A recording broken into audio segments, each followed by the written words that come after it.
Coliseum of Arguments presents Titans Debate League, Clash of the Titans 1.1. The arena is opening once again, and only the strongest minds will survive. After an unforgettable first tournament, Pandemus the African Atheist fought through the battlefield of ideas and walked away with $500 in cash. But that was then. This time we're raising the stakes. $1,000, one champion, one title, one chance to prove you're the greatest debater in the league. This isn't social media arguing. This isn't trolling in the comments. This is intellectual warfare, where evidence is your weapon, logic is your shield, and every round is a fight for survival. New challengers are stepping into the arena. Veteran fan favorites are returning. Egos will fall, legends will rise. The question is, do you have what it takes to survive the Coliseum? We still have a few tournament spots available. Think you belong among the Titans? Message titansdebateleague@gmail.com and claim your place before the gates close. Coliseum of Arguments presents Titans Debate League, Clash of the Titans 1.1, where great minds don't just debate, they go to war. Are you not entertained? Coliseum of Arguments, only the brave speak here.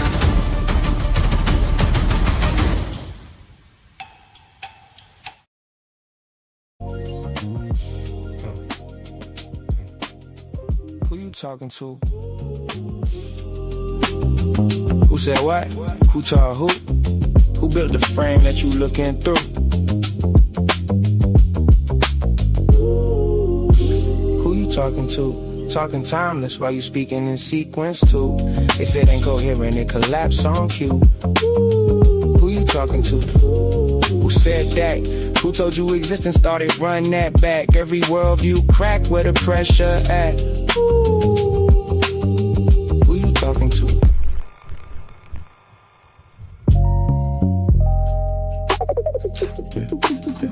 Who you talking to?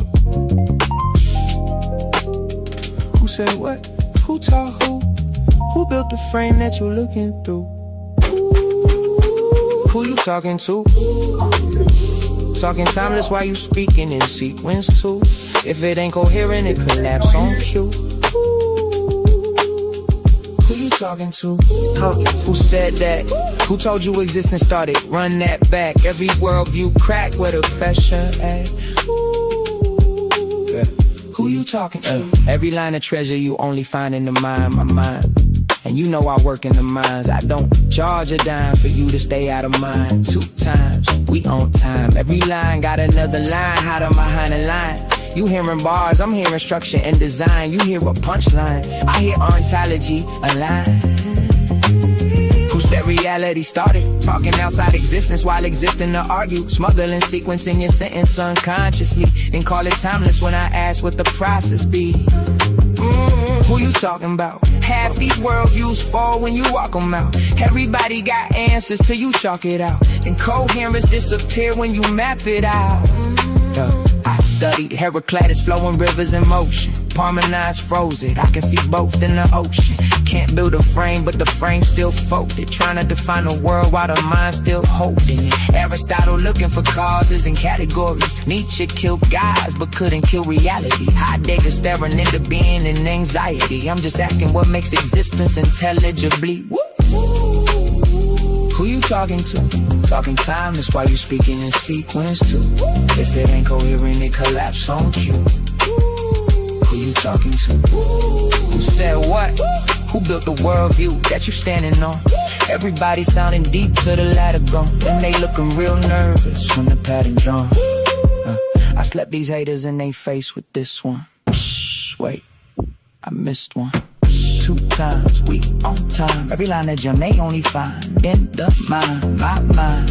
You know I work in the mines, digging through mines while I'm digging through mine. Blue collar, philosopher, coffee cup thinker, still plotting possible worlds while the clock getting thinner. Whole room talking loud, I just watch and consider. Cause the loudest in the room usually know the least in it. Who taught you that? Who said existence got a border where the proof at? Who talking outside reality and still attached? Using logic from existence just to move back. That's incoherent. I ain't even gotta raise my tone. I just let the contradiction sit there on its own. People wanna skip structure just to chase the throne. To the worldview collapse and they standing there alone. They want a war record. I gave them world pressure. Every verse another hidden room in the architecture. Every line another layer underneath the texture. You hear rhythm, I hear systems trying to fit together. And I ain't culturally inappropriate, intellectually inappropriate. I'm coherently inappropriate, yeah. You hate the conclusion, but the structure still holds. Let's get coherent. That's why the room get quiet when the logic unfolds. Who you talking to? Who you Talking talking time, that's why you speaking in sequence too. If it ain't coherent, it collapse on cue. Who you talking to? Who said that? Who taught you existence started? Run that back. Every worldview crack with the pressure. Who you talking to? OLEE on a late night broadcast. Hourglass eye, watching timelines cross paths. Earth in the other eye, both sides balance. Nature and time, that's the code in the canvas. No wings, still. Yeah, you know who it is, man. What it is, where it is, when it is. It's your boy, Oli. We at Titans Debate League. Shout out to my nigga, shout out to the homie A1. Excuse my language. It's early in the morning. I got my coffee, and I'm already amped up for today because last night I didn't really get over my slides because it was very active at Titans Debate League. As always, conversations are flowing, information is going. And shout out to all my Titans that's fighting to be enlightened. Remember to watch for the snakes that's striking and the dogs that's biting. We got Caesar up here with us. A1, what's going down, my guy?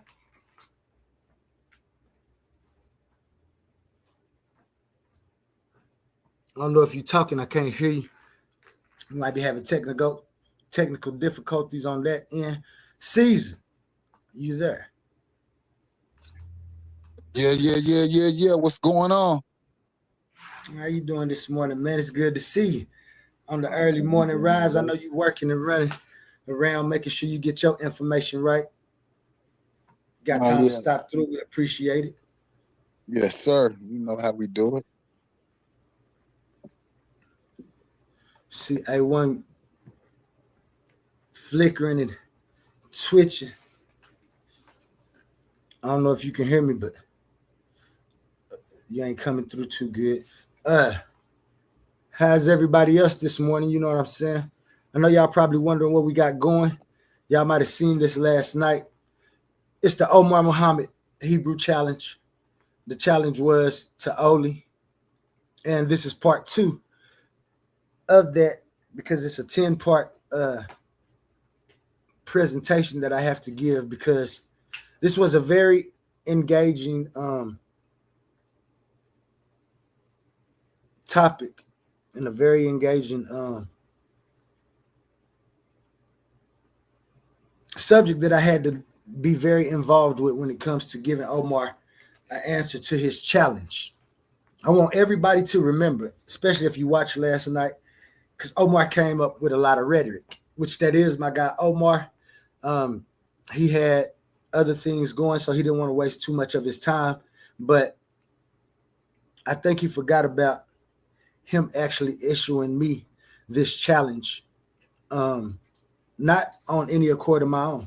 So the results, when you get the results, Omar, remember, I never wanted to or tried to refute anything you said. I was asking you genuine questions about my well-being. And I know, as I stated last night, that you are always worried about your brother's well-being. And so this is why you even introduced me to your worldview, because as we know, there is a possibility that I could be a Hebrew Israelite.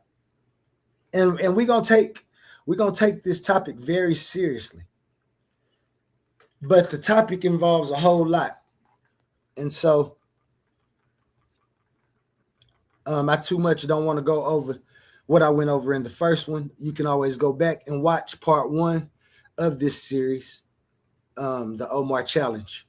And I encourage each and every one of you to do that because, that's where it's at. And so what I'm going to do, hold on, I need to make sure y'all can see these slides. I don't want to take up none of the room because that's not what's important. Y'all getting to see me. You'll see me often.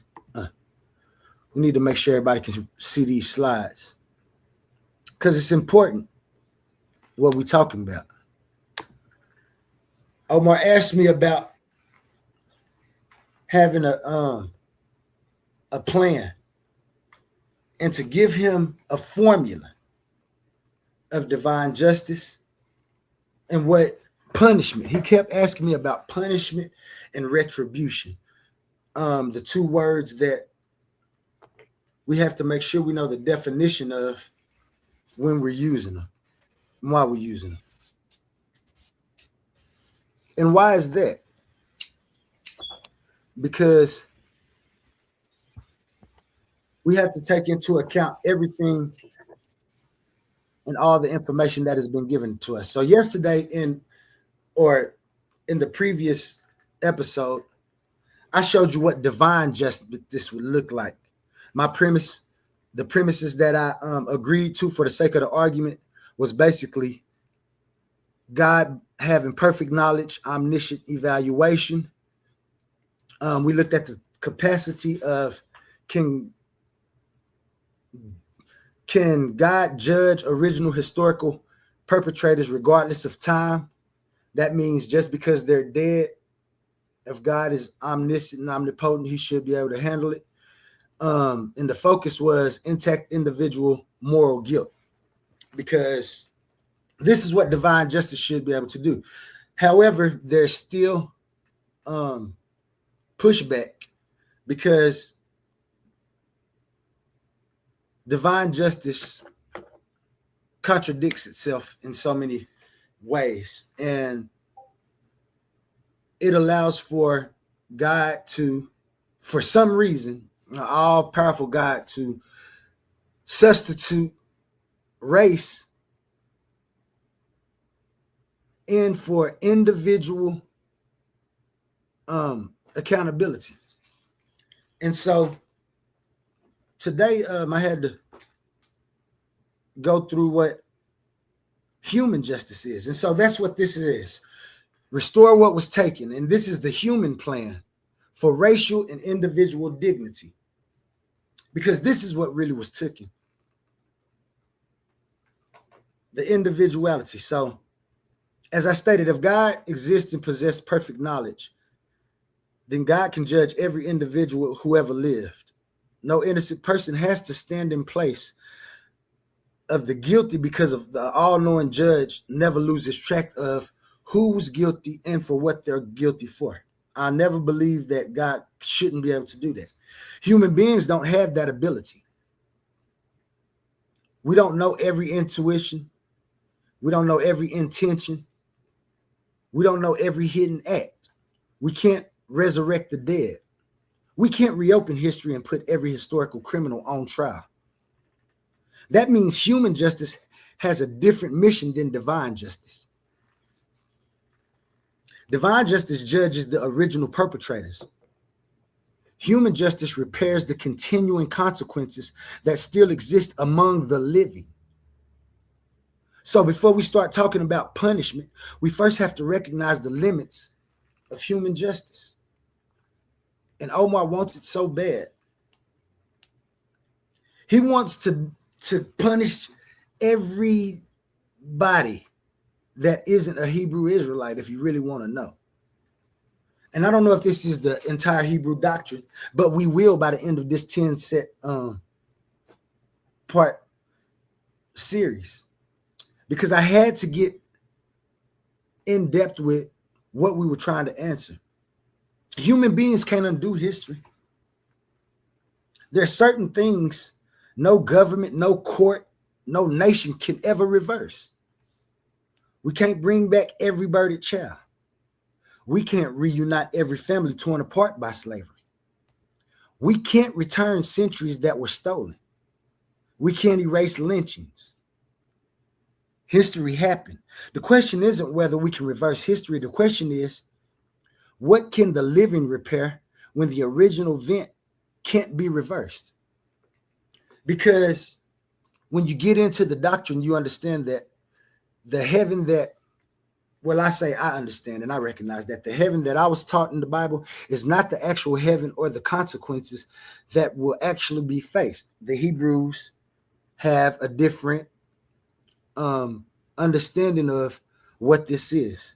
So the question becomes then, what can the living repair when the original event can't be erased? And that's the real question. And that leads to another misunderstanding that people often take. Freedom isn't automatically restoration.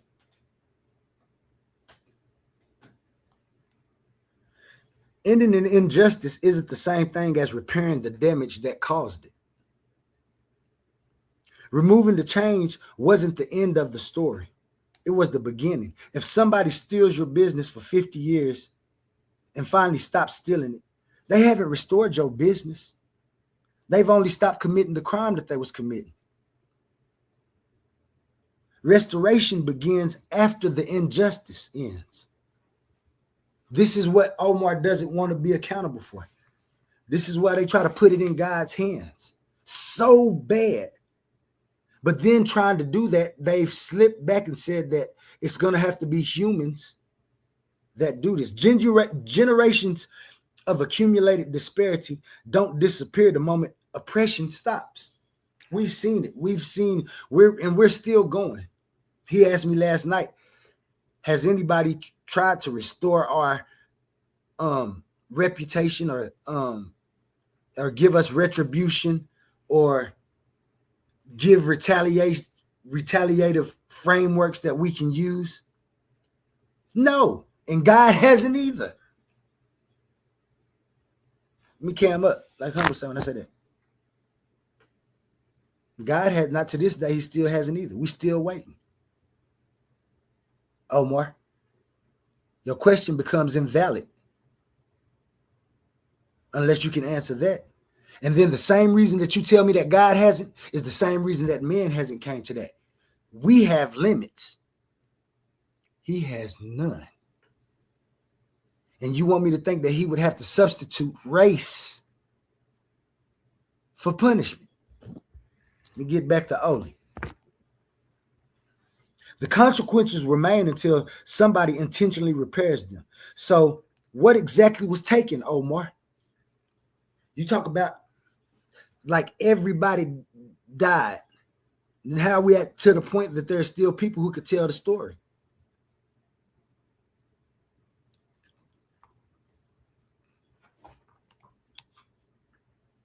I'm trying to switch my slide, but what was actually taken, Omar? If you don't know, I'll tell you.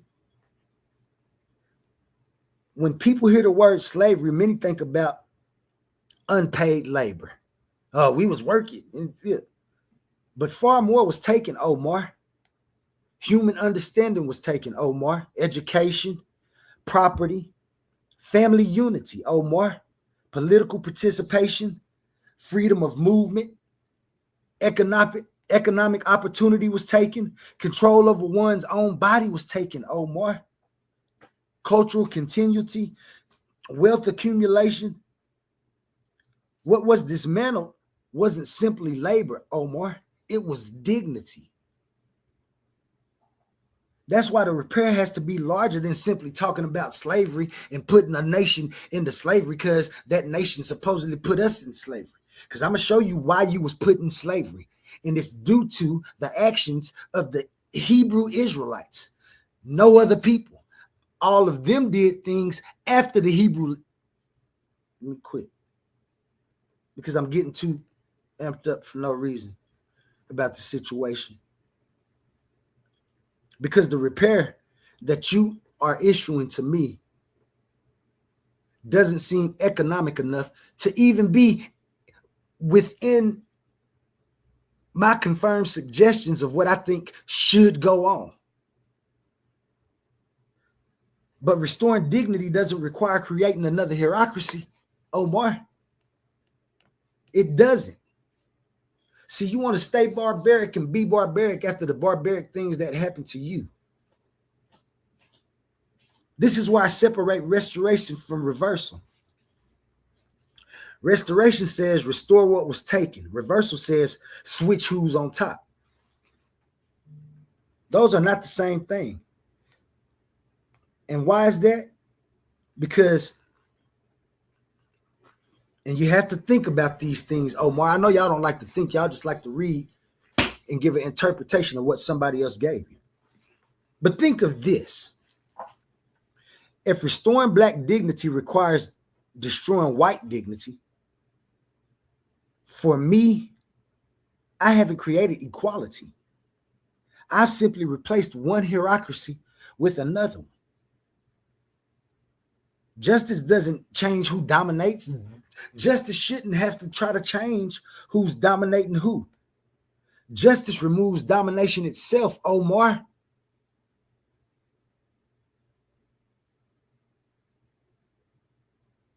So where does restoration actually begin? You came with a tirade of claims last night and I let you go. I didn't eat. You said let you cook. I let you cook. Bread was hard. Meat didn't have no seasoning. You wasn't cooking nothing. Should have gave me a microwave dinner and told me to let me eat that TV dinner because your cooking was not done. And you came in bragging about it. I only had 25 minutes to throw this together. Slop. You threw together a gumbo full of feces of information.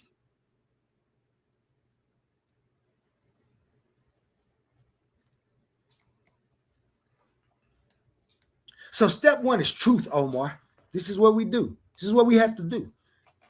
And this big word right here, truth, is going to pop up a lot within this 10 series because we're going to find out what's intelligibly and coherently the truth of the matter.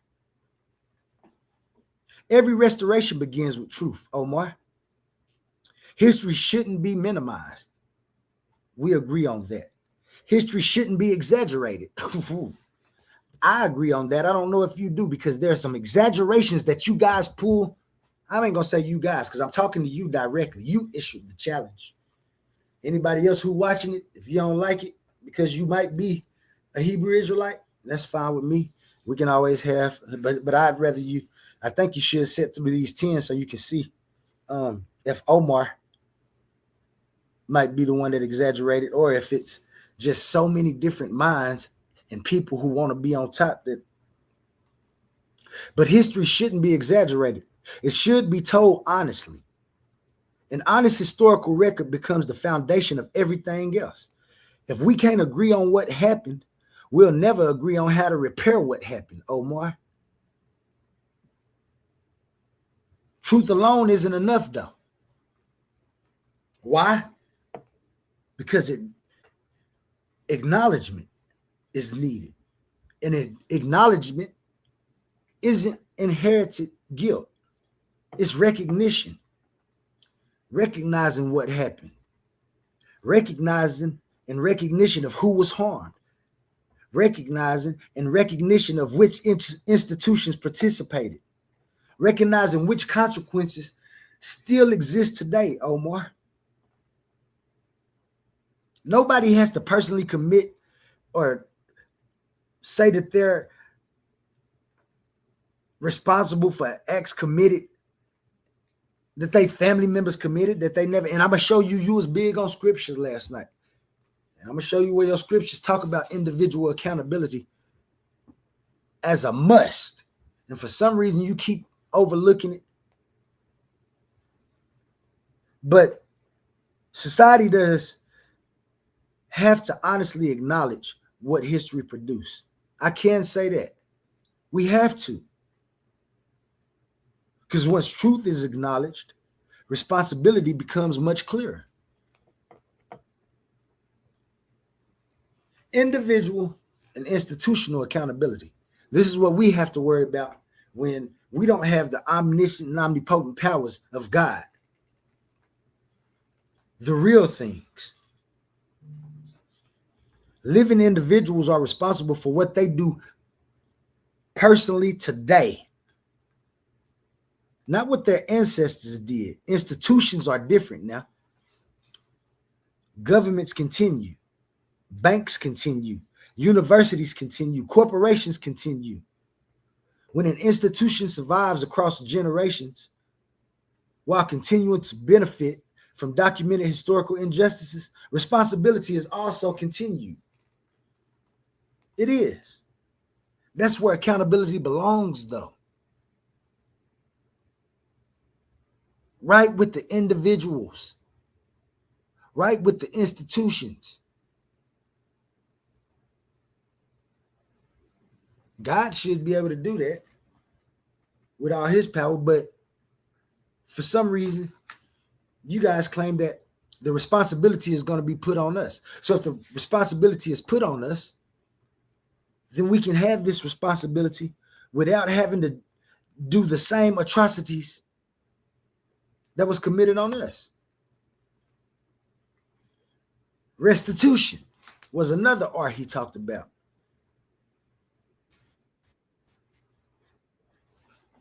Restitution isn't based upon race. It's based upon evidence. First, you got to identify the injury, then establish the evidence, then establish the connection of the injury to the people who continue to suffer from those institutions, those injustices, that injury to personal dignity. Only then can we determine what to repair. Justice should follow all of this evidence, not ancestry, individual. But some, I can say, this is why I tell you, I'm a strong man, your argument before I tear it down. Because I'm not tearing it down. It does it itself. The incoherence is, there's nothing like it when it comes to religion. It's unprecedented.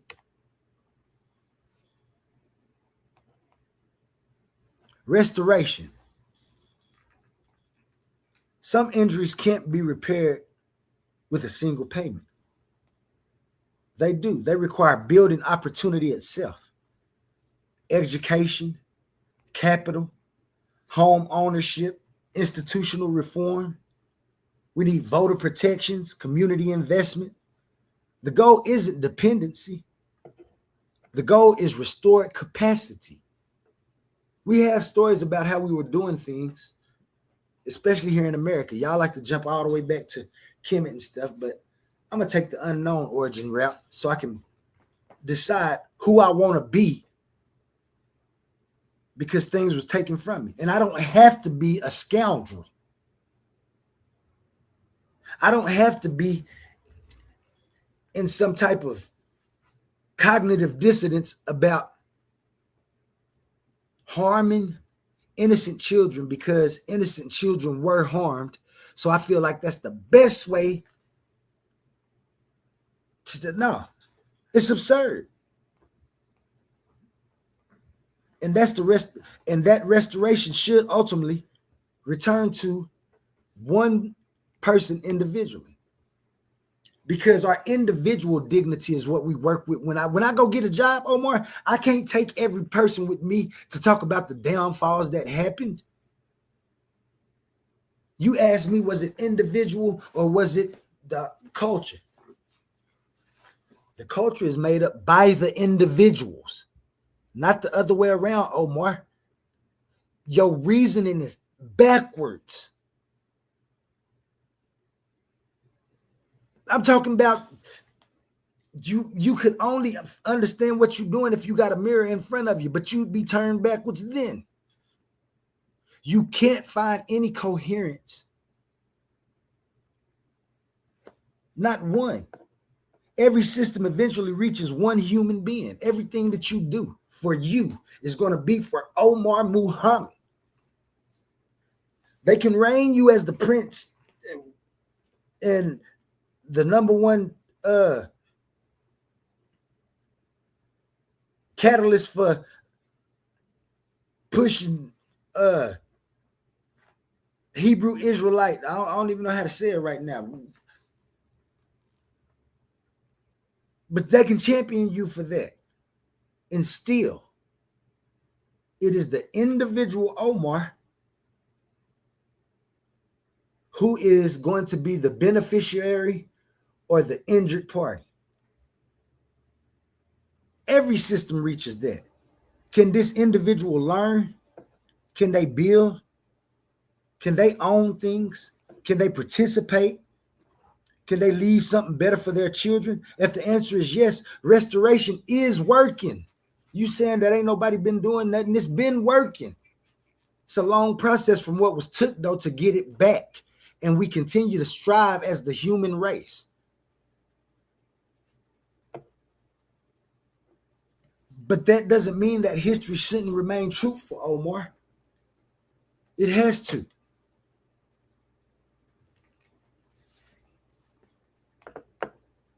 Historical correction. We don't need to replace one false history with another false history, Omar. Real dignity doesn't require fictional evidence. No. Truth is strong enough by itself. Why do we need to make any type of fictitious claims or say that we have any type of fictitious evidence so we can go cause harm amongst the what they say creation? I'm gonna say creation because in the first I told you, for the sake of argument, right now I'm looking as if God is real, omnipotent, and omnipresent. So I can talk like this for the sake of this argument.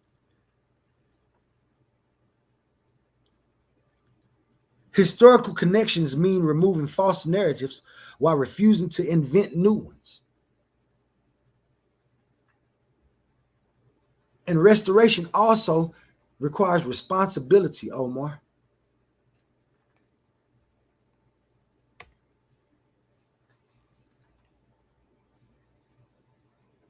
Let me see. I'm on the right slide, man.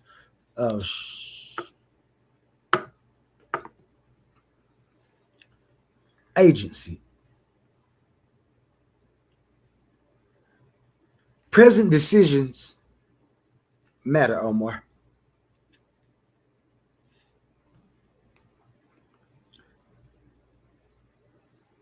External conditions and internal decisions. Both of these things are a thing that is true at the same time, because removing barriers without encouraging responsibility creates a dependence that we don't want.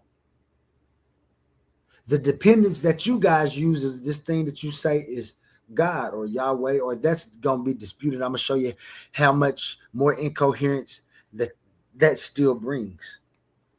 Because we're demanding responsibility from us when the responsibility, especially for the people that's alive today, keeps creating barriers of injustice and answers of violence.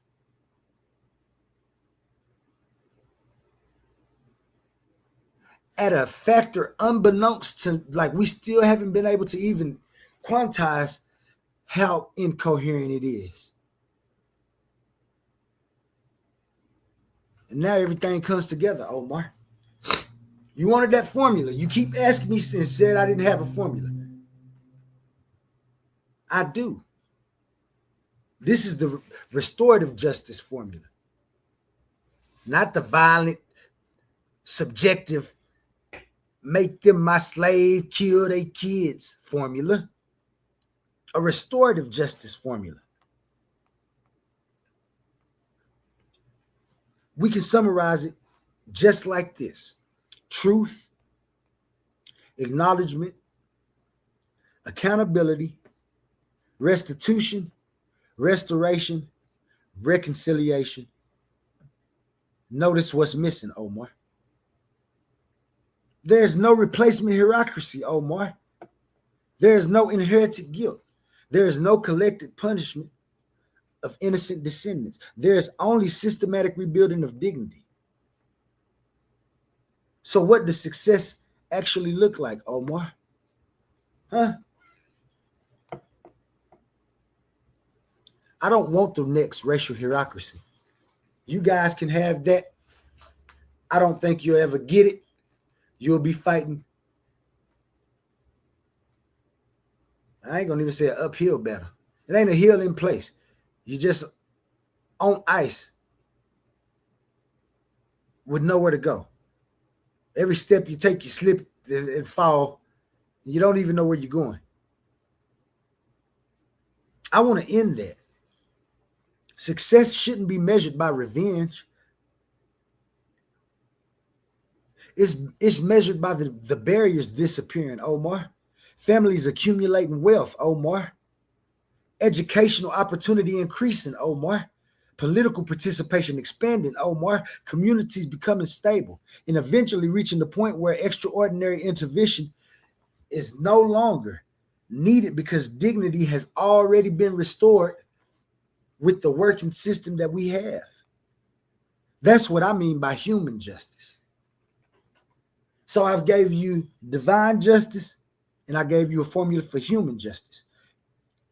None of those even mentioned punishing innocent descendants. I didn't have to. I could formulate this without making race a hierarchy. That's what they've been doing. That's why where we at now. Why would we continue that practice? We ain't punishing innocent descendants. We restoring what was actually taken. And with that,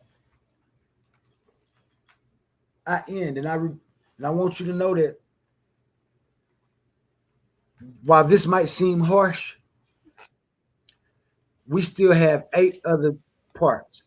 And it only gets worse. I want the Hebrew Israelites to know I didn't do this to try to downtrod y'all. If that's what you believe and it'll make you, go for it. But I will continue to dismantle, analyze, and give my critique on why I believe that this is also because y'all ain't the only ones. Believe me. There's so many incoherent views, and everybody gonna have their chance for an only critique. Nobody get past it, so I want y'all to know. I ain't pushing on nobody and trying to be a bully. That's for people who think they need to prove something. I don't need to prove something. I only need to make you recognize one thing. Accountability is here with us right now, and the ways of the past have to change. I'll land right there. What up with it, A1 man? Chilling, man. This was an amazing presentation, man. I like how you put this together. Definitely pointed out some of the inconsistencies and the incoherences. I don't even know if that last one was a word, but we're gonna rock with it. It's because yeah, the text, the line of thinking is incoherent at its finest. Shout out to the chat, everybody at home. This was an amazing Sunday morning lesson. I'm looking forward to the rest of the series. If that's how you lighten them up, like damn. I mean, and there's no coming back from this. And it's dope to say that all of this started off of that conversation that I had with him about morality. Is that what happened? Yeah. Can you hear me? Yeah. Oh yeah, this is fire, man. Go ahead. No, yeah, that's exactly what it is. Because, like I said, Omar, when he issued the challenge, I want y'all to know it was a fair challenge. Like, this wasn't supposed to seem like we're disputing or having a disruption about what I believe and what he believed. No, that's not what it was. We was having a conversation, and he mentioned that I might be a Hebrew Israelite. I automatically have contentions because I have a mixed race family, not just personally, but um, my brothers, one of my brothers anyway. I got all black nieces, nephews. I got mixed breed nieces and nephews. I have mixed breed kids. How is this gonna work? Because I'm telling you, and when we get down to it, I'll show you where if I'm a Hebrew Israelite and the line of reasoning that Omar used in the at the very first of the event when he said that I could be okay, my wife would serve me, her family could serve under her while serving me, everybody would be happy. And then I had to have a critical thought. Does this mean that anybody could come? Because if I make the conditions right, then I have more of the people following me. And some of the Hebrews won't even have people. Now, some of these Hebrew Israelites believe that they're entitled to be able to, as Omar say, have retribution, put foot and whip to back, because that's what happened to us. That's so incoherent. Like, I want to go to sleep right now. This man is crazy. To justify these type of acts in the name of something that you call almighty, man, the incoherence is unbearable. This week, unbearable. crazy. So, can you hear me? like I said, I'm gonna continue, and I got section 3, and section 3 is this is where it starts getting deep, because we're gonna look and see exactly what the problem with the covenant was and who's responsible for the punishment that was received. Because we know that God is the one that established the covenant. Israel violated the covenant. Listen, y'all. God established the covenant. Israel violated the covenant. Now everybody else got to pay.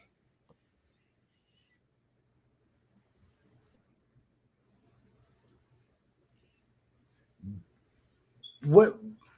And now we have to answer for this and why things are like they are. And if it's a coherent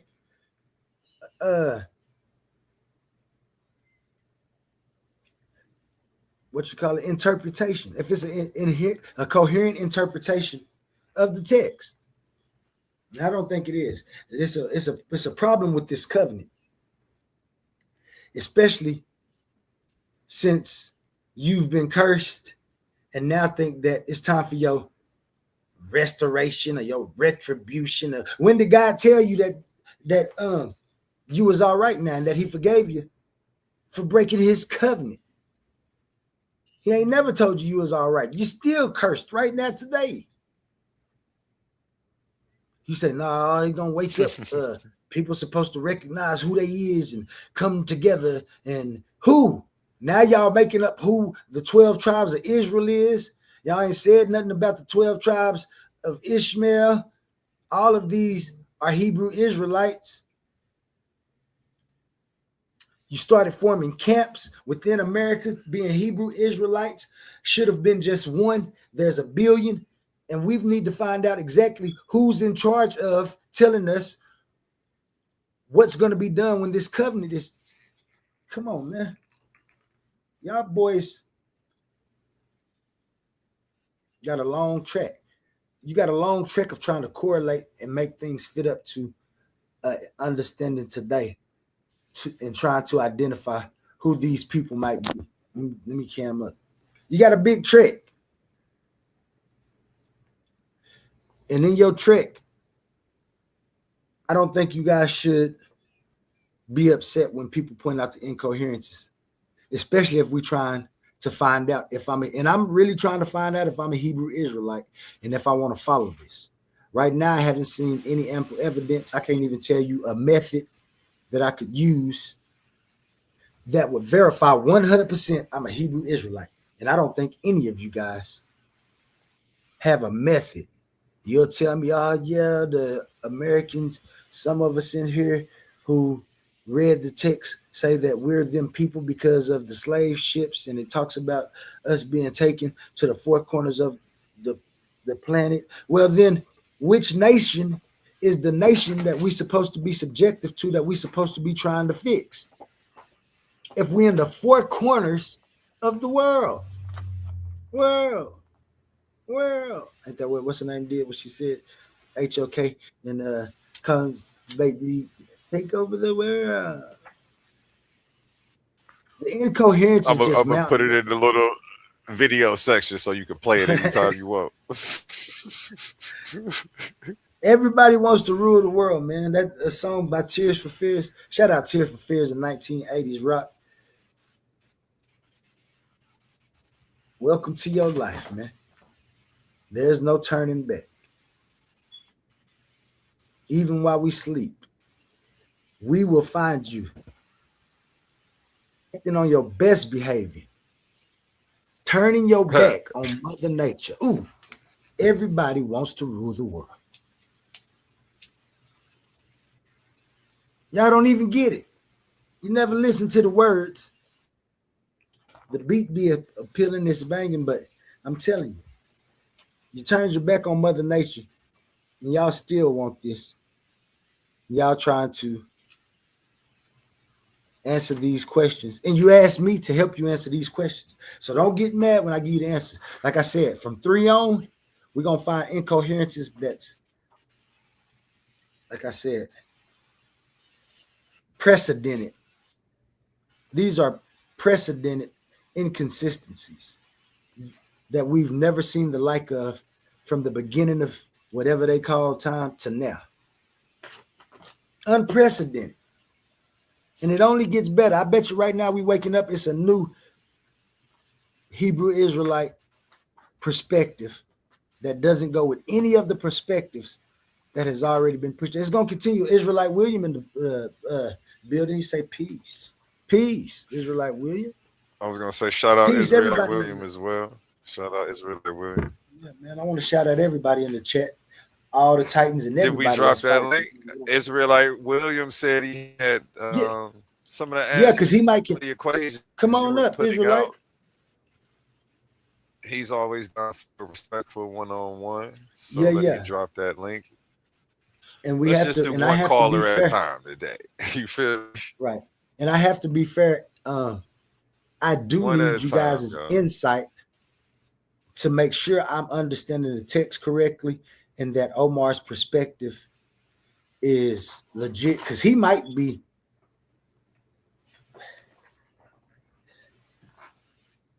Omar might be individually delusioned about the reading that he have, but he has teachings and teachers that he talk about within a certain community within the Hebrew Israelites. And so you'll see my comparative study once we get to those sections. But we in here, man, and that's what I got for y'all today. Part 3 might even be tomorrow within the next 2 days. I might give y'all 2 of them because they become rather short when pointing to the incoherences. And that's all I'm doing, just trying to make sure they fit me. And if they don't fit me, I have to justify why I don't think they fit me. And my justification could be the justification for everyone, including the Hebrew Israelites that they claim. Thanks, Michigan Natural Living's always in the building with the support. You know, that's what we do, man. And while we're talking about support, I want to make sure that everybody knows what we got in line and what we got coming. One of the things that's coming is Coliseum of Arguments presents Titans Debate League, Clash of the Titans 1.1. The arena is opening once again, and only the strongest minds will survive. After an unforgettable first tournament, Pandemus the African Atheist fought through the battlefield of ideas and walked away with $500 in cash. But that was then. This time we're raising the stakes. $1,000, one champion, one title, one chance to prove you're the greatest debater in the league. This isn't social media arguing. This isn't trolling in the comments. This is intellectual warfare, where evidence is your weapon, logic is your shield, and every round is a fight for survival. New challengers are stepping into the arena. Veteran fan favorites are returning. Egos will fall, legends will rise. The question is, do you have what it takes to survive the Coliseum? We still have a few tournament spots available. Think you belong among the Titans? Message titansdebateleague@gmail.com and claim your place before the gates close. Coliseum of Arguments presents Titans Debate League, Clash of the Titans 1.1, where great minds don't just debate, they go to war. Are you not entertained? Coliseum of Arguments, only the brave speak here.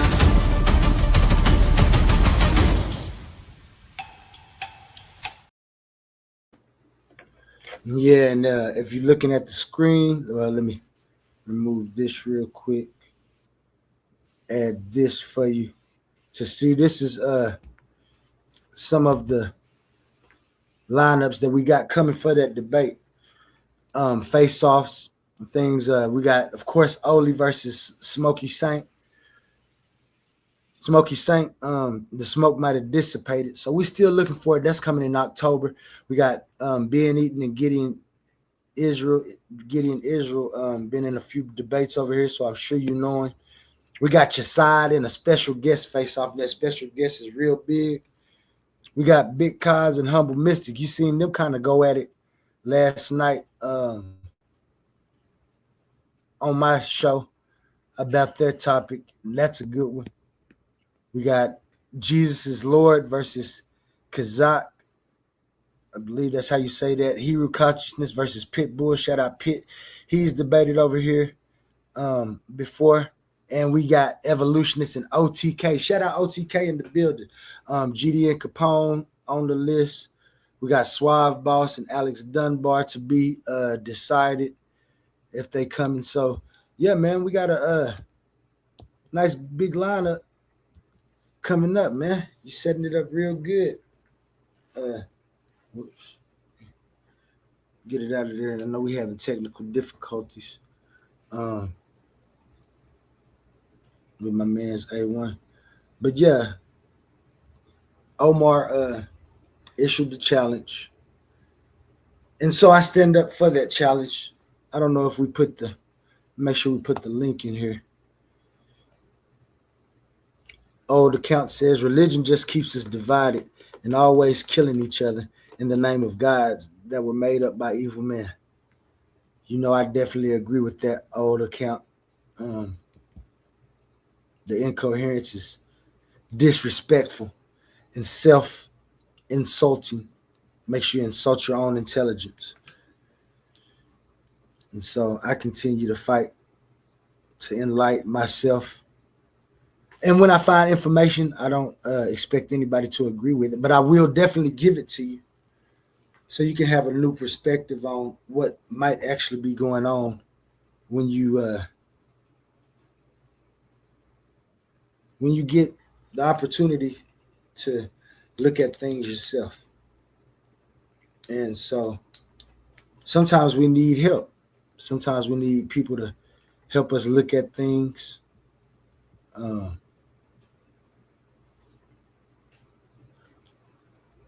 I want to check those vids out. Let me see what my man said. So you are aware of these critical mistakes that are made, bro. Just my honest interpretation. That's right. And Smashing Idol, because of Smashing Idol, and I told him that too. I know the misrepresentations that people has given me, that they give, might be wrong. But remember, I'm only interpreting the information that was given to me. So, um, but shout out Smashing Idol. Smashing Idol isn't a Hebrew Israelite. However, he's a stark um, and avid um, apologist for the Torah. And so those Torah beliefs are well for 10 days. Now, it might be longer than 10 days. Jay Snake, shout out Jay Snake in the building. You know, he always pop his head in to show the support. And I appreciate it. For 10 days, it's going to be a 10-part episode. I might do like 2 parts every now and then, you know what I'm saying, to make sure that I keep it fair and stuff, because I don't want to stretch out. I went through the information and it doesn't get boring. It doesn't get boring. I mean, I don't think you can ever get boring when you're thinking about the safety and the well-being of children, whether they're yours or not. The ancestors, shout out the ancestors. I give love to the ancestors, even the ones who was making the mistakes. We got to remember that some of them wasn't making the right mistakes. But I feel like a mistake is entering into a covenant with God, breaking that covenant, and then trying to make other people be accountable for you breaking the covenant. It's a bit incoherent. And so we have to have concerns about those things. The biggest thing is who's accountable for what was done and why. Because if you tell me that somebody else did something and the Hebrew Israelites were punished for it, that would be absurd. But if you tell me that the Hebrew Israelites did something and they got punished for it because this is the covenant they wanted, you can't tell me that I should then turn around and find some type of divine justice, retribution, punishment, vengeance after what the Almighty allotted and told them that was what they're supposed to do. It becomes incoherent, self-contradictory. And we got A1 back to the stage. What's up with you? How you feeling? How you feeling? Shoot, man, I'm still feeling good. You know what I'm saying? I found a way to block mentally transmitted infections, and so shit. I good. See you out here moving and grooving. You know, running these Hebrews over. Yeah, I like how you put that together there, man. That was real nice right there, man. Yeah, that one was good. Doing your thing. Number 3, this I ain't gonna even lie. This next one is so dear because this is when I start introducing the actual verses and texts that they so avidly put in your face and tell you. And I heard a Hebrew the other day, and it's a Hebrew that I like to shout out Yara. But he was on another spot in the community, and he said,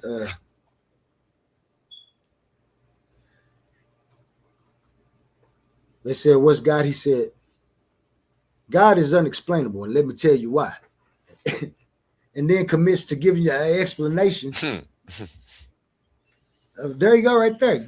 Oh no, that's Gideon. I'm thinking about Yahweh. They got books and books and books of information on the unexplainable. It's crazy, ain't it? Listen, and I don't know if it's just me, guys. Maybe I can come up and help me with that. If I tell you that something is unexplainable and then continue to explain what I just told you is what's unexplainable. It's incoherent. What's unexplainable is why they believe.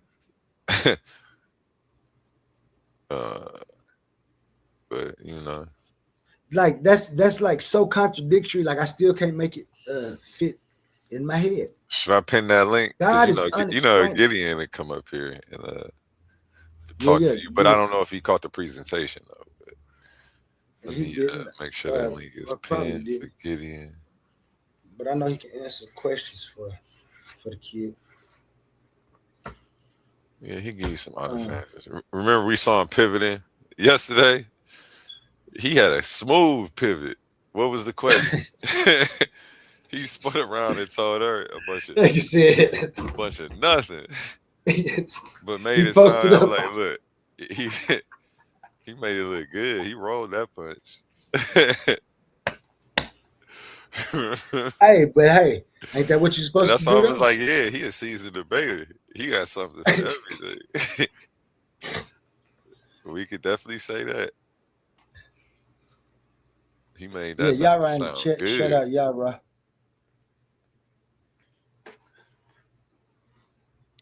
Yeah, Yeah, get Gideon, we it. was Yep. watching you, and you had this Watch. amazing rebuttal, but you didn't say nothing. Like you didn't answer the question at all. But it was just like fire. I'm like, because I didn't think you was gonna have nothing to say at all. So it was like, well, what do you do in that situation? And you can't, and you at least tried to make it sound good. When you finished, Yeah, you tried to make it sound like you was right though. I was like, how did he do I knew what that? you were saying, but you Yeah. were so far off topic. I was like, this guy's good, man. I'm like, this is what I'm talking about. Like, you could tell he's been debating for a minute because somebody else will freeze up under that pressure. You know what Yeah. I'm saying? And he didn't freeze up. Like, he kept going. He was like, well, the most high, you know. He went into his shit.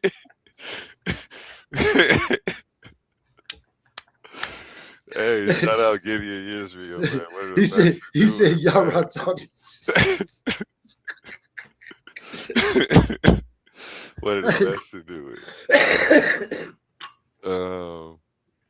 I'm tripping. What am I doing? I'm supposed to just make a shut and link post it. But Gideon, if you could, because Omar couldn't when I asked him, can you come up and expound a little bit on? Hold on, I'm about to cough. Give me a second.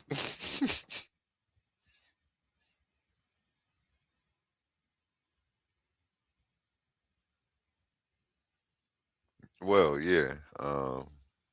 I don't know what he was about to say.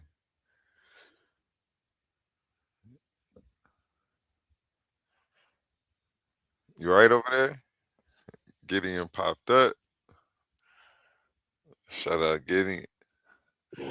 Shalom, shalom. What's good, bro? I'm at a family reunion brunch Peace, right brother. now, but we good right now for the moment. What's up with you? Just how you feeling today, man? It's good to see you, brother. Looking sharp. Looking sharp. How you doing, Gideon? Thanks for taking a little time out. And this question, I know you're probably gonna need time, so if you can come up a little later, but you can expound on it.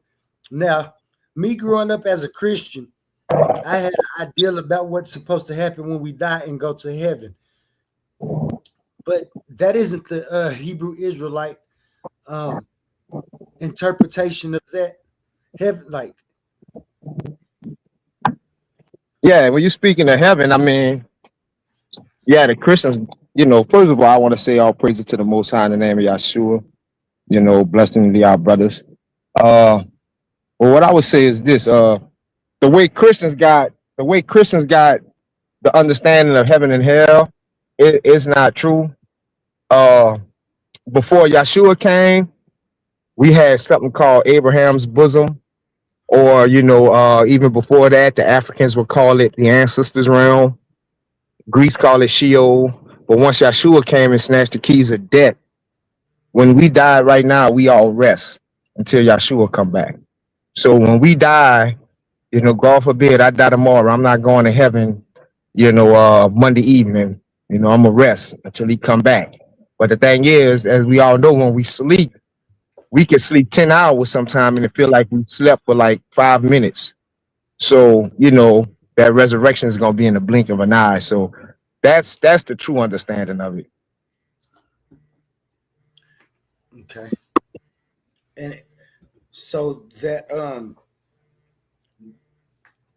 Omar was talking about a government that's gonna be put in place, like we talking about resting and people passing and resting, but when Jesus or the Messiah, I'm gonna just say the Messiah, or I don't, yeah, I just put it like that. When the Savior is supposed to return, he's supposed to usher in a new government.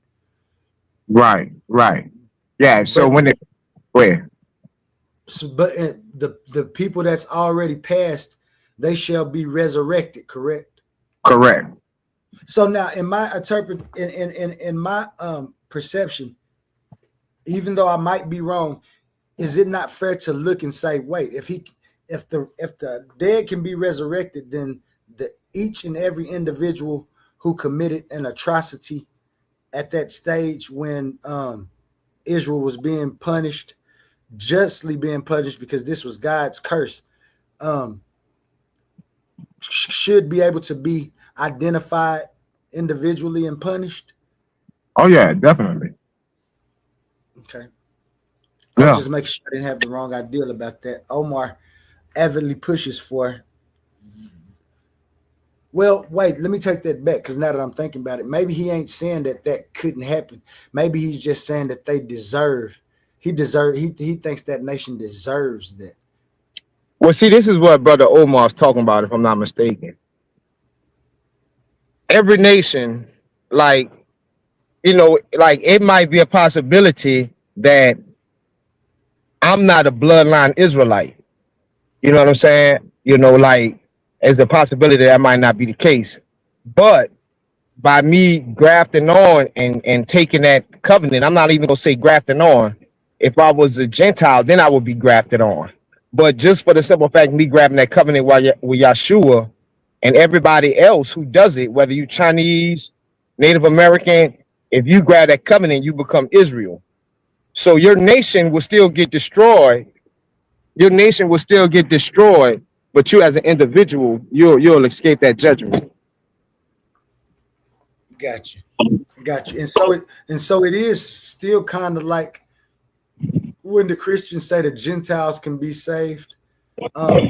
Each individual, if they take on to it, and we see it, like we've seen people start at one religion, grow up, and then come into the knowledge of another religion, and like, well, hold on, that actually sounds better and fits better, makes more sense. And so, with their heart, with their entire heart, they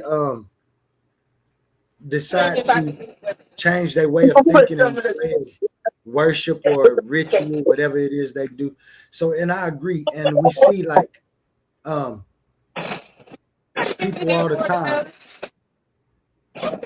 change for a better way of life. And so that's what always stuck me too. That's another part of my contention. I think is number section 6 where I talk about that. Some of the things that people choose as an individual could change could change the outcome of what happens to them. And Omar told me like, Oh, I didn't if mean my to wife, call let's just say I was an Israelite, my wife, she could be an Israelite, she just wouldn't be able to partake in certain ritual, certain I think it'd be better in the aspects. front. Hey, let me hit you back. Well, I'm gonna try to jump on if y'all still on, bro, because that's a good information, bro. But let me help my friend, my wife first. Got you. Shalom. Thank you. Shout out. Have a good Sunday. But yeah, if anybody else out there, man, maybe y'all can help me answer this because we're gonna reason through it. Because I actually do, like I said, I have a 10-part series, so I have the answers that I have come to from my own personal research and studies. However, I know they won't be as in depth in some of the parts as a Hebrew would be able to tell me. So if it's anybody else want to come up, where my man GDN Capone, shout out GDN Capone, you came up there. He don't never want to come up and reason. GDN always want to come up when his sparring sessions, don't he? I don't know why he ain't won one in a long time, I don't think. But you know.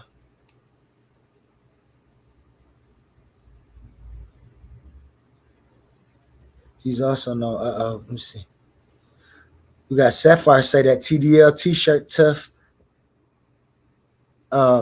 Michigan say that TDL's t-shirt cold-blooded. Getting a lot of feedback, a lot of good reactions to them t-shirts, man. That TDL. Let me see it again. I like that debate or die across the bottom of it. Can't wait to get mine. So you better make sure you get yours before I buy them all.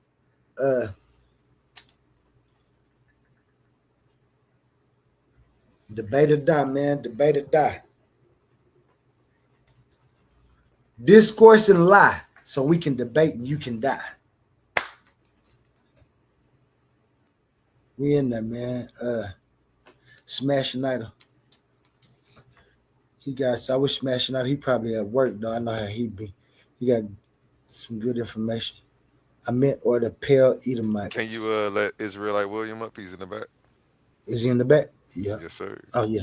Sorry about that, Israelite William. I didn't know you was back there. And I apologize for having you waiting. How you doing today, brother?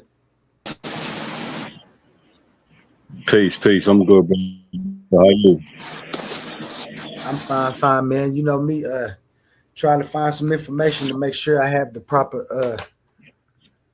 perspective, or some make sure I have proper perspectives to analyze. And so, as I don't know if you've been watching how long you have, but Omar, Hebrew Israelite, offered me a challenge, and to answer that challenge was more complex than what I thought. But I had to get other information, and as I was getting the information, I was always using Omar as a reference context to what I was reading and the things that he had told me. However, I now understand that Omar might have a different perspective than other Hebrew Israelites. His camp might have a different perspective than different camps. And so some of the things that he presents might be his individual interpretation and could have a high possibility of being the wrong way to look at it when I make my critique on it. And one of the big things that I wanted to ask is about the method that was used to come up with who are the modern day Israelites, and not just the Israelites, the 12 tribes of Israel in modern day existence. Right. Good question. See what they doing, right? What they doing when they classify people as Israelites is they're saying basically anybody who descend from Black American slaves, right? So-called. They saying that anybody who descends from that is an Israelite because basically Deuteronomy 28 and all of that, just the curses. So they're identifying Israelites by the curses. So that's what's going on, which is erroneous. To if you really understand scripture, you know that the Egyptians went into captivity, the Babylonians, the Assyrians, almost all those nations back then went into captivity under the same people that the Israelites went into captivity over. So therefore, just because you're a descendant of so-called Black American slaves does not make you an Israelite. So nobody can prove their descendancy. Nobody can say, I descended from ancient Egyptians. I descend from ancient Babylonians. I descend from ancient Israelites. You know, so it's just a matter of faith and belief. It's nothing factual about it.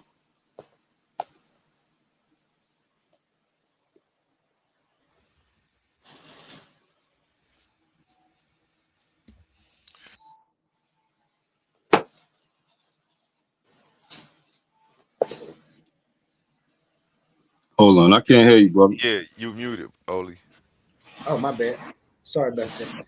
And yeah, and that's I'm glad you said that, because to me, it's a far better explanation of why some people would take it. I really can't see anything wrong if somebody says, well, I grab a hold of the religion and the text or the information, and I believe that it's best for me to follow this. That's great. The ones that I can't get apart to is the people who say, well, I have to follow this because I know I'm a Hebrew Israelite. And that claim right there bears some weight, especially when you want other answers to different things because you are a Hebrew Israelite. And so, okay, thanks for that perspective because that perspective is a more viable perspective to me. Right, I right. could see more people trusting in God, their heart, and saying, "This is what I should do," which is a more valiant explanation of your faith. So, shout out to you. Appreciate that. Appreciate that. Yeah, brother. It's just a faith based belief. That's all it is. And so I identify as a descendant of Israel, of Jacob, for a lot of different reasons. But I don't never say I can factually make that claim because you can't trace your lineage back. Nobody can trace their lineage back 1,000 years. Just nobody on the earth. Not white people, not Indians, not Chinese. Those histories have been destroyed and rewritten. So it's just no records. Nobody has records. Nobody can trace their lineage back to any ancient people. You know, you can believe whatever you want, but you can't factually prove it. It's a belief. And that's where people go wrong at by trying to turn a belief into a fact. You understand what I'm saying? So saying you believe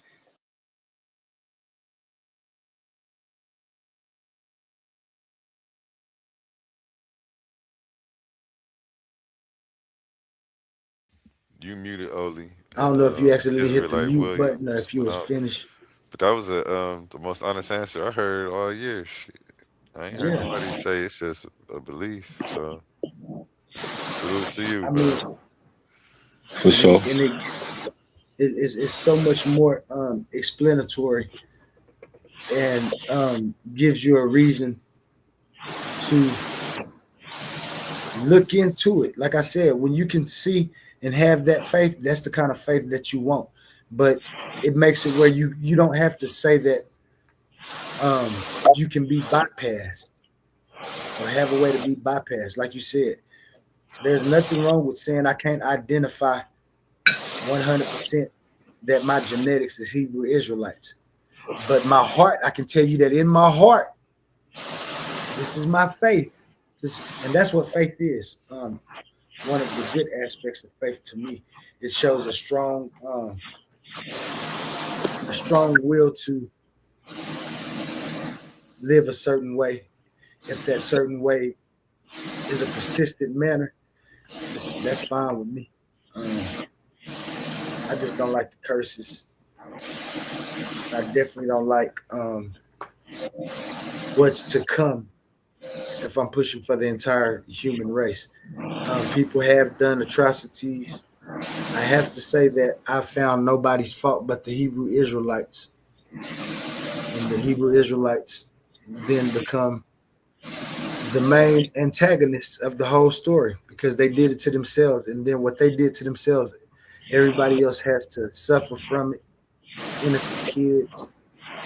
And it's the Hebrews who went against God. So there goes another problem for me. And that's when I know it's going to take personal interpretations to either come to grips with and have the faith, like you said, or not. That's where I stand on that. So thanks a lot, Israelite. I definitely appreciate you being honest and letting me know that because it lets me know and it should let anybody else know that you can be a Hebrew Israelite without claiming direct genetic descendants, and it would be fine. That's why it's best to say. That's why it's best to say I identify as an Israelite. You understand? Because it's more honest. Because you can identify as an Israelite if that's what you believe, but you just can't say definitively, yes, I'm an Israelite. You can't say it. Even amongst the Israelites, there was what they call a mixed multitude. So when they went and took the Israelites into captivity, they also took part of that mixed multitude. So there was other races of people that was there with the Israelites. And also, like I said, the Ethiopians, the Egyptians, the Babylonians, the Assyrians, all of these nations suffered the same fate as Israel. When these people came, they took everybody. They destroyed the whole world and created a new world. And this new world is run by the fourth beast, which is, some people might interpret it as a white man. Some people might say they specifically are the white people who call themselves Jews. Whatever they are, the fourth beast is white. And that's who's running the world. And that's what was prophesied. So, all people, all so-called people of color right now are oppressed and disenfranchised all over the earth. You see what I'm saying? And so you can't say every one of those disenfranchised people are Israelites. Just because they may be in captivity, they may be oppressed. That's just the fate of the whole old world. The Egyptians, the Babylonians, the Assyrians, the Egyptians, just everybody. That whole biblical world went into captivity. People need to understand that. That's why when you get brothers in the conscious community saying they're Egyptian, that's why I don't push back, because it's possible that that's their lineage, because the Egyptians was phenotypically identical to the Israelites. That's why Joseph was able to go into Egypt and his own brothers couldn't tell him apart from the Egyptians. They thought he was an Egyptian because he was speaking the language, he was dressed in their clothes. So, you know what I'm saying? So it wasn't like they was different races. So, the whole, the Egyptians, everybody, any one of us could be an Egyptian. We could be an Assyrian. We could be an Ethiopian. We could be a descendant of Babylon. Any one of us. So that's the reality of the situation if you're looking at it from what scripture actually says.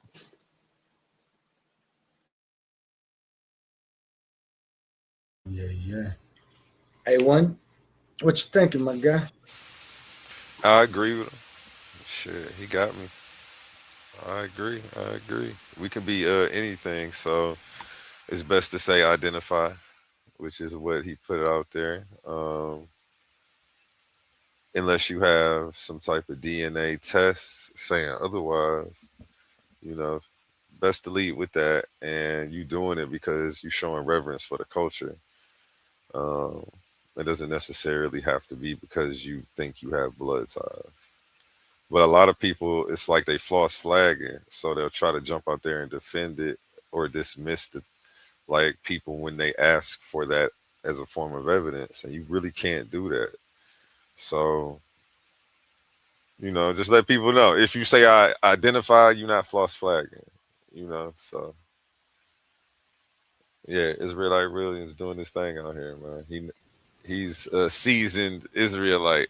Appreciate you pulling up, brother, and shedding some insight on that. Anytime, brother. Appreciate it. I definitely do too. And real quick, Israelite, before you leave, can you tell me a little bit about your history when you found out about the Hebrew Israelites, if you was brought up into it? And you don't have to be long, but if you do and you have time, give it all to me, because these are Right. this kind of information I like. Right. It's a short story.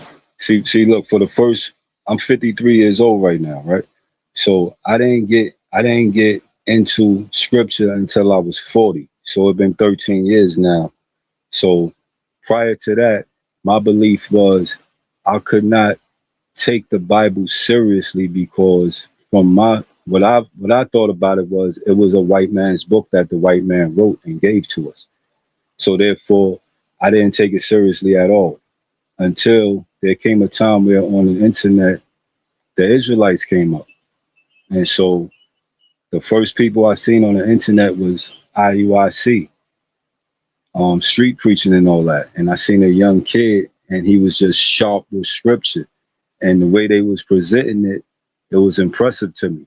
So I said, all right, cool. So let me start fact checking the things they said. I went out and bought me a Bible, and anything they say, I started fact checking it myself.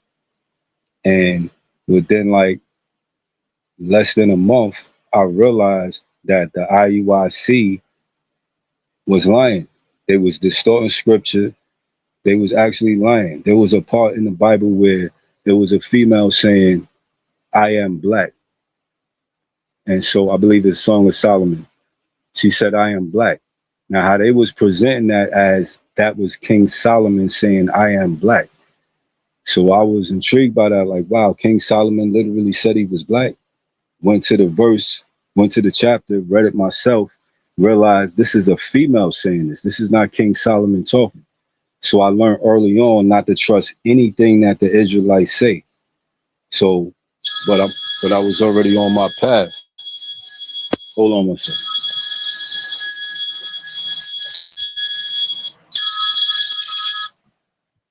Right. So I was already on my path for studying, and it made sense. Like just the just the context of the position that we in versus the position that they in, meaning white people, so-called white people.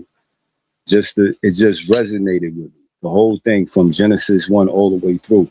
So which is why today I don't have no teacher that I study under, because none of these dudes are qualified to teach, because they don't even respect what's written. So when you talk to an Israelite and you say, what about this part right here? Is this God being evil? Is this God telling people to lie? Things like that. They start playing games and start talking about, oh, the Hebrew word, the Greek word, this really means that, that really means this was tampered with, this was mistranslated. You can't trust them.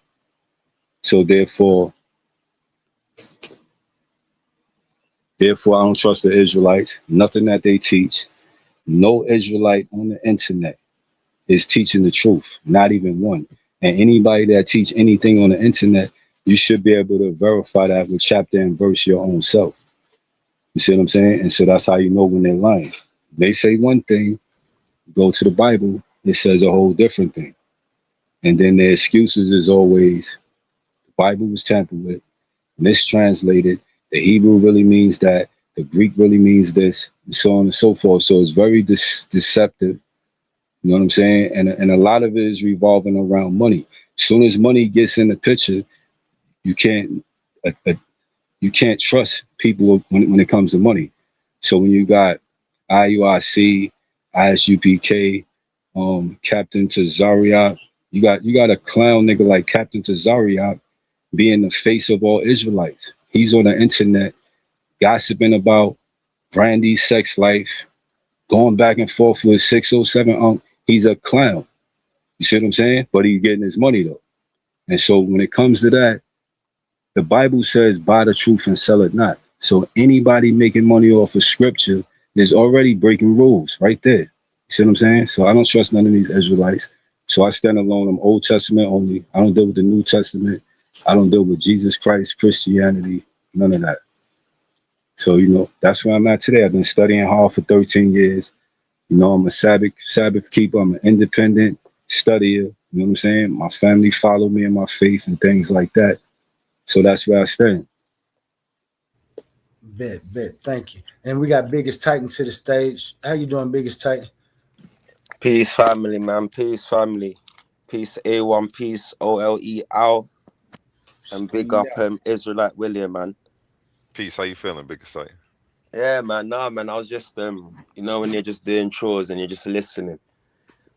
Man. Just listening to the convo, man. I like the points the brother's making. I wouldn't fully agree with everything he's saying, but I'm definitely of the view that not everyone that comes from an Israelite lineage. But I do believe that we can use the term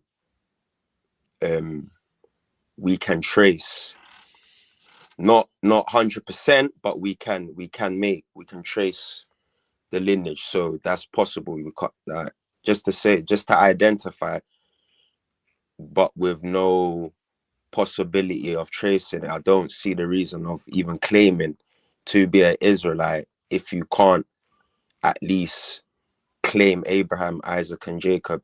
Obviously, you've got the Christian way where they'll believe it via spirituality and other routes, but there is a way where it's a true lineage as well. So just have that in mind as well. That's what I wanted to say. Cool. So look, brother. So first I want to say, right, if you trace your lineage back to Abraham or Isaac, neither one of them are Israelites. The first Israelite was the sons of Jacob. because Jacob is Israel. So an Israelite is the descendant of Jacob. That's number one. Number two, when you say you can trace your lineage, a person can trace their lineage back, let's say, let's say 1,000 years. How is that possible, brother? Well, I can't definitively say trace 1,000 years, but my family name, I can trace it 700 years because my grandfather, he's a king back home in Ghana. Well, not a king of kings. He's one of the regional kings. So he's got the king of kings over him, but he's one of the regional. And we go by maternal lineage. So if it was via male, then it would be a bit of a challenge. But because we go via maternal, I know I'm from my grandma. I don't know if I'm from my granddad. Do you get it? You get what I just said? That's a good point. Yeah. So my family name, well, I can't say a family name because the Akan's a bit different. We get named after our fathers, but my paternal heritage is not even fully Akan. It goes back to the Ewe. My paternal maternal is purely Akan. So my surname that I got from my grandfather, which was based upon his maternal uncles, my name goes, and he was a king. It fits perfectly well. I don't want to go into too much detail, but my name goes back to the 1400s. I've got the books, I've got the sources. My surname, so 600-700 years, something like that. You know what I mean? So, and it's within my maternal clan. The name where it comes from, the clan, the descendants that was dropped off there. Like I can trace all of these things. So to say that people can't trace is like, what are you talking about? Because it's quite understandable if you've gone through war and you're a prisoner of war, and then you've been forced, and now you've been forced out of your name, culture, and these things. That's very understandable why it would be very difficult to trace. But if you come from a people that was affected by the war, but not as much, that wasn't taken as prisoners, there's a potential possibility that they can trace who they are.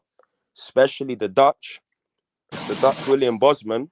He said a lot of good things and bad things about my people. And what he said is that these Akans, they're quite dumb. But one thing about them is they know how to trace genealogy. This was said in 1700s. So, you know what I'm saying? Yeah, you know what? I respect that I respect that method that you just described of tracing your lineage. I respect that to the fullest, right?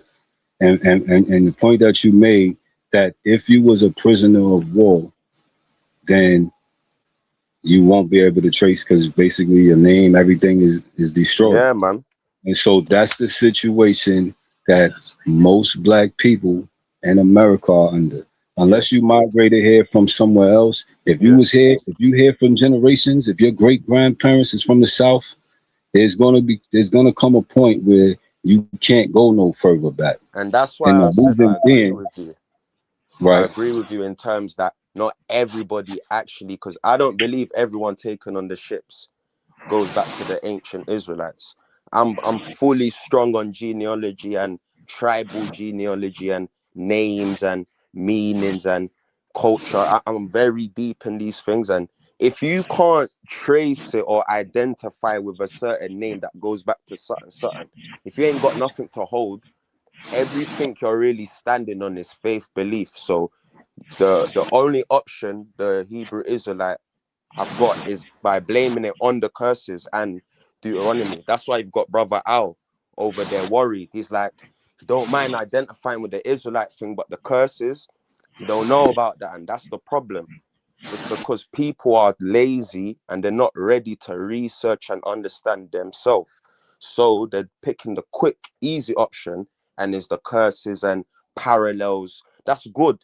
It's good to add on when you've got the genealogy, culture, tradition, DNA, then prophecies. That's the full package now. but you can't be relying on prophecies, biblical scripture, shouting on the corner, scaring up the people. It's like, it's not making no sense. You know what I'm saying?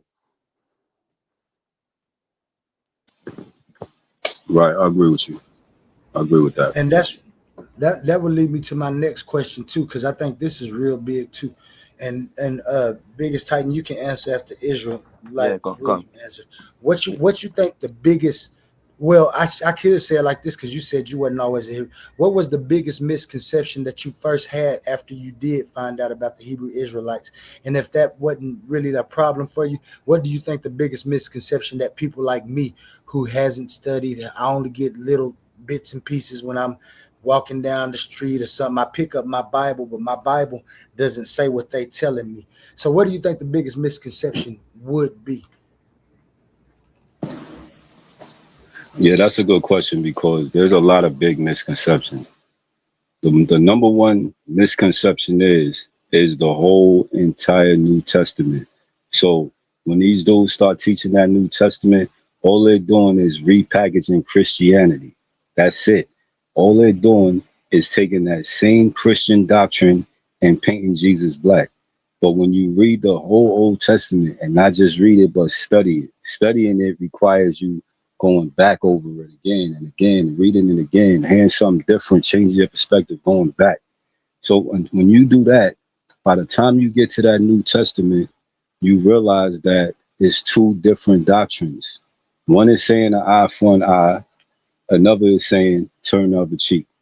You see what I'm saying? And there's just 1,000 more things like that where it's just a direct contradiction. So when you're dealing with that character of Jesus Christ, you're dealing with an idol who placed himself before God. And the first commandment was place no other gods before me. So to me, the whole Christianity, New Testament thing, that's the first thing that you really have to overcome as far as what the Israelites are teaching.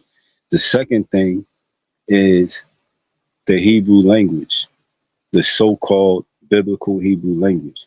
None of these guys can read that so-called language. And also that language, that so-called biblical Hebrew language, the Paleo Hebrew, the one with no spaces, no punctuation, just character after character after character, just a long page full of characters. That language, that so-called language, is impossible to read.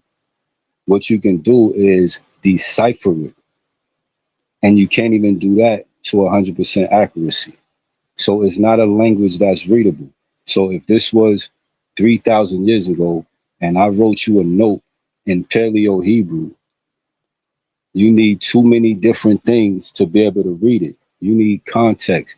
If I give you a 4-character word, those 4 characters could be several different words, 100 different words, just those 4 characters alone. So you have to go on context. So now if I give you a note with no context, or if you just find a piece of paper with that language, there's no context, you don't know where to start. You don't know where to make the first word at. You don't know where the first sentence ends at.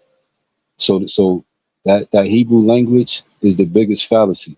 And it's like, And can I like piggyback on that, because I totally agree with you.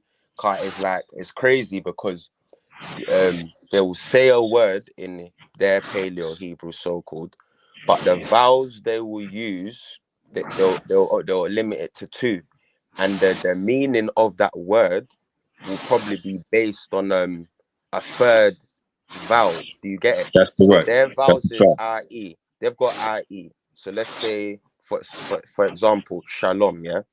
They'll say shalom, yeah, and it will have a certain meaning. Like shalom can mean complete, yeah.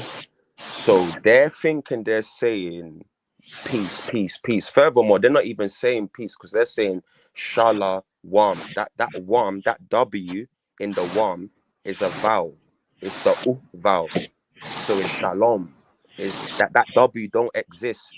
So when they're pronouncing it, they're not even saying peace. Like I don't even know what they're saying.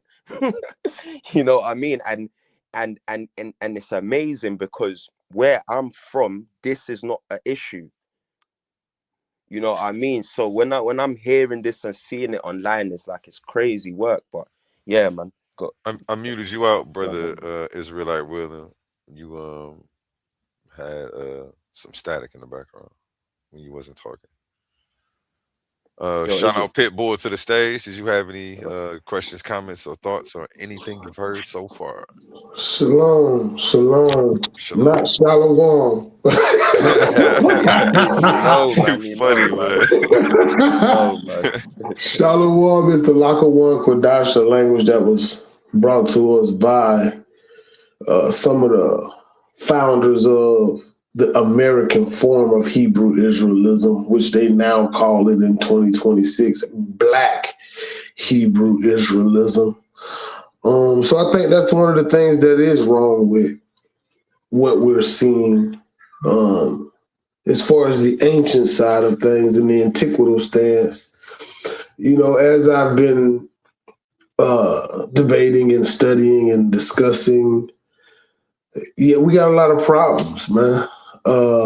When it comes down to the culture and the linguistical systems. And right now I'm in the process of trying to see, is it plausible and possible that these things were constructed in a manner to lead people away from their true identity, all while hoisting up the identity of other people. I could speak on that later because I really think that's what's going on. Because when we look at how the culture of these people are constructed in the antiquatal stance, DNA wise, there's not one single African American that could be a Hebrew Israelite, according to the genealogy or the DNAs that the Levantine area is promoting are the people. African American can't fit that. You know, we got to be very careful, man. That's all I'll say. I'm really listening. Y'all saying a lot of good things that I've understood now for a minute, but I'm trying to find a way out, honestly, as far as is there any plausible way that this could be the people or people, but who they're saying the people aren't? You see, so I'm in the process of that right now, digging into those things because it's too much culture that involve people that don't look like the Black Hebrew Israelites, and I say that with respect. It's just the DNA don't match. This is why they have to say the curses are the foundation of who they are in 2026, because there is no DNA that would prove that. It's just not plausible. And also, I'll land with this. The book that we read from it's starting to show that it was constructed based off of what we see in these modern understandings, due to the fact that now we have so many ancient writings from before the time, during the time, and after the time of these people. How did theirs vanish from the face of the planet? Like, how did it vanish? Where did it go? They don't have a book. All the information is coming from someone else's information. You know? So that's very problematic. And I just landed there, man, and listen to you guys continue to speak on this. But they got some problems and some cleaning up to do. Thank you. Yeah. I think we talked a I couple of wanted. weeks Oh God. back. My bad. I'm gonna let you have it biggest tight. And I was just about to say, I was gonna Pitbull. We say had the a DNA. few. Yeah. We had a few conversations back when we was interacting. I asked him this exact question about what I think was what he thought was the biggest misconception or obstacle that would have to be overcome, and that's exactly what he said then. That's the linguistic thing that we have to figure out, and a lot of people use it for confusion and continue to. Go ahead, biggest Titan. Yeah. I wanted to speak regarding DNA. So I'm not I'm not a mad DNA specialist or You know, I'm still in and out of the studies and learning bit by bit. But what I've come across is the haplogroup L3E,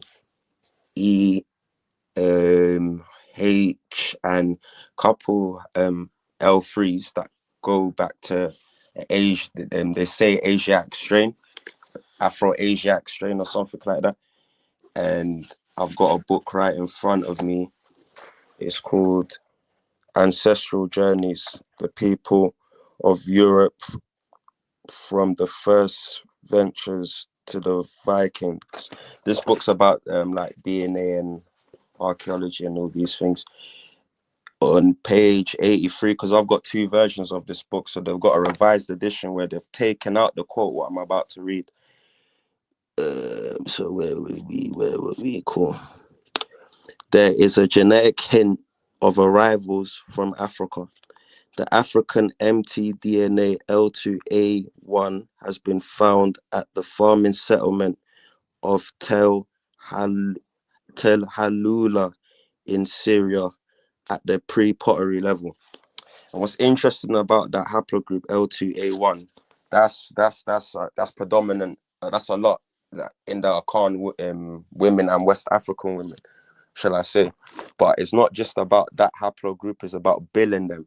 So the more strains I find like that similar, I build them up, and then I make a case.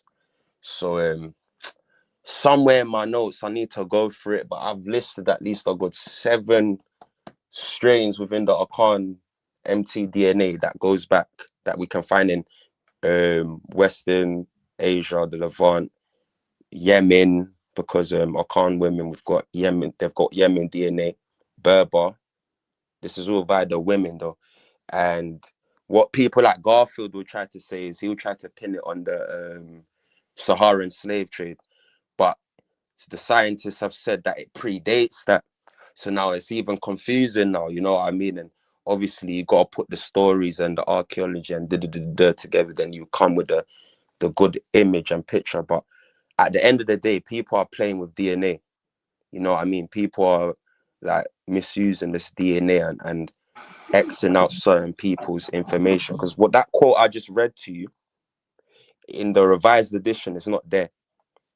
You know what I mean? So it's funny, innit? Because people are playing with DNA, but if we say this, they're gonna say, "Oh, you don't know nothing," or you know. Yeah, that's one of the things I'm looking into as well. I'm trying to, because when we look at how the data is collected, it's very strategic.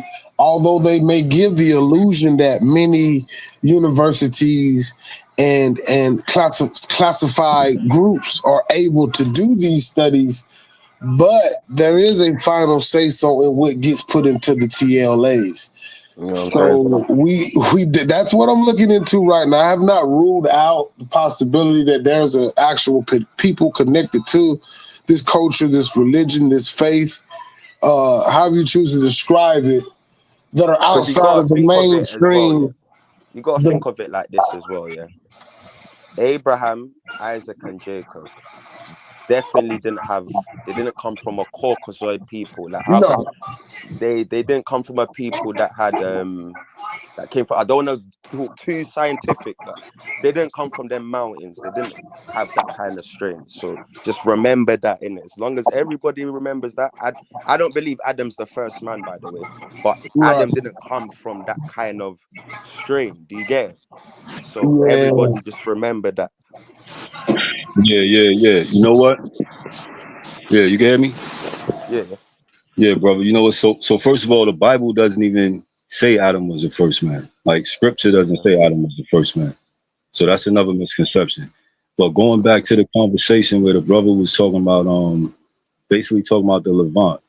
That's one more thing we need to understand. The Holy Land is not in the Levant. That's the place where the white man claimed is the Holy Land. You see, so that's another misconception. And one more thing, getting into the DNA thing, right? My question is this, right? If you had a man who was if you had people who was an enemy to your family for as far back as your family can remember, would you rely on them to teach you your history? And Right. the answer to that question is, for me, it's no. For everybody else, it seems that answer is yes. You see what I'm saying? So we relying on the white man's information to say, oh, this happened, that happened, DNA, haplogroup this, haplogroup that. When you go to DNA, right? When you deal with DNA, studying DNA, y'all think studying DNA is reading what they say they found by using DNA. Studying DNA is, what is DNA? Is it real? How do we know it's real? Can anybody see it? Can I verify that it's real? Can anybody I know verify that it's real? Have I ever seen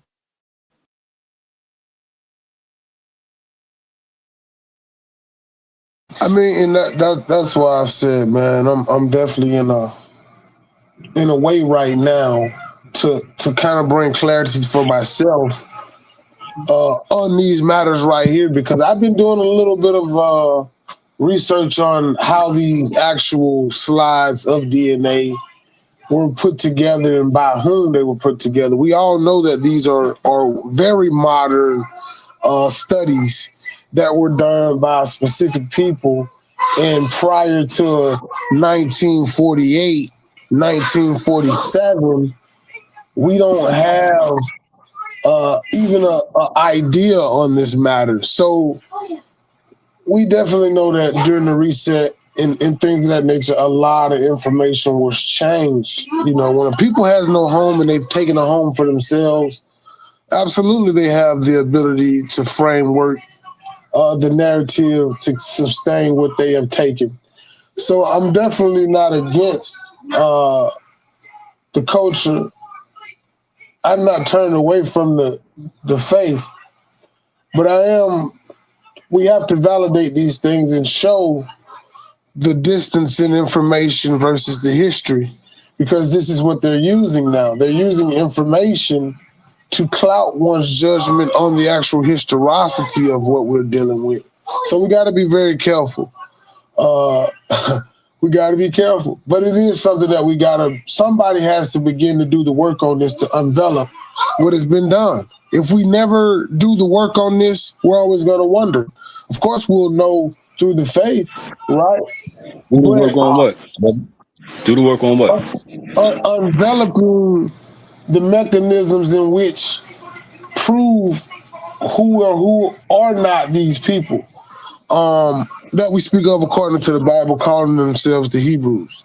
Because I mean, You have to go back home, because well, remember, that's where you came from. of course. So you have to start from there. You have to trace your people. For all you know, you might go back to ancient Egyptians, because bear in mind, what's his name? What's that youth called? I Show Speed. When he went Ghana, they blessed him with a name, Berryman Kofi Akufu. See that name Akufu? That name Akufu is the same name as the Khufu in Egypt. Same, it's both compound names. So Khufu in Egypt, Ku means a warrior, and the Fu means a person. In tree, a Kufo is a Ku, that means to kill or fight, and Fo means a person. So we may not be the descendants of Khufu, but we bear his name. We're the keepers, shall I say, of these names. And I Right. can, I can show so many more examples. So we don't know if you may come from a certain lineage. That's why I keep saying lineage, genealogy, because not everyone amongst the Akans even come from that lineage. But based on the mixing, you can theorize. You get it? Because we all, at the end of the day, have a common ancestry via the woman. The male's a bit different because we may come from different fathers. And that's where these arguments really hold weight. Like, these questions you're asking, like, that's where it's like, ooh, like, I get the questions. But you see, when you come from this woman, the certainty is a bit higher. You know what I mean? So, For yeah. me, You have to go back home and study. That's my best thing. For me, like, I totally understand what you're saying, but when it comes down to genealogy, it's two sides to the coin because you have a mother and a father, and you're right on majority, if not all of what you said. The only thing I would give a little pushback on is your mother is not the end all be all of who you are, so you got to know both. That's the only thing I would say. You know what I mean? Every name, every Akan human, their surnames based on their paternal lineage. Mm-hmm. You know what I mean? So you're gonna have to have the knowledge of your fathers. That's why I can tell you that my pure paternal lineage is not Akan. How do I know that? It's via me doing my homework, my genealogy. Right. You know what I'm saying? My pure Akanness comes via my mother. And no, Okay.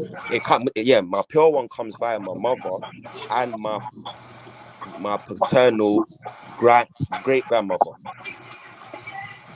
Yeah, and that's just, that. You know what I'm saying? So yeah, I that's me absolutely doing do. my genealogy. But some people actually don't know that. There's some Right. Americans that have a better job at tracing their genealogy than certain Africans.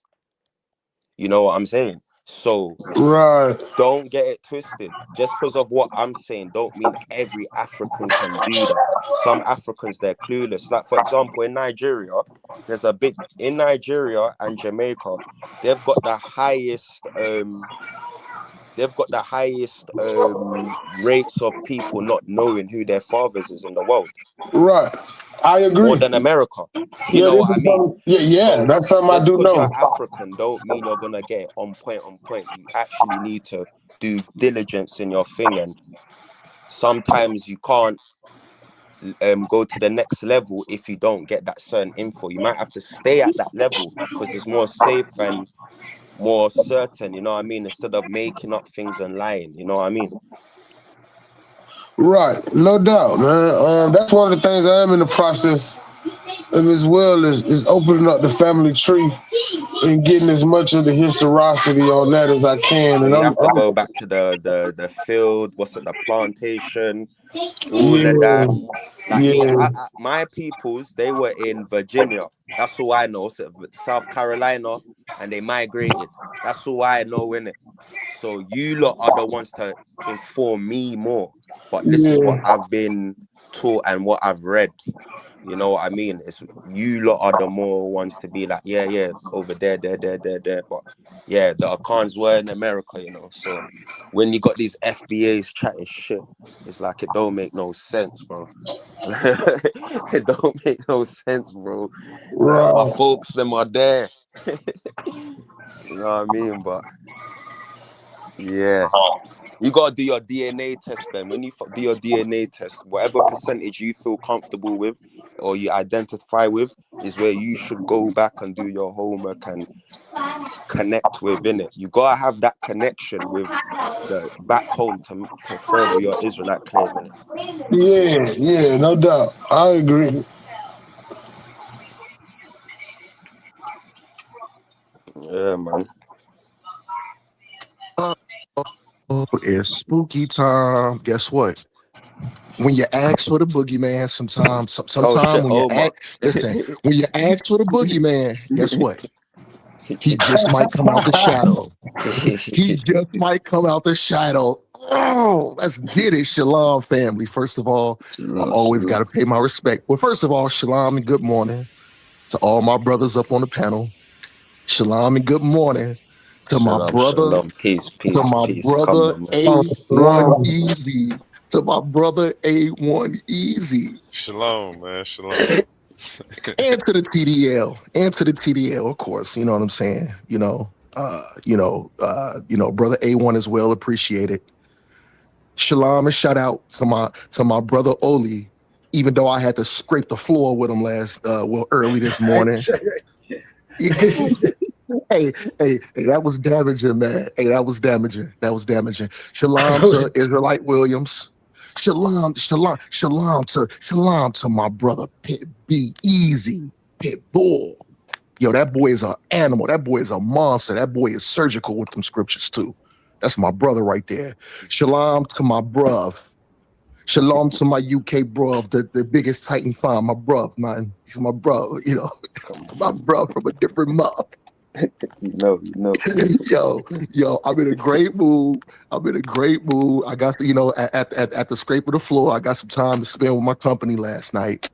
You know, I had a good time with some family and friends last night. I got some sleep. Like I said, I'm off for the next couple of days, so we got time today. And shalom to the chat too. I see you know, Cedric. I see Cedric up in here. Shalom to Cedric. Shalom to Ankh. You know, shalom to those guys. Hey, Cedric, come up, man. You know what I'm saying? Come up, man. Scientific literacy is something. I beat up Garfield with that Akan knowledge. Something. You know? Come up. Well, I don't know if y'all saw this video with me and Cedric. Not me and Cedric. Where me and Garfield had a dialogue. See, and here's the thing here. I'm gonna tell y'all something. When it comes to me, like I tell people, I've been in the shadows watching for a long time. So the last conversation, the last conversation I had with Garfield, it was him and Rob Bourne, and I think Mika was up there too. So it was a question. What, see, me, Rob Bourne, and Mika? What, me? Was you up there too? I've spoken, literally, I've had a debate with Rob Bourne and Garfield, and Miko's in the background just listening, laughing. I shredded, yo. I had to shred Garfield and Rob Bourne to pieces. And this is the thing here. I clipped it too because Garfield had the nerve.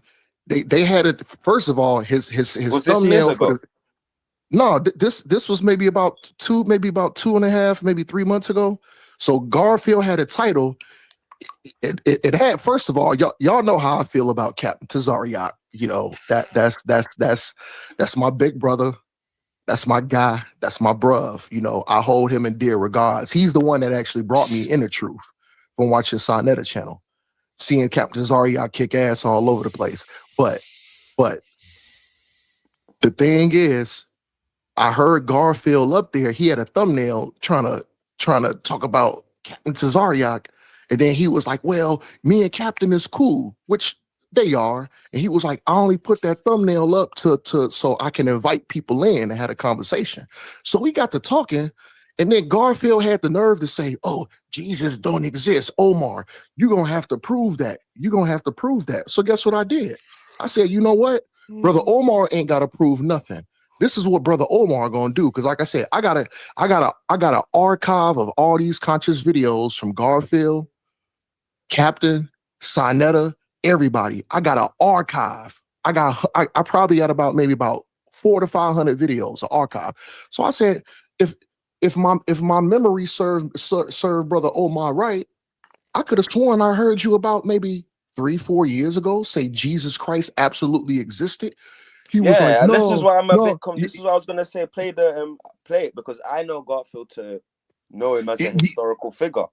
Thank you. And you know what, Garfield tried to argue me down, but guess what Brother Omar did? I said, it's bully time. Guess what? Here goes Exhibit A. It's bully time. Here goes Exhibit A. Yo. It took me a little second to find a video, because like I said, I had to siphon through hundreds of videos, but I narrowed it down and I ended up finding it. So I played the video. Yo, everybody in his chat was like, "Oh snap! Who is this nigga? Who is this nigga that pulled up the evidence?" So I told Garfield, I said, Garfield, I don't ever want to hear you say anything about the Bible. I don't want to hear you slander Christ, aka hold on, Hamashiach, Yahushua, aka Christ. I don't ever want to hear you talk about him again, because I played the video, and then Rob Bourne, and then guess what? Rob Bourne started battling his own, because that's Garfield and Rob Bourne's that's their mans in them. That's their mans in them. So next thing, that nigga Rob Bourne got pissed off. He said, see, Garfield, I told you, be careful. Be careful on what you say. You open up the floodgates for these niggas. Some of these niggas have the actual footage on what you be saying. I told you not to do that, Garfield. And then him and Rob Bourne start going at it. So, a lot of this work is easy. A lot of this work is real easy. You know what I'm saying? But I really enjoyed the dialogue between me and my brother Oli last night. You know what I'm saying? I ain't gonna, I ain't gonna puff up my chest or nothing like that. You know what I'm saying? And then I had a house full of company. They was, because I was upstairs in my room because I didn't want to have them all. I had a house full last night. And then I put it on the TV I put it on the TV downstairs. I was upstairs in my office and shit, right? They was just listening and what you be doing in your office, Omar? What you be doing in there? Well, actually, no, it's not. Hold on. Let me correct myself. It's not my office because I leave the house to go clock in. It's my wife. It's Ashley's office because she worked from home. So it's actually her office because she worked from home. What do you need an office for? Well, no. I'm clouded. I know. It's her office. She got it all dialed up to her liking because what I'm saying, she worked from home, so she spent a lot of time. She spent a lot of time up in her office or whatever. You know what I'm saying? But I had to go up there. But the thing is, I apologize that my time was so short yesterday. Like I said, I told Oli I could give 30 minutes. I think I may have went a little bit over, made about 40 minutes. You know what I'm saying? So I apologize. I didn't have time dedicated to really entertain the conversation last night. Just due to having friends, family, over the crib. We played darts. I got a dart board up in the garage. We got on the bones, we got on the spades. You know what I'm saying? We ate some good food, had our little drinks or whatever, you know what I'm saying? So I really enjoyed. So I apologize. I really didn't have time to fully dedicate to fully just kind of dive in a conversation last night. So my apologies. But guess what, brother Omar? Like I said, I'm off the next 2 days. So we gonna get this work in. But Salaki, I jumped in, you know what I'm saying? I just wanted to show love to everybody. But if brother Oli want to go ahead and speak, or if anybody else want to speak, I'll go ahead and mute out for the brother for the bros. Yo, A1. I'll mute out. What's up with you, biggest Titan? How you feeling? Yeah, what do you call it? You was on the Titans TV the other day, innit? Remember when he bigged you up? Yeah. I was Cool. Yeah. Just for a little disclaimer, that when you get contact with Callum, just know that he'll let you know how locked in we are in it. So I don't want to say too much. Sometimes he tells me to come on the shows, but you're listening. Mm-hmm. Did you watch me questioning? No, I missed it. What I missed? Tell on me. what show? Because you know where it is, yeah. You see Callum, yeah. You see when we have our offline debates, yeah, he loves it, yeah. And that he's more open with his opinions, innit? So when I jumped on the panel, I asked him a question which we've gone through, which I know the answer, but because he's being recorded online in front of people, he proved me right. What I always used to theorize in my head, that if I was to put him on a hot seat in front of everyone, this guy is not going to be honest. And I proved my point, man. You know what I mean? So I thought you saw that bit, but when you got time to rewatch, yeah, please do, man. But yeah, man, people got to be careful how they're listening and taking info, because there's a guy that's been on your panel. What's his name? I think it's God Energy, something like that. Like, yeah. When he there's a warrant for him. So when he comes, you lot let him know, yo, you listening? The biggest Titan wants to talk to you. He wants to have a big convo with you. because it seems that people are regurgitating Callum's works. And because I've been there from the jump, I know when they're literally saying his opinions, his works. They've not done their own homework. And even if they did their own homework, they're still using Callum as a shield and a torchlight with their little info and research they're finding. You get it? But if you've got skills in linguistics and other avenues, you can pretty much just do the homework for yourself and come to the conclusion for yourself. And you realize that a lot of things, what people say, they don't stick to the script. They just do it to swindle people. And some people got an agenda in it. Some people, they genuinely don't care about the certain info that they're bringing out. They're just trying to get paid. And the environment certain people are around is like, it makes sense. They all don't like Muslims. You know what I mean? So people's just got to be careful where you're getting your info from, because I'm hearing people on Sarnet or everywhere in the HOK when they're talking about Islam and its Ethiopian connection. Like the answers that these people are coming up with and the conclusions, these are all things I know. How do I know? Because it's from Callum. I was pretty much the first in the class for these teachings. You know what I mean? So anyone else coming around saying this and that, early origins of Islam and Ethiopian connection, they don't know what they're talking about, and they're literally just piggybacking off Callum. And I can put all of them to the test because I've probably got like 40 inscriptions on my phone, like inscriptions that Callum knows he ain't got, and he will clap his hands. You know what I mean? So if they're gonna argue like Callum, they have to argue like Callum. They can't add their own spin or twist to it. That's my thing. But yeah, man, watch it again though. Watch it again. Watch it again if you can. I asked him a simple question: that was Abraha associated, or was he connected with the Abyssinians? Does anyone on this panel know who Abraha is? Go ahead, brother. Teach. Now I'm asking, does anyone on the panel know who Abraha is? No, could you tell us, please? Okay. Abraha basically was a general who became a king in South Arabia. He was under the Nagus King Caleb. This is roughly in the 6th century. The Abyssinians are initially from Yemen, Hadramut, Jabal Habashi.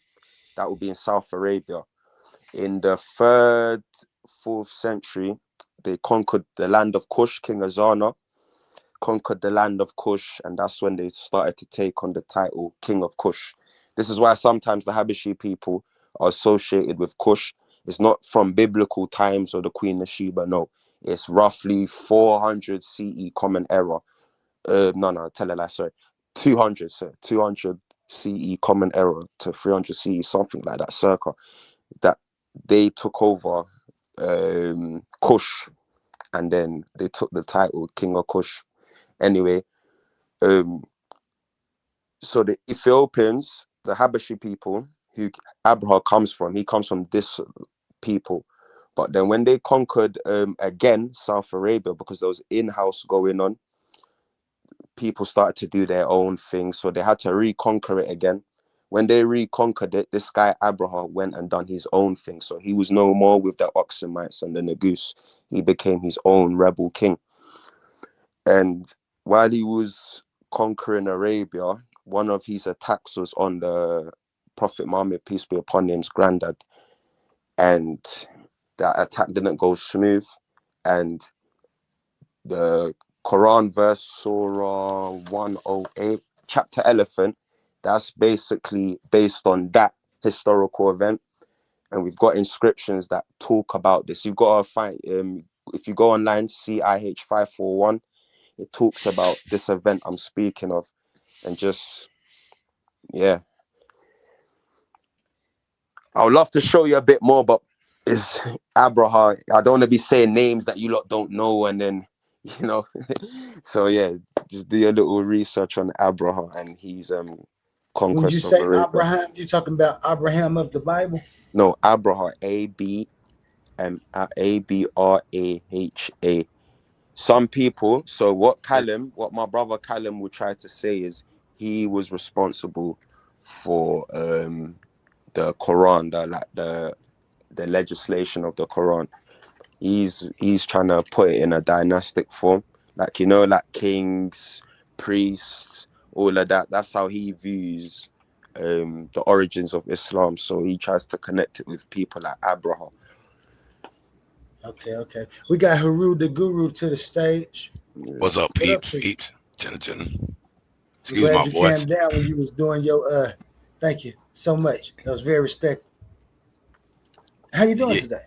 I'm doing all right. I'm sorry. I'm used to being on the late night panels. I forgot it's a daytime show. Got to be a little more rated G, PG rather. Straight. What you got for us today? You been listening? How long you been listening? You heard anything good you like? No, just 5 minutes. I got nothing to push back on. I just wanted to join y'all brothers. I enjoyed speaking to you, old Mr. Owl. You're a very wise man. Thank you so much. I And I appreciate you got for to pull speaking. up on A1 on camera. You on camera, Hey, just sitting back in the cut like I'm just chilling, nigga. I'm chilling. He probably don't need smoke, but he looking like I'm just chilling. What y'all that's got to say? that's usually why I don't cam up, cause y'all would be like, "Damn, another one! Damn, another one!" So that's why Yeah.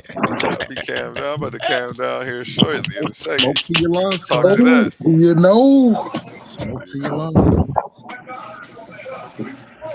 Long as y'all No, get one day of every day, you need to get your body where you breathing like you got to do one exercise that got you over breathing, like maybe a run 2 laps, run your hardest to where you got to breathe and catch your breath. You got to do that once a day. I agree. Not a bad idea. That's not a bad idea at all. yeah. I've been putting miles on the road this summer. Yep. I got to get ready too, cause next month I'm gonna train my grandson before the winter track season, and I'm gonna get in it with him. So I'm Yeah, gonna you gotta get challenge that him. thing. Can you beat your granddad in the mile yet? So how Let's old you, go. You, Harry? hmm? How old you? He'll be 9 in September. No, you. I'm 50. Oh yeah, you're a young granddad then, man. Yep. Unfortunately. Fortunately, but unfortunately. It's a blessing, man. It's a blessing, man. They say that the elders' mouths are stronger than a charm, man. Okay. The words of an elder is stronger than any form of charms or voodoo, man. Yes. Agreed. Oh, so your Omar, grandson's 9, yeah? Yeah. What, the Third is only before. grandson you have? Yep. Thus far, Okay. hopefully. No, many more to come, man. Many Yeah, more I to know. I got forward. three. I got 3 grown daughters. Yeah. So, but they hadn't had no kids. No, many more to forward, man. Many more to forward. You know what I'm saying? Mm. Sure. But yeah, man. Omar, I don't know if you got to watch the first part of this. You was talking about last night how you was hyped because you had company and uh carrying on in a joyful manner, feeling like you were scraping something that was your knees. You was drunk. You wasn't scraping anything. You was falling down. Um, so I didn't do my slideshow last night.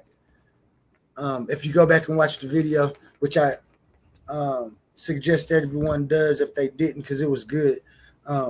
Humble and Cosmo and Kyle got to have a little bit more of discussion on their disagreements about naturalism and faithism. And when I say faithism, I have to say that because we're talking about the Owaspy book, but faithism is the actual name to what they're discussing, and it was real good. I hit an incoherent spot where I started going to sleep, but they started talking and it woke me back up. And so, the naturalistic view. Shout out to Cedric. I know Cedric in the chat. The naturalistic view fits to get a real good analysis thanks to the Owaspy worldview and Cosmo Cal, who's I feel is very discreet on his information, especially when he's dissecting other people's views. And so humble is no pushover ever when it comes to information. And he'll surprise you because he'll be talking about one thing one day, and you might think that that's his actual specialty. And then he'll inform you and surprise you and tell you, oh, no, I can talk about it, which a lot of people can, but his view is a naturalistic view, which is a very big view. A lot of people like to say it's a consensus view. I don't. But the Coliseum of Arguments continues to get good conversations. And Omar, I do have part 3 ready, but I'm going to chill on you. I'm going to do it tonight. In part 3, I will be talking about the covenant justice and the moral system that you so proudly argue about.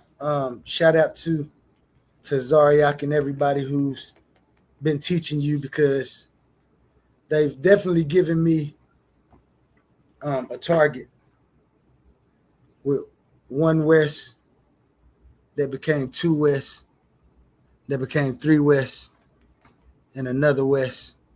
And so, again, y'all Too funny.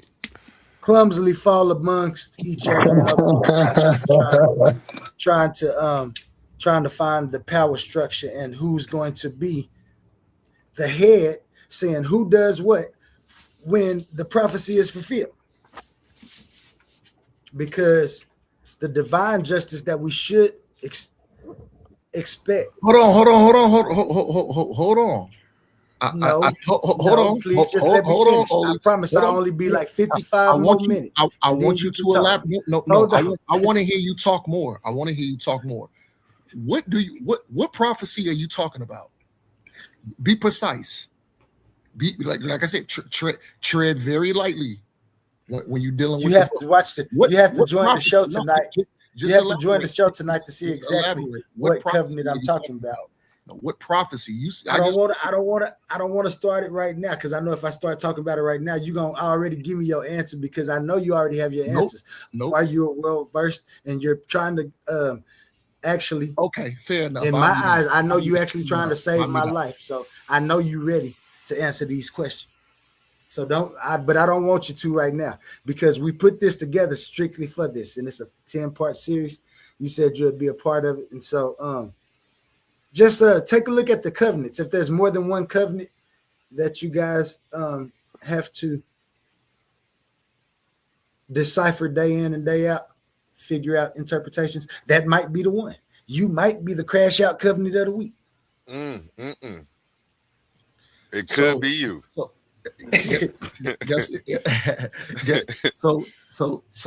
guess what, Oli? I'm just gonna expose you very lightly right now. So wait. Time out. I'm gonna be brief. I'm not gonna go all the way in. No homo. But I'm just going. What I'm gonna do? I'm gonna tread very lightly right now. And then what we gonna do? We gonna pick up this. We gonna pick up our conversation later on tonight. But let me tell you where you already messed up at. Do you know what a covenant is? Guess what? Guess what? I don't want you to answer. That was a rhetorical question. A covenant is all it is an agreement. It's a contract. So guess what happens when you break an agreement when you break a contract, guess what? There's a punishment for it. And not only that, a new contract and a new agreement has to be formed. That's where you already effed up at. But go ahead, brother. I told you might be the crash out covenant of the week, of the millennia, of existence. Which covenant is the crash out covenant? You're right about that, Omar.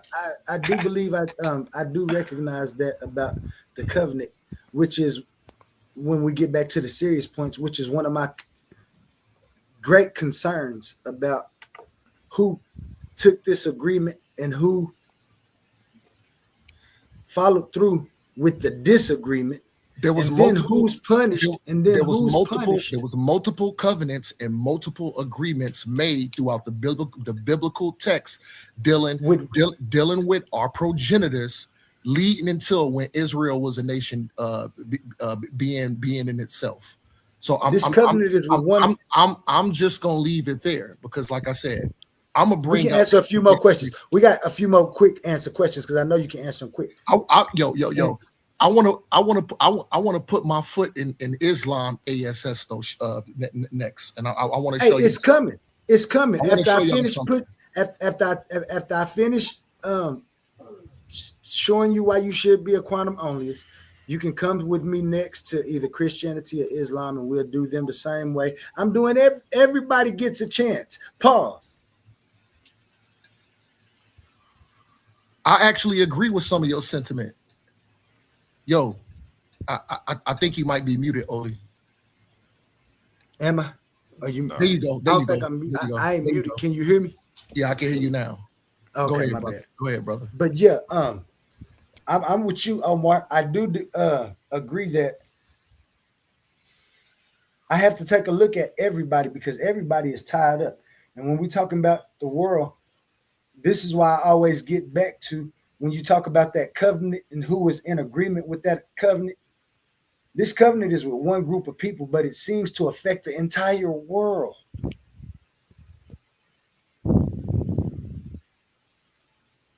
And what my man Pitt was saying earlier, we have to really have concern about that. We have to look into it if we don't do nothing else. I wouldn't say the covenant. I wouldn't say the covenant is for one people. I would say that the covenant was given to a one people to spread to the nations. But they fucked it up before they could spread it to anybody. So how did everybody else? This is where Islam comes into it now. Where Brother Omar. Oh, okay. I see what you're saying. Okay. I forgot you Islam. I forgot the biggest titan you are. You Islamic. You Islamic biggest titan. I'm sorry, I didn't mean to interrupt. Yeah. I'm Muslim. Yeah. I think for like half of my life. I think when we look at the overall shadow of it, the Most High in the Torah is drawing a people nigh or drawing a people out, and it's called Quadashness. It's where you become set apart, right? So absolutely. Kadosh. Yeah, exactly. So absolutely when we see these people being like all the other people in the world and referencing things and worshiping things and doing practices outside of what the covenant allows, this was the actual reason for the covenant. And he, the creator of these people, is doing the work in these people to perpetuate them to do his will. He's dealing with them from an inside out kind of ordeal. And he's actually building this up through generations. So it doesn't happen overnight. So we're going to see them stumble and fall all throughout the text. And it's to bring you to the knowledge that you are these people to this day. And we are the generation that will fulfill these things. And that's what's most important. The understanding of the ordinances that was given, the statutes and the commandments that was given, and how we are to observe them and do them in today's time. If we did, the world would not look so off center and off balance. here in the Americas and abroad. We know everywhere we go in all four corners of the earth is in sheer chaos. Somebody's trying to take something, move something, change something. So the structured idea is the Israelite people are the ones to set the world back in balance, in peace and harmony and love and compassion for one another, because this is what the rules require. I just wanted to add that to it. We got to be mindful of that as well. So if Thank you. I y'all agree don't, with you if so y'all don't much, mind, Pitt. I'm if just y'all let don't you mind, go, if y'all don't Omar. mind, I was just gonna tell Pitt that I don't think you agree with him when it comes to peace and love and harmony. You tell him about it, Omar. so I just want to piggyback off of what Brother Pitbull said. You know, I agree with a lot he just said, but here's the thing here. What we gotta look is when it comes to Abraham, Isaac, and Jacob. This is what we got to look at. Now, don't get me wrong. There was a son named Ishmael who went off and who made the what we would call the so-called Arabic people, Ishmael. Now, here's the thing here. Did Ishmael get a blessing? Don't straw man Ishmael Yes. like that. Listen. Don't straw man Ishmael like that, man. Tell who he really is. I'm finna line up. Tell Listen. He is straw man in him. I'm about Ish- to put Omar Ish, to bed still. But Ishmael, go on. let me tell you something. Ishmael wasn't Ish. Ishmael was S-H-I-T. And this is why. You got to respect your uncles, man. You got to respect your fathers, man. Anybody that knows African the culture. biblical narrative or any narrative, even dealing with the biblical thing, Ishmael got a blessing. But did Ishmael get the covenant? No. Thank you, Pitbull. So this is what Brother Omar want to show, because we're talking about Qadash and we're talking about being separate. So this is how we're separate from them. Let me show y'all something right quick. Because like I said, I'm holy, I'm separate. So even though I still got my separate from what? Wait, what are you separate from? I'm gonna show you right now. Okay. I'm gonna show you right now. This is how I'm separate. Oh, but don't be too long-winded. I'm not. Show my screen. This is how I'm separate. Show my screen. Like I said, we coming with all receipts and evidence from now on. Since that's what y'all want. Show my screen. Hold on. Last time you was up here and I wasn't up here, you was playing the Punisher, and you got me a copyright strike. Wow. And I was trying to figure out. I was at work, and then it's cool, but what is you about to play? I don't need another one. No, this is from BBC News. This is an actual news story. So this is fair use, because this is an actual investigation by BBC News. So listen, the reason why I'm showing this is because, like I said, I'm separate. You ain't got an article, man. You can't just pull up the article. Man, this is an article. This is certified. This is a 3 to 4 year investigation by BBC News, which is verified. So this is how I'm separate from Islam. This is how I'm separate from Ishmael. Let's show the evidence. You have video evidence. That's what you tell me. Show my screen. Yeah. Let's talk about that Hajj. Yeah. Give it a shot, y'all. So this is fair use. This ain't a video. This is not copyright infringement. This is an actual. This is a multi-year investigation by BBC News. It's spooky time. Let Omar cook. Let's listen. This is how we separate. This is how Israelite brothers are separate from Ishmael. And this is why Islam is toilet water. Let's play. Toilet water. He said to grab my bum. It's clobbering time. Is it?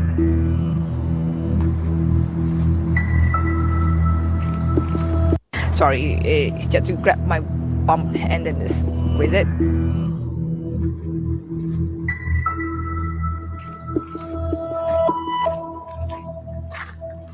Okay, we get the point. Can you stop it now? Nope. It's 2 minutes. It's too many. Why do we gotta watch? What is? Just watch. I was like, She's just not even. shocked She's to, not even Hey, be Arab. quiet. She's to Malaysian. see No, what. know It's how just to 2 meters, identify less than 2 meters from my mom. I was just too scared to shout.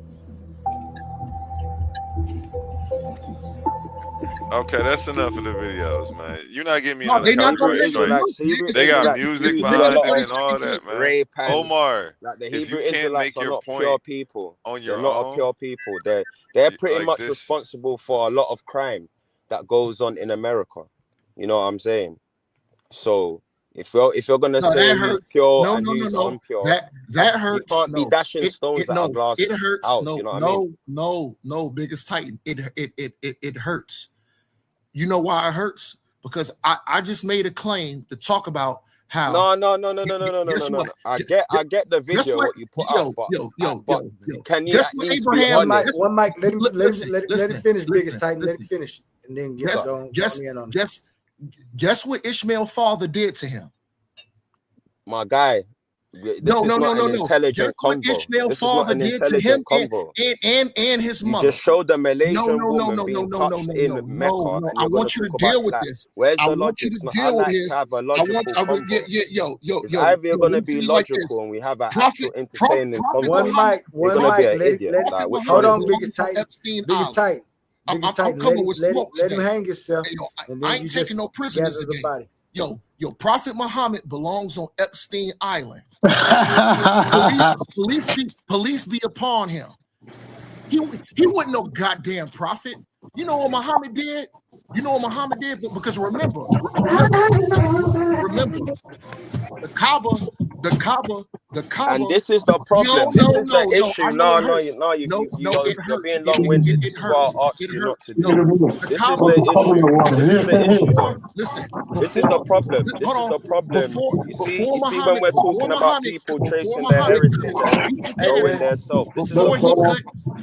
We've got people with identity I was cooking crisis. first. No, Grown men, grown men, you gotta wait, and you can't Biggest come up Titan. with a logical argument. Biggest Titan. You're wait. all over. Come on, man, we supposed to be brothers. Come on, man, we supposed to be brothers. Come on, man, we supposed to be brothers. Yo, Biggest Titan. Come on, It's not even Omar, you said a whole lot. Omar, let him Omar, respond to something. He can't respond to the video. He can't respond to nothing you said. You know what I mean? Like, Omar, respectfully, like, if you wanna dialogue with me, the Biggest Titan, yeah, you have to be respectful and logical in your speech. You're a grown man, so I'll give you that grown man respect. Said way, you should give me my respect. Now, where I'm from, even if you don't like the Prophet, you don't be coming on saying police be upon him, and you know what I mean. This is what kids do.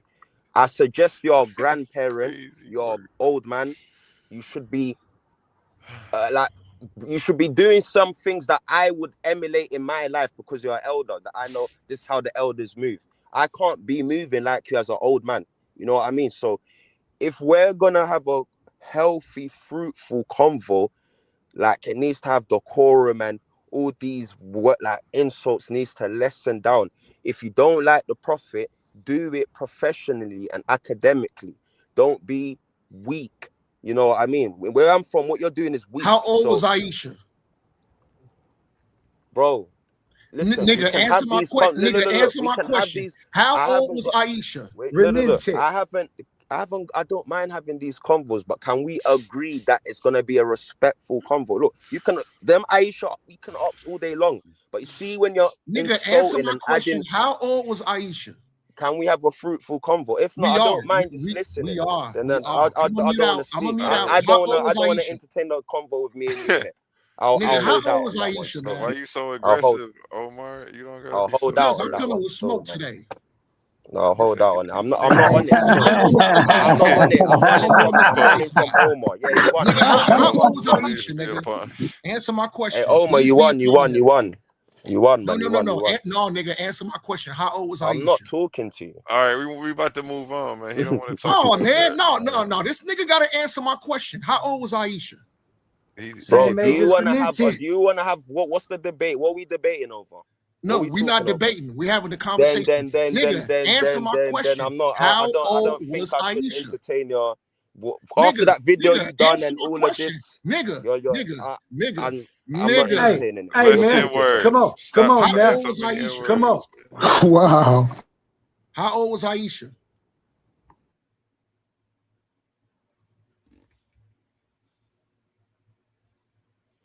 She was such a young girl.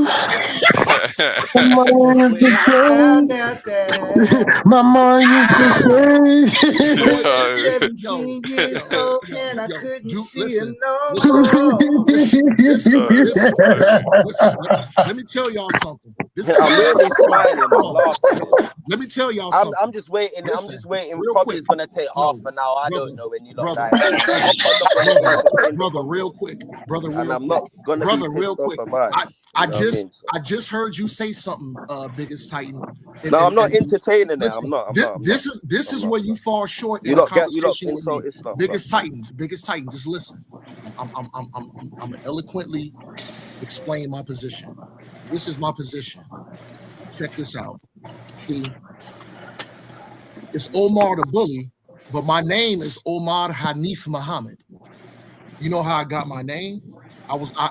My mother and my father was when I was conceived and when I was born, I was raised up in the mosque.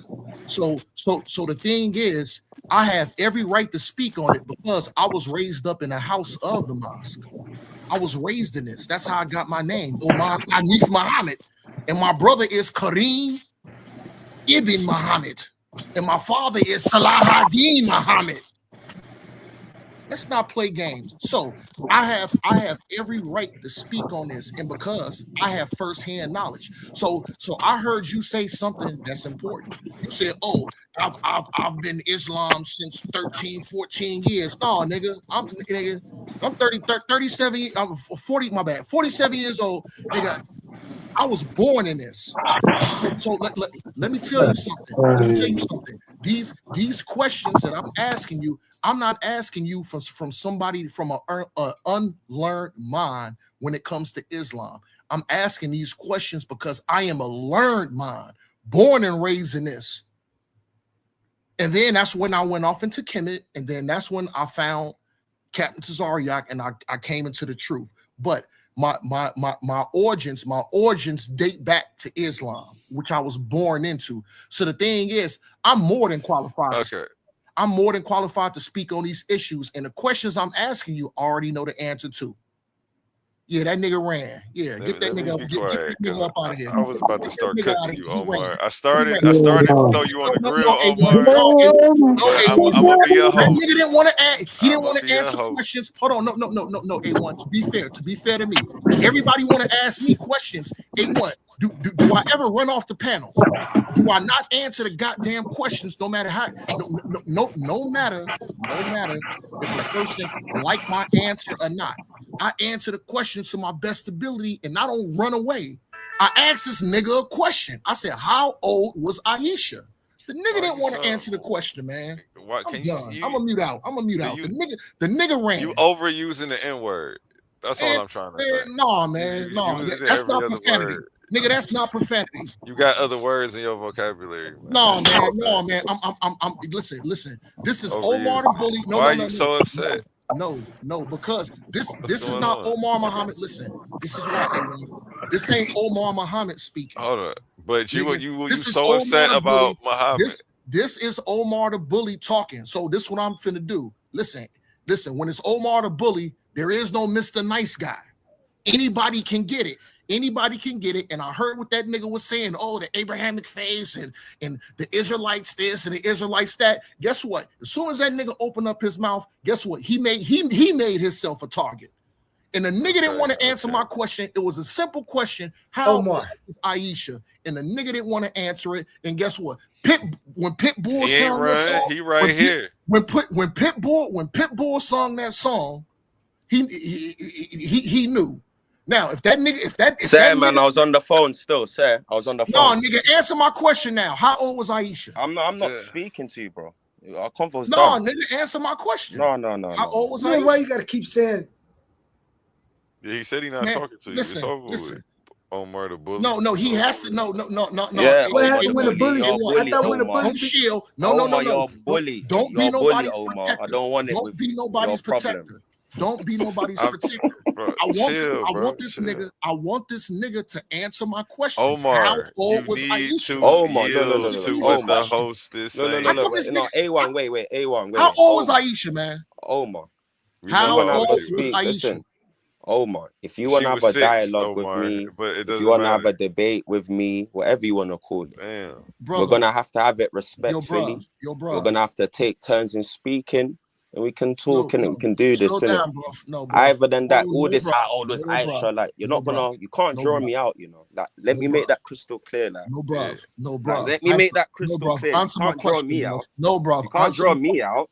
bruv. Answer my question. How old was Aisha, bruv? Answer.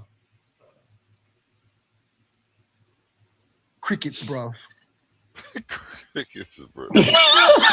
I answered for you, man. She was 6, bro. It doesn't Oh matter my though. So, God. Love Oh you. my God. She but was a it's all right. He didn't pull up to debate you about that. That's not what he's signed up for today. He just came to hit the Nah, country. He A1, can't. I don't mind debating about all of that. I just don't like the way he's going about things. Like, I Yeah, just proper I, won't I deal don't. with him. Yeah, Like, you know what that's I good mean? to have healthy boundaries, though. I'm not tripping on you because no I'm biggest very Titan. particular Yo, about how brethren. people talk to me and what I engage with because that's No, just And more I ain't about gonna you lie. than You no, them. know what I'm no, saying? biggest Yeah, Titan, bro. Thank you. No, fam, no, fam. You see, the thing is, biggest Titan, bro. Yo, you gotta learn how to answer the question, bro. You know, you don't want to answer question, bro. You don't, bro.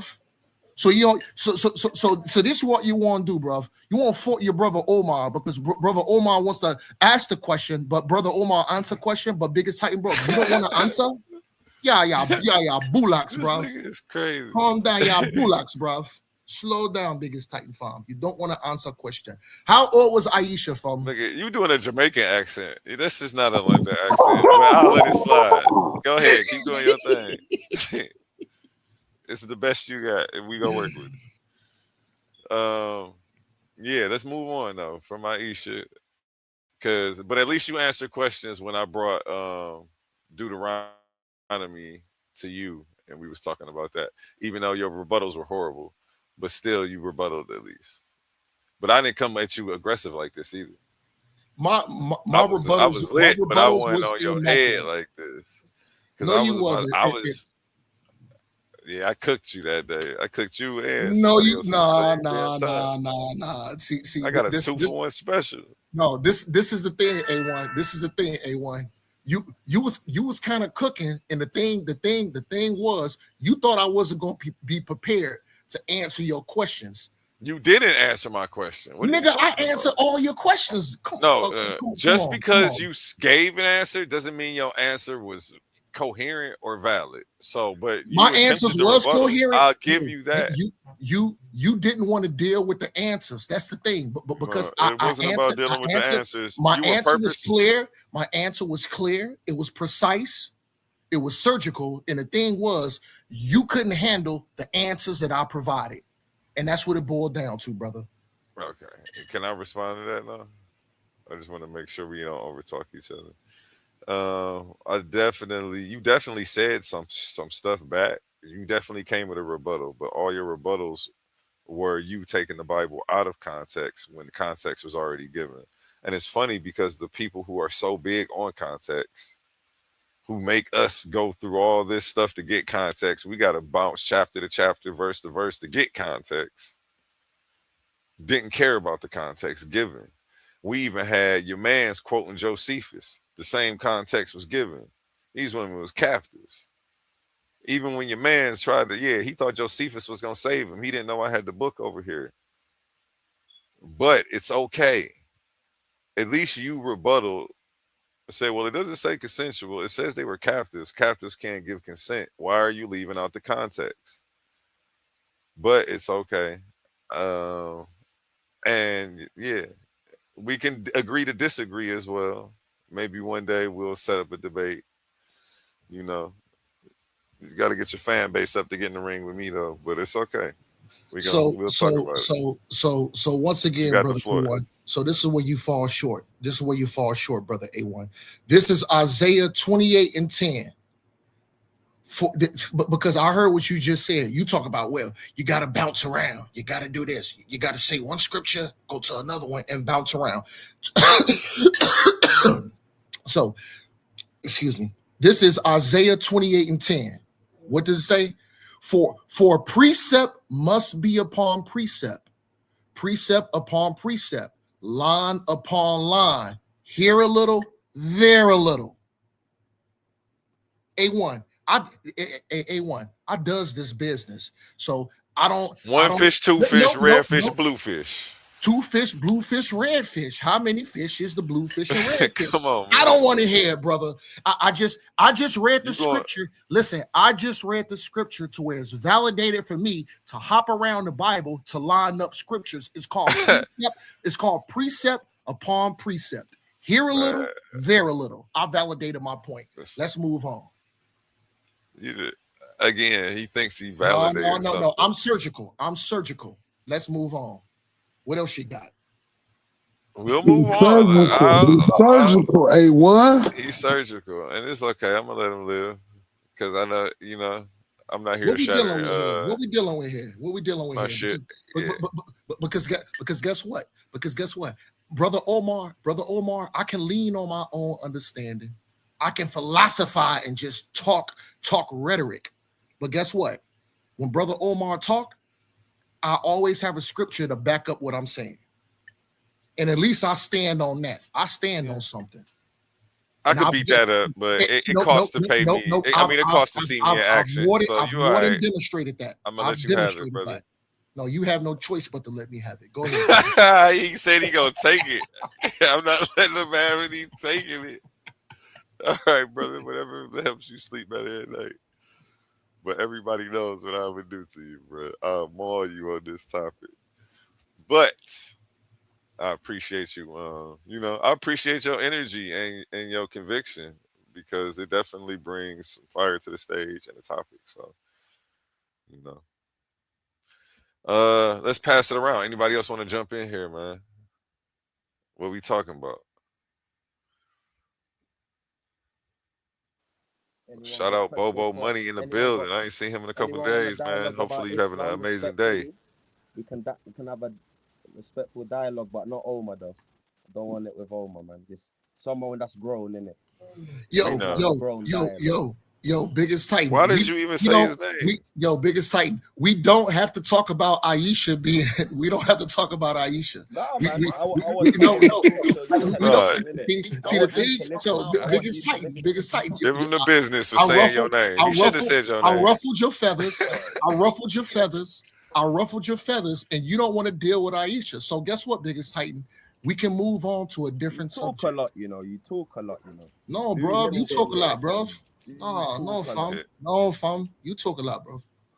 You said his name, so you must have wanted to go back and forth with him for real. That's how I feel. Why would you say his name? Move on, bro. No, move on, bro. No, move on. Now you telling him to move on. Move on, bro. I beg your This pardon. nigga Omar, he got a funny ass cap, man. No, bro, I beg no part in nothing, bro. Just move on, bro. No, it's all right. If you don't, bro, nothing, bro. It's all right if you don't want to chat. No, move on, bro. It's going to be okay. It's going to be okay, bro. Calm down. You got a smooth cap, Omar. I like it, man. No, fam. Grown man, But yeah, man. For those who was concerned about Aisha, comes like this. So obviously you've got narrations that was from her nephew, which people don't know what they're talking about. They're just saying how old was Aisha, but they can't trace it. The narration of her coming as 6 or 9 goes back to one of her nephews, and there's also another narrative out there that she married a prophet when she was like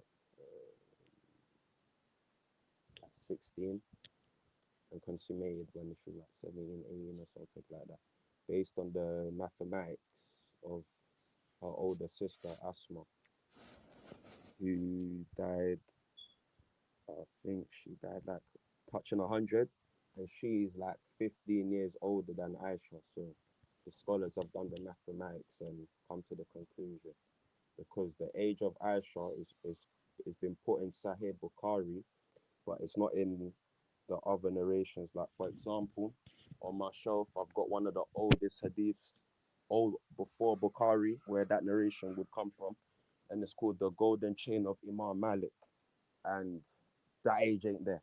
You know what I mean? And there's 4 schools of thought in Islam. You've got the Maliki, you've got the Shafi'i, you've got the Hanbali, Maliki, Shafi'i, Hanbali, and Maliki, Shafi'i, Hanbali, and Hanafi. Yeah, you've got these 4 schools. The ones that take that view, they're more Shafi and Hanbali. My school of thought don't go with that view. So when he's demanding, asking, he's limited in his info. And furthermore, he's never been in an Islamic madrasa. He could have been called Abdullahi Bukhari, but I don't give a toss. You have not got that Islamic training. I can hear it from your voice. Furthermore, your name's called Omar Muhammad. I know what I mean. Like, it's Omar, not Omar. It's Omar. Do you get it? So I know you didn't come from that household or that school of thought.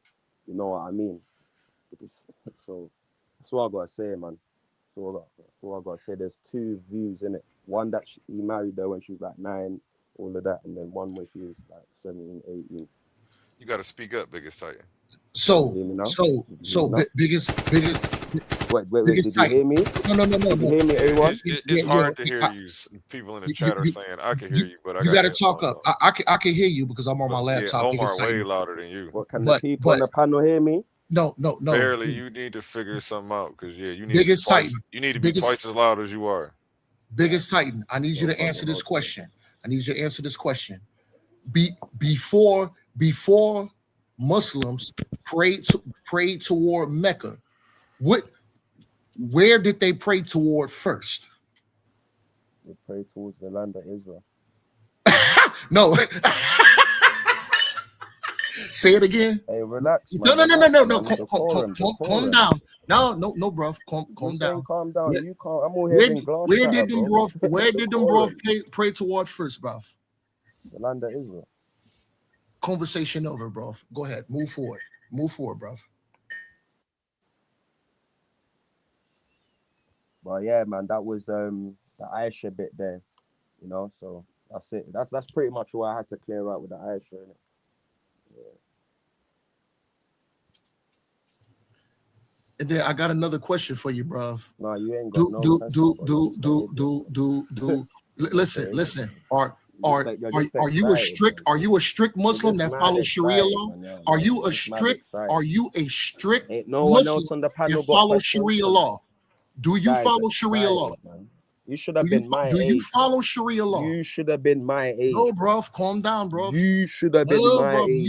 You, bro. You should have been my age, my nigga. No, bro. My nigga. Do you follow Sharia law, bro? You should have been that age. No, bro. You should have been, bro. Don't calm down, old ass nigga. Punk ass hoe. You a hoe. Come on, y'all. Tighten up. Let's tighten up. Yo, buster, man. I know the punches hurt, Titan. Let's not call them. Do you follow Sharia law, bro? Do you follow Sharia law, bro? You're definitely in that. You're definitely down there, sir. Bro, over there, bro. It's gonna be okay, bro. Calm down, bro. Do you follow Sharia law, bro? I follow. Do you follow? No, answer my question, bro. Do you follow Sharia law? I follow Hindu. No, do you follow Sharia law? Do you follow that Isaac married Rebecca at 3 years old? No, nigga, answer my question, bro. Do you follow Sharia law? Promote rape. Does the Torah promote rape?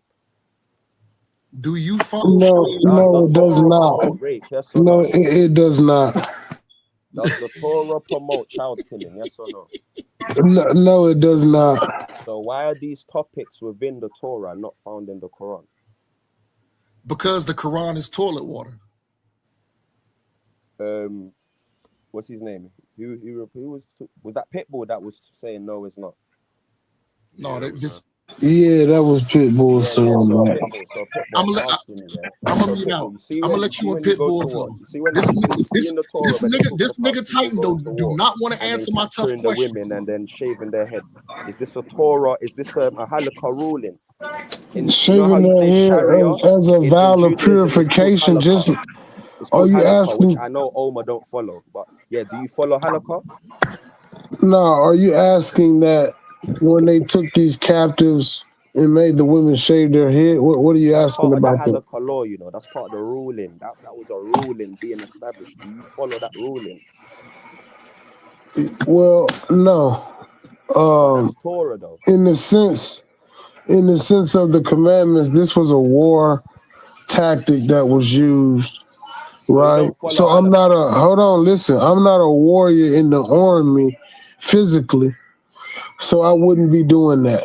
Do I you wouldn't be follow? taking the Do you believe in the captive. 613 No, mitzvot? you're not listening to my answer. This had to do with warriors and what they do I when they know that you don't. capture people. I'm not Okay, saying. so I why know would the it apply to I'm me if saying the I'm not acts in the? do Hold on, claim. wait a minute, wait a minute. We got to establish what is being said so that we can adequately Because I know understand the I question brought up the that you're verse. at, I pretty much brother. know what's How going are we on. gonna have a dialogue if you're talking over me, Okay, brother? go on. My bad. Go on. Go on. What you're asking me is something that would not apply to me because I'm not a warrior, right? In an army, going to battle and taking people prisoner, I'm right? not asking for your And when we, answer. I brother, I'm said, not is that asking in you the what you're Torah? asking me. I'm I said, is that clarifying what you're I asking said, me and is why it that does in not the apply to Torah? me. Your audio sucks though, so when you cut in, Biggest Titan, we can't hear you anyway. For I can't real, lie, man. It's I'm definitely surprised off he a could hear you. different phone. I'm using a different I phone, really innit? don't know what he said. I just hear his voice over talking me repeatedly. Can you hear me now? We Is it better? shouldn't be hearing you now because you asked me a question. Is it better? No, it's not. Not. I definitely need to work on my speaker set, man. But basically, what I was saying is that I'm not asking for like do you think it's good or bad? I'm saying is that I in the didn't Torah? ask. See, you're not listening. I'm gonna speak this again. When you ask me about the men that were taking women and children captive, that would not be me. I am not a warrior I'm not in the saying you're army, a warrior or so not. that You wouldn't may only apply have to the me. knowledge of the incident, which is Brother, why you're can you able to stop for a explain why second? you're not a Why do warrior. you keep I'm not doing this? asking you that. Listen to what listen to what I'm Why saying. why are you Is doing this, that brother? act in the Torah? Brother, That's all I'm saying. it's in the Torah, yes. Yes. It's in there, yes. Yes. Thank you. Yes. You didn't ask me that.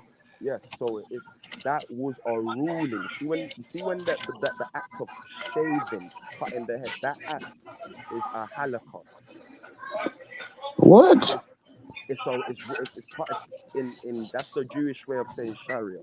Well, the Jewish people have nothing to do with what the Torah says. No, but the Torah says walk. Halakha means like to walk. Like when there's bare verses in the Torah where it's blatantly showing you that there's a way to go about things to utilize the Torah rulings, which is Okay. the halakha. Bro, we can't Well, hear you though. I'm You trying to gotta figure out fix what your the mic, Biggest Titan, and come You back know what? I'm in or gonna have something. to leave it. yeah, but I'm trying to figure Yeah. out what Alright, his Amos. point is. I don't even Yeah. understand the point of him bringing that up. Can you hear me? Old dog. I mean, not Not really. And I turned your Pitbull. mic all the way up, and we still can't hear you. This stuff is low, bro. But Hey, Pitbull. You what's mind up, if I say bro? something real quick? It's No, to your not at best all. advantage because can't nobody hear your arguments. Yo, Not at all. yo, Pitbull, you mind if I say something right quick? Not at all. Oh, go ahead, brother. So this is what biggest tight need to understand. This is Ecclesiasticus 11:8, aka Sirach 11:8. This is what it says. A biggest titan. Listen to this. Answer not before thou hast heard the cause, neither interrupt man in the midst of With his speech. That's what you need to do, biggest titan. I'm gonna mute out. I don't take that as of authority still, what you just read, but yeah, there we go. So you saying that it doesn't make sense to not interrupt the man in the midst of his speech? Are you No, saying that no, that makes sense, but to read it as it's a ruling for me, that's not applying to you. That's for you to read and understand. that makes no sense though, brother, because nobody's gonna want to talk to you if you can't allow a person to talk with you. Instead, you choose to talk at them.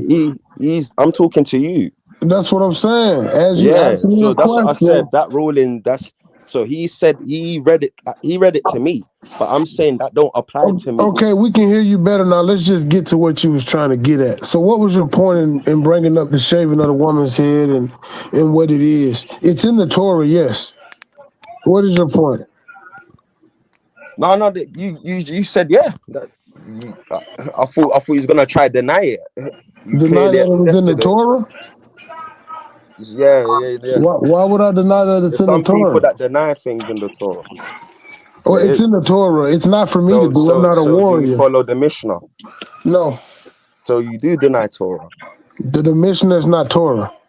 But when it says to look into the stories of what's his name, Iddo, Prophet Iddo, the book of Prophet Iddo, it says the Mishnah of Iddo. You know, there's actually a Mishnah of Iddo. Yes, that doesn't mean that it's the one that we have, just like you Islamists say that the No, but Torah. Hold on, let me finish, brother. What what the I'm saying hell? is Don't worry about it, bro. I'm gonna go on mute, bro. You can the talk to truth. yourself, bro. I'm not finna keep arguing with you about It's not allowing me to arguing. speak. It's pretty much Okay, that so what I'm saying you is, saying no. You saying no is clearly okay, showing but your you ignorance of don't the know what I'm situation. saying because you're not letting me say it. You keep Yeah, you're not interrupting letting me, them bro. talk, Biggest Titan. You got to let him respond. I'm not finna argue with you, bro. Pitbull, you got the floor. Biggest Titan, you got to mute out for a second and let him respond to what you're saying. My thing is, he's claiming that the Mishnah that we have is the Mishnah that is being spoken of with no credibility to that other than the words of the people that are saying this, which are the Ashkenazi Jews, aka small hats. So we got to take accountability of that as Mishnah well. means tradition. Why you Okay, cutting him I off, know though? what that means, but the point is, Wait till your turn, Biggest the Titan. point is, the application of that is coming from a place that is not in the Torah. The Torah said it needs no correction. So where do you get your brother, biblical what tradition from? Don't worry about it. Where do you get your biblical tradition from? Biggest Titan, stop talking. I asked you 3 times to let him respond to everything you've been spitting out. Just let him get it out, man. He don't want to argue with you the same way you ain't want to argue with Omar. So you turning around doing the same thing that you was just running from. I find that highly ironic. Can we tighten up, everybody? If I done anyone wrong on the panel, I apologize. You ain't being too if I rough, done you wrong, but I'm A1, also I pointing out apologize. the irony. No, you cool. I'm just pointing out the irony of the situation. And I actually Yeah. Probably you're right. Still, probably now you you're cutting right. me off. Now you cutting me off. Say. Now you don't care what I got to say no more. Nah, man, don't say that, man. I mean, that's what cutting people Don't off say means. that, Healthy communication is important, everybody. Yeah, and you can respond, but let him actually give you something to respond to. Go ahead, Pitbull. You got the floor.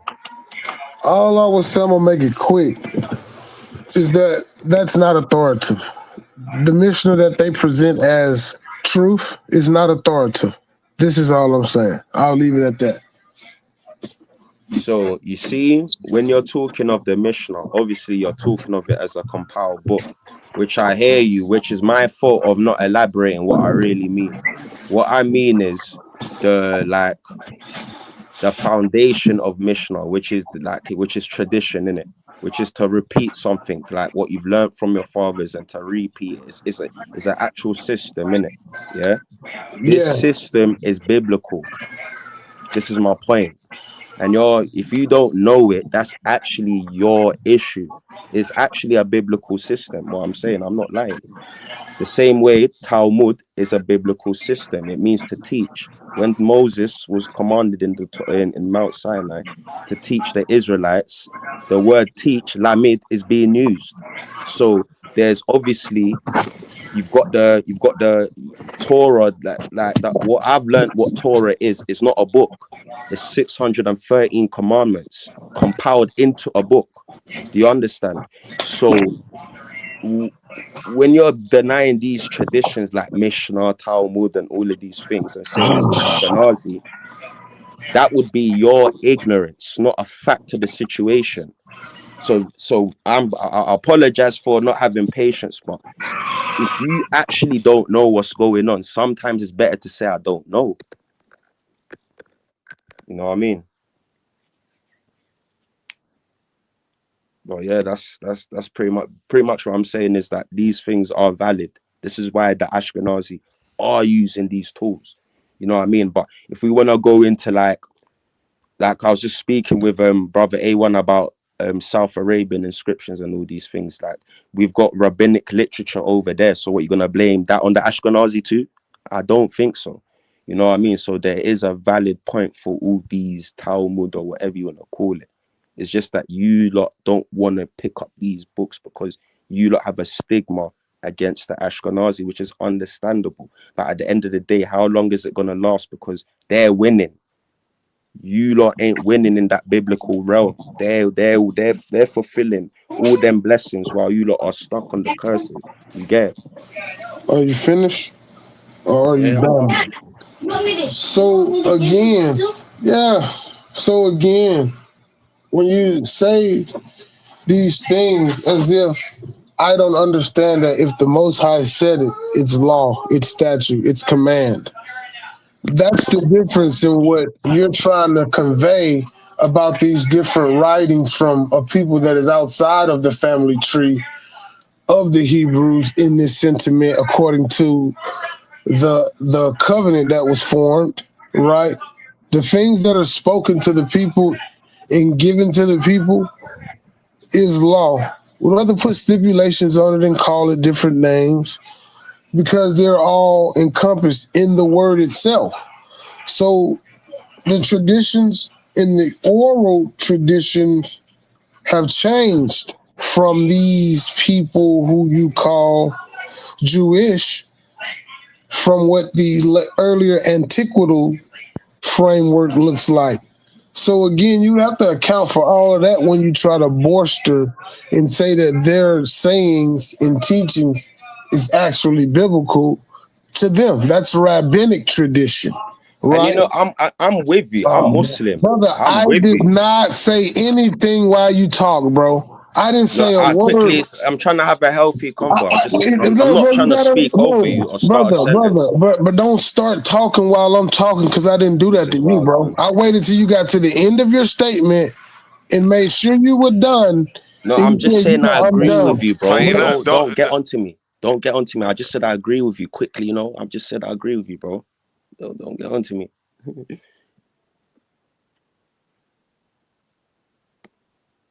Then what was your point? If you agree with what I'm saying, what was your point? Basically, what I'm trying Y'all to say is funny. you're saying like I should come better. Like, how am I coming up with these arguments? Remember, some of my arguments are coming from the Quran. So when you're saying about all these traditions being changed, and I agree with you. Okay, so what is your point? No, I was just saying I agree when you speak, and I was just saying I agree with you. I weren't trying to make a point or speak or start. No, I just said I agree with you, bro. No worries. All right, brother. No, I agree, man. Traditions have been changed, but at the end of the day, there's always the things there in it. When Jesus told his disciples to sit that the rabbis sit at the seat of Moses, this is actually like a traditional thing that goes back to the That's second my temple. point. Yeah, that's my point. But I You wanted know to what I'm ask saying? you, how much of your culture do you know came from Zoroastrianism? My culture. What do you mean my culture? Your, My Islamic your culture or belief, my African culture? your Islamic beliefs comes from Zoroastrianism. A lot of it does. Can you pinpoint and show where from your own knowledge and understanding and your research? Well, if we go and we look at the earliest observation of pre-Islamic Islam, that were worshiping all of the deities that were inside of the Kaaba from an antiquity No, but standpoint. that's pre-Islam, the deities in the Kaaba. That's not Islam. You asked me a question. That's pre-Islam. That's Can I not Islam. Can I finish answering your question though, or making the statement and giving you the example before? No. You said a lot of How the is it a Islamic no? culture. How My is it a Islamic no? culture don't have my How is Islamic it? culture in How is it a 2026 no? don't have No, no. 160 deities. How is it So a no? what are you No, talking no. about? How is it a no? No, no. When I'm No, serious. because you're talking about Islam, pre-Islam, that Brother, you Kaaba, don't the know what I'm idols in the talking Kaaba. about That's because you keep pre-Islam. You're cutting just me talking about out. the story. You You're just keep talking cutting me about the out, Yeah, bro. but story. What the biggest hell? You're Titan, you not don't actually. recognize that you No, not. A1. Hear me out, A1. It's not He's about talking. hearing you out. Hold on. I don't care who's right or wrong. I can't even follow the conversation because you keep cutting He, them off. that's I'm about that's to my be out point of the because he's conversation. talking about pre-Islam, bro. Talk about What is your Islam. point? Your point in cutting me off is what? You gotta wait There's till it's never your should be a turn reason. This to is tell. crazy, man. Look, what's crazy is you can't wait till it's your turn Nah, to because tell people him. don't know how to make Now arguments. you're He's no. saying Wait. my culture, my Islamic Why culture are of you? today. I just muted you. Don't cut me off, bro. That's the problem right there. The problem is you can't stop cutting people off. I'm trying to tell you that that's the problem, and you're trying to tell me, no, this the problem. You can't stop cutting people off. You can't stop cutting the host off. What is your issue right now? It's okay. I know it's an emotional arena. I put this on the screen. Right now, we're about to go into this. Letting others finish, active listening and respect. I've had this pinned on my Facebook for months. People come up here and don't know how to act, and it sucks. You got some dope information, and we want to be able to hear you, but it wouldn't be fair if he was treating you the way you're treating him. It's not about right, wrong. It's not about whose argument's better. It's about the conduct right now. Biggest Titan. Allowing speeches builds trust and safety, creates emotional safety, encourages open and honest expression. He's trying to tell you exactly how he feels, but you keep cutting him off. And you're blocking um, some real learning opportunities that people can be getting. It's better for you to let him finish if he's wrong, and then you have the whole floor to point it out. You wait to hear the full context. This reduces incorrect assumptions and looking foolish.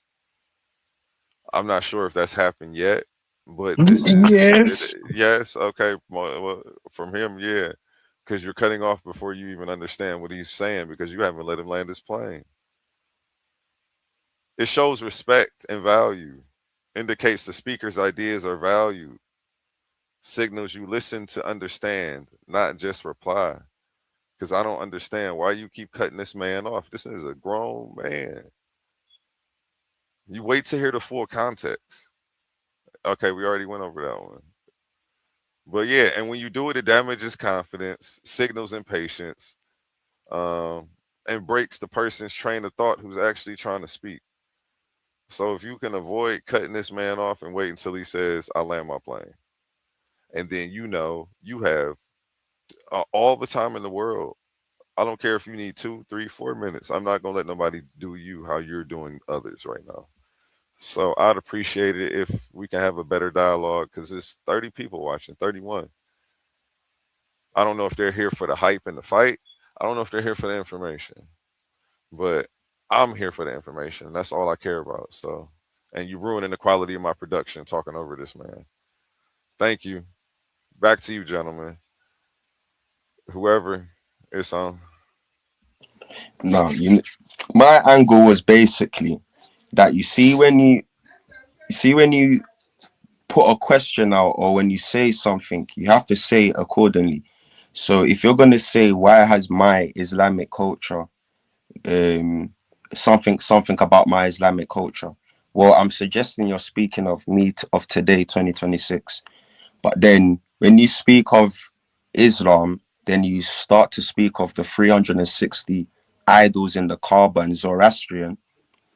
I don't mind making the Zoroastrian argument, but when you've gone back to the 360 idols, that's like one of the things we talk about what ended the paganism and what brought in Islam. So unless you're gonna talk about parallels with my practice of today with Zoroastrian, not paganism that was pre-Islam, then I can get your argument. But when you're talking about my religion and talking about the 360 idols, all you're doing is just talking about Islam, its story. I get that. I hear all of that, but I want us the argument. You said about my culture, Zoroastrian, like show. That's what I'm saying. Don't talk about 360 idols, because what you're gonna do is you're gonna talk about something that's not being practiced today. So it's just all gibberish. And where I'm from, we don't like. Have you seen Speaker's Corner? Like people won't entertain some arguments. So at the end of the day, A1's correct about letting people speak and all these things. That's fundamental. That's groundation. You know what I mean? But what you have to understand is when people are saying things, you have to say it correctly and accordingly, because some people ain't got patience to hear ignorance. You know what I mean? You have to come correct. You wouldn't know the first thing I was talking about because you haven't heard a full thought yet. No, but that's what I'm saying. Islam today don't practice 360 idols. Brother, you don't know why I said that, what I was about to say, because you didn't let me say it. That's the point. Say it then. Okay. Go on. Say what you're going to say. You got it, brother. I give up. Was you going to talk about the pre-Islamic practices, basically? Is this what you was going to do? Because I've heard it all, I was going to actually get into pre-Muhammad Islam. This is my point. This is why I tried to... Okay. So this is what I'm saying. So when we look at Islam as a faith prior to Muhammad bringing his ideology to it and combining different faiths and making it monotheistic, it was something totally different. Am I correct or incorrect? Well, with regarding Zoroastrian, it's an academic fact that the knowledge we have of it today, that it's the book of where all of its information comes from. It's not even older than the Quran. The Quran predates the Zoroastrian teachings. This is why some scholars are even skeptical about certain things that's being mentioned in their teachings. But the consensus do agree that it's pre-Islam. But the texts we have today talking about the Zoroastrians and the practices and certain words, this is not pre-Islam. This is post-Islam. You know what I'm saying? So when you're saying the Prophet Muhammad got this religion, that religion, and that religion, you're gonna have to academically prove that. We have no evidence for that. That's just opinion. Mohammedanism is younger than Zoroastrianism, and that is a historical fact. I'm not denying that. I'm saying the text we have. I don't know where you're getting that idea. It's a cheap fact that the Zoroastrian texts we have that explains all their practices and whatnot, it is not pre-Quran, pre-Islam. Islam predates that.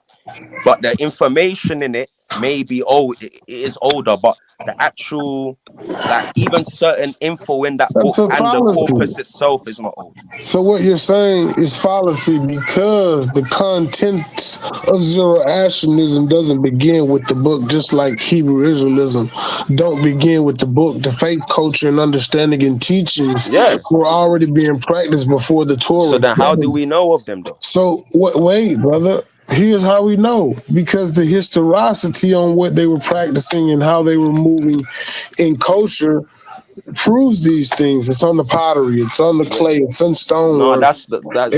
Give me an example. Give me an example where it parallels with Islam. I hear what this man talk about. It's not about it paralleling with Islam. So then why did you bring it up then? Brother, can you stop? Because what I'm telling you is the content that is within Islam through Muhammad's lens, it's filled with an example. God, bro, I'm done, bro. I'm not. Show an example. Yeah, just stop. Yeah, I would quit too, man. If you know. If people can't engage with you how they want, because he No, definitely it's not tapped about out. engage. I'm having a talk like I'm standing in front of you, No, you speaking. Like, this not, is bro. what No, you not, bro. You like. keep talking over me like you don't got no decorum, bro. Like you I'm ask not a question pumping. I'm just in the middle of me answering the blood. question, you start talking, bro. You got a real problem. And I'm good on that because we're not in front of each other. You wouldn't be over talking me like you doing. You would show some respect because we know it could go crazy. As men, that's very disrespectful, bro, and disingenuous, bro. Yo, Pitbull. Keep talking Hey, over. Pitbull. Pitbull. It's This the Omar. biggest titan, man. Hey, no. Sorry, man. I'm Biggest, sorry, man. biggest, We biggest can titan. cry, man. We can Close the cry mouth still. up. Close the cry, mouth man. up. Close the mouth up right quick. You Yo, lot can cry Pitbull. still, Yo, Pitbull. You just made a valid point because this is what this nigga biggest titan is doing. Biggest titan is acting like we in the effing UK on Speaker's Corner. Nigga, biggest That's titan. how it is, man. No, nigga, we are not. Listen, nigga, we are not on Speaker's Corner. We are on a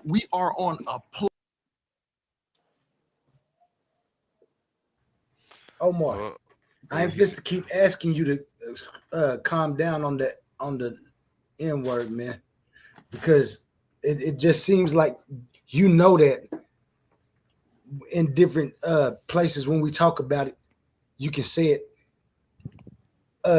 Pitbull and Titan ain't used the word since you've been gone. You come right back up here and start saying it, and it ain't that you saying it; it's the way you say it. It's so derogatory and make us look so bad. Could you please stop using that word, Omar? Yeah, I got people of all different races and faces tuning into this, and it's actually just change the word. Everybody stop talking and let me talk. Yeah, Omar, that's real embarrassing because there's a lot of different. I got people from different faces and places watching this, and you embarrassing me. I changed. And then two, because we ain't on Speaker's Corner and we ain't on the corner wherever you live at either. Because you keep talking like you on the damn corner, and it's bothering me. Two, this ain't Speaker's Corner. Shout out to Speaker's Corner. I know they are a staple where you from and have a legacy for what they do. And their dialogue may be a little bit different, but I'm running. That's what it is, man. You still cutting people off. You have an issue. I want you to I'm not recognize you have I'm just an trying to issue. dialogue. You need to start cash apping me $1 every time you do it. Say, man. Say, I bet you that'll make you quit real fast. Allow me, man. Bear with bet you. you that'll make you quit real fast. Yeah, I would say just for the content of the platform and the respect the platform, just try to reflect. Yeah, let people cook. I want people to be able to get a solid 2 minutes. Every time you disagree, you don't have to say something. You can take notes. Do you have a pen and a piece of paper?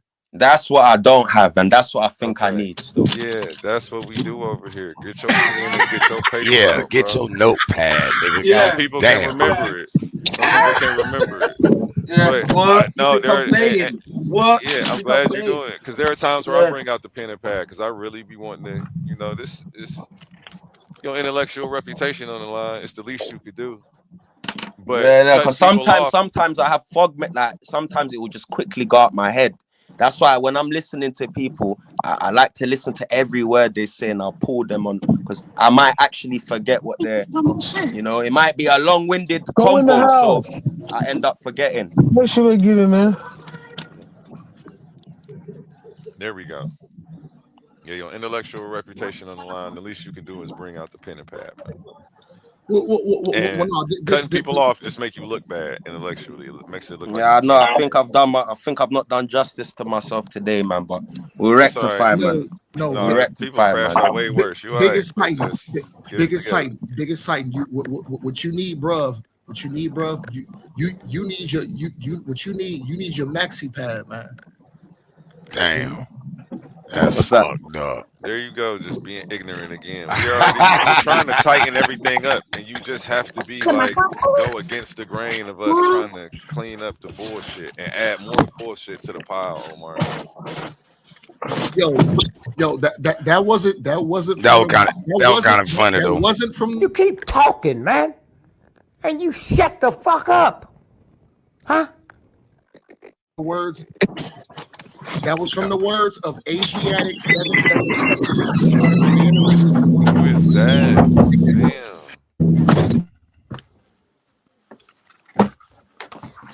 All right. Anyway, let's go ahead and get back to the conversation. I'm the only one thought that was funny. Omar, that was funny, bro.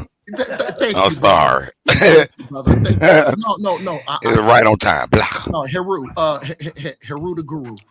I had to say that because this UK bruv has been cutting my brother Pitbull off the whole time to not to not allow him to land his plane. Now don't get me wrong.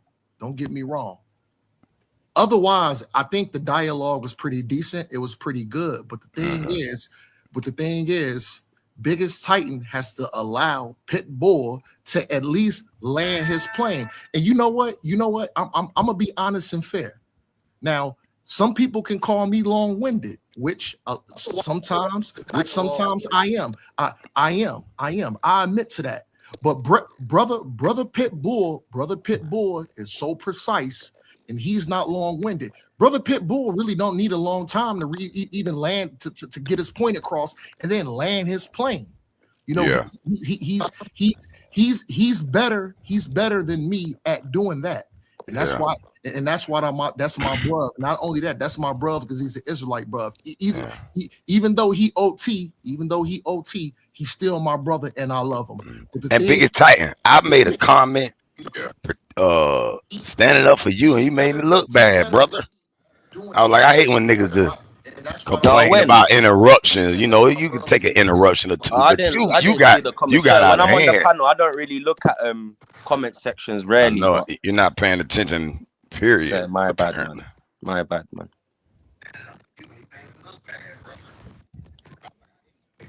And let me ask you a question then, since it got quiet. Why can't he talk about pre-Islam? It had to start and come from somewhere. Did Muhammad That's have no that? issue. That's no issue, Haru. But you know where it is? It's about sticking to the argument. Islam, not pre-Islam. Well, there's no argument that's been set before us. He's bringing what he want to argue about. So you got to let him finish, and then you can rebut him. You know where it is as well, Haru. I'm listening. You see, when I listen to people, I actually do listen. That's the thing. Yeah. And I'm listening to what he's saying. But sometimes people, when they're talking, they don't even know what they're saying. But listen, because I'm listening to what he's saying, he might not know how to formulate his argument. So I was kind of, the interjection in a way is kind of helping him, but I get it. but Hold hold on, big tight. Do you also know you could be wrong as well? That's claiming he don't know what he's talking about Islam being pre-Islam, making all that. You saying, oh no, that's not that. I know he's you wrong. could be wrong. See, I know you he's claim wrong. you know. See, that's kind of like a ego and why I would know he's wrong is because even certain Muslims are wrong as well regarding the early origins of Islam. Including you. You could be wrong I go too. via academic lens, so I know I'm safe. And you're safe. And everybody else could be wrong. You see how that sounds? What are you talking about? What I was about to say is coming from academia about this matter. And you I don't like people who claim they right and they can't be wrong. But Haru, you know where it is? I follow tradition and academic concept follow hello, can you hear me?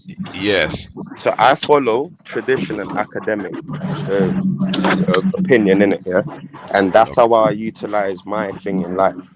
So when I'm saying I know he's wrong, I know he's wrong because early and pre-Islam, where the Prophet Muhammad was from, had Jews, Christians, and pagans. Where is he from? Beg your pardon? Where is he from?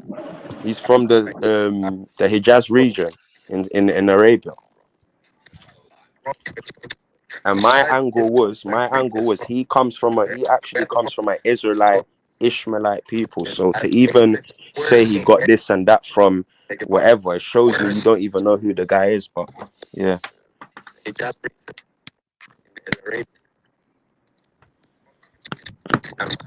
You couldn't prove that. What if oh, wait a minute. Are y'all muting me? Because I like. Oh, I did mute you. You sounded like you was underwater or something when you wasn't talking. It was just like a bunch of noise, so I muted you. Okay. Do I I ain't sound want to. right? Or am I You there? sound good now when you talking. I ain't want to cut him off to say something. Usually I say something, but I ain't want to No, cut him I off. accept that. I was just making sure my shit wasn't just No, I malfunction. wasn't doing it for no. Because I got a little button right here on my little mic right here hmm that I Hey, can can you hear me? Is accidentally my push thing all mute right? on Yeah. it. Oh yeah, I got that same thing. Yeah.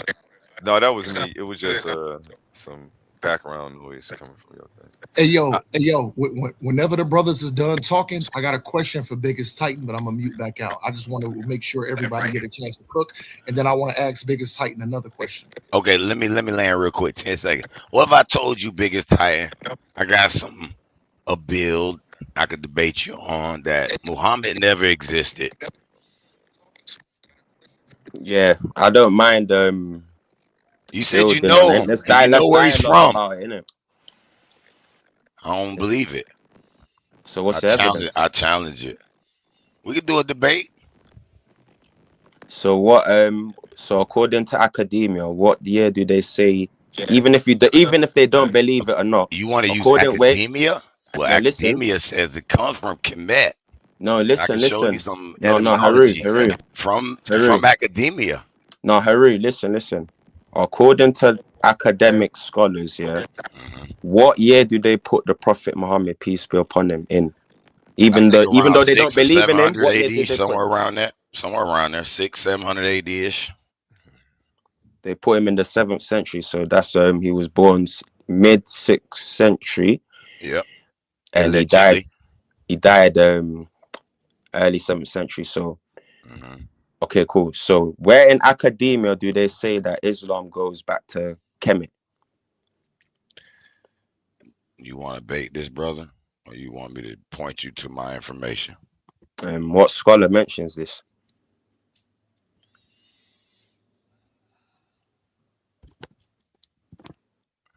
You want to bait it, brother? No, I don't mind debating it, but I want to research what because you might be showing me something new, man. You know what I'm saying? So what scholar says this? I I got my tell you pen and what, I put a read for you in the background since you say you want to research it. I hope it's not pseudo because I don't really deal with pseudo. It has sources. They're gonna have sources. No, but is there a scholar, Academia. academic scholar, that says that? Yeah. I ain't gonna hold up these boys' panels. But let me look They it up said for he you. Because that's not the general consensus. But Now, Oli, did I not put the information of my nigga bill or NIGGA bill that I've had on here for you to read? I put sources in the back. Look at Carl talking about he running. Heru the Guru, do you mind if I ask Biggest Titan? He ain't put the Yeah, I'm done. I'm done. No. Yeah. You can talk to him while I look up my source. I got a 15 terabyte hard drive. I gotta look for it. Don't run. Don't say something. Then I'm not going nowhere. Don't go. Wait. Omar, don't worry. I got you, Omar. I got you. Haru, can you show us a source, please? Yeah, I will. So Omar, you could speak Omar, while I pull up the source. Wait. Don't worry, Omar. I'm gonna wait dialogue on with me. you. I just want this. He made a claim. I just want him to say if he can do it or not. If he can't do it, can't do it. If he can do it, you need to. I said, but it's gonna take me a few moments. He's looking it to up look right through now. some Okay, drives. no, I'll wait humbly, innit? Well, you're not gonna keep the panel on silent while you wait on your information, brother. See how you is. You want the whole panel to shut up while I take 2, 3, maybe up to 5 minutes to look for some shit you want. No, because Omar's gonna be long-winded, and I'd rather save it for the last. No, because I'm not. I'd rather save it for the last, for real. Let's hop I'm into telling it. you that. Yo, Biggest Titan, let's hop into it. You sure? Brother, this is Omar now. Biggest Titan, I got a question. He got until he find it. So Biggest Titan, I got a question. So I noticed your emoji of this burnt skin dude. So this is my question. the guy that you have as your emoji for your biggest Titan thing, who is he? It's an illustration drawing of a Moor, Okay, now where is he from? North Africa. Okay, so if he's from North Africa, is not this dude that you have this illustration of? That's who I'm talking about. Okay. So listen to my question. Listen. So this guy that you have this illustration of up there, did he willingly submit to Islam? Did he willingly submit to Islam when the Arabs pushed into North Africa, or did he have to submit because the Islamic regime in that time came armed with the sword, and guess what? It was either get down or lay down. Have you read this before? Have you genuinely read this before? Ninja. Have you genuinely read this before? No. Ninja, answer my question. Have you genuinely read this before? Ninja, no. You can't do that. You have to ask. Because my answer is brother. My answer is no. Brother, you have. My answer is no. Brother. My answer is no. Listen. I listen. I want you to speak more. So the dude that you have as your emoji on your thing, did he willingly submit to Islam, or he was born in it? He was born in it, not sworn in it. No. Okay. What about his forefathers? Listen. Boy, they're sworn in it, man. No, brother. Listen, man. Who are his forefathers? No, man. You don't like to listen, man. No, but you don't know who he is, brother. Are you gonna keep cutting him off though? Brother. Listen. I'm gonna let you elaborate. Listen to my question. The dude that you have is your emoji from North Africa. So if it's him or his forefathers, did they willingly submit when the Islamic regime pushed into North Africa, or were they forced to convert, being that the punishment was being unalive by your head cut off? These people willingly converted. Woo! You see, I'm gonna give y'all a demonstration on how they lay the trap. First of all, A1, is it fair to say, I'm talking, brother, people's ignorance is crazy? Didn't I ask him, have you read this? Brother, please. He ain't read it, so why are you talking? But why are you talking though? Brother, can you allow me to respond to your answer, and then you can show you're not even a child, you know. Like, this is crazy, bro. Like, why are you talking? Brother, listen, I asked you a question, you responded. So now this book I showed you documents every event of people being converted into Islam, mate. Yeah, it documents all the early events of Islam in West Africa and the Maghreb, which includes North Africa. I asked you, have you read it? You clearly haven't. So everything you're gonna say now is all that laughing, and it's all immature, ignoramus, foolish behavior. Like, at your age, big man, I showed you a source. I said, have you seen it? Have you read it? You clearly haven't answered. This documents from the earliest time of Islam's arrival. So okay, that's cool though, but look, you cut him off but it's to like show a he's book. a grown man though, so my natural instinct kicks in. Bro. It's like you're not even young, bro. You're grown. Like my natural, Bro, stop cutting people off. Damn, you showed a book and then tried to flex like you didn't even read the. No, but that's the whole. That's where the primaries come from, though. A1. Why are you cutting them A1. off? All this Arab, Nigga, this and that, Arab, that and that. It comes to like people don't know what they're talking about. You know on what I'm saying? drugs, ain't you? You on drugs? You Right, gotta man. be, bro. You gotta be Call on it something. whatever, man. Call it whatever, man. What's It's like No, you it's got like a problem. if And then people you can't dead act wrong, intelligent, bro. you On get me. top If of that, people you can't dead act wrong. intelligent, then it is He Because what was it in the when we is. go council, brother. The when we music go look council. up the Arabian Peninsula, What right, was and it? what was going on in that region at the time, Islam sparked off in the actual Arabian people that was there and how they had a connection to the Hebrew people, and then Muhammad came in the 600s, right? In ways Warren was mad at these Jewish or Jew people and these pre-Islam Arabians because they didn't want to join with what he had going on. And there was wars behind it. It's documented. What are you talking about? You don't know what you're talking about. Say And I'll say debate you what on was he that. so what was he saying, Pitbull, about his document? I don't know what I'm talking about. You the 600s, the wars that was going on, perpetuated by Muhammad against the Hebrews and the Arabians on in the Arabian Peninsula in the 600s.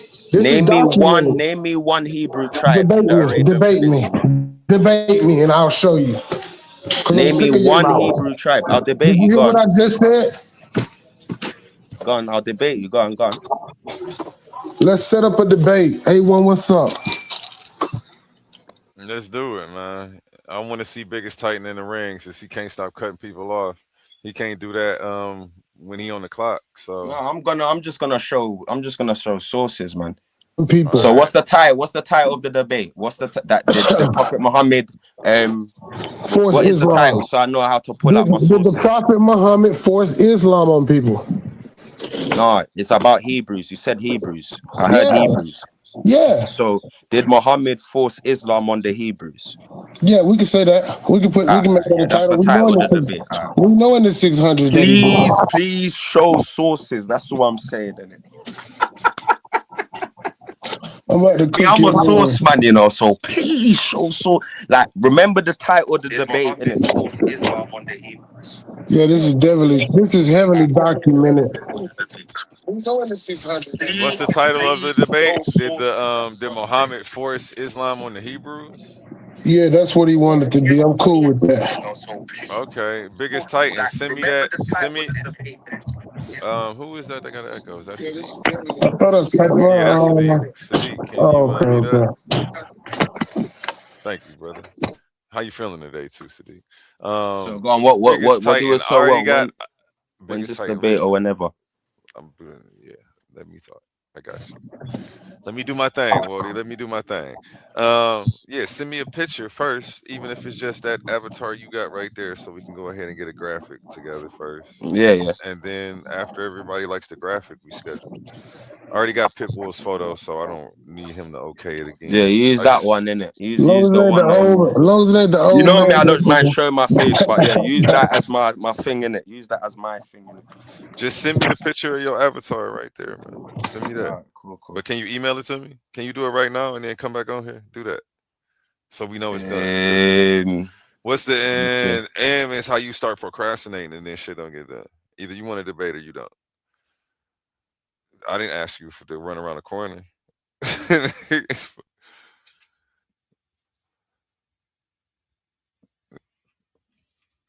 Okay. Back to you, gentlemen. Yeah, I like that. I like it.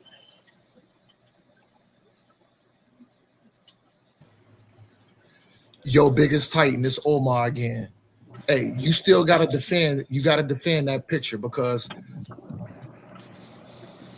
I may be right. I think I'm more than right than wrong. That picture that you're showing is not a person of the Arab culture. That's more of a North African Berber. So let's jump back to my question. That picture that you got up there, knowing that that's not a person of the Arab culture. That's a person of the North African culture, specifically dealing with a Berber. A Berber. So when the Islamic Caliphate came in, did they not force those people by the sword or conversion to agree or to convert these Berbers, which had a different ideology, a different belief before the Islamic Caliphate pushed into North Africa to force them by the hand of the sword?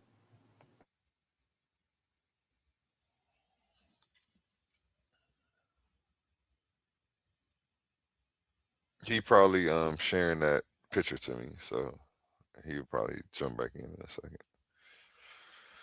We trying to get it locked in, you know. I make sure everybody do shit immediately. Yo, A1. So that way, yo, A1. That's how you can tell who procrastinating. Make sure he answer that question. Make sure I don't want Biggest Titan to run away from that question. I want him to answer that. You're gonna have to ask it again because he couldn't hear you. So okay. Man, no. He can hear. He can hear. He can hear. I'm gonna go back on mute. No, guess what? I'm not gonna go back on mute because you know what? I don't like dead air. That's not productive to the channel. We're not gonna sit on dead air. So here's the thing. We know for a fact, and guess what? I can pull the sources, but before I even pull any source, I just want to deal with common sense.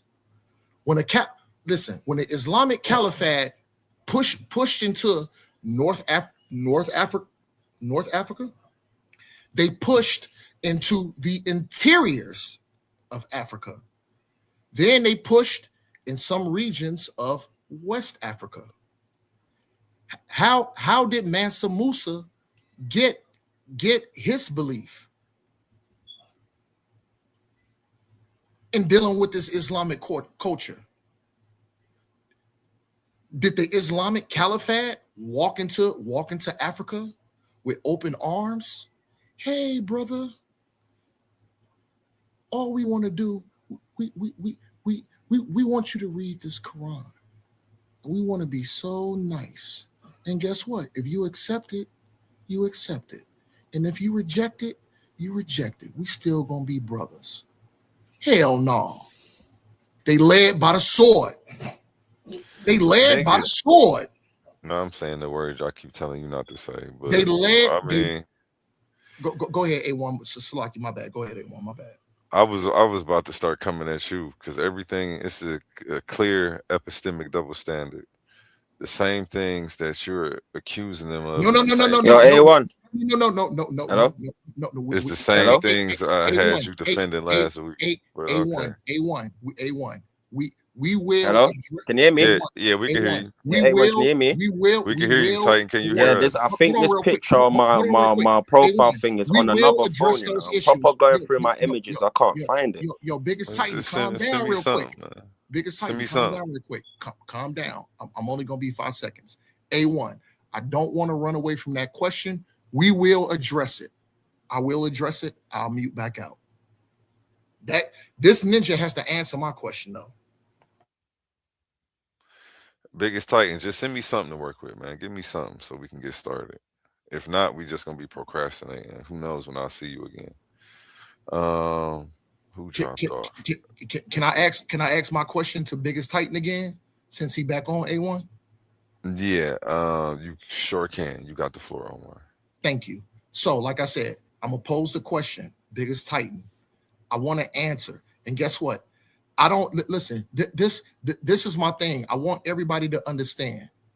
When I ask a question, I don't have to agree with the answer. Just like when people ask me a question, I answer the question. Now, I don't care if you agree or not. So guess what? I have to show that same tenement. So, Biggest Titan, I have a question. All I want you to do is answer it.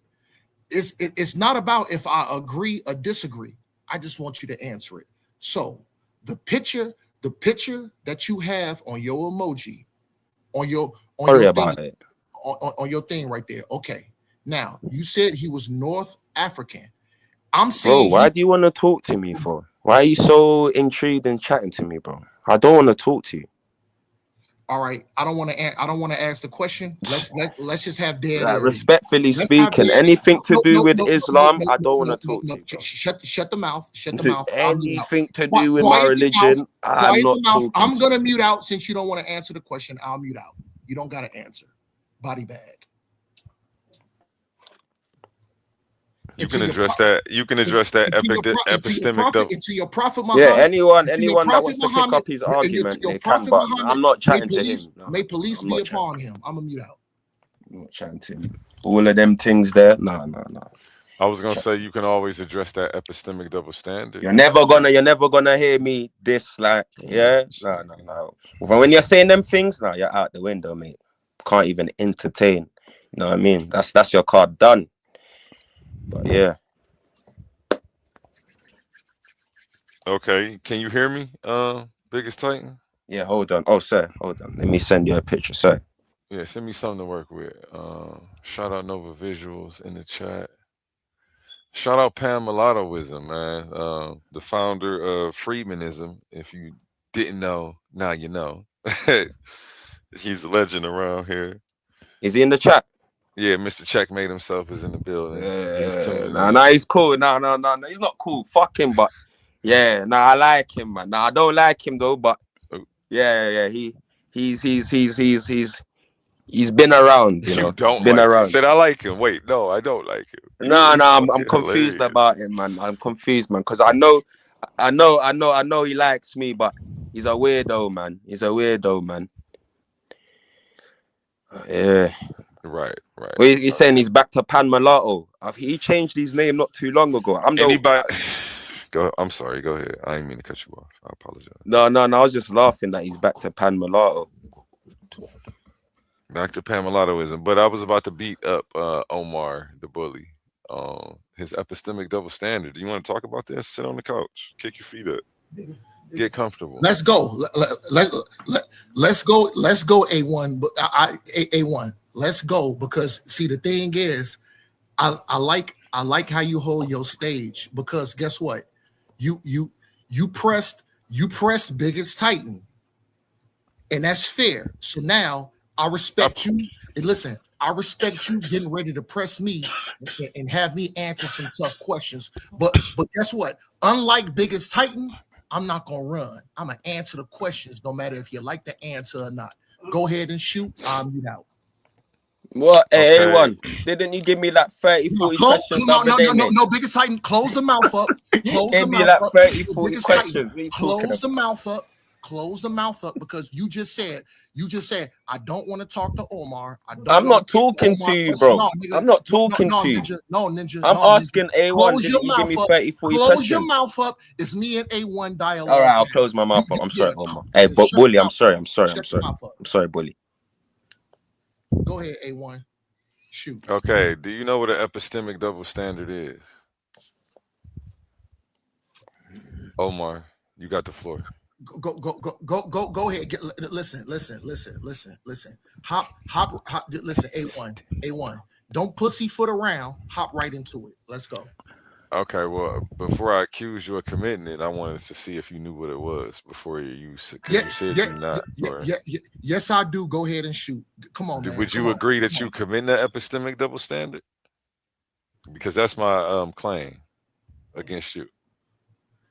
So, I am not creating an epistemic double standard, and this is the reason why.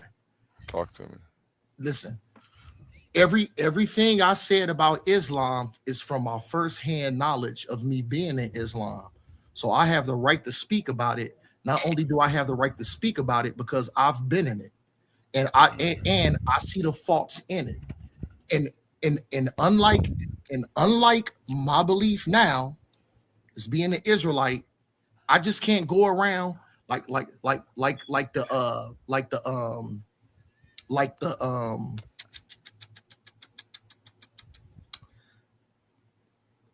the Islamic culture teach. I can't just go around beating my wife.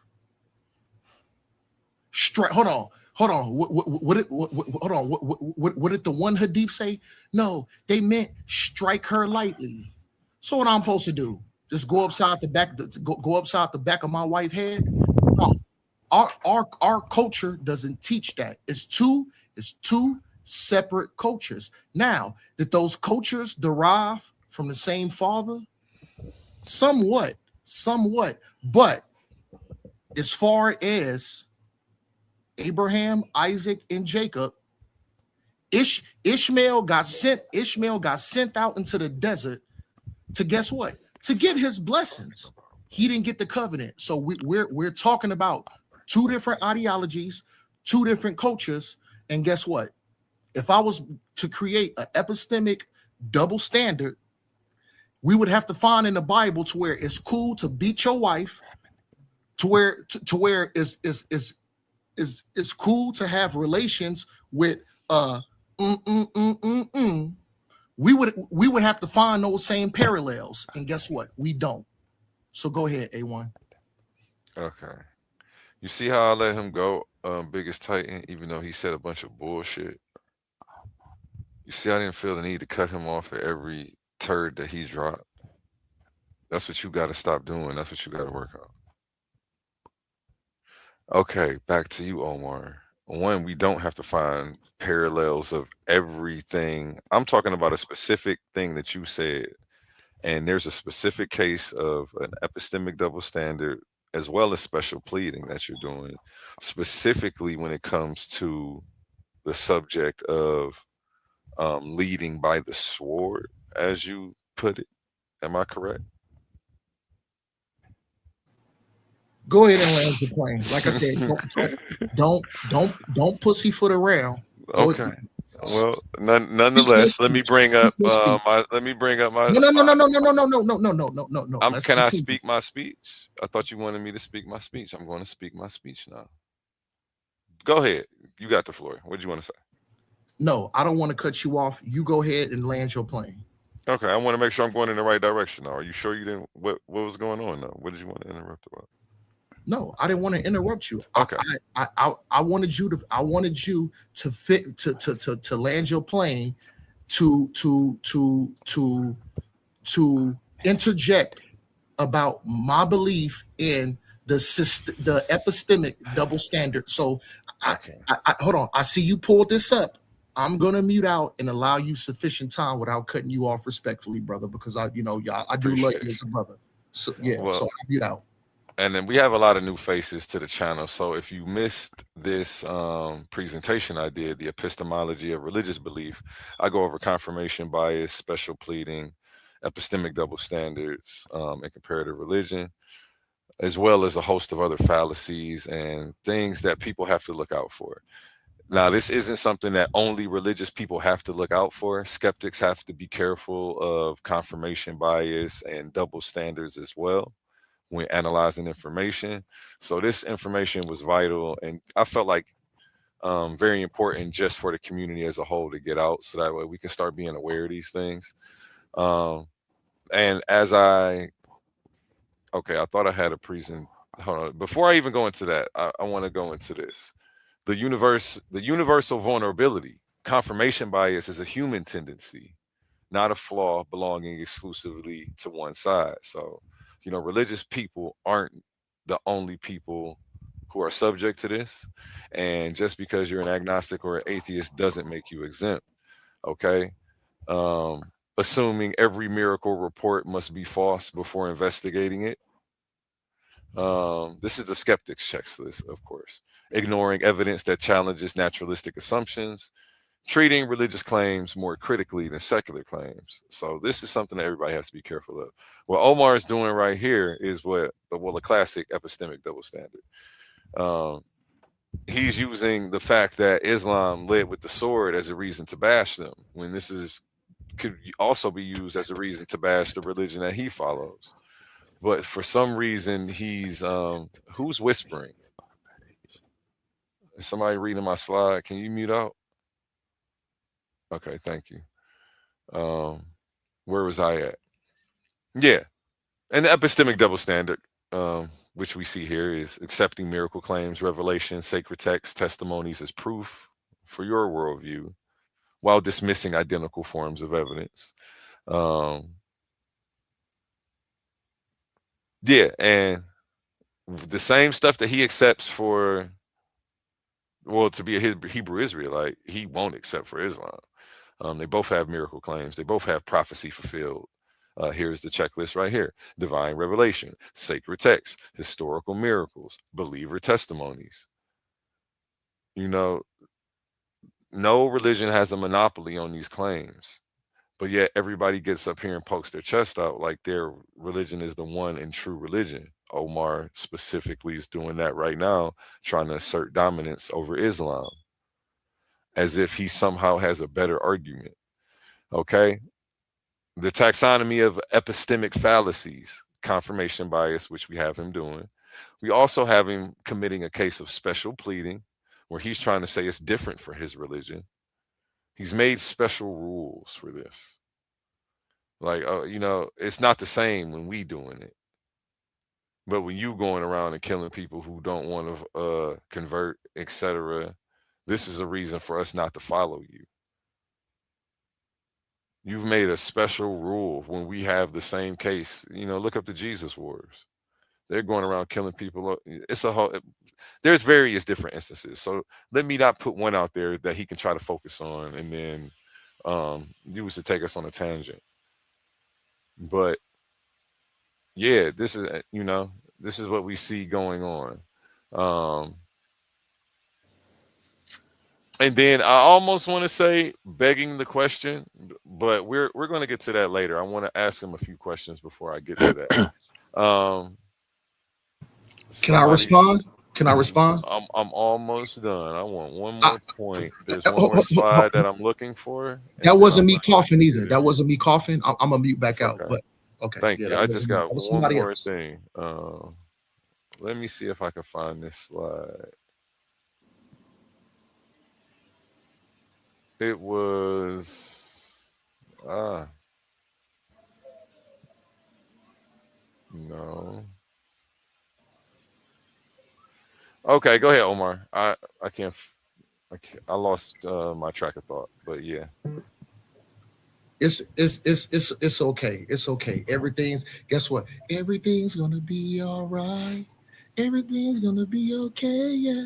Everything's gonna be. Remember that song by Naughty by Nature? Let's cook. Pull that garbage back up. Put that garbage back on the screen. I'm finna dissect that. Pull it back up. I want you to go to the beginning when you first started to speak. I'm gonna rip it all down systematically and real quick. And guess what? I'm gonna be surgical with it. No, go back. Go back.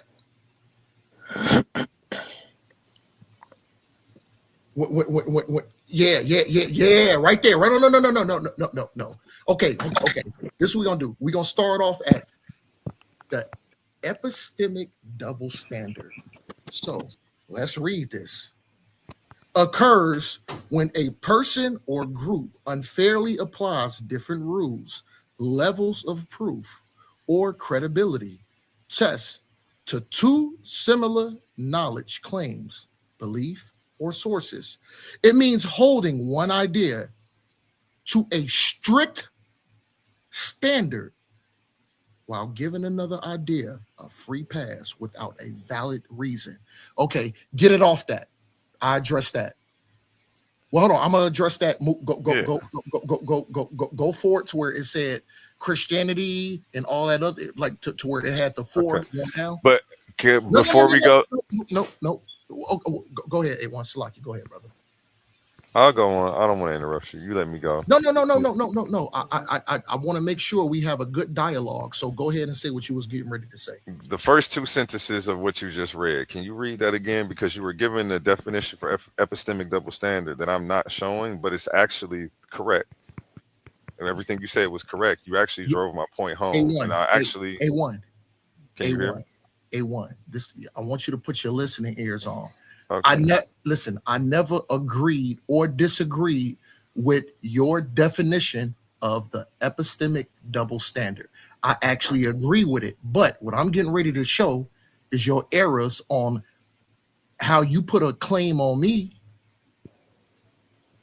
without You're not allowing. tracking. Can you just read the first two sentences of what you just read? I'm not saying that you disagree or agree with my thing. I think you do agree because you just read a definition that matches everything I'm saying. Occurs when a person or group unfairly applies different rules, levels of proof. Stop right there. The different rules. You're applying different rules and how What you're different? judging. Okay. Hold on. Yeah, Let's that's why I address wanted that. to stop you right there. Hold on. What different rules have I applied? It's wrong for Islam to lead by the sword, but when Christianity was doing it, it's not a problem, and it's not a reason for you not to follow them. You Okay, also stop. won't No. bash Stop. yourself in the same. No. Stop. You're Stop not bashing your own religion in Go the ahead. same capacity for doing the exact same thing. Okay. Stop there. Go to your next slide, the one where it said Christianity, Islam. But would you agree no, that's happening? I'm going to address that. Go to the next slide. Okay. I'm going to address that. Uh-oh, spooky time. Let's get it.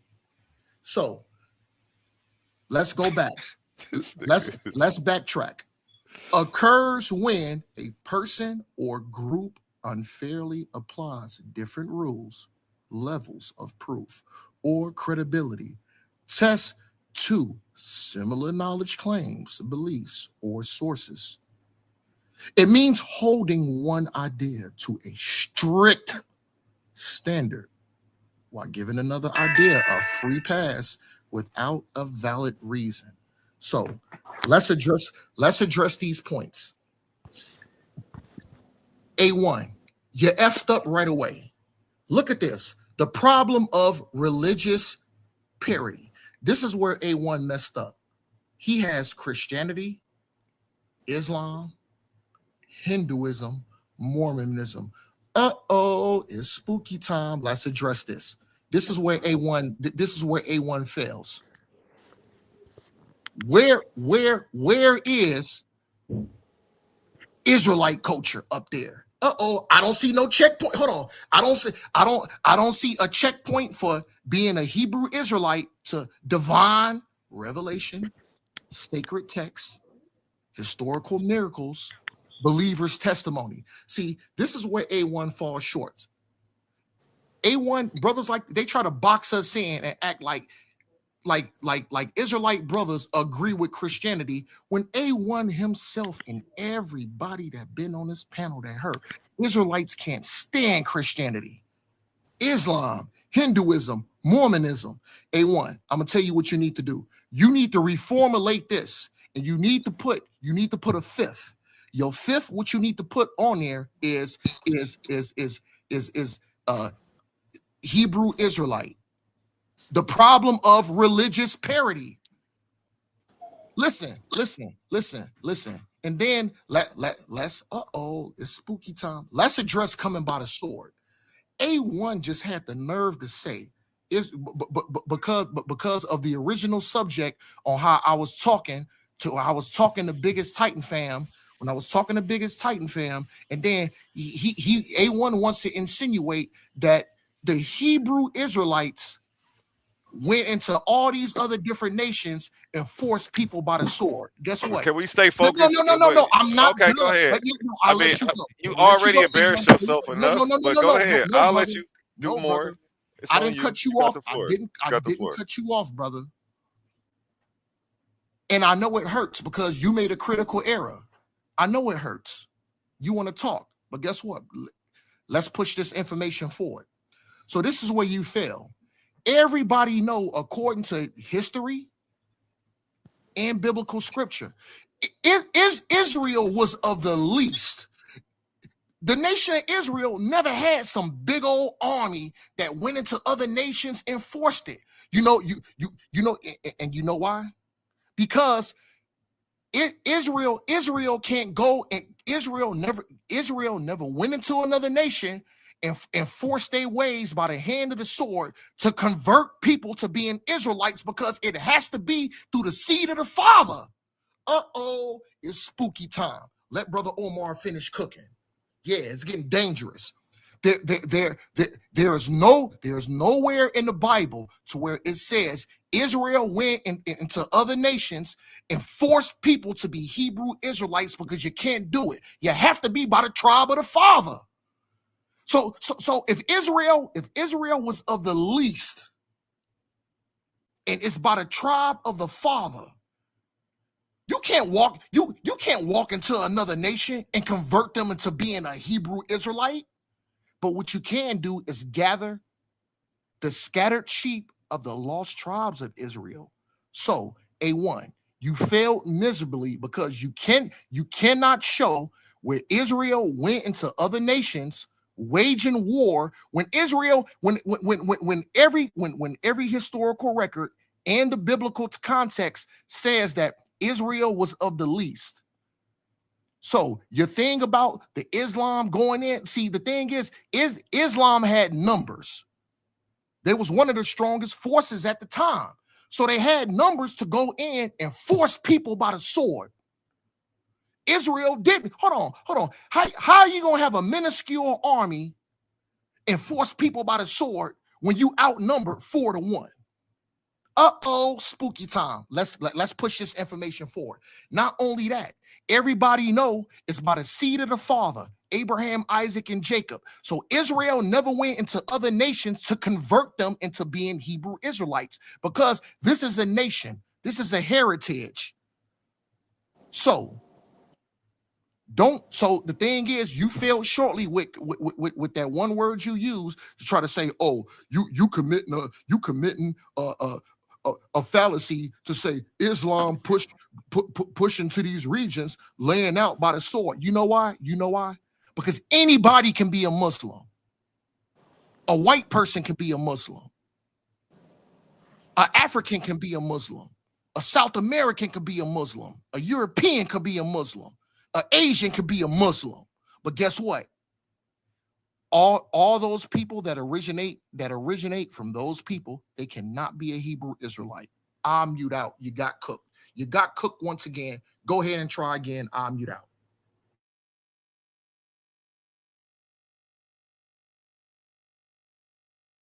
Even though you were off topic as hell, well, you did bring it back around. So I guess that's something that my bad, Haru. I ain't see you back there.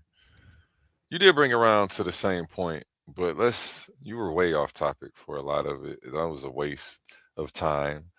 If I was to add a fifth category that put Hebrew Israelite here, it would only further illuminate the irony of the situation, the hypocrisy of your claims, and how ludicrous this whole situation is. We already know that there's 20 different other brackets I can put here. The point was to show the example that y'all all keep doing the same thing. Y'all all are trying to use divine revelation, sacred texts, historical miracles, and believer testimonies to tell everybody that this is why your religion is the one true religion, while simultaneously dismissing these things when everybody else does it. Now, this wasn't specifically the situation that you presented to me. The situation was you were trying to say Islam led by the sword. Granted, they led by the sword at a higher rate. They had more numbers. They were really the king of the jizya. I'm hip. I feel like I gotta say pause after jizya, but nonetheless, you guys were still doing it. So it's to me, it's just special pleading. You're making a special rule when it happens for you, and that's just it is what it is, and it's okay. Yeah, it's not a. Hold on, brother. Hold on, brother. So A1, based upon what you just said, because you have these four factions up there, and you don't have the Israelite faction, which highly disagrees with Christianity, Islam, Hinduism, and Mormonism. So would it be a fair statement in order for you to speak, you would have to put that fifth one up there, and you would have to show the parallels where it has to deal with the problem of religious party. Not only speaking is being an Israelite is not religion, because like I said, you have to address a Chinese person can't be an Israelite. A1. Listen. A European can't be an Israelite. A Hamite cannot be an Israelite. So the thing is, A1, you need to hold your tongue and not speak until you put that fifth one up. And A1, can I say something real quick? He Can I say something doesn't real quick? realize he's not realizing he really doesn't want to be the fifth one. The fact that he ain't on there, Listen, like, you should be happy A1. like that. Yeah. But it's okay. A1. Can I- Hold on, y'all. Let me listen. Hold on, y'all. I'm gonna let y'all go in. But this all I'm applies. gonna let y'all to go you. in and cook. Yo, A1, answer my question. Would it not be a fair statement to have being as far as the Israelite culture, putting that up there is the fifth will to break that down, but now all of a sudden you want to add it in without breaking it down. But what you want to do is you want to box us in with Christianity, Islam, Hinduism, and Mormonism without doing your due diligence of studying the historicity and the culture of the Israelites to understand that that's not religious. We're talking about a nation of people. Would that not be a fair statement to say you should close your mouth up until you do your due diligence and research to add that fifth one up? No, I wouldn't say it would be a fair statement. I would say that you're completely missing the point of the graph. You don't recognize that it's an example. And there are a bunch of other religions I could also put up under there. But we would run out of space. So we just stopped at 4 to show that you all have the same problem. No problem that let me finish. Let me finish. No problem that I've put up here that has a check mark are you exempt from. So it's not like I'm trying to put you in a box. I'm trying to show that y'all all have the same mother effing problem. You're not exempt from any of these problems that any of these check marks are boxed in. And it's so like the punches hurt. You're spinning around with the rebuttal and it's just non sequitur, it's red herring. I don't get it. And it makes me think like, wow, you're listening, but you're not understanding. You're missing my point completely by even rebuttaling in the way that you're rebuttaling. But I'm chilling, so I don't want to argue with somebody who's completely missing my point in the way that you're doing, because you you're going to be able to retort, but cutting me off to ask, I don't know why you got to do that. So we just had that class, didn't we? Yeah, we just had that class. You're gonna be able to get, I'll let you go until you felt like you was done, even though it was incoherent as hell. Sound like you need your pad now, Omar. Yeah, shout out Melanated Goddess. She had me rolling over here. She said Dunning-Kruger effect live, y'all. Like, this is funny. Yeah, the fact that you completely missed the point of why I even brought this up is hilarious to me. And can I ask Omar a question? It's a cognitive block because I don't know. I think it's just he's trying to. It's his brain protecting himself. Okay, go ahead, Haru. No, Go ahead, Omar. My bad. Wait, Haru. Go ahead, Omar. I'll do. I'm gonna quickly address A1 and then I'll answer Haru's question. So this is why I say A1 is being stupid, crazy biased. This is the reason why. Christianity, Islam, Hinduism, Mormonism. Hold on. I don't see nothing about other cultures. Voom Doom ain't up there. Kemet is not up there. The Greek gods ain't up there. Who else ain't up there? The Celtic people is not up there. See, this is what A1's trying to do. He's trying to isolate, but guess what? In order to isolate, you have to show you just can't show Christianity, Islam, Hinduism, Mormonism. See, A1 brain is so articulate, it cancels itself out. Because A1 doesn't have enough honesty to put all these other ideologies up there.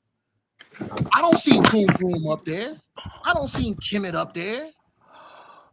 I don't listen. No, listen. I don't see nothing dealing with the Celtic gods. Oh, Viking okay. gods, Thor and them. Can I ask you a plea, Omar? See, Hold on, brother. you can name on and on and never stop naming. I'm almost done. Hold on, and then I'll answer your question. Hold on. Give me 10 seconds. So I think A1 is trying to isolate, because in order to him to fully break this down, we need more than just 4. We need them all up there.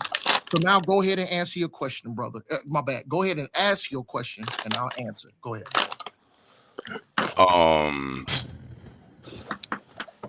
I got a sidetrack and I kind of forgot the original one. But isolation, it's good to isolate and get the focus on details. And it looks perfect to me. All 4 of these groups have 4 check marks. So he's isolating common religions. So I know I was gonna ask you first, and it's gonna tie in. Are you really just trying to make an argument that you want the Hebrew Israelites to have their own section of religion and be looked at and recognized as their own sect? Because you could break Christianity in a bunch of sects. You could break Islam in a bunch. The list will go on. He said it. He don't have room to put everybody on here. So the last thing I'm gonna ask you: does the Hebrew Israelites check all 4 of these boxes? And if they do, this is a mute argument. Thank you. So can I answer? I don't need her. Hold on, that was rhetorical. I don't need one because I'm an answer. Let's push this information forward. So this is where your argument falls short. I notice keywords that you keep using here. I notice keywords that you keep using. Religion. So Christianity, Islam, Hinduism, Mormonism. Let's ask these questions. My first question to you, Heru, hold on. Listen. This is not a got you moment. I want a yes or a no. It's a basic question. When it comes to Christianity, can anybody become a Christian? Yes. When it comes to Islam, can anybody pick up Islam and be Islam? Yes. When it comes to being a Hindu, can anybody pick up and become Hinduism? I believe so. I'm not sure about Hinduism, but I would believe so. And Mormonism, I don't know. I think that's a no. Let me school you on Mormonism. There is something in Mormonism called the Church of Latter-day Saints. They have blacks, they have Asians, but the majority of their congregation is white. But they have niggas in it. My bad. They have ninjas in it. They have Asians in it and everything. So let me act. So when it comes to Mormonism, can anybody pick up and be a Mormonism? According to that explanation, yes. Okay. Now, my last question. Can anybody pick up the Bible and call them? Listen. You already said that, Christian. No. See. You don't want to listen. Listen to my question. Yes. No, nigga, ninja. You got to let me finish my question. Listen, brother, listen. Just be quiet for a minute. Close the mouth up and listen. When it comes to Bible, can anybody pick up the Bible and become a Hebrew Israelite by the seed of the Father? That's a yes or no. I'm waiting. You already explained that. No. Mr. Madison, what you just said is one of the most insanely idiotic things I have ever heard. At no point in your rambling, incoherent response were you even close to anything that could be considered a rational thought. Everyone in this room is now dumber for having listened to it. I award you no points, and may God have mercy on your soul.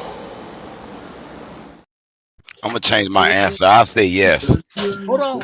I'll say yes to that answer. Brother. Hold on right quick. A1. I like how you played that video.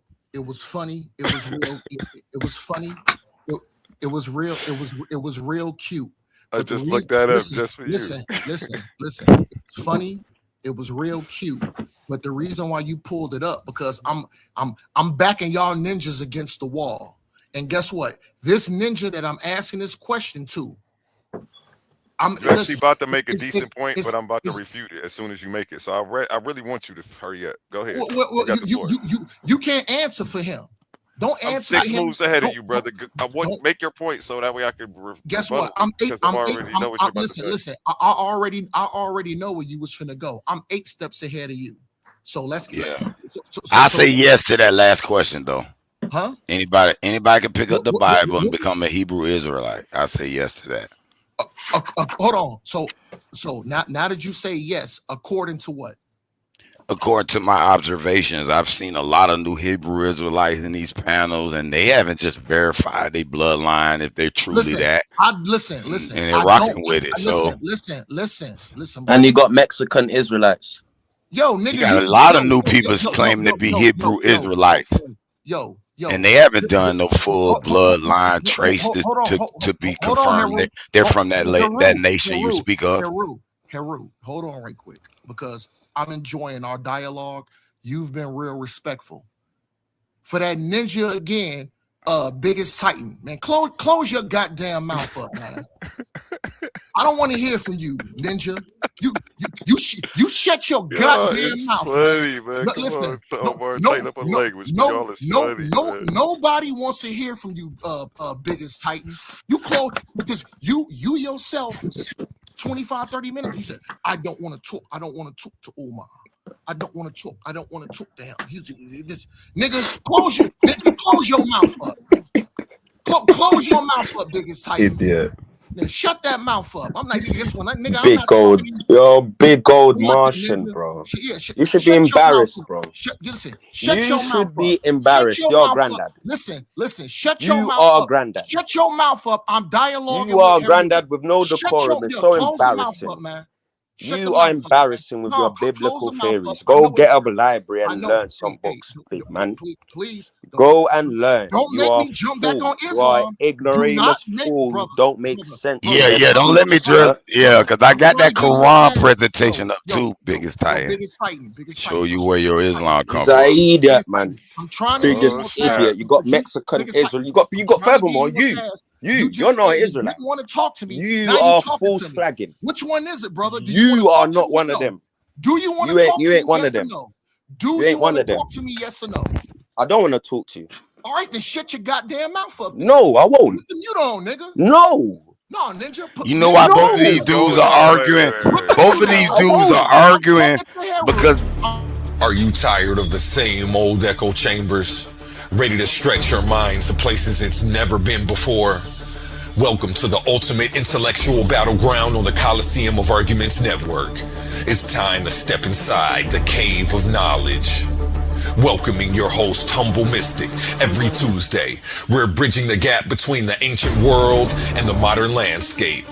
From the deep esoteric wisdom of ancient Kemet to a grounded naturalist view of our world today, no topic is off limits. We're dissecting philosophy, breaking down ancient civilizations, and clashing over modern day politics every Tuesday.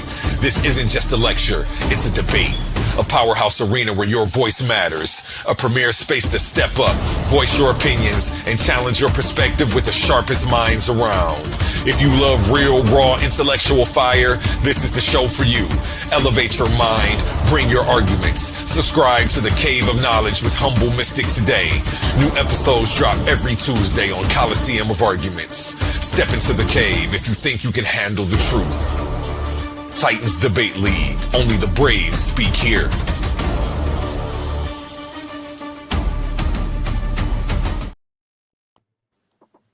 Back to you, gentlemen.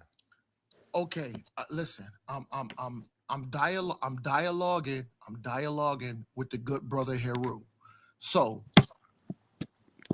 biggest Titan just said. Hey, don't fuck off, man. Dialogue with the brother Heru, bro. Oh, yeah, just leave him alone. Y'all two leave each other alone, man. I feel Fuck like it's off. a damn daycare, man. Hold Leave on, him hold on. alone. Omar, you No, stay on that side of the room. Titan, you stay on that side of the room. yo, Now let's A1, talk. A1, I'm defo with that. you go, listen. You gonna allow this ninja to tell me to fuck off? Bro, you done told him a bunch of S today. Stop arguing with me. I don't like to be argued I'm with. not arguing with you. Argue with the guest on the channel. You just Well, guess asked what? me a question in Oh, defiance of what okay, of the order I just okay. gave. I'm I don't know if I'm gonna how get you back to define Heru. it, but I call it arguing. Cool. Guess what? I'm gonna get back to Heru. But guess what? Guess Thank what, Bigger Titan? You just said you didn't want to talk to me. So guess what? You fuck off. Get lost. The fuck up out of here. Now back to my brother Heru. Let's get back to Let's get back to our Joan. God damn it. Yeah, that ninja can get lost. He can get handle it like that. No, Yeah, no, do anything but argue with me. That's the wrong he, thing to do. he can get lost. Okay, Heru, let's finish our dialogue. Go ahead, brother, because I want to hear you talk more. Go ahead,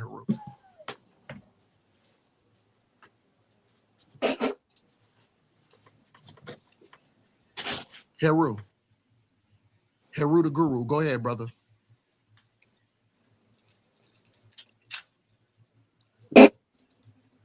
If Heru the Guru ain't got nothing to say, I would love to pick up on Islam so I can shred that garbage apart because it's toilet water. The Quran Get this, mate. See this, mate. Yeah? The Quran is toilet water. See this, mate. The Quran What does it is say, toilet mate? water. The Quran What does is it say, toilet mate? water. And guess What what? does it say, mate? To What does it say? Prophet Muhammad. What does it say, you little boy? Yeah? The police Get yourself a Greek Septuagint with English in it, Hey, yeah? hold And on, Greek, yo. I'm about to Then you drop can off of chat y'all. to me about No. Biggest Titan and Omar. Look, y'all about to stop before I let y'all back up here. I'll just end the show. I'm chilling. There's too much negative energy going on. What's going on, man? I Can just I- want to chill. You know what's wrong with them? A1.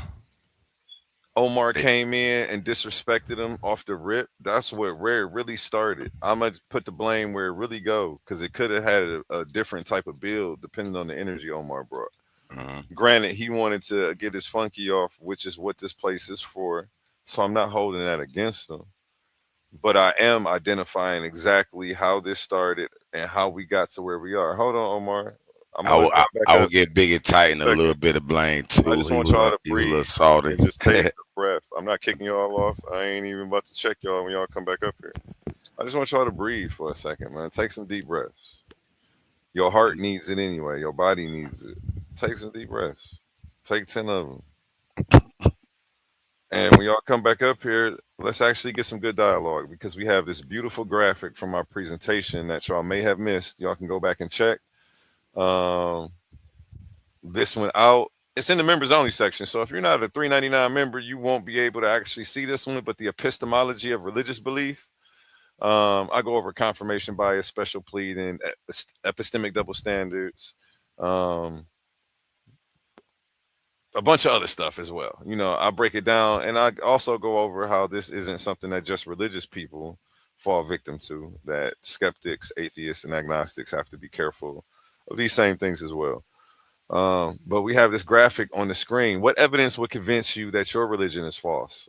I'm posing this to Omar and Biggest Titan. Do you apply the same standard to your religion that you apply to others, which I accused Omar of not doing? If a Muslim used this exact same argument for Islam, would you accept it? Another problem that Omar was having. He's not accepting when it's something's done in Islam it's pretty much the same thing in his. But he's chastising them for it, but he doesn't chastise himself for those, or his own doctrine for those same things. How do you distinguish divine confirmation from confirmation bias? A real good question. Reflect on that before you go to sleep tonight. What evidence uniquely supports your religion rather than religion in general? Everybody has stories of divine revelation and a personal testimony of how God helped them in their life, helped them get the keys to a car that they could barely afford and broke their back 20 years to pay. I don't know. Y'all call these blessings. Sometimes I call them curses.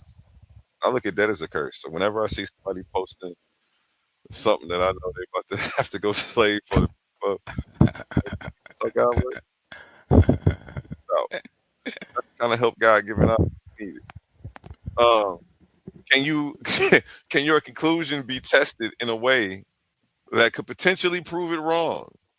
Omar, biggest Titan. Let's bring these two gentlemen back Let on me say the something real stage. quick before you bring them back up, Yep. because Yeah. they Yeah. hurt. I know they hurt, and this is why they both arguing amongst each other. See, I posed a question to Omar that he diverted to this argument, and I accused Biggest Titan of the same double standard thing, because he was claiming he's scholastic, he knows, the other ones don't know, and you apply. So what? You're not applying that same logic to your shit. Is what Yeah. I'm saying. But And I, anyway, I agree, but I still let him get a full chance to talk and speak. I still can't take that away from him, even though I felt like it was gibberish and nonsense and et cetera, et cetera. Shout out Humble Mystic to the stage. We got Biggest Titan and Omar back to the stage. It's going, gentlemen. Let me go ahead and take this down while we get Can I these reply amazing. now? Can I reply? Yes. Let's Obviously. let no Haru. No, wait, wait, you might wait. you might have to A1. bring that. You might have to bring that clock out, Everybody's gonna brother. get a chance to reply, but just because you asked so aggressively and eagerly, you want to get it off your chest, you gonna be the one to wait. Now you gotta wait. I want you to take a couple more breaths. Yeah. Take 10 Yeah. more, because I don't feel like you That's took cool. 10. I can Yeah, respect. yeah, I yeah. feel like you Let hit me your answer that. I'll cigarette. mute Haru. out. Listen, You listen, y'all. Listen. I respect that. I'll mute out. okay, because I feel like he hit his cigarette instead of taking them 10 deep breaths. You're I A1. Don't smoke cigarettes. You know that. okay, You're I don't my A1. bad, smoke my weed. bad, I my don't bad. smoke weed. You know that, A1. Come on, Okay, man. You're well, no A1. disrespect, I no don't. disrespect. You know I'm I joking. don't I'm break the joking. law. I don't break the law. Okay. You're Um, A1. What go do you ahead, call it? biggest. Haru didn't get to finish. Remember when he said about academic sources regarding or early origins of Islam? He didn't get to bring that out. That's like an hour ago. So I'd like him to I was meant to wait, and it diverted, which I knew that was gonna happen. So Haru. Haru, where's your source? Wait, hold on. Okay, well, whatever. I just asked y'all like 10 questions, and then you. Okay, but go ahead. Oh no, Yeah, no, no. do your thing. No, it's Whatever you because want to do. Haru said something what he was replying to, which Mm-hmm. was in line with what I'm saying as well. Do you get it? Mm-hmm. So he's saying about why don't I apply that same standards or whatever, and it actually to even it jogged my brain that wow, this guy was meant to bring out a source coming up to an hour ago. You know what I mean? So have you done that, Haru? Oh yeah, it's been up and waiting to let you know where your Oh yeah, then Quran show me. comes from. Yes, Show I'm me show the you. I'm gonna show you academic the source. actual the papyri of Anu No, and other. academics. That's an When you say academic source. They've no, translated and is highly regarded in academia that it is the correct translations. no, it's the Yes, yes, summary and the conclusion yes, of an yes. academic Look. scholar. Wait, no. Here, what we gonna do? He gonna get to present his source. You don't get to dictate what his source is. You don't get to tell him how to present his source. You don't get to come off mute All while right, he's all right, presenting his source either. all Then when right. he's Present your source. done, he can't come off mute while you tell him whatever you feel about the source that he's brought. This is how All we're right. gonna do this. Thank you. Haru, whenever you're ready, you can start. All righty. I know your source isn't sharing, so feel free to go ahead, Biggest Titan, while he's getting his source up. And I once he want his source. starts, That's it. you better I'm waiting not for cut his him off, source. sir. I'm waiting Thank for you. his source. That's it. Okay. I just want to make sure that we're handling this like grown men. For read y'all about this here. We're gonna get through it. Y'all ready? Y'all see it? Let me get it up on the screen. There it is. Okay. Note on Qur'an being the origin of the term Quran. Okay. The Quran is not a holy book. It Oh, is not a true. divinely inspired. The Quran is a series of perverted fragments from ancient commit. The term ku or aku in the language of Kemet has been used for thousands of years to describe illumination, wisdom, divine intelligence. The ancestral spirits are thus called aku, meaning the illuminated or shining ones, or those who have been embraced and exclude divine wisdoms. The whites and their offspring use this title Ku-Ra, or divine wisdom of the creator, and corrupted it into Quran. And this is why they call the Quran the book of wisdom. Let's get into it. So we must recognize the manner in which these people misinformed and thus misled our peoples. We draw an analogy and subsequent address of the cosmology which undergrinds the Ku-Ra. Okay, here's some ancient subscriptions, and I'll show you where these sources are from. The exact papyri. Okay, we'll get into that. The papyrus are iron, the papyrus, blah blah blah. But I'm gonna get through it. To remain, to abide, to continue, to be permanent, to be stable, fixed, abiding, established, things that abide, hence possessions, everlasting. Amen, hidden person or thing, concealed, secret, mysterious. Amen, the God Amen, the hidden God who is in heaven. Nahum, Amenit, or Amen is the great God, the hidden Amen, the stable, the permanent, the abiding, or men, being. The same is true of Amenet. There's no thing, no permanent that Amen and Amenet, the supreme being, a hidden one, is all the foundation of the universe. It was written as AMN, Amen. Let's get into this etymology. Amen, from the Old English, from the Latin Amen, from Eschatological Greek Amen, from the Hebrew Amen, truth, using adverbially as an expression of agreement. Modern English, surely, absolutely, in the same. From the Semitic root Amen, to be trustworthy, confirm, support. It's also used in Old English only at the end of Gospels, otherwise translated as sulik or suwa, hits or an expression of concurrence after prayers. That's why you always hear amen or amen after the prayers. Amen in contemporary Syriac script. The uses of amen, meaning so be it, as found in the early scriptures of the Bible, is said to be of Hebrew origin. However, the basic triconsonantal root form, which the word was derived, is common to a number of languages, such as the Aramaic in the Semitic branch of the Afrasian languages. The word was imported into the Greek of the early church from Judaism. From the Greek, amen, entered the other Western languages. According to the Standard Dictionary etymology, amen passed from the Greek into the late Latin and then hence into English.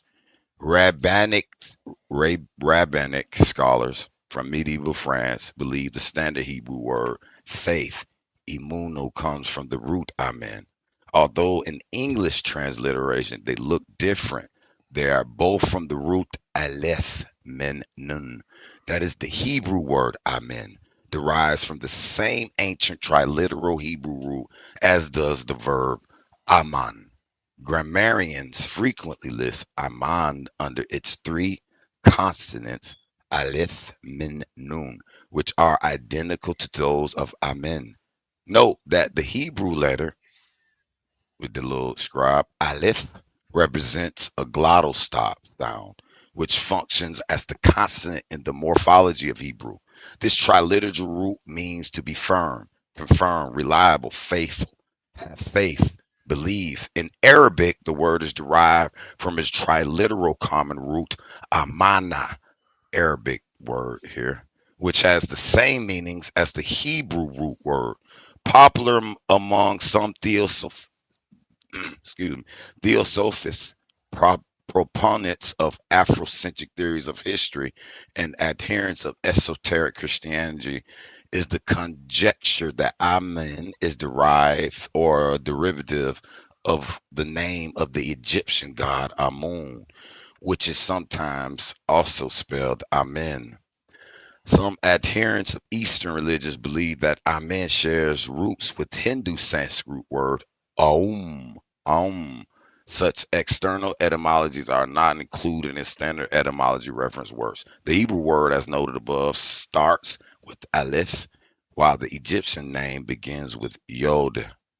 Note that these white people offspring deliberately lie about these origins of the term and dismiss truth as Afrocentric theories, yet they say regarding the word amn or amn, triliteral root in Hebrew, this triliteral root word means to be firm, confirm, reliable, faithful, have faith, and believe. So this meaning of amn, referencing firm, reliable, faithful, etc., comes from the ancient root in our language men, meaning stable, permanent, fixed, reliable. This is the nature of Amen and Amenet. So let me get down to Amenet and Amenet. Ament is also the name of the West. This is the land of the setting sun, the land where the sun sinks below the ground and thus becomes Amen or hidden. When the sun sets, that is the end of the day. It brings things to a close. It is the great manifestation of finality in the world every single day. This is the association with Amen being said at the end of prayers. It is the finality, completion, and thus is translated to as so be it. These are descriptions of the meaning of the term. However, they was changed and they didn't know the why the three letters AMN could came at the end of prayers. And and it meant so be it, mean firm, reliable. We have the word, the definition of the word, and also the why of this definition in our ancestral language and culture. Has also been part of our cosmologies. These are the deities under the word Amen. They didn't have the foundation. They only remembered that Amen meant so be it and or firm or reliable. But the cosmology provides the why. So let's look at this Quran etymology, 1876, variant spelling preferred by scholars of Quran from Arabic, Quran, literally book, reading, recitation, from Qura'ah, to read, related, Quranic. So the brainwashed Negroes simply swallowed this and ran with it instead of asking, is this outright a lie? They simply repeat exactly what these people have told them. So in the text called the Book of the Cow of Heaven, Destruction of Mankind, the creator of the universe, Ra, tells the deity Tehuti to come with him to a mountainous region. Ra then takes on the form of the divine light, Aku. He is Ra Aku.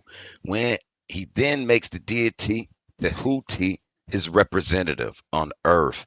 Tehuti is the deity of divine wisdom, spokesperson of Ra, the light of the sun.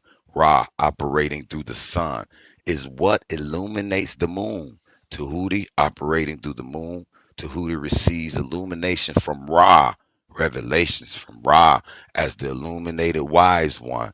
Tahuti can instruct us in divine wisdom, enlightenment. Illumination allows us to see, perceive when in darkness or ignorance. Tahuti is corrupted into the angel Jibril in the Quran and Gabriel in the Bible. In the Bible, when God sends Gabriel down to the two Marys at the resurrection of the fictional Jesus, this is the episode that the Meternet Stele, sorrows of the Isis and Aset, were offset, and Nebhet, the two Marys, Merit Shemeh and Merit Met, are eliminating the death of Heru. Ah, that's my name, Heru. And Ra stops his boat of the sun in the sky to send Tahuti down to facilitate the resurrection of Heru. Tahuti is he from whom the whites manufacture Gabriel in the Quran, Jibril, the angel who comes down to bring the enlightenment, illumination, the wisdom to the fictional Muhammad, is Tahuti, coming from the presence of Ra, misnomered as Ura or Ula la in the caves mountains to bring Ra's illumination or Aku to the prophet. This is why the book falsely called the Book of Wisdom. It is the Aku Ra, illumination of Ra. The Qur'an or Quran to Hudi, Jibril, literally gives the fictional prophet the light, illumination, Aku of Ra. Of course, the Quran is nothing but nonsense. It has no wisdom whatsoever. We go further regarding Muhammad, the deities of the waters of Mu of the northern Nile, Hop, and Met, operating through the river on earth and the rivers A1, you of the see it stars though. in the A1, sky. it's coming up Hold to on. 10 minutes though. Called the I'm I'm hold on, I'm I I'm got I'm good. I'm very Hop I'm Ur calculating like or the heavenly Now, the the Okay, light of just the standards just what's count going moon. the on. time. Just keep counting the time for me. Go I'm gonna ahead. keep counting, man. I'm Okay, gonna keep counting. Hapu, the heavenly now. I'm just showing you where your whole story of Muhammad and all that was Don't want to stolen waste from my these time, same innit? deities, Muhammad or Hapi of the Northern Nile. This is written in stone, brother. First I'm of gonna all, wrap it what up. I'm can I gonna wrap. talk now? Can I talk now? Because Hold on. I'm gonna get. you're just chatting I'm rubbish, finna bro. go. No, I'm finna go. Go to your sources, brother. I know where you got your source from, Audrey Waffle, him. All right. I know him. Okay. I You know know where I about him. got my sources? It's Then not an you can talk academic now, brother. source. You didn't deliver what I asked for. I asked for an academic source. That Okay. is not an academic source. That's a Well, source which teaches a lot about the Entoro, the Abossum, and the Akan traditions, which I'm very well about all his sources. So I asked for an academic source which you failed to provide, and you just doing bare gibberish. See where I'm from? This is why we cut people out. You get it? No, you can't cut people let me up. ask you a question then. If you think this is not a source, the Papyrus of Ani, it is an academic source that was That's translated not my by issue. many academic. That's not my issue, Haru. I asked for an academic review regarding the origins of early I Islam. gave you You brought me etymology of Audrey plenty of Raffle words. Isn't and would you a Khan consider priest. etymology academics?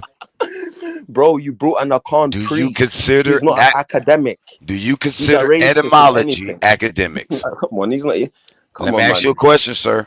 Do you consider etymology academics? No, you don't get the context in what I'm saying. So get my context before you start using the words recklessly. My argument Oh, you is, want a white man to listen, agree with what I'm no, saying? no, I'm no, trying to no, figure no, out what no, you mean no, by no, no, no, academics no. then. But he's not an academic. He's not though. Who? He ain't. He's I'm not an talking about academic. the Audrey Ruffle's not the academic. sources that I referenced this from are academics. Bro, Like the he's even etymology. pseudo within the Akan tradition. He adds Egyptology and myths within the Akan tradition that's not even original to us. He's not an academic, bro. He's Who not is even he? an Who is he? authority on the Okay, Akan no. That's tradition. not what Who we're is about to he? do. Here we about to do, Haru. He about to get Okay. to go, and he about to get to talk now. All right. I'm done. The same Thank way you. you got to Thank you. talk. know, I mean, even I forgot myself. Sorry. So cool. The person you put up, I've got all of his sources. Yeah. He even talks about he even tries to downplay the Meneptah Stele and tries to say it's not Israel, it's Jezreel, something, because of his Egypto bias. So, and he's not an academic. So I don't know why you're bringing him up to me. So what if academics translated the Stele? I'm not asking for a translation. I'm asking for a summary or a peer review or something where academic, any Mhm. You know, the guy, that source that I pulled up, the writer of Akan that tradition that didn't exist. is a certified priest, committed priest, and can certify you in yoga and other languages. The Akon language, He's he can not an actually. authority in my That's tradition. pretty academic. In my culture, Naheem he's not Patah even Nessi mentioned. Ra is pretty academic. Can I speak, please? Can I speak, beloved? In Go my ahead. culture, in my tradition, he's not even uttered. It's my generation and certain people that know about him. But if you're talking about homegrown linguists and people that's been trained in the palace, he's not one of them. He's not, bro. He adds, if you're from my folks, you would know he is capping in some of his information regarding my people. So, of course, if you don't know that, you're gonna believe everything he's gonna say, and all this Quran. Do you know how pseudo his thesis is? That is pseudo to the core. To the core, blimey. Like, I didn't ask for that, beloved. I asked for academic review regarding what you said in it. That's it. You done, brother? So who Yeah, am I I'm done, talking man. about? What's this guy name? Yeah, you He's said called you know. Audrey Rafford. No, brother. That's what I know No, him for. brother. No, brother. OD, the None of name those he goes sources, by, none of the that I name he read goes, has none of that has the nothing to name do with he that guy. goes by is OD, hold on, I mean OD Water. ODW Uh-huh. RAFO, Audrey Rafford, something ODI, something like Raffo. that, man. I I've got got you. all his sources, man. Mhm. All right. So rebut his source. Pull up his source and rebut it. Show me where he's wrong. Because I pulled you, I pulled you up a 8-page PDF, just one of them. There's more to show you where Islam is just a rewritten story. I mean, like I said, if you want to debate, so I got plenty ammunition to shoot that Islam shit to the ground, brother. I don't want to beat nobody religion up, bro. I'm done.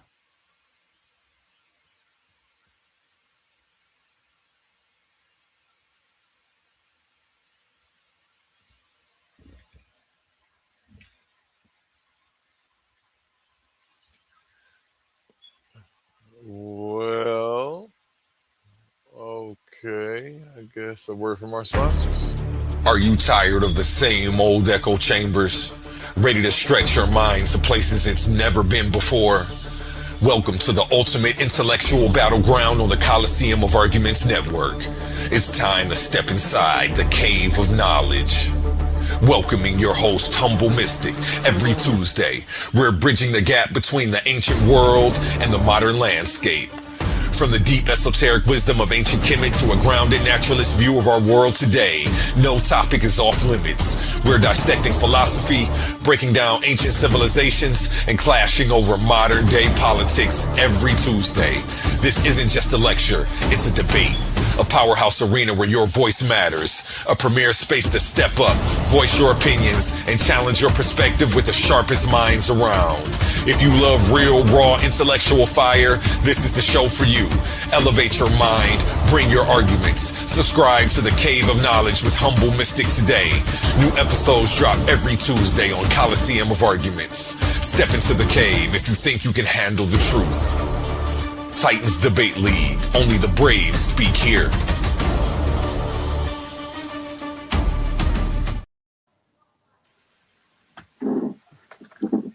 Can I share my steering real quick? Because he put Cuz down for a bit, talking about he ain't scholarly and all that, right? The guy Adi Raffo, right? His name Naeem Bata. But I want to show you where most of his sources come from, brother. Just real quick. So how long you been locked into that guy's content, his information? Hold on for a minute. Well, you know what? To be honest with you, my uncle gave me a CD of his a long time ago because he said, "Man, you believe in the Sun God Ra, bro? He's a good brother to look into," and that's how I came across him. Because No, he's cold in the comedic stuff, all of that. he's But very cold in it, if and you're from, but he's Akon, and he goes there yeah, every year. yeah, And yeah, I he know, ties the language of Akon yeah, and some of the Yoruba tribes and a lot of the tribes to the ancient languages, brother. and So he I does got a to give the good brother job, credit. I and he know. does a Okay. good job. I'm not denying it, but do you know So, what it is, Haru? Some of the things he's adding to my mhm. culture genuinely don't exist. Like, Which I'm which one? trying to. Hold on. What's your culture? So far, I know which one you talking about. I'm from the Akan people, Oh, specifically okay. Akon, Ashanti, innit? Ashanti. Specific, I got yeah, an specific, Ashanti dictionary. yeah, And maybe you can hold on. I got to go look that up. But anyway, these are actual papyri and stones, yeah. temples, the Like Haru, the Tu'amun, like the what he papyrus gets of on Hunifer. point. What he gets on point is the linguistics. Where he's pseudo is the cosmology. So he will add some Egyptian origin stories and try to parallel it with the Akan. but it's totally different. This is why, if you do check his works, you see the Amen of the Akans. Yeah. It's his Well, day Saturday. let me ask you a question. Okay, Hey, listen, no. What I said okay, is go ahead. critical. My bad. What I My said bad. is very critical. Yeah, go ahead. The Amen, Amen, the deity of the Akans, his day is a Saturday. That is not traditionally from Kemet.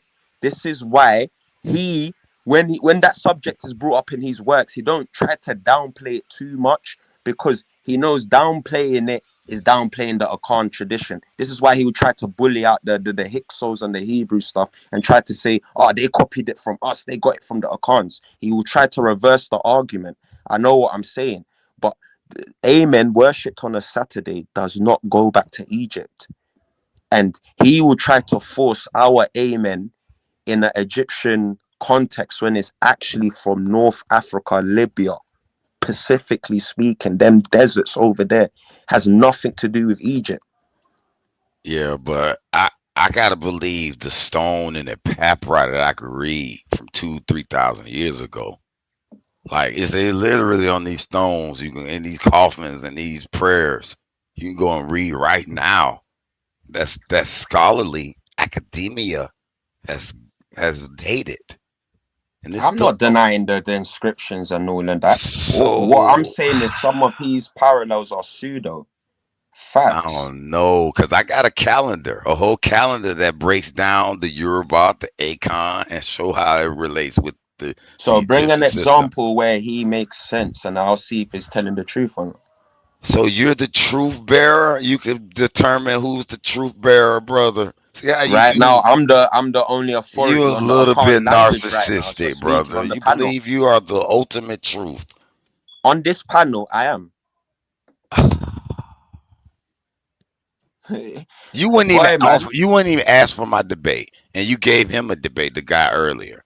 And I even you regret will it, but see a I have lot to do it more. now, You'll innit? see And a lot especially more we of don't his want to let the information. peoples them down. You get me? So And you and I claim you wanna have and I wanna all I of wanna his add some information. content to the channel anyway. So why not? But in reality, I want someone that is like a humble mystic, or them people with that can actually talk and Be debate, careful. and You you keep get me. calling his name. He might I pop am up. that. No, I no, am I'm that. not calling that. I'm not calling that humble. No, I'm not calling that. No. I am But that. someone like that, you know what I mean? Like someone that actually, and what's the other guy called?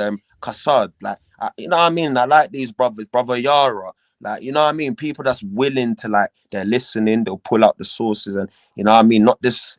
I ask you for a source, and you bring me Audrey Ruffle. He's not an academic, bro.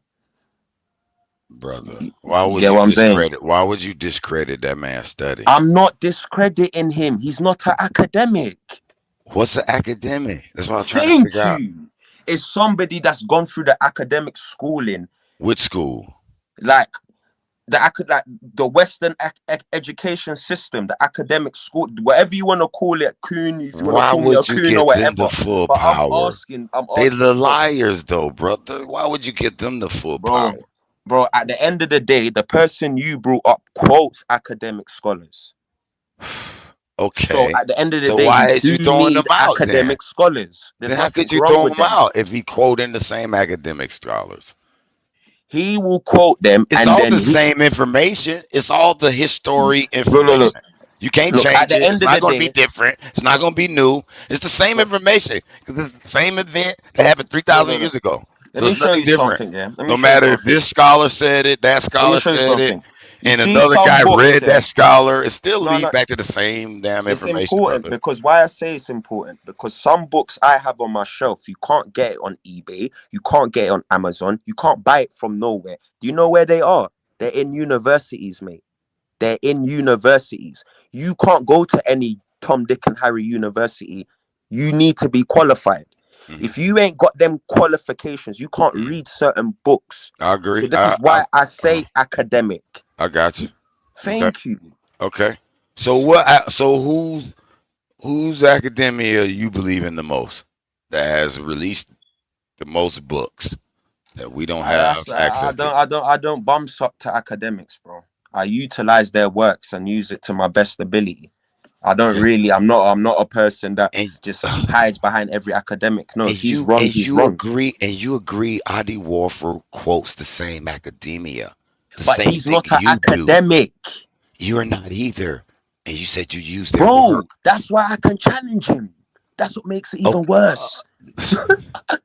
Anybody could challenge anyone because He's it's a the layman same just like me. information, though, brother. What makes he's a It's layman nothing just new. like It's me? not like it's math or science, or you could discover some new He science lied about. Watch principle this. Let me or give you some an new math example of. Let principle. me You give you get what an I'm saying? example. It's the same Let historical me give event. you an example of It's your just nothing teacher where new. he got wrong. Your It's gonna be teacher the claimed. same, brother. Your Hold on, teacher everybody. claimed. Hold on, everybody. We got Mansa Hercules to the stage. Mansa, how you feeling today? Any questions, comments, or thoughts on anything you've heard so far? Yeah, real quick, because I'm not staying. Because I gotta go, but because I keep hearing this brother keep hollering about academic and academia, and how the person is not an academic, which really doesn't even matter in this conversation. And when he tried to put Haru in a box by asking for No, but I asked for academic source. okay, I don't care about the guy. Like I said, that's putting him in a box because you only want sources and information from academia when he's trying to. That's what I asked for. Hold up, he's trying to explain to you to hell with Western academia. I don't care about his opinion. Stop. Let me finish. You keep standing on what academia got and what they train. There are many people. There are many scholars who have written books that did not go through academia, and their books are very valid. And the two people I would name is Gerald Massey and Alvin Boyd Kuhn. Gerald Massey, Ancient Egypt, Light of the World, and Alvin Boyd Kuhn, who's this King of Glory. They didn't go through academia, and their books are very scholarly and well done. And then you have black people. You have a lot of black people who are academia who do show that there is a connection between West African spiritual systems and spiritual systems. I'm not denying that, big man. Hold up. So you're trying to pick up on him, and I say I recognize it, but because maybe Haru didn't don't have the books that you're mentioning, you can name the books, and I don't know any book that's in academia that you can't buy. Even they're very expensive, but you can still buy them because I've bought them as well. So to try to say that this what he was trying to show that there was a connection, that these people got their information from Africa, and the only thing your only refute is that guy's not academia. You didn't. Yes, and I'm not wrong in asking it. But brother, for example, Mansa Hercules, we're dialoguing. All he asked for example, Mansa. All he asked was to refute what he showed. That's all he asked. I asked Mansa. I asked for an academic source. He said he'll provide it to me. Wait. He said he'll provide it to refute his information. Listen, Mansa. I asked for academic source. That's a weak argument, Mansa, can I speak, please? Mansa, can I speak, please? Mansa, can I speak, please? Can I speak, yeah? I asked for an academic source. This guy has gone to make me somebody's own thesis. Now, brother, if I wanted somebody's own thesis, I would have done my own work. You see what that works he showed? I've got similar presentations. Yeah? Homemade. What that guy done was homemade. I'm not asking for that. I specifically asked for academic source. I'm not downplaying Audrey Rafford. Big him up. I use some of his works in my things. You understand? But he's not correcting everything. And furthermore, he's not an academic. So whatever you're gonna say about academia, European, African, this and that, that's not really relevant to me. I don't care. I asked for academic source, and that's it. Matter right now because this is not academia. So your argument don't matter. He's wrong though. He's wrong though. You're not. Because in that particular, hold on, biggest Titan, real quick. I want to be a part of y'all three. That presentation, Adi Rafa, shows you academic sources in which he built it on. You get me? So it's not him. It's not him fictionally writing something. Smart person on here. I'm dealing with people that will watch Sarnetta TV and call certain people scholars who are not Wells, like BD Wells. He sources BD Wells. So do you know that's an academic source? Is what it is. BD Wells. You lot will call people that are not scholars. I know, you know what I mean, brother. I get didn't why say there's he. I didn't annoyance say here. So you can only brother. have this conversation if it comes from academia, is what he's saying. I asked for academic source. He So didn't you can provide only the have this end of all conversation. this moaning, crying Okay, about why I didn't want to read the. I no, don't okay, care, bro. okay. So what? He don't got an academic source. So what? You're not gonna have the conversation. Then I won. Then that's my point. He's That's chatting not, you rubbish. didn't win Let's move on. anything. He's You chatting didn't rubbish. Let's move on. That's it. Hey Rue, what was your point? What was your point, Hey Rue? You see, you don't even know the point, and you're just talking. No.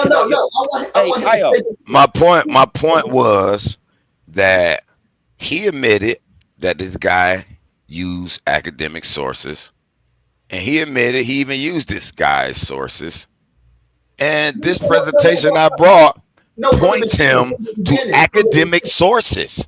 No, Hey Rue, what's the conversation was about when I'm asking the original? I was showing him how Islam, the Quran, comes from Kemet. Yeah. In those terms, the Am I Quran, wrong in Islam. asking for academic source for that? Do you believe? Hold on, man. So let me ask you a question. Do you think etymology is academic sources? What are you talking? Oh my god! No, hey, I mean, bro, you lot are dumb. You lot are dumb. I'm just asking. I'm just asking the question. Up, man. I'm asking the question. You man are dumb. You man are dumb. No. I think no. I know what you're saying. I know what you're trying to say, Hey Rue. But I'm saying, Big Titan, you don't need academic sources to have that conversation. Brother, you have to do full academic research to trace a word. Wait a minute. See where I'm from. You see when you make them kind of serious claims, you have to back it. If you can't back it, shut up. Big what does Sarnetta say? Source up or shut up. But that's the motive we grew up from in the UK. Big Titan. All this pseudo stuff needs to stop. I hate Garfield. This was Egyptology. Big Titan. Big Titan. No, I'm not finna. Big Titan. In order for you to create an etymology dictionary, you must do academic research. Bro, that's not my concern about etymology dictionary. So he showed you. I showed you several etymological sources of these words. Bro, how's that not academic sources? Look. You see the word Quran? I'm gonna ask you. You know the word Quran, yeah? The root of it can be found in Kemet. You do know that, right? That's what I showed, and I showed you also the traces from Hebrew, Greek. Wait. Is there a book called Quran? And furthermore, what was the Egyptian context of that word Korah? What was it? I just told you. What was it? Go on. Oh, shit. What does it mean? Go on. The Korah. Yeah, what does it mean? The light, the wisdom, the light. Bro. It means speech. It means voice. It means to sing. In Yoruba, they've even got that word there. Korah. It means to sing. I know there's going to be variations in different cultures. That's obvious. It has bullshit to do with light. Stop listening to pseudo bullshit, bro. This is the problem with you guys over there. You lot are filled with show me then. Show me your source. Bullshit pseudo. You made a claim. Go pick up a book. You made a claim. Let me see it. Let me see your source. Now it's your turn. No, bro. Idiots. It's your turn, brother. Show me that source. No, Haru, man. I'm just like, you lot are wild, fam. You lot can't provide us. Ku and Aku. The title Quran was the man. Hold on. Bro, you lot are stupid, bro. Brother, I'm finna go back to you and tell you what Qur'an meant, brother. Because I ain't had that in the Bro, my man lied. My man Audrey Rafford lied. Korah, it means to sing, it means voice, and it has something to do with thunder. It has something to do with is Set. You know, Set is one of his other titles. He's thunder, rain, deity form. Yeah. Hold on, y'all. We got Humble Mystic to the stage. Quick. Are you tired of the same old echo chambers? Ready to stretch your mind to places it's never been before? Welcome to the ultimate intellectual battleground on the Coliseum of Arguments Network. It's time to step inside the cave of knowledge. Welcoming your host, Humble Mystic, every Tuesday. We're bridging the gap between the ancient world and the modern landscape. From the deep esoteric wisdom of ancient Kemet to a grounded naturalist view of our world today, no topic is off limits. We're dissecting philosophy, breaking down ancient civilizations, and clashing over modern day politics every Tuesday. This isn't just a lecture, it's a debate. A powerhouse arena where your voice matters. A premier space to step up, voice your opinions, and challenge your perspective with the sharpest minds around. If you love real, raw, intellectual fire, this is the show for you. Elevate your mind, bring your arguments. Subscribe to the Cave of Knowledge with Humble Mystic today. New episodes drop every Tuesday on Coliseum of Arguments. Step into the cave if you think you can handle the truth. Titans Debate League. Only the brave speak here.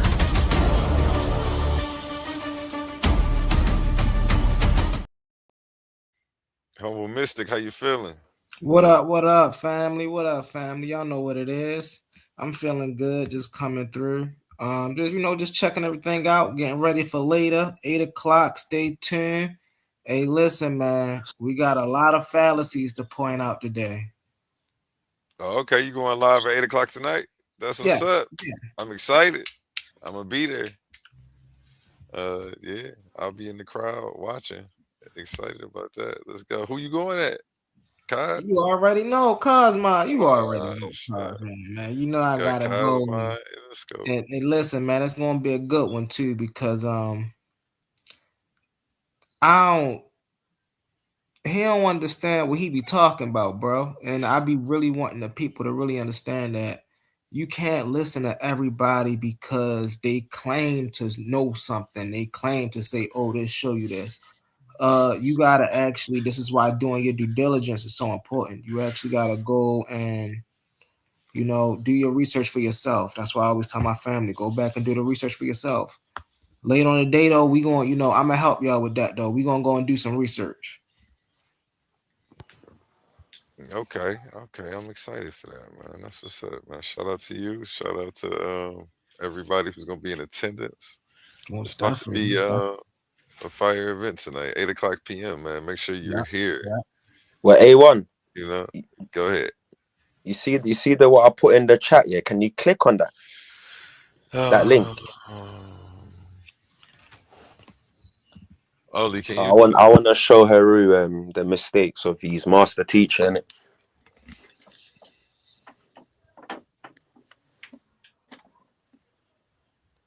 You said, can I do what? Click can on you see it? Yeah. Is the link in the chat? I don't see it. Maybe in the private chat. That's where you put it. But it's not letting me, so I went on the normal YouTube. Yeah, you gotta. I was about to say you gotta put stuff in a private chat because if we on a panel, we won't be able to click it from the panel. It's not let. It's like it's jamming on me. It's like it's free. It's like I can't comment. I can't even make a comment right now. Flipping out. Hold on. Yeah, it's not letting me. Still, damn.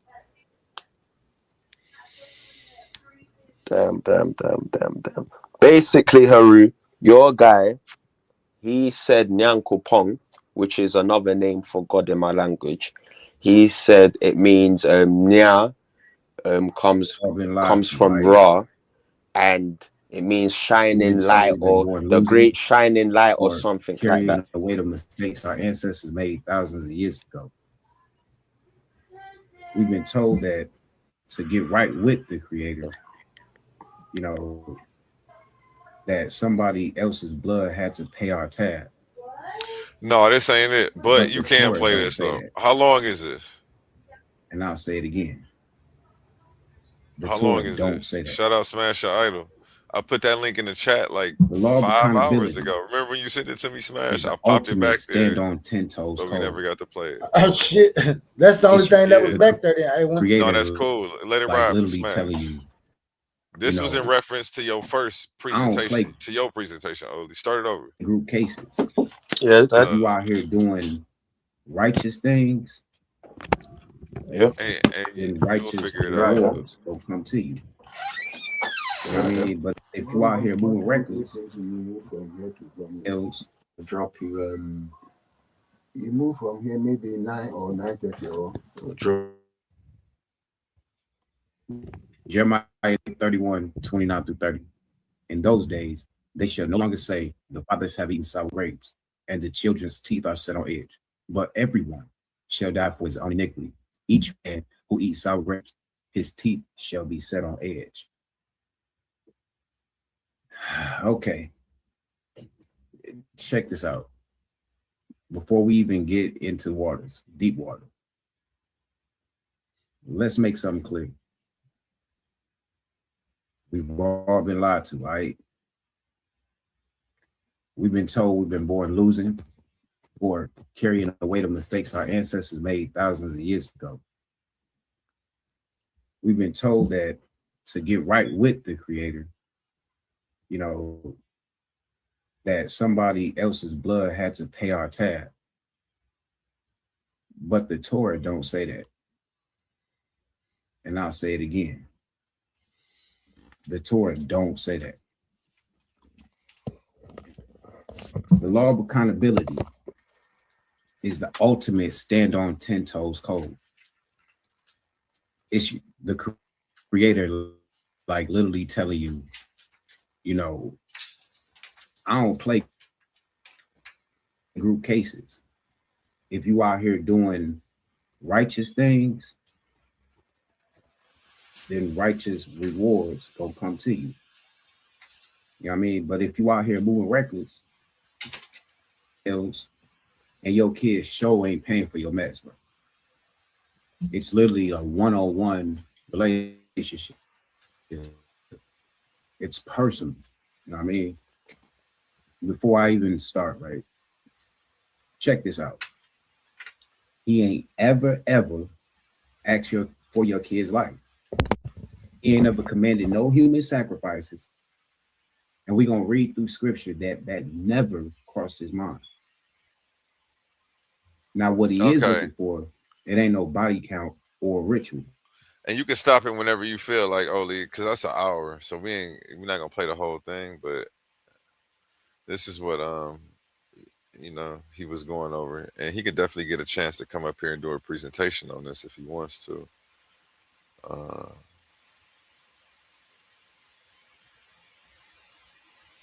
No, you cool. Shoot, come do a presentation like that over here, Smash. Come do, you know. Yeah, no. He actually talking about something that I was asking Omar about. Okay. Yeah. So you got that, so you can check that out. See what he was saying. You may want to Just put go ahead that. and watch it a little bit. Ain't nobody talking about that. Okay. Omar ain't Yeah, A1. What's that? Yo, A1. That debate, man. Make sure I'm sort that out, you know. Did you send me a picture, something to work with for Yeah, a flyer? check your email. Okay, I will. Yeah. I was just making sure it came through. Good luck. Yeah. Because I'm gonna just send you a flyer back, and then we'll go from there. Yeah. But you want to debate who? Who you want to debate? What's it? Pitbull said did Did Prophet Muhammad enslave the Hebrews? Okay, I got Pitbull in the back chat, so I'll talk to him. Make sure he gonna remember the title too. Yeah. Yeah. Gotcha. He ain't gonna let me forget. It'll be done by Tuesday night. You'll have a flyer. Tuesday morning. I'm not gonna do it tonight. I'm gonna do it tomorrow. And I don't care about the money. Remember, you're always promoting this one. I can do this for free. I appreciate it. Yeah, shoot. I don't care. I'll put it right into the fund. I'm still gonna pay Pitbull. But the one where you're putting the money on, we need the Cedrics. We need the Sabios. You know them guys that talk. You know them lot. He's the Sabio doesn't debate one, and if he did, he would probably lose. But it's okay. You know, I want a Dagger squad Cedric, member, man. Cedric is decent. Yeah, I know. Cedric, but he's too atheistic. I love that. I love how much of an atheist he is. Atheistic. Okay. Hey, Quantum, before you play the video, Brody, we on our show last night, you who else was talking? You, whatchamacallum, I think it was Omar, and I wanted to respond to something that who was talking? I believe it was Omar. Was it Omar? I believe it was Omar that was talking. And I want to respond to something he said, right? But before you get that in, because I was holding this and I didn't get to get this out yesterday, right? And it's just gonna be quick.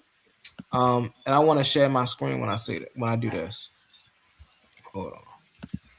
This is actually on the subject as well. So when Hebrew Israelites come and they start talking about all of these books they've read, all of these things that confirm the fact that they're Hebrew Israelites and this is where they were, that is literally misinformation. There is no archaeological, historical, or anthropological divide or evidence supporting the claim that African Americans over here, like they like to say, are the biological descendants of the biblical tribes of Judah or any other 12 tribes. And so the reason this was so important, I wanted to get this out yesterday, is because you was really asking, okay, what is something substantial that even if I was taking this into consideration, what is something substantial that you can give me that would let me know that I'm connected to these people? And of course, because they're Hebrew Israelites, they're going to try to make up some answers to give you. But the real answer is none, because there is no evidence outside of the theologian evidence that goes by their ideology. And so I just wanted to share that because when dealing with these Hebrew Israelites, man, they'll say, oh, well, this person wrote a book on this. When you go back in history, they'll show you that these skin complex. They'll try to work the whole flim flam on all of this. But when you get the time periods down pat, when you understand when the Israelites or when a such thing as a people called the Israelites come into being, they wasn't even a kingdom like the Bible subscribes, like they were supposed to be.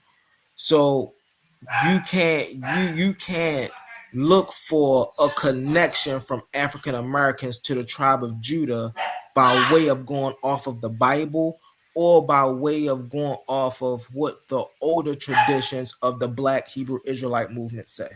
I land my plane with that. I just wanted to bring that up.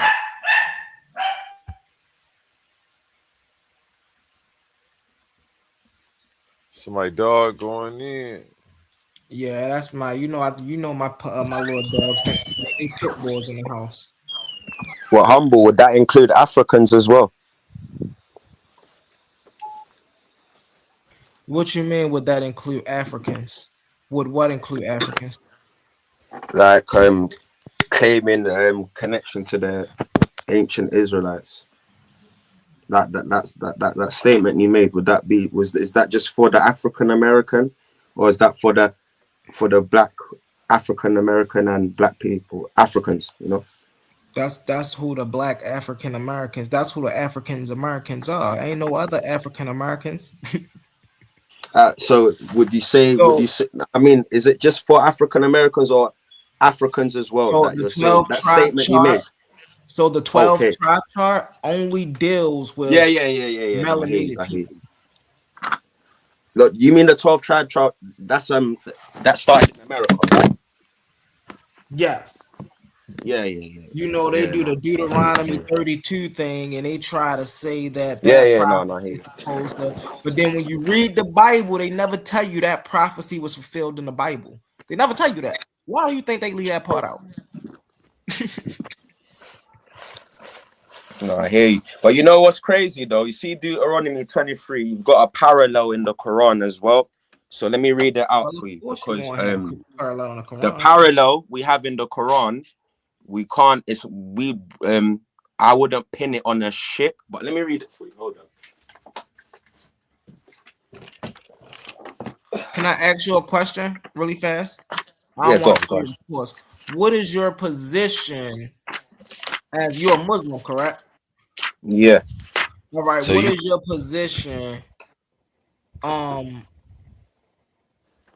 What is your position in contrast to Hebrew, and Christianity? Are you saying, or is your position that you worship a different God to them? Y'all just a different set of a religion? No, we would we even down to the Buddhists, whatever you want to call it. There's only one God. I'm very firm on that. I'm not a henotheist. Can I So ask you a quick question? I don't believe there's other gods and there's a one true God. No. Can I All ask you a quick gods No, are what I question, was false. Big asking Titan? them, return to that, is do you believe the biblical God is Allah? Yeah. Wait a minute, Big Titan? Aren't you Yeah. Akon? Yeah. So you threw away Nyame and Nyamewa? No, because Enyame is really an ancient ancestor. He's not the God. That's why No, he stayed. you know That's why he stayed the Saturday. answer named himself after Nyame and No, Nyame, we find it in the inscriptions in Gao. It's titles of the ancient kings of Ghana. That's where the name Exactly. stems The from. kings named themselves after the gods in Yeah, every but the culture. god that they worshipped was Amen. So Amen. Nyame Amenet. is just Yes. Nyame because They the the same. Akan. They're the same. No, because the Akans weren't the Akans are henotheists. So they have the knowledge of a one true God, but they worship other gods. This is in our system. It's So because what's of the happened nature is spirits. Nyame in the 1600s was a clan deity. He weren't the national deity. He That was became national deity later. You know what I'm saying? no He's they. this word before he even existed. Nyame, I'm a Nyamewa. Khan, by the way. I'm from the culture. I'm from the That's why culture. I'm tripping Really off of you. fast, really That's fast. why I'm tripping. Hey, Haru, I want to really fast. I want to get back to the Yeah, Oh my yeah, I bad. was I meant just to had read that. something for you. No, I was meant to Yeah, read yeah, something. yeah, yeah, Apparently, yeah, yeah. yeah. So cool. Bismillah Rahman Rahim. Surah 7:167. And remember when your Lord declared that he would certainly keep on sending against them, i.e., the Israelites, till the day of resurrection, those who would afflict them with a humiliating torment. Verily, your Lord is quick in retribution, and certainly he is oft forgiving, most merciful. And we have broken them, or we have scattered them up into various separate groups on the earth. Some of them are righteous, and some are away from that. And we try them with good and evil in order that they might return. That they might turn. So basically, what this verse is saying is that Allah scattered the Israelites across the land, the earth. So we've got a confirmation within the Islamic text of a scattering going on. You know what I mean? And let me find, there's another verse in the Quran that talks about evil has approached on the land and the sea. If you read that within the timeline event, so because the Quran's 1400 years old, when we go to Surah 30, it's in Surah Rum. Hold on, let me find it for you. It says, yeah, here it is. Surah, right on the page, imagine. Surah 30, verse 41. Evil has appeared on the land and the sea because of what the hands of men have earned. That he, yeah, that they have earned. That he, Allah, may make them taste a part of that which they have done, in order that they may return. So, if you was to read this verse within the timing of the slave trade, this has nothing to do with being an Israelite, by the way, but the parallel of this verse within the time of the slave trade is like it's like, you know, like when you're everything's connecting, you know, like when you're punching someone and every punch is connecting, when you're flipping the coin, it's just heads, heads, heads. Like if you read that in the 1600s, it's like wow, you know what I mean? So that precept in Surah 7:167, it makes a story which it reflects a reality going on here now. You know what I mean? So that's my view in it. So when I go onto these scattering verses, I don't really draw from the Bible. I pretty much draw all of my conclusions from the Quran and an Islamic point of view, with the confirmation of the Bible, Torah, and all these other books. You know what I mean? So I know I'm not bugging. But I thought the Quran was sent to correct the Bible. Yeah. That was something I always had an issue with, right? So if a culture was established, right, and they said, okay, these are my rules, these, this is what goes, this is how everything rock off. How do then another group of people come and say, no, y'all are wrong about your culture, we are here to correct your culture? Obviously, if we go into the 7th century in in Arabia, you had multiple groups of Jews, Christians, and people of the Abrahamic faith. You had these topics going on. People saying your one's wrong, my one's right. These Islam didn't come to birth them arguments. These arguments existed already. What Islam has come to do, if we look at it from what it done in Arabia with the other tribes, it seems that it was trying to unite and make everything a monologue. Like, so for example, it's only I wouldn't say recent, but in the Prophet Muhammad's days, you had people converting to Islam, but you had Jews in his army, you had Christians in his army. You know what I mean? If you know about the Medinan constitution, you would know that all certain tribes that was listed are actually Jews and Christians. So like it come like he come to unify a people, you know what I mean?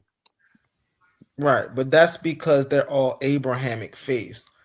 It really didn't. They came to unify under the one faith in which they believed in Abraham.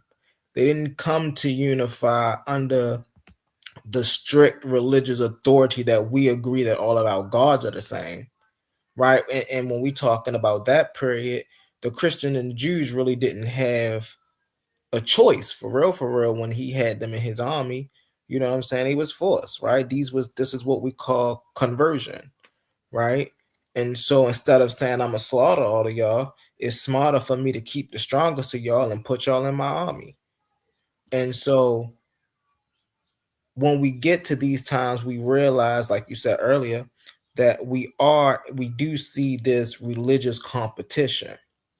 You see, when you said that, what did we rewind again? So rewind. And you said something about the Jews when we and talk Christians about the were. time period you're talking about with the Arab time period, we see we see a competition of religions, right? But we know But the that the Christians newest weren't weak. religion on the right, but I'm saying the newest religion on the block was the Muslims. Yeah. And so how do they get to then take your tradition, well, take their tradition, the Jews and the Christians' tradition, and then tell them that their tradition is wrong when the Muslims' whole foundation is off of their traditions? Muhammad wasn't a Muslim. How can I put it to you? I apologize. Abraham wasn't a Muslim. You see, how can I put it to you? You see early Islam, yeah, and these are the topics that's going on in academia. Some scholars are saying, not even some, a lot of academics are saying that the narrative of all this pagan stuff that was going on in Arabia, archaeologically speaking, it don't match. The scholars are saying that region where Islam was birthed was predominantly like a lot of Jews and Christians was around. You know what I'm saying? There was pagans there, definitely. So what it is that Islam's coming from a common school. You understand? Because it wasn't just Jews and Christians around that had this Abrahamic faith. We had the Sabians as well. You know what I mean? Yeah. The Sabians, they had the Hanifs.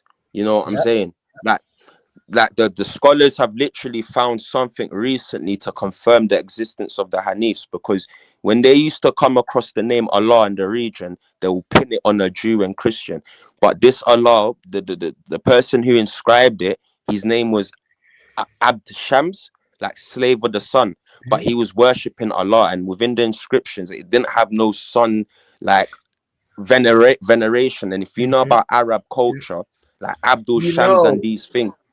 Really fast, you said something that is important that a lot of even Hebrew Israelites don't even know.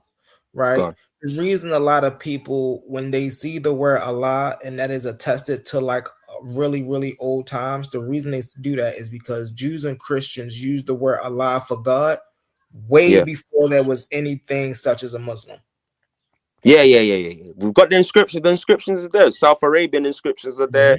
Christian inscriptions are there. You know what I mean? They mention Allah. So then, You know what I how mean? do you So deal with if I may ask you another question? How do you deal with the other Islamic brothers that say that their God is not the same as the Hebrew God? that's all. What's it? Christian polemic. That's all that God logic. What's his name? Muslim Orthodox arguments. That's like all them theological arguments. You know what I'm saying? Historically speaking, it's the same God. So no matter how much people wanna cry about it, moan about it, you know what I mean? It But comes you from got a common Hebrews that ancestry. tell you they different gods, that's a false idol, and and Jehovah is the only, Yahweh. They call him Yahuwah now. They used to call him Yahweh. They call him Yahuwah now. They'll tell you In he's Ewe, they call him Yeve. So, I mean, I just wanted to Yeah, pick a man. little bit about, just Even the Prophet Muhammad, peace be upon him, right.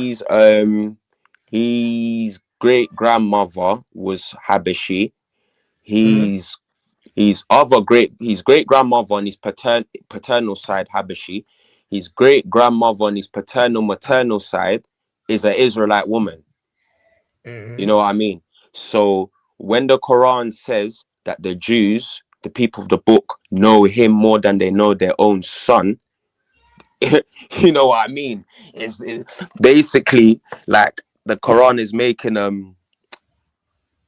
link in it, not ethnic link, Yeah, like a really blood fast. Can I ties. explain to you what I mean by some of the back and forth between and why I keep talking about the Muslims and the Christians and the Jews?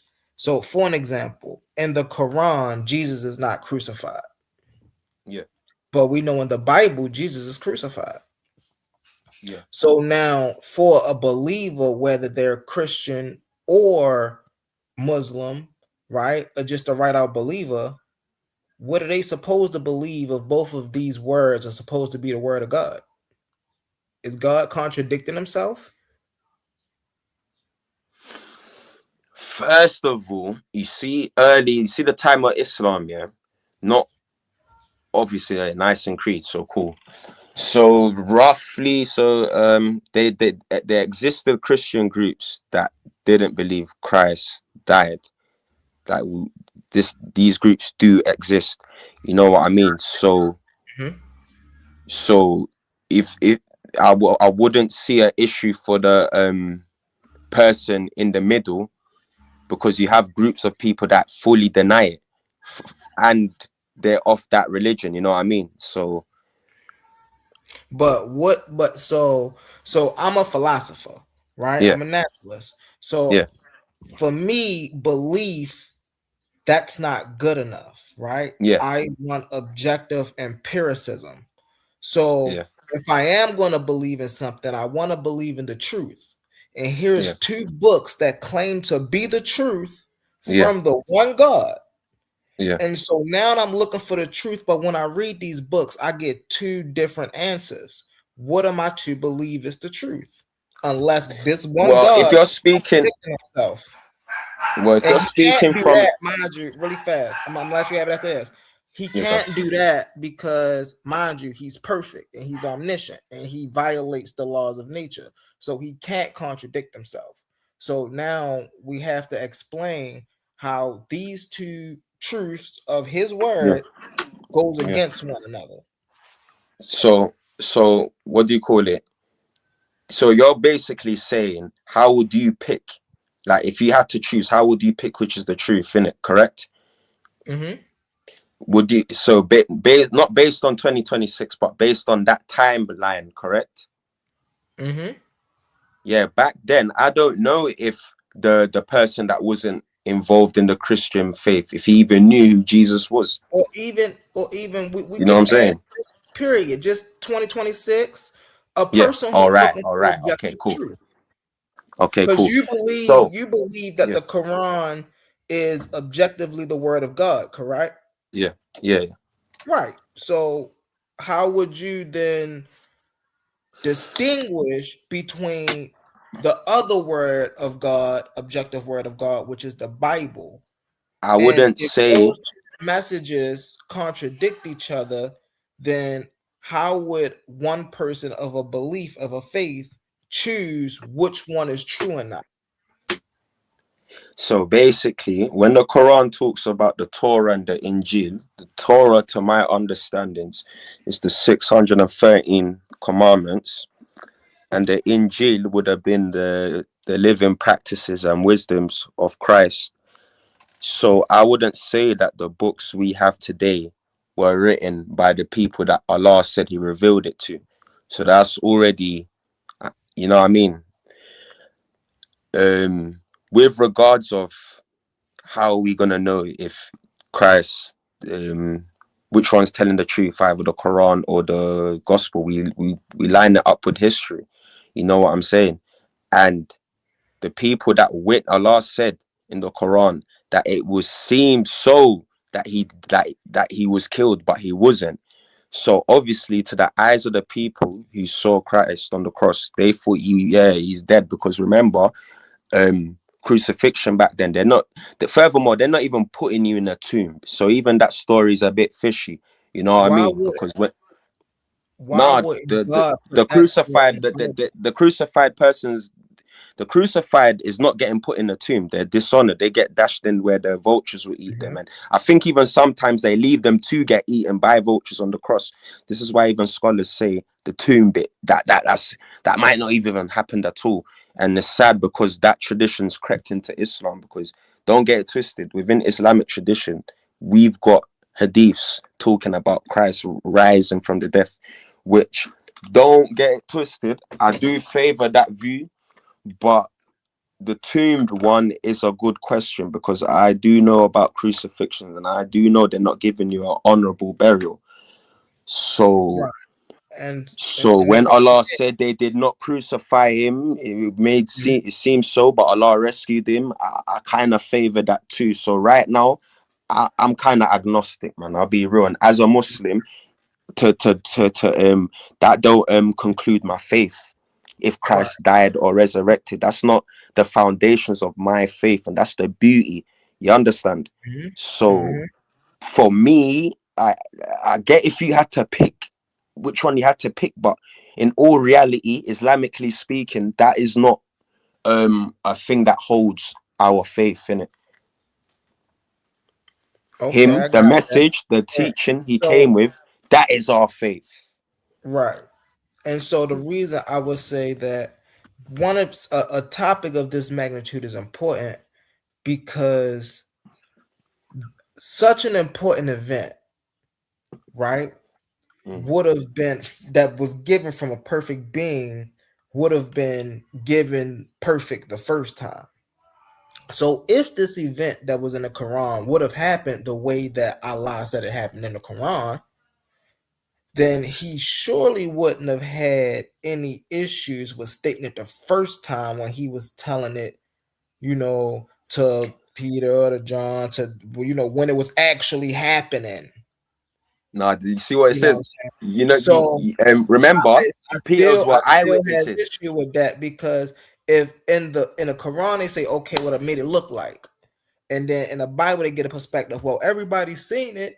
Well, then why didn't God say, yeah, but everybody's seen it, but then they made it look like, and then this is what happened, and then I carried them up. Now, remember, humble, the nature of the account in the Bible and the nature of the account in the Quran is two different things. So with the Quran, it's like it's telling you a story, or a narrate is like it's telling you something, innit? But with the account of the Bible, it's writing as if, yo, I saw this there. Like there's no a hikmah, there's no wisdom teaching behind the story. It's an event, like they're actually writing, you get it? So if that, I'm not saying that's a true account, them literally writing it like they were there. That's why so basically what you're saying about go on, what were you gonna say? I was gonna ask you a question. No, Is your yeah, God really fast? This is a religious question. Do you believe your God is objectively true? objectively true. Mm-hmm. Yeah, he's the truth, innit? He's all Do knowing you everything, believe man. your God gave his message to the people to write down that the Bible says he gave it to? Do you do you believe that was your My God worldview is speaking to those people? the Bible. I don't believe it's the nature of the Bible is like the Quran. The Quran is like God spoke through a man and revealing. With the Bible, that's it's inspired in it, so it's God still through them, but the nature is not this. Like with the Quran, it's like someone's directly speaking to. The Bible is So speaking in third person. Moses wrote hold on one second. Moses in the Bible literally wrote down what God was saying. This isn't But then like he wrote he God, wrote where he was gonna get buried. yeah, but Did he he was write saying, that really? but so okay, now did he write that really? We don't know if he wrote that really, but guess what? Exactly. An angel, hold on one second. An angel came to Muhammad and then told that very same story. So then should Muhammad believe that angel if we now sitting here 2026 and we can't even believe if that really happened or not? So why should we believe in Muhammad's account That's a that good it happened? question. That's a good question. Um, with Muhammad, why he would have been easier to accept these messages is because of the environment he lived in. It was all of that. So he would have like remember the compiling of the Masoretic text was roughly that same period. So you didn't have people that had the Bible we had today. Some of these stories existed orally. Do you get it? It was Mm-hmm. floating around, bro. So I don't see it. I don't, you know what I mean? I don't think how you're saying it, because the argument you're coming with is like a standard Jewish unlearned argument. Now, I'm not Hey, dissing you. I swear on the Holy Quran, I'm not jabbing at you, by the hey way. fans, bro, I'm gonna Yeah. let you get right in on it Yeah. again. I promise you. I just want to Yeah, make a I'm disclaimer. not jabbing at you, by the way. I'm a naturalist, bro. I Yeah. just ask these questions Yeah. because from an Abrahamic position, right? Yeah. For one who do believe in God, and then they have three major ways that they express the belief in God for this omnipotent, objective, one reality by them being able to express it in different ways and telling the same stories differently. Now, how can they then come to the world and say, well, my view is the right view and their view is wrong? Their view is the right way, and this view, how does that thing correspond when this God is supposed to be objectively true? So all of y'all narratives are supposed to be saying the exact same thing. But instead, in one story, we got Jesus talking as a baby, but that never shows up in the Bible. But Jesus is missing 13 years. And about like so that's where I'm coming from, bro. That was it. I don't want you to think that I'm coming at you no type of way. Go ahead, I'll land my No, plane, no, bro. no. No, I know. But basically, you see, when people say Moses wrote the Torah, like the Deuteronomy, all them books there, Genesis and that, what people even need to understand is Genesis is not even the first book. Deuteronomy is the first book. Genesis, I think that's like the third book. They're not even chronologically in order. You know What's what I the mean? first book in the Quran? The first book in the first chapter in the Quran, Surah 96. So we have a similar thing. So what the Christians will laugh at us, yeah, is that because in Islam we've got two styles. So we've got the Sunnah order and we've got the chronological order. The chronological order is based on the timings when the revelation was revealed to the Prophet, peace be upon him. And then you've got the Sunnah order, the traditional order, which has its wisdoms, why it's placed over here and over there and over there. So you've got two styles. This is something that is even happening with the Bible, but I don't think the people who actually know their Bible know, because Deuteronomy is actually the first book. Well, Genesis, I think it's, I don't want to say the last out of the Old God, Testament. can I ask you a question? How did God create the world in the Quran?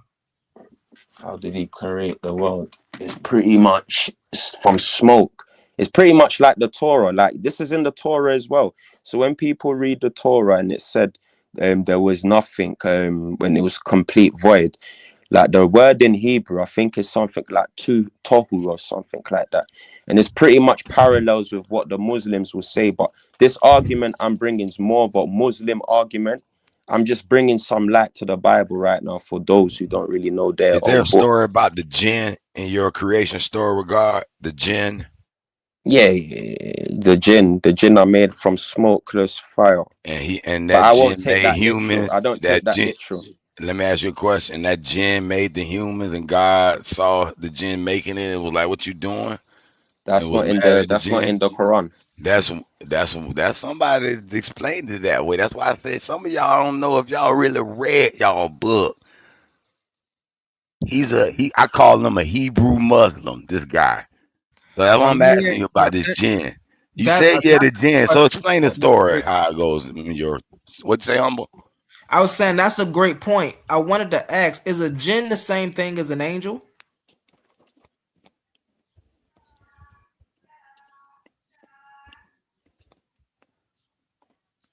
Big Titan. Silencio. Yeah, I know this one hurts. Cause you know I'm going with it too. This is what I taught all y'all to Christianity. And just because y'all try to say Christianity just Jesus, no, y'all Christians have a story before Jesus too that led up to Jesus. Mm-hmm. Yeah, all of, and this is why when you look at the anthropology, it's like, yo, you can get the whole story by just looking at the culture of the world during that time period. Right? You had a bunch of people, you had this major event, the world started over, people gravitated to this one belief system, it spread it off, right? You had different sects of this belief system, right? Then at this certain place, they was called a different name. This different name went on because the time period was a little more advanced. They started building stuff, right? And as it went on, these certain group of people was like, oh, you know what? This is a cool religious narrative to control people by. Let's adopt it, but let's put our own spin on it. And then that's what started happening, bro. You can see this. It's crazy. He said, I'm a Christian too, huh? Hey, man, that's wild. Well, if you say it, I feel like everything But came then from I feel like, these current Abrahamic religions, so you can kind of make me look like I'm a Christian, I guess. but then I feel like this is where it get dangerous in 2026 for others out here, Cosmon, with this thing we call the Owaspi Bible. Because now if we over here having issues about this objective Abrahamic God, which came centuries before this Jehovah thing over here, now how are you coming to tell them that all of that is wrong and da-da-da? But then you using that methodology too. But then you trying to say Yo, that humble. this is Yo, humble. science. It's Omar. Yo, humble. It's They Omar. mastered the sciences of Yo, it, so hey, they should reign. I know. hold on, y'all. Hold on, y'all. This brother Omar. I've been sitting here listening to y'all. I still haven't even answered what people asked me the question. So, however y'all figure out to end y'all conversation to make it efficient or pick up, I still need to answer the people question. It was a sister. It was a sister in here, Melanin Goddess, and then it was a couple of other brothers that had questions for me. So this is what we need to do. We need to have more order. And the thing is, listen, 30 minutes ago, before y'all even started talking, I could have been answered those questions. I've been sitting in the office just listening to y'all. I've been muted out long enough. I just want to be able to answer some of the questions that they asked me 30, 40 minutes ago. But y'all can finish y'all conversation, but please hurry up, make it general, land y'all plane, and let me at least answer what the people been asking me. I'm gonna mute Okay, back. so let me do this. So I've let been me land muted out my long plane. enough. I was just hold on one second. So let me land my plane. I was just feeling the air for a minute and people went quiet. I said, hey, this brother is a Muslim. Let me pick his mind. You could have answered the questions then, but I'm landing my plane. I guess we back on track. Let's get it. All right. So I had y'all been talking for so long. I've been muted out, and the thing is, I've been listening to y'all. So now I gotta scroll back up to the chat on my phone to look on all. Brother, I didn't cut nobody off. I've been muted over the 35, 45 minutes. I have to. But this is what I want to say. No, Oli,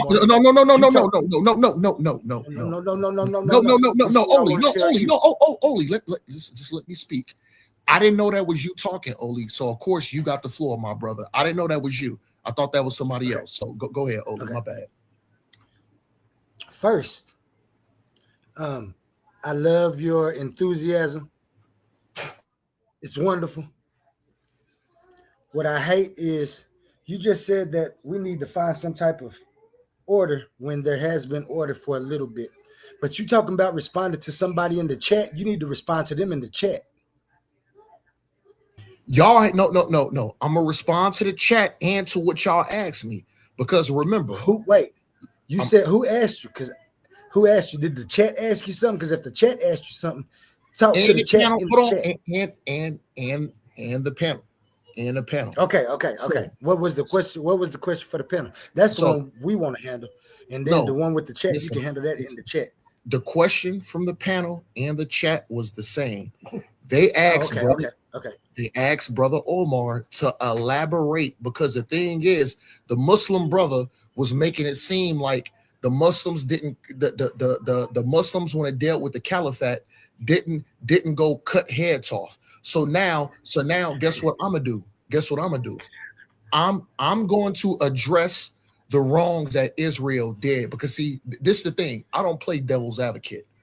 I can admit the good that Israel did, and I can admit the bad that Israel did. So hold on. Give me a quick second. That's wonderful too. While you pulling that up, I'm gonna just show you.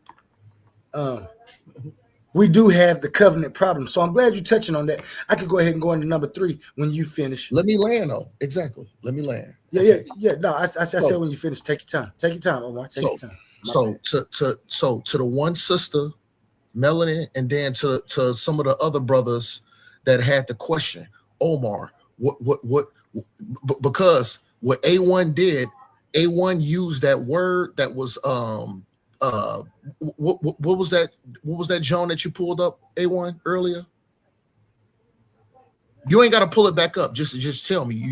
You said something like a Was it religious parity or epistemic double standard? Which one? Epistemic double standard. There we go. Yeah, there we go. So this is what I'm gonna do.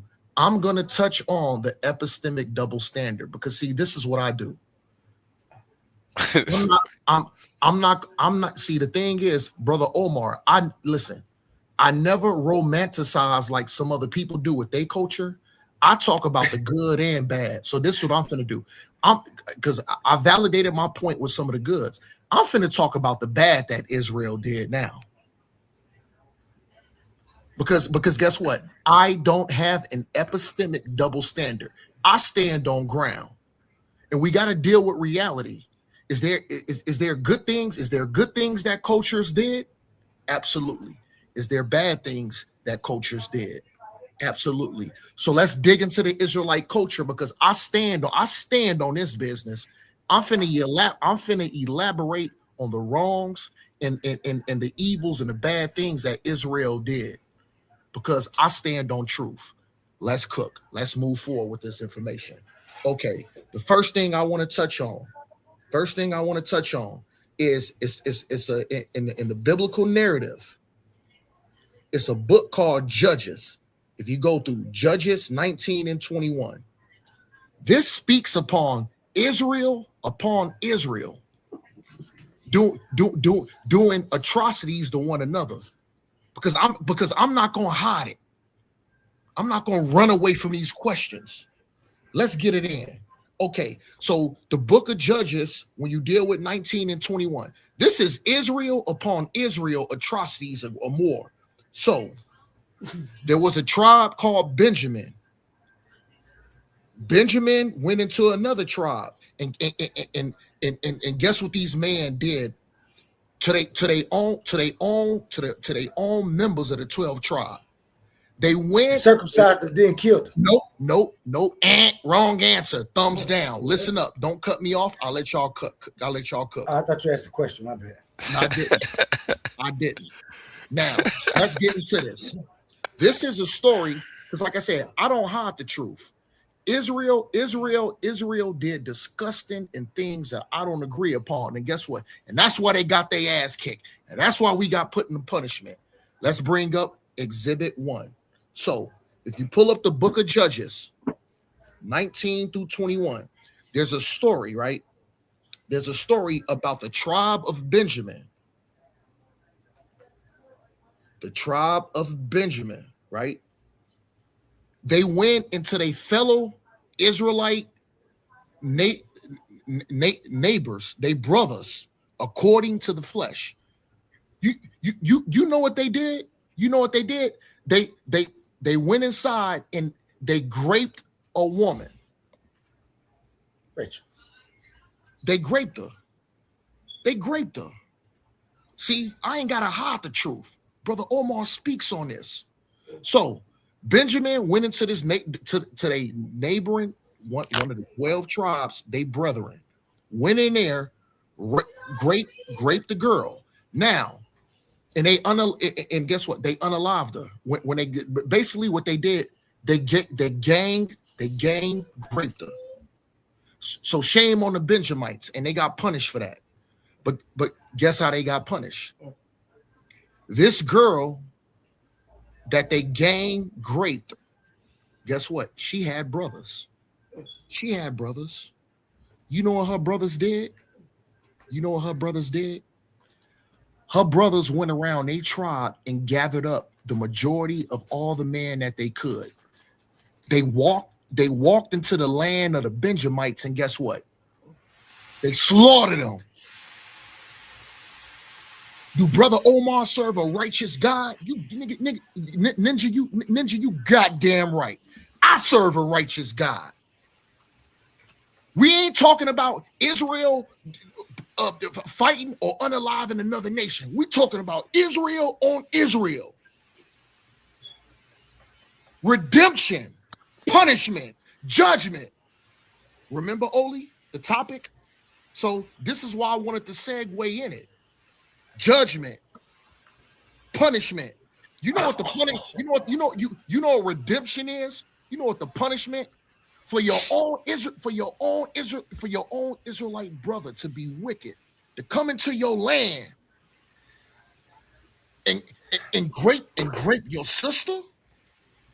Guess what? The girl that the woman that they raped, she had strong brothers. She had brothers, men of war. And guess what the repercussion was? Remember, Oli, the key word: punishment, judgment. So guess what the punishment was? Her brothers went amongst their tribe and raised up arms. And you know what they did when they raised up arms? The man from the tribe that raped their sister and unalived her, when they gang raped her, you know what her brothers did when they raised up soldiers in arms? They went back into the lands of Benjamin, and they put them to death. They unalived them. So how dare y'all talk about Brother Omar don't bring out the truth? Brother Omar is biased. What did you bring up again, A1? Pull that back up. Pull it back up on the goddamn screen right now. Pull it up right now. Pull it up on the screen. Not till you ask me nice. Please. Please, brother. It's on the screen. Epistemic double standard. So, did Brother Omar have an epistemic double standard? No, I didn't. Because guess what? I never had a chance 45 minutes ago to finish and talk about the atrocities and the things that Israel did amongst. Hold on. I'm not talking about what Israel did to anybody else. I'm talking about what Israel did within Israel, their own neighboring tribes. So don't ever talk about Omar doing a epistemic double standard. Don't ever talk about that. When have these ninjas that believe in Kemet, these ninjas that believe in Buddhists, these ninjas that believe in Islam, when have these ninjas been honest to say, you know what? Some things that my people did, I absolutely disagree, and I find it disgusting. They didn't do it. What has Brother Omar did? Brother Omar stood on business, and I talked about. So A1, don't ever accuse me of having no goddamn epistemic double standard. I just stood on business and talk about the disgusting things that Israel did amongst their own brethren. Their own brethren. I bought that out. Nobody bought that out. I did. I admit it. And guess what? Benjamin had to repent for that. They lucky they didn't get eradicated. Because guess what? If I stood, listen. If I had my cousin, my brethren, come inside my Jones and do that to my sister, me, my brother, and listen, me, my brother, and everybody on my side, we gonna raise up arms. And I don't give a if it's my cousin, my second cousin, or my uncle, or whatever. I'm gonna raise up arms and I'm gonna go bring justice to him. That's what I'm gonna do. I'm gonna bring justice to him. How? You come inside my home as so-called being my brother, my kinsmen, according to the flesh, who are Israelites, who supposed to be following the law. At that time, the tribe of Benjamin was absolutely disgusting. And guess what? They got punished. They almost got eradicated. But the Most High told I think it was Leah. It was Leah, or was it Rachel? Okay, I'm gonna land there. So the Most High said, okay, go in there and slaughter them, but at least leave some, because the tribe of Benjamin are the so-called priests. So you can't eradicate them all. But the person's people and that had relations to coming into their own neighboring tribe to grape the girl, to gang grape her. I stand on business. Listen here. Let me tell you something. Let me tell y'all niggas something. I have my own flesh and blood brother. Before we left Chicago, there was an incident that happened. Some stupid old girl tried to accuse my flesh and blood brother of some BS grape stuff. Hold on. This is how you stand on business. You know what I asked my brother? I asked my own brother. I was like, because don't. This is the time I do have to show out. Let me tell you something. When I was growing up, me and my brothers, we ain't never had no problem with women or getting women. Ever. So I'm a younger brother, and I'm looking at one of my older brothers, and I'm like, yo, why did that girl? Because the police came to the crib and put my brother in handcuffs and put that nigga in a cell at the local precinct. So me and my mother, we went to go see my brother, and I told my mom, I said, walk around. Mr. Madison, what you just said is one of the most insanely idiotic things I have ever heard. At no point in your rambling, incoherent response were you even close to anything that could be considered a rational thought? Everyone in this room is now dumber for having listened to it. I award you no points, and may God have mercy on your soul. Okay, a simple wrong would have done just fine, but you remain one. My bad, Omar. Go Hey, ahead. yo, Go was ahead. that in the car? Is that over there? Don't cut me off. Is that over there, A1? I left it over there just for y'all. Oh man, that was perfect, bro. We Once appreciate again, it. no, once again, because this is a serious matter.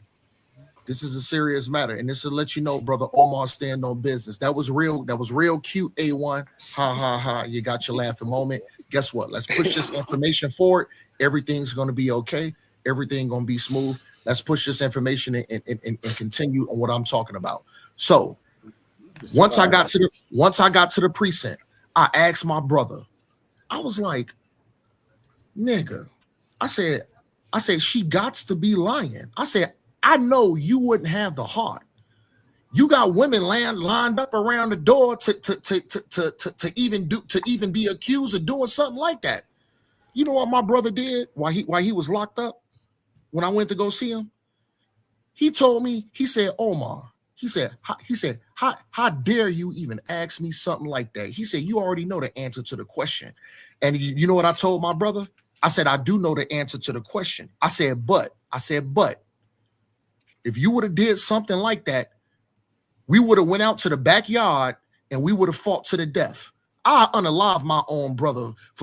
Listen. This is how Omar stand on business. Omar, listen, what that guy? Omar, can somebody else go? Listen, no, man. Oh, listen, Lord. listen, You gonna kill your brother listen, man. over Listen, some I bitch. don't know Oh, why you know y'all what? doing Let him it. finish. Let him get Did this I out. not This mute is it out for important. y'all? Did I You're not right. mute You're out? right, Omar. I'm Did I sorry. not This mute is out? important. Get this out, Omar. Go ahead. Thank you. You need to vent. We here for you. So my point is, when A1 pulled that that garbage up and act like brother Omar has a double standard, no, I don't. Because guess what? If my own brother, my flesh and we got the same mother and father, we grew up in the same household. If that nigga would have been guilty, I would have beat that nigga to death, or I would have tried to. But at the time, I was younger. He was bigger than me, but I was I was a scrapper. I'm still a scrapper to this day. Even being an old man, damn near touching 50 years old, I'm still a scrapper. I would have unalived my brother. Who's biased? Who's biased? Me? Am I biased? No, I hold my people accountable. Unlike these other ninjas to even admit to say, you know what? Yeah, some of the things some of the things, I'm almost done. 20 seconds to admit some of the things that the Islamic Caliphate did, some of the things that these other people did was absolutely uncalled for, gruesome, and despicable. They will never say that. They will never say, you know what? We did do some discuss. No, brother Omar stands on business. So A1, don't ever put that up there about me having some double fallacy or me being biased. Or no, I talk about the good and evil my people committed, but I still stand on law. Let's get it. It's bully time. I'm gonna mute out. Go ahead, but don't ever accuse me of that. Okay, I'm about to accuse you of it again in about 30 seconds. I'm gonna be quick because But- I'm sure I want to say something, and I got a slide deck to that I'm gonna do, and it's about the covenant and actually what you're talking about. But let's talk about Dina and her being assaulted by Shechem and Simon and Levi going down and messing up their tribe. That's one of them. And then the other one you was talking about was the Benjamite. So it seems that the Israelites it's the same have story. a problem. Oli. It's the same story. And what is the conclusion of that? I don't want to go back. I don't want to go back when I've admitted that Israel committed atrocities upon Israel. And guess what? The punishment for Shechem and them, her brothers gathered the men up and went into the land of the Benjamites and smited them and put them to death and made them pay. What else do we got? Did God give them that authority? What else do we got to talk about? No, it has to deal with the law. We have to talk about did God give them that authority? Let's move on. Oli, let's move on. I admit. No, wait a minute now. Hold on one second. No, Hold on you're one supposed second. to be muted out. I thought you were supposed to be muted out. Why are you? Omar, it's Quantum's turn to speak, Omar. It's Quantum's turn to for 2 speak. minutes, brother. And we are Hey, really fast. A1. A1. I seen you play something earlier with the conversation thing. Can you play that again? The Omar thing? No.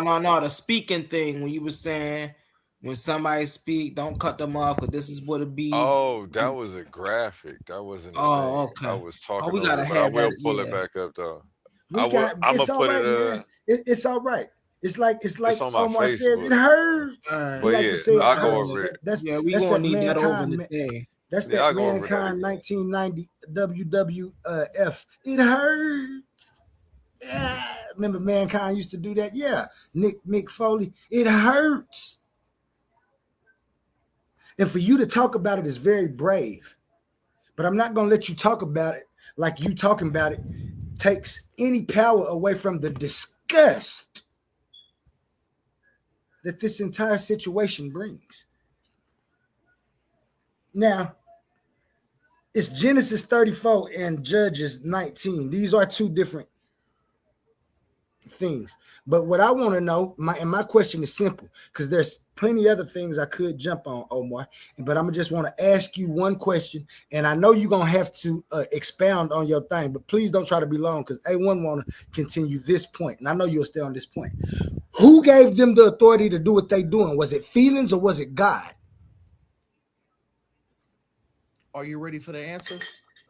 Absolutely. It was the goddamn law. Can you come closer to your mic because I can't hear you. It was the goddamn law.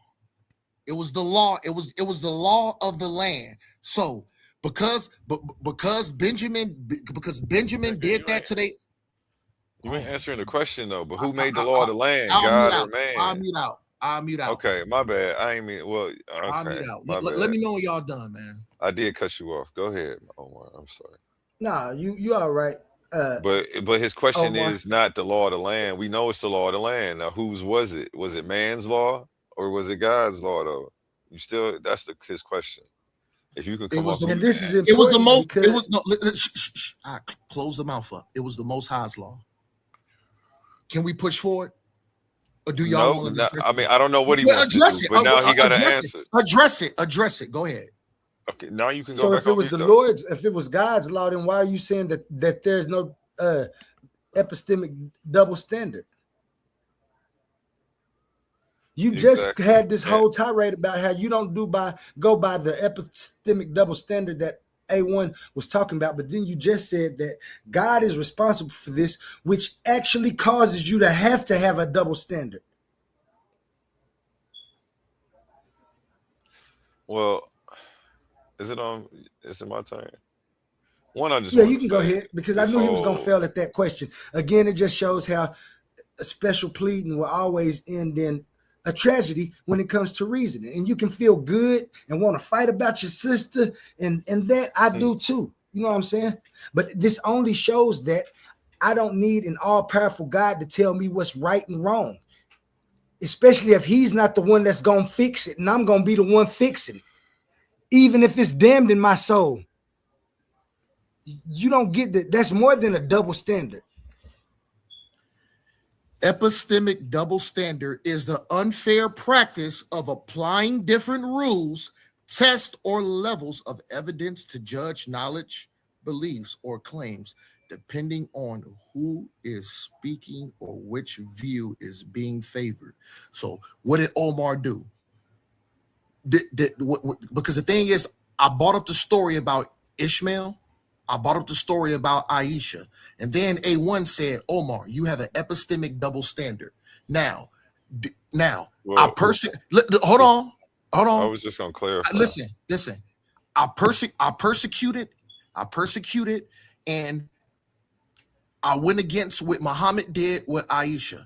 Now, epistemic double standard. Did Brother Omar just not go against what the Benjamites did to their neighboring Israelite brother to call it disgusting? And then when the brothers gathered up arms to go back into the lands of the Benjamites and slaughter them to have what? Justice. And that's why punishment. No, justice. Hold on, let him finish. Let him finish. Let him finish, Oli. Justice and punishment for what they did. Did I not just bring that out? So does Brother Omar have an epistemic double standard? Hell no. Yes. I bought out. Yes. Let him finish, Oli. Listen. I bought out the faults and the nasty things that Muhammad did in the Islamic religion, and I just bought out the faults and the nasty things that Israel did. Okay, can I go now? Okay, are you done? Can I go now? Y'all done. Yeah. But just to his when I point, promise you can go. But you said that last time. Okay, but we both want to go. Well, you wait this time instead of me? Okay. Because he just said something. I promise it's going to be quick. I promise it's going to be quick. But the only reason it's a double standard, Omar, is because these are two different things. You talking about if the Islam religion went against Muhammad and told him that it wasn't right. Nobody in there said that. The Benjamites are actually saying that they was wrong. So you're not having a double standard because you're going by what the Bible says. You're not going against it, even though you mentioning them people. Stop acting like you're doing some type of chivalry. All you doing is trying to account for what is despicable. Go ahead, A1. You felon, brother. You felon. Yeah, I wanted to piggyback off of all his justice, retribution. What was it? Can you say it again, Omar? You say it with such passion. Listen, I said justice, retribution, and punishment. And the reason I brought justice, punishment, and retribution up is because I just expounded on Israel upon Israel, crime and atrocities against their own neighboring brethren and tribe on what they did. So my point of saying that is because I don't want to be accused of having an epistemic bias or whatever you put up there, because I just accused Israel of doing the same thing, not to another nation, but to their own brethren. In Israel, hold on. There's plenty of accounts in biblical scripture to where Israel went to war with Israel and their own neighboring tribes and unalive one another. I said that. Okay. Yeah, I wanted to go off of the retribution, justice, and punishment because I just want to say you sound very violent. You're talking about what you would do to your own brother. You're talking about what you would do to other people who are in the situation if you found them. And I think that this is the example of retribution and justice. Before you go, let me answer you a question. Hold on. You need to mute out. You need to mute out. I definitely waited for Oli too. I think this is the example that the Abrahamic faiths lay out for what justice, retribution, and punishment look like. And I also think that the same way that it's captivated your mind and that like this is what you want us to believe the example should look like. But look where you're getting your morals and your values from. We don't subscribe to those morals and values. And that's the point that Oli's trying to make with his presentation, that retribution and divine justice don't have to look like the same atrocities that happen to you. If we're trying to change the world, we're trying to change the world, not become the evil that we're fighting against, which you seem to be so adamant about. 2, the epistemic double standard.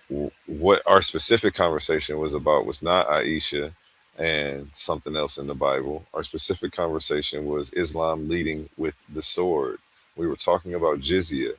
And I was saying that, granted, Islam's was more extreme. You still have similar cases in the Bible, but you make exemptions for them.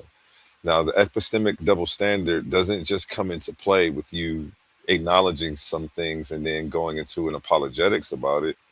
What an epistemic double standard, the only way you're not committing the epistemic double standard is if you choose not to believe this religion or worship it based on these things. you still committed an epistemic double standard, and now you're just making a special exemption or it's doing special pleading by trying to make an exemption for why your religion should still somehow be followed, even though these things are at play. So you really don't change anything. All you've done is sink the point home more while being very graphic, exemplifying why I think these texts are very dangerous in the hands of people. I won't say it like that. But I do have a catchphrase that says these texts are dangerous in the hands of people with low IQs. I don't want to insinuate that you have one because I haven't seen a test. So that would be an assumption that I won't make. But you don't got to come off mute. I saw you. Yeah, I'm not trying to insult you. But I did. I don't know how else to say my quote. So I had to just put it out there. But I wanted to make sure you knew I wasn't insulting you. And yeah. What if we had a text that exemplified justice, retribution, and punishment as some other type of positive way? It doesn't necessarily have to be genocide on another culture. And that's what my whole point was with explaining, leading with the sword. You make an exemption where you were beating up Islam about it, as if your book doesn't tell you to genocide the Gentiles as well. We were arguing about a passage that tells you how to treat the women captives that you take, that you can force yourselves on them and marry them. And, nonetheless, it's the same thing. Genocide is genocide. It don't matter, whether they say, hey, give me some money and I won't genocide you. Granted, the situation may be a little different, but genocide is genocide. My point is you're making a special exemption for why we should still worship your book, even though genocide is part of the culture of it, but are trying to beat his book up about his genocide, the culture of genocide that he has inside of his text. You have the floor, or unless Oli wants to go, I'll mute out. No, I want to. No, I was just gonna tell you I'm about to run to the store. I'm gonna run to the store. So Omar, you got it. I'm listening though. Okay, appreciate y'all letting me share my thoughts, man. Okay, Oli. So let me expound on what A1 just said.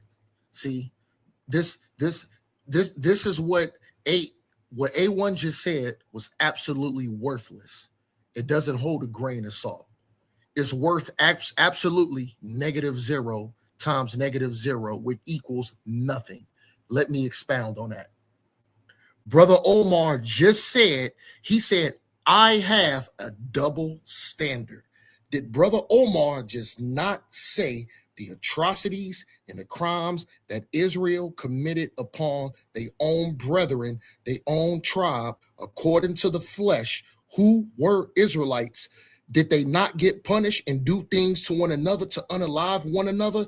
Yes, Brother Omar showed that. So A1, -1 for you, +1 for Omar. Let's push this information forward. Everything's going to be okay, A1. Don't cut me off. Now, you talked about you talked about the systematic thing and all those elaborate words. Listen, you A1, I could understand if you was coming. Look, I'm gonna look at it from your lens. I could understand if you was coming at me, it was like, yo, Omar, every time you talk about Bible in Israel, it's all good things. Did I just not talk about atrocities and bad things that we did upon our own people? Did I make it cookies and cream? Hell no, I didn't. So you can't do that, A1. You would have to admit that Brother Omar just did not make it seem like cookies and cream, like Israel was some utopia, that everything was always perfect and the scripture led and everything was so perfect and we never did no bad. I just admitted that. You can't say that, A1. You got to give me my flowers, no homo. You got to give me my flowers to say, Omar, you just did admit the atrocities and the evil things that Israel did, not only to some outside people, to their own brothers. Did I, hold on. This is a yes or no question. Did I just not admit that? Yes or no? Yes. spooky time. Let's push this information. Can I ask no, you don't get to just push it forward. We're still staying right here. Okay, cool. We have okay. My question was to you was this same thing that happened. What would we call this? Genocide? Would you call it what how do you want to label this? So that way I can actually try to move it forward a little bit further. So I want to pick a word that you like. Hold on, you asked me a question. Allow me to answer. To commit genocide would just call it something. You stalling my question. Nigga, can I answer? Okay, go ahead, man. I'm not stalling. You My bad. I did go gangsta on you. I did just get gangsta on you. I did just flip Bishop on you. Go ahead. Yeah, man. Roll you up another wood, man. It's gonna be all right, brother.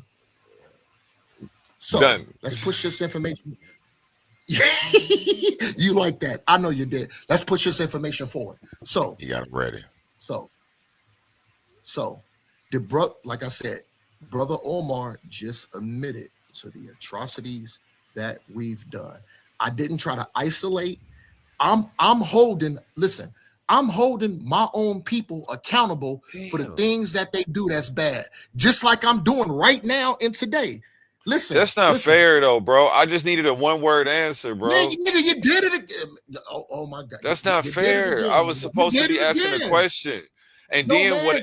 No. Okay, well then never mind. Let me not ask you no questions, bro. No, you don't get another chance to go. No. I'm stopping you, bro. I'm stopping you. Roll your blunt up. You don't get another chance to go. What I was trying to do was give you an opportunity to help me give you the strongest argument possible before I tear it down, because I didn't want to ever come off. Tear it down. I'll mute out. Tear it down. Go ahead. Since you want to talk so much. And I was asking you what word would you? No.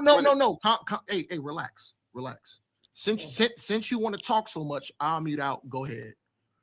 Okay. Roll, and guess what? Roll your goddamn backwood up while you're at it. I'll mute out. I don't smoke backwoods. Them bitches is too harsh. Nigga, anyway. I don't give a damn. Nigga, go ahead. But as I was trying to say, I'm gonna call it a genocide, since I was trying to let him pick the word that I use for the situation, so that way he couldn't come back and argue about semantics. But two brothers killing each other nonetheless, whatever. He's using a genocide to denounce Islam, but he hasn't used genocide to denounce his religion. So the epistemic double standard still stands. Nothing changes. Him acknowledging it but not denouncing it, okay. You still have epistemic. I'm not even gonna move the goalpost, because that would be considered moving the goalpost, even though I'm right. But I could do it to paint a picture of the problem, that you have epistemic double standards all over the place. And if I bring up my slideshow and go over religious parity, let me cam up like Humble say. No. I don't want to go into no long diatribe upon those slides. You already had your diatribe though. You can't say that after taking 10 minutes. What is the meaning of genocide? You can't do that after taking 10 minutes. Answer my question. What is the meaning of genocide? What word do you want to use there? Nigga, you said genocide. What is the meaning of genocide? Does he not see how I tried to avoid this problem, and he's still gonna make me have answer the problem? My question. What is the meaning of genocide? I'm not answering your question. Here's how. Look, okay, you don't have stop trying to control the panel and let me do this real quick. But I'm going to ask you a question, and I only need you to give me one word, so we can forget the whole genocide. Stop. Please, so that way I don't want to have to just. And if this doesn't work, and if it doesn't solve I'm telling you, this is gonna solve your problem as well. What word would you like to use instead of genocide? I asked you that already. I said we gonna stick to the word, and genocide. You start giving me a paragraph, brother. Okay, so you would call it a genocide. To the word genocide. That's what you would call it. Man, let's stick to the word and push forward, nigga. Push forward, man. Stop. If you're not, now you're being disingenuous, because I'm trying to pick a word that you like so we don't have to argue about a word. I said genocide. You're trying to argue about a word. Okay, so genocide is the word you want. Okay, let's push forward. I'll take that back so we can push forward.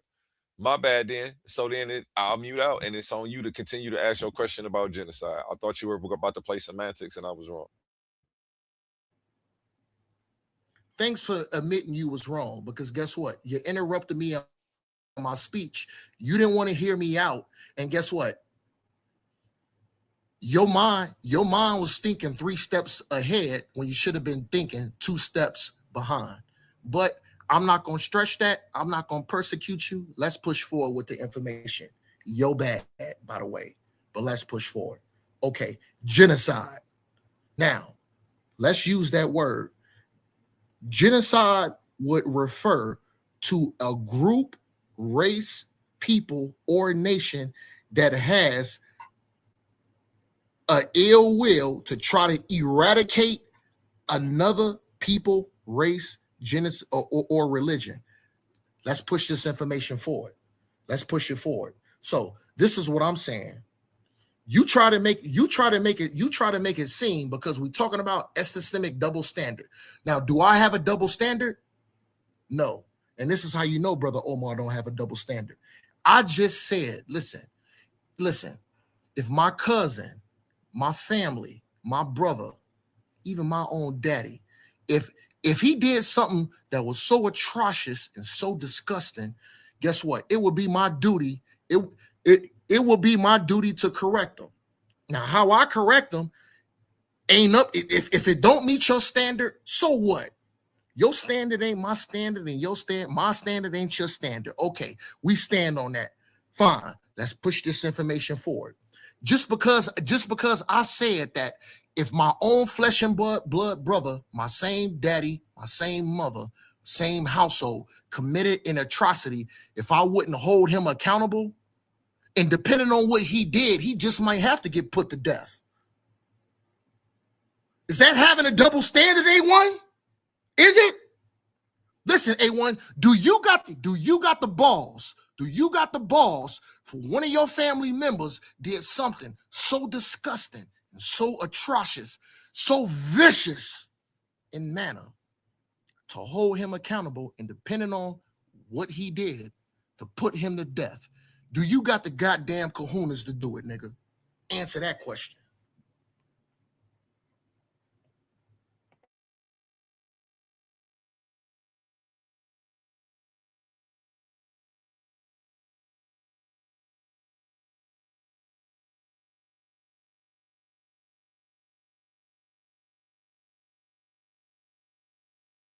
You muted.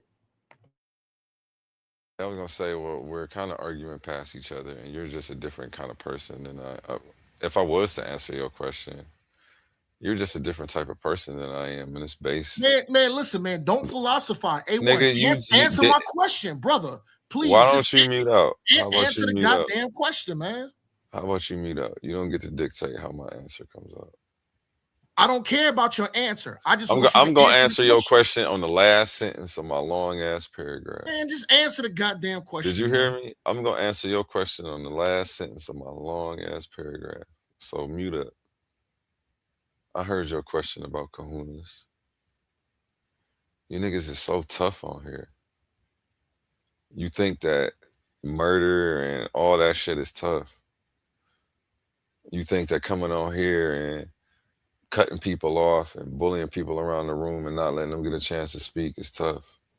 So why are you? See, there you go again, Mr. Tough Guy. Mr. Tough Guy had to come on. I'm not tough. The tough guy has to control how I'm talking. A1, brother. Now you're trying to control how I'm talking. You so tough. Listen, answer the question, See, and look, then you so tough. Listen. You Answer trying the to question dictate. and then philosophize, brother. You so tough. You trying to dictate my answer. Can you please answer the question? This guy's and a then tough philosophize. guy. Okay, can you mute back don't out? Don't philosophize and answer the question. Can you mute back out? Can you mute back out? I'm gonna make it take twice as long. No, I got some real philosophy I'm about to drop on that ass. Every time you come off of mute, it's just gonna get worse. We going over one. Let's talk about define kahunas, nigga. Fuck is you talking about? Let me finish defining kahunas and defining how you niggas is so tough, and you think that's what kahunas is. You think kahunas is taking life, That's gangster to y'all, I guess. Nigga, answer my question, man. Why are you still coming off of I'm gonna mute? keep cutting you off. My until you answer answer ain't my gonna get question. no shorter, no matter how many times you come off of mute. Listen, answer My answer ain't gonna the get no question and then shorter. philosophize. Let No, me man, finish. that's not fair. A1, No, A1, it is A1. fair. That's not It fair. is A1. fair. I asked you. It is fair. Listen. Pipe down, little Wody. Let me do this. Listen, A1. Let me get in the pot and work my wrist. Come on, man. Come on, man. Can I cook? It would be Can unfair. I cook? It would be listen, hear me out. It would be unfair This of me. nigga's too Listen, gangster. it would be He unfair. trying to dictate my Listen, answer. brother. It would No, be I'm not about to listen. I unfair was of me talking. to ask Why you am a I question listening? and then force you to give Why me am a I yes or no listening to and you? not allow you to elaborate. All I'm asking. You keep talking, man. And All you I'm shut doing- the fuck up. Huh? That's cute. That's Dick Gregory. Come That's on, cute. man. That's I'm cute. gone. I'm in the middle of my thing. I'll let you talk for 10 minutes. And they sitting here like, why is he letting them talk? And he wrong. And I still just let you go. It was a little over 5 minutes. It was a little over 5 until you minutes. was out of It wasn't breath. 10 minutes. I'll let Go you go ahead. till you was out of breath. It wasn't 10 then, minutes. It wasn't when it 10 was minutes. on me, I hesitated about 30 seconds because I was in such shock at everything I heard. So even when I got it, I still didn't rush in. Will you let me do me? Why are we going through this? I gave you the space and the place and the opportunity to be able to shine. Can I shine? Okay. Because you about to make me do something else. You about to make me go into this. And how if you go into the bottom right corner, cutting people off breaks their train of thought. And I'm trying to talk. Chill out. So that way I can remember where I'm going. Because I sat and I put that all together in my head while you was going with no paper and no pad. Don't cut me off. Okay, where was I at? Yeah, what defining kahunas and how these niggas is so tough. They think taking life is tough. And I don't know. We just have a different definition of that. So I guess maybe we just not gonna see eye to eye. Do I have the kahunas? Do you have the kahunas to rehabilitate your people? Do you have the kahunas to do that? Or maybe that's too much work. Maybe that's too much time. Easier just to kill them off. I don't know. Do we have the kahunas to try to teach people and reach people and show them a better way and lead by example? I don't know. There's other ways to approach these situations, and the false dichotomy that you put in this whole situation into, you only giving us choices A and B when there's C, D, E, F, and G. Like, I don't understand why you trying to play us like we so simple-minded that we not seeing that. But I feel like when you believe in the Bible as tough as you do, that's all you can see. It's like either this way or the highway, and it's not necessarily, that's not the case. Only dropping off and coming back on. And that's not necessarily the case. Again, the epistemic double standard still applies because not even just for you pointing out. Oh, hold on. You got to echo, Oli. Can you take care of that? Oh, my bad. Let me put it on. Every thing on this list, the problem of religious parity. You got this problem that you can't get rid of. So no matter what you point out that you don't even use to denounce your God, this is still going to be the problem at hand. These are still the things that you using to prove your religion. You using prophecy, right? Why do the Hebrew Israelites believe they're Hebrew Israelites? And why do they think the text is true? It's because of prophecy, divine revelation. So you have all the same damn claims as every other religion. So how are you dismissing the claims of Islam when it comes to prophecy? But sucking sweet baby Jesus toes about oh my bad, you ain't one of them. Whatever. You know what I'm trying to say. You about the Hebrew Israelites. How does your prophecy override their prophecy? That's my question to you. And when you can answer that question honestly and say, damn, why don't I believe in Muslim prophecy? Or why don't I believe in the Hinduism prophecy? Were these men high on mushrooms? Like they be saying Jesus was, or Jesus followers was, I should say. Could it be? Are you applying the same religious scrutiny to your shit as you applying to everybody else's before you dismiss it as being bogus and false? That's what this is all about. So even if you cherry pick one claim and come up here talking about, I don't like this, this was kind of weird, but my book is the truth and you should believe it because all that other ish is fake, you're right there still trapped in a paradigm of an epistemic double standard because you're not applying the same religious scrutiny and the same rigorous investigative methods to the religion that you decide to adopt as your own as you are to the ones that you disbelieve in. Now you have the floor, sir.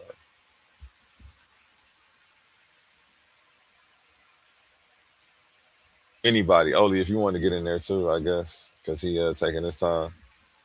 You know, I should have been over here on the big screen. You know, while I was dropping that good old game over here. Yeah, I don't hold know on what a else to second. say. I don't know what else to really say about it. It's simple. I can't make this stuff up. Uh, yeah, but he's yeah. There you go. I'll go after Oli. I'll go after Oli. Okay. You know, and what I will say is, let me look at my slides. What I will say is, you know, confirmation bias is at play underneath all of this. Yo, He's yo, found. yo, yo, yo, I A1. thought you said you was going after Oli. No. I will go after Oli, but guess what? I am Go ahead. taking notes. I am taking notes, A1. But my Okay. thing is, you can't make 15 points and then after Oli go and talk and then expect me to respond off of all 15 points. At least just try, pick and listen, choose. brother. At least try to make 2 or 3 points. Oli can cook, and then I'll address your 2 or 3 points, and then you can move on to the next 2 or 3 points. I don't. You got to get your own show if you want to run your own format. Guess I what? don't know. You don't get to go around passing your format out to Guess different channels Guess what? and bullying. I'm gonna mute back out, and if you want me to address 15 points in a row, I got my pen. I got my pen and my pad. I'll address all 14 points. Because you wanted me to address your cousin, your mama, and them. Yeah, nigga. Not. Excuse me, not your mama and them. You wanted me to address your cousin, your brother, them. And let's be fair, everybody though, else, while still sticking on the topic of epistemic double standard. Like you were all over the place. But and I let's didn't be fair, complain. Let's be fair. Omar's name is in this, and this is kind of me and his show. But okay, yeah, my it's bad. done jumped and stuff. But Omar, you supposed he to wasn't be even gonna answering go. to I me. thought he was just gonna talk. He was just trying to tell me to shut the fuck up and wait. Yeah, like, no, that ain't what we about to do. It ain't hurts. No there. It does hurt. No, you didn't. I know you didn't. No, I didn't. No, well, not in those exact words. But so why did you say it? Why did you say it? Because essentially, do you want me to talk? You still trying to silence me. You was trying to tell me not to talk though. You were trying to tell me, hey, you already said a bunch of stuff.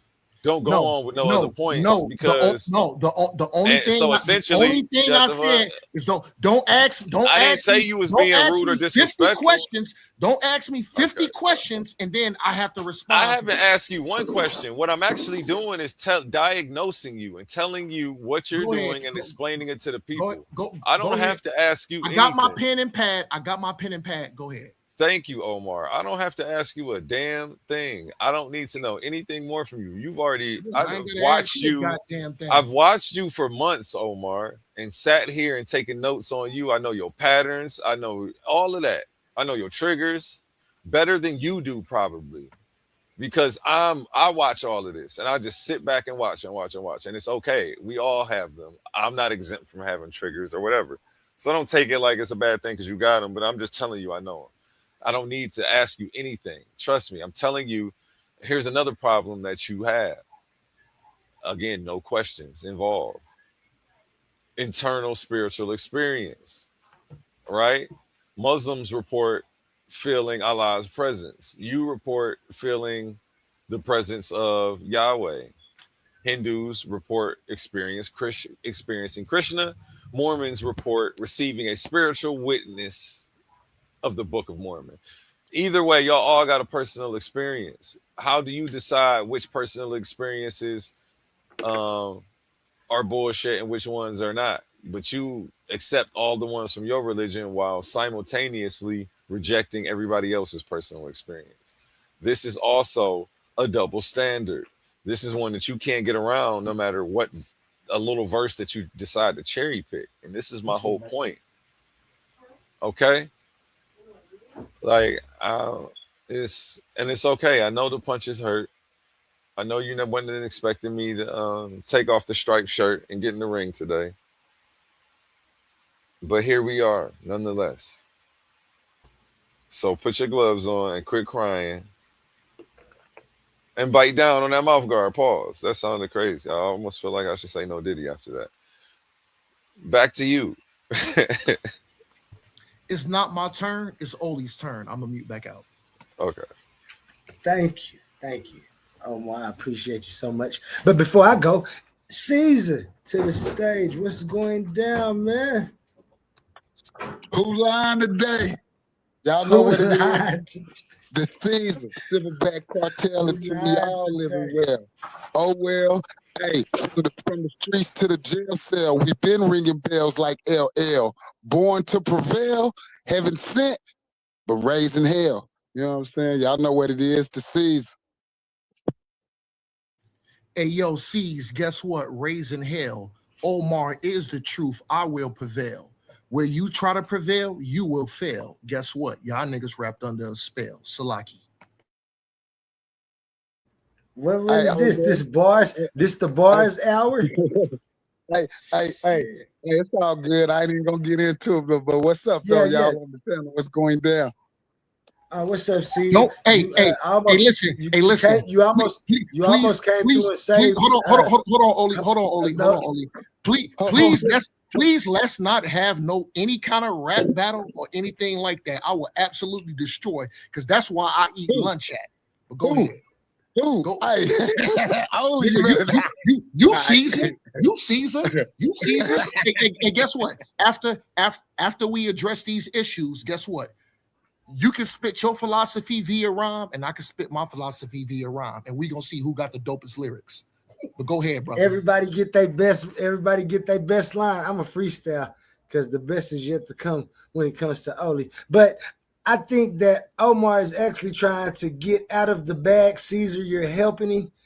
Could you guys? I came up here though. You know what I'm saying? I've been seeing Omar squabbling with y'all all day. Yeah, you know what I'm saying? I knew you had some sympathy for him. I knew that's why you was coming. No, not like that. I just be feeling where it comes from, because I feel like anybody that follows whatever book that they say that they believe in, and then they can go back and show you scriptures on why they do what they do, then I don't see.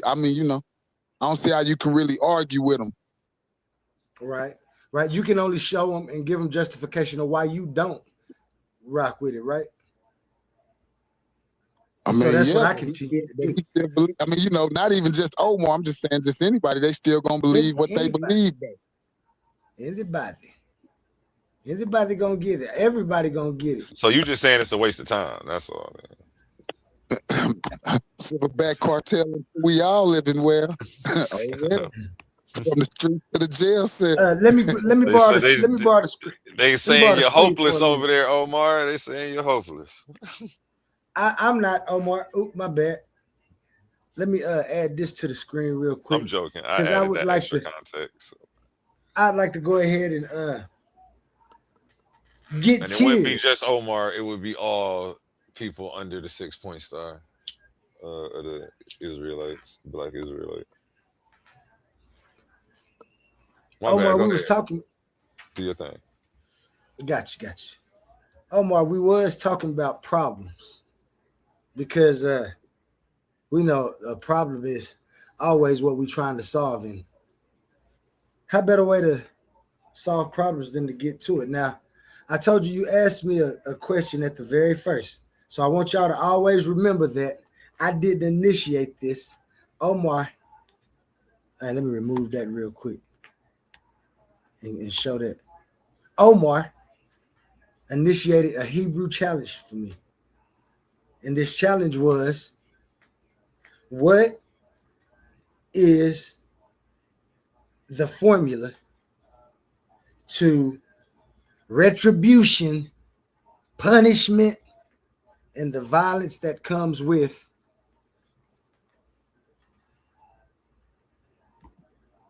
a covenant?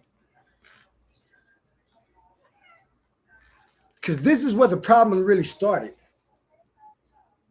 When these certain people came into an agreement, did they do it because they wanted to, or did they do it because they had to? That's a question that would be debated again some other time. Now, I told y'all once we got to part 3, we was going to get down to it. I didn't even get to make a banner, but I'm going to walk Omar through this. We're going to walk through this 15 slowly because I'm going to let him answer whenever he feels like he want to step in. Only after I have completed the slide that I completed.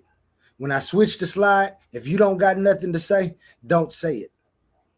If I start the slide and then you think it's don't start until I finish that slide. Please, let's do this in this way that we can get to the covenant problem. See, when my mind worked in paradoxes for some strange reason. But it'd be the best when I'm coming to answers, because to answer the question that I gave y'all in my very first 2 parts, I gave you divine justice and what it would look like without any of the peril of violence that comes with this covenant that happened. And then I gave you a human formula. I can show those again. If you'd like, you go back and watch the video, watch the recordings of it. It is on Titans Debate League. But to get to those answers, I took steps. And one of the things that I came to, the first one that I came to, because this is the first place where it happened. And in my view, we always try to find the place that the first incoherence appears and we figure out what's going on. So for me, the covenant is the first problem if I am a Hebrew Israelite. And remember, I'm only checking to see if this is coherent to me. Omar, just a few seconds ago, was talking about how he mentioned some of the atrocities that occurred and how it might have been a way to prove that he doesn't have an epistemic double standard. He told you about things that he would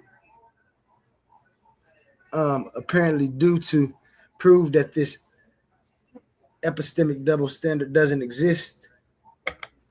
At the same time, giving you an epistemic double standard of why he's doing what he's doing. The incoherence continues. Now, at first I wasn't going to deliver this 10-part series in the way that I'm delivering it now, because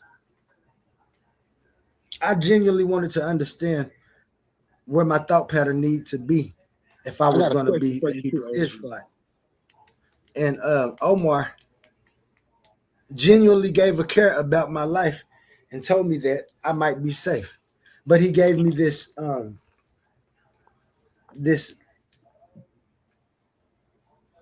colossal of a task. I didn't know it was going to be this big. He didn't either.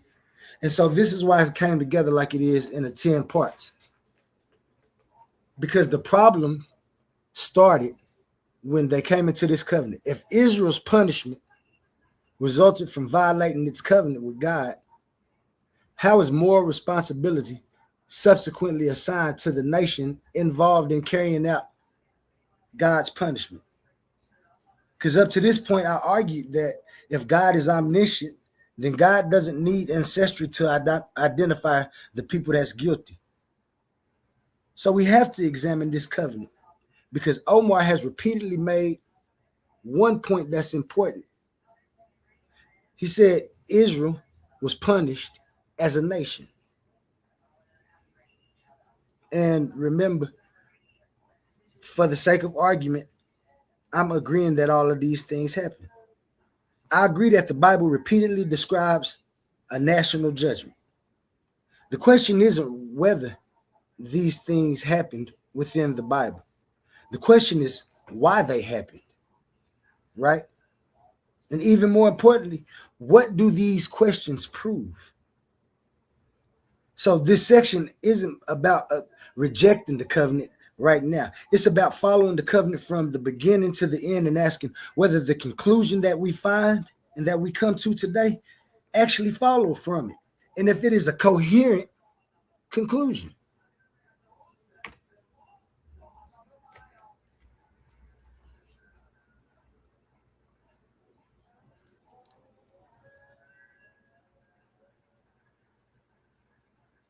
Okay, I don't guess you need to say nothing. Thank you. I appreciate you. I'm going to ask you, though, just to make sure you're following. You said you was taking notes. Oh, so you listening to me. And if you wanted to say something, you would have came in. So I know, Omar.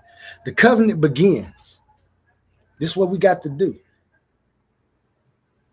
Let's begin at the beginning because this is a situation where we can actually find the beginning. I'm of unknown origin, but that's a whole nother story. God establishes a covenant with Israel. The covenant isn't hidden. It contains promises.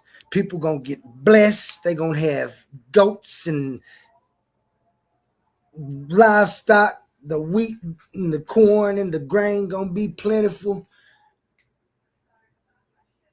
It contains obligations that these people have to do to get these well-beings, and it also contains warnings. God tells Israel that if they obey, he gonna bring them blessings. He tell them disobedience brings judgment. This is what he told them, not me. I don't care what you're talking about when you talk about ancestors and shit. This is when you got to start talking about who's to blame if it really comes to me. Because if you notice something important, the covenant itself established the conditions that these people were supposed to be going by. The people know the conditions before the consequences even arrive. That means the coming judgment ain't gonna be some random people that's doing stuff.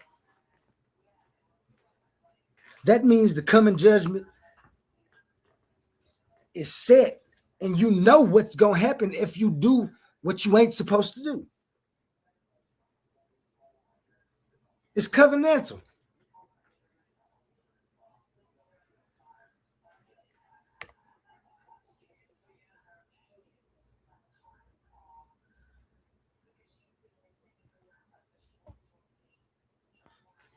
Israel breaks this covenant. Omar, he always points out the things that are true. And I love it because Israel violated that covenant. Omar, I tell you, they went into adultery, injustice amongst each other. He talked about that earlier, disobedience amongst each other, ignoring what God had commanded them. The prophets repeatedly accused Israel of breaking the covenant and telling them what they shouldn't be doing and what was going to happen. So for the sake of this discussion, I'm fixing to grant all of that, whether I believe it or not. Not. But in the story, Israel broke the covenant. Now the next question becomes, who announces the punishment?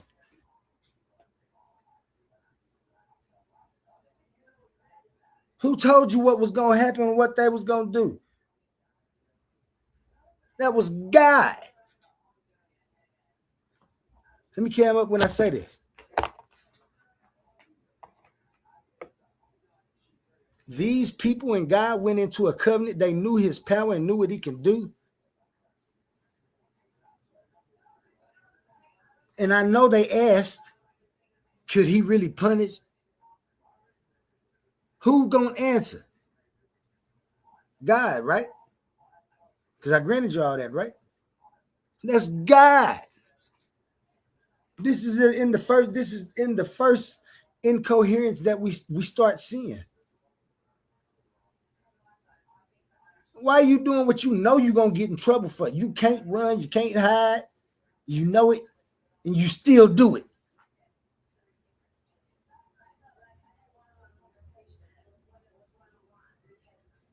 Come on, Israel.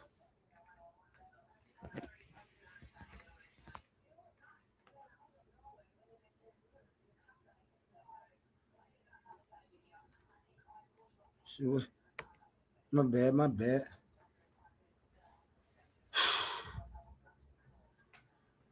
When y'all going to the airport to leave Israel? No, we not. We stand right here where we at. We don't have to leave because we're talking about the Hebrew Israelites right now. Israel is who we identifying as the nation, so we identifying these people. But I know what you're saying about Israel, but that's a whole nother argument. But thank you for pointing that out, Caesar. The incoherence just grows when it comes to answering these questions about who is in charge and accountable for what went on and what is going to go on and who should be held accountable. The incoherences are mounting up. Omar has had plenty of intelligible answers. They've all been incoherent. There's no way. I'm talking about, I can't find it in me on how he can reason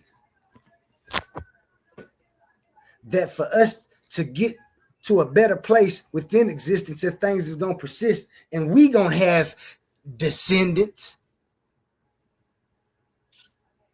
why we should push the atrocities to the fullest degree for retribution or restoration, punishment, judgment.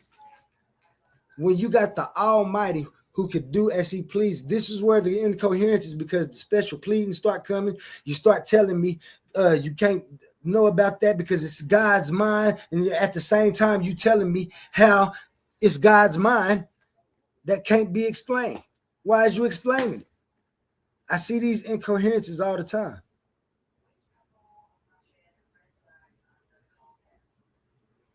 It's not a good look for me. Not at all. And so, as we said, God is the one that declares what the judgment's going to be. And this the point that matters, because according to biblical narrative, God isn't surprised by what happened. When you look, God ain't surprised. God knew they was dirty, ratchet, was about to get down there and start doing silly shit. Excuse my language. And start doing things that they wasn't supposed to. This is another problem for me. You playing with me. The descendants, the ancestors is playing with me. God playing with me. If I'm one of these ancestors, I'm talking about, I don't want to be cursed so bad.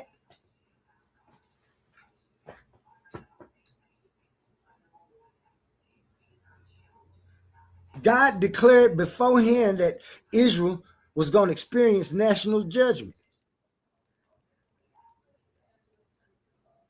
captivity, exile, foreign domination. These ain't accidental historical events. If I got a lighter, And I know I put my finger in it and it's gonna burn me. I know it's gonna happen for sure. Like I know that's what's gonna happen. And I make the choice to do it.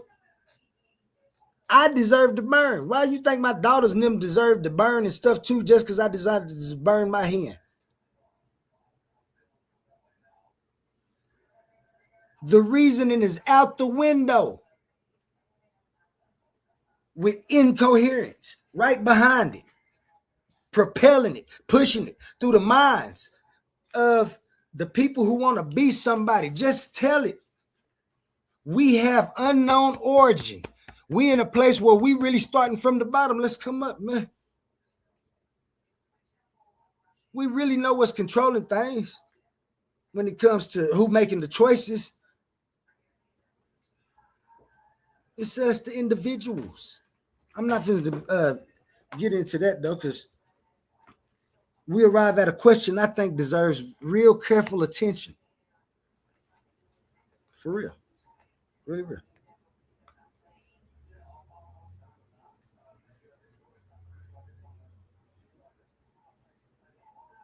It's only part 3. I know you thinking like, dang. And this is only part 3, and this is it. We already at this incoherence. We ain't even got deep into the whole manuscript. But you like mentioning verses. Let's bring in some verses.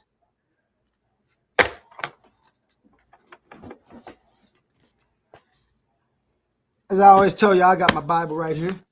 I use it. It's been in my family for a long time. My Uncle MJ. Let's see if I can show you. It's been in churches for years. It's been in churches for years. Now you can't see it. I'll catch it one day. But this is what we're going to do. Okay? We're going to go to Isaiah 10. Okay?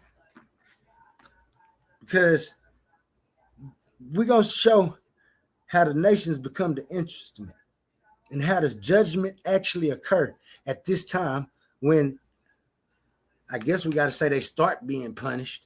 Because if we still cursed and we being punished, then this is just the start of the.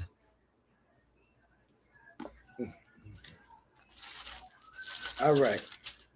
Let me look in here to Isaiah. You can come in when you like, Omar.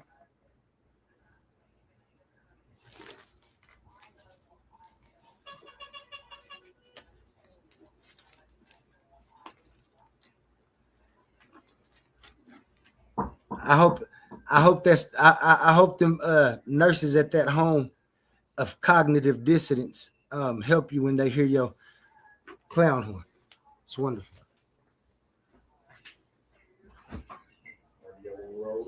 Oh yeah, I'm in here, man, live. You know what I'm saying? Going over Isaiah with Omar. You can sit down. Please don't be disruptive. I would like you not to be saying nothing. Everybody, BG says, "What's up?" Give me just 1 second. Omar, you sure you don't want to say nothing? Beep your horn again if you're helpless. I said don't come in here being disruptive. There you go. I'm supposed to put you back right back at the studio, man. I don't need it to be a disruptor because this ain't a clown show right now. This ain't a clown show. Oh, that was you. Yo, Oli. This is what I'm waiting for you to do. What? I want you to read because I'm already there. I'm already on Isaiah 10. I'm already on Jeremiah 25. I'm already on Zechariah 1 and 15. I want to hear you tie your own shoes in a knot so you can fall over your own feet. You go ahead. I'm gonna mute out. And remember, tread very lightly because I'm finna absolutely eviscerate you. But go ahead, brother. Thank you for telling me that. I'm not gonna wear any shoes then, so my shoestrings won't get tied up. And I'm just gonna hover right above the ground as I deliver this information because this information actually makes you float, Omar. It's real good. Once you start using your own mind, you start asking the questions that really matter. because for each individual, I'm gonna prove to you how it really matters individually. Isaiah 10, man. Take my shoes off real quick.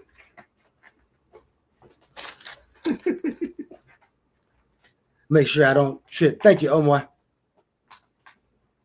Woe to those who decree unrighteousness, unrighteous decree,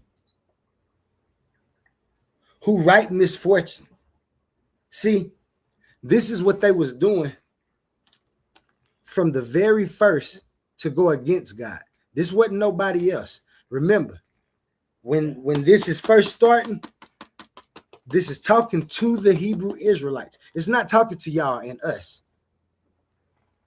So don't think that these things of unrighteousness was happening to them first. Never forget this point when making a logical proof and deduction about your well-being. I'm gonna just put it like that. It say, woe to those who decree unrighteous decrees, who write misfortune, which they have prescribed, to rob the needy of justice and to take the right from the poor of my people. He talking about the people, his people, that's what's in his people that's doing stuff. He ain't talking about the people who ain't sinning. I agree with Omar. It was people in there who wasn't sinning. There was more who was, and they had to be in a more powerful position than those people. So this is who he talking to, and they Israelites first. Now they're gonna tell you it's prophecy, so it goes on down, and they're gonna tell you how it survived the years, and it's talking to nations. But I'm gonna prove to you how that's incoherent also. Omar, the one that at Hebrew Israelites, Omar, the one that gave me this challenge. So don't be mad at me because of the findings of my analysis of the doctrine. It's talking to you guys from the jump, telling you what you're doing amongst each other, writing misfortune, decreeing unrighteous decrees. That's one of the reasons that I have a problem with it. The unrighteous decrees that Omar put forth. I can't say those are your claims. Now, I hate pointing it out to you like that, but you came at me and you said you dragged me last night. At the same time, you hadn't done nothing. You stumbled and fell because you was drunk when you arrived on the scene. Now you're trying to blame me. Be accountable. You ain't did nothing but hurt yourself. If you ask me the reason, you shouldn't have told me to give it an only look. Because Oli gets down. I'm very serious about the information and how it's supposed to be perceived as a person for myself with nobody else's inquiry. I don't have to worry about what nobody else think about it. I can read it myself now as a man of the age I am and reason with all of this in a manner that anybody else can. And I know this reasoning has no fault unless you find a special pleading situation and plead that I don't know what I'm talking about, because nobody can know what they talking about. But I know the evil that men do. And it only comes from the evil that men do. This is why we have this right now. We don't have it for the good that men do. We have it to prescribe to you the evil that man should have been able to do and should do in the future. I got a question before you move forward. Please. Pull. So go. I see you got your Bible up. Go back to Isaiah. Go back to Isaiah 10. I'm on Isaiah 10 still. I only read the first two verses. So half of the second verse. I didn't even read the whole first two. It's horrible. In Isaiah 10, are you saying that this is the Most High talking to the children of Israel? No. There's still the people of So in Isaiah 10, Who is the Most High talking to? This is no, Isaiah. No. Answer my question. In Isaiah This is 10, Isaiah. No. Answer my question is direct and it should be simple. In Isaiah 10, who is the Most High talking to? Israel. The children of Israel. Whoa! Oh. Who do you think he's talking to? And actually, this is actually Isaiah. Stop right now. Stop. I want you to stop. See, you understand this is Isaiah prophesying, right? Stop. I just muted out for over 5 minutes and I'll let you go. I want you to stop right now. And the reason I'm asking you to stop is because you need to listen. What you need to do, see, this is the thing here. If we was talking about brain surgery, and listen, if my expertise is not in the area of brain surgery, am I going to interrupt the brain surgeon in the midst of committing the surgery to do what he got to do? No, because I have no insight. Let me tell you something, brother Oli. You got to listen, brother. And I want you to look at Isaiah 10. What you got to understand is this is not the Most High talking to Israel. This is the Most High talking to the goddamn Assyrians. You have no biblical knowledge, man. This is basic. Like when we talk about first, yeah, nigga, I see nigga, read it again. No, nigga, read it again. No, read it again. Read it again. In Isaiah 10, this is the Most High talking to the goddamn Assyrians. And what does it say? This is what I'm telling you. And this is what I'm telling you. To admit you're wrong. This is what I'm telling you, Omar. What you need to do is look at the screen. Look at the screen. Listen, look at the screen. Move forward. Look at the screen. I am look not going at to the let you off the screen. hook. Listen, look I am not going to move. I am look not at the screen. I am not look at the screen. I am Be not quiet gonna and look move at the forward. screen and I read am what it not says going to move on the forward screen. unless you say you were wrong. Look at the screen. No, admit you were wrong. Look at the screen. Admit you were wrong. Look at the screen. Admit you were wrong. Look at the screen. Admit you were wrong. Look at the screen. Admit you were wrong. Look at the screen. I'm gonna show you why I wasn't wrong. Listen. Look at the screen. I'm gonna show you why I wasn't wrong. Admit you was wrong. I just know because I just not know the question that you was asking. You just said. Look at the screen, Omar. No, you just said, and I listen. The screen clearly says the screen clearly says the biblical precedent for the instrumental judgment. No, it says Isaiah 10. Talking to the Assyrian. Brother, the instrument, wrong, brother. No, instrument. I am not going to move. I am not going to move. I'm not going to move, brother. Omar. Yeah, you're gonna move. You gotta listen, Omar. It clearly on the screen says the instrument. God uses a foreign nation as an instrument of judgment. He uses this foreign nation because of Israel. Not because the foreign nation has did something. They are the instrument because of what Israel done. This is to Israel. You can try to make it like it's to the Assyrians, but that's the instrument that was being used. Now you can go. You it clearly show it right there on the screen. You tried to clean it up. No. I see what you tried to do. I see what you. What I tried to do. What I tried to do. Nigga, I didn't cut you off, man. You tried to clean it up. And guess what? Now that you somewhat cleaned it up, I somewhat agree with you. So this is what Isaiah 10 is talking about. A continued social critique against corrupt leaders. Assyria acting as God's instrument of judgment. The preservation of faithful remnant. And the ultimate downfall of the Assyrian arrogance. You gotta admit you tried to clean it up, but for the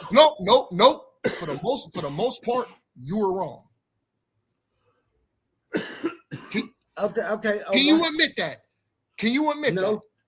No.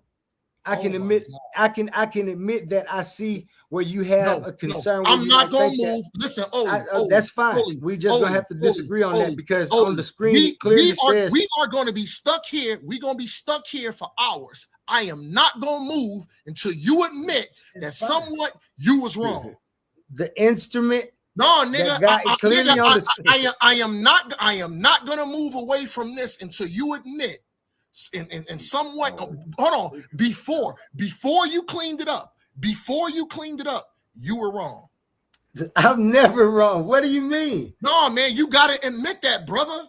I admit what? That my screen has always said that. Hello, did I just change my screen? You're wrong. Brother, you're wrong. I'm not gonna move. Listen. This is too. I'm not gonna move. Listen. This is too. No, nigga. You know what we gonna do now? Nigga, pull up the scripture. Nope, stop. Pull up the scripture. Pull it up. Pull the scripture up now, because this is what we got to do. I got it right here. No, nigga, that's not the screen. No, pull it on the screen for the audience to see. Pull up the goddamn scripture, man.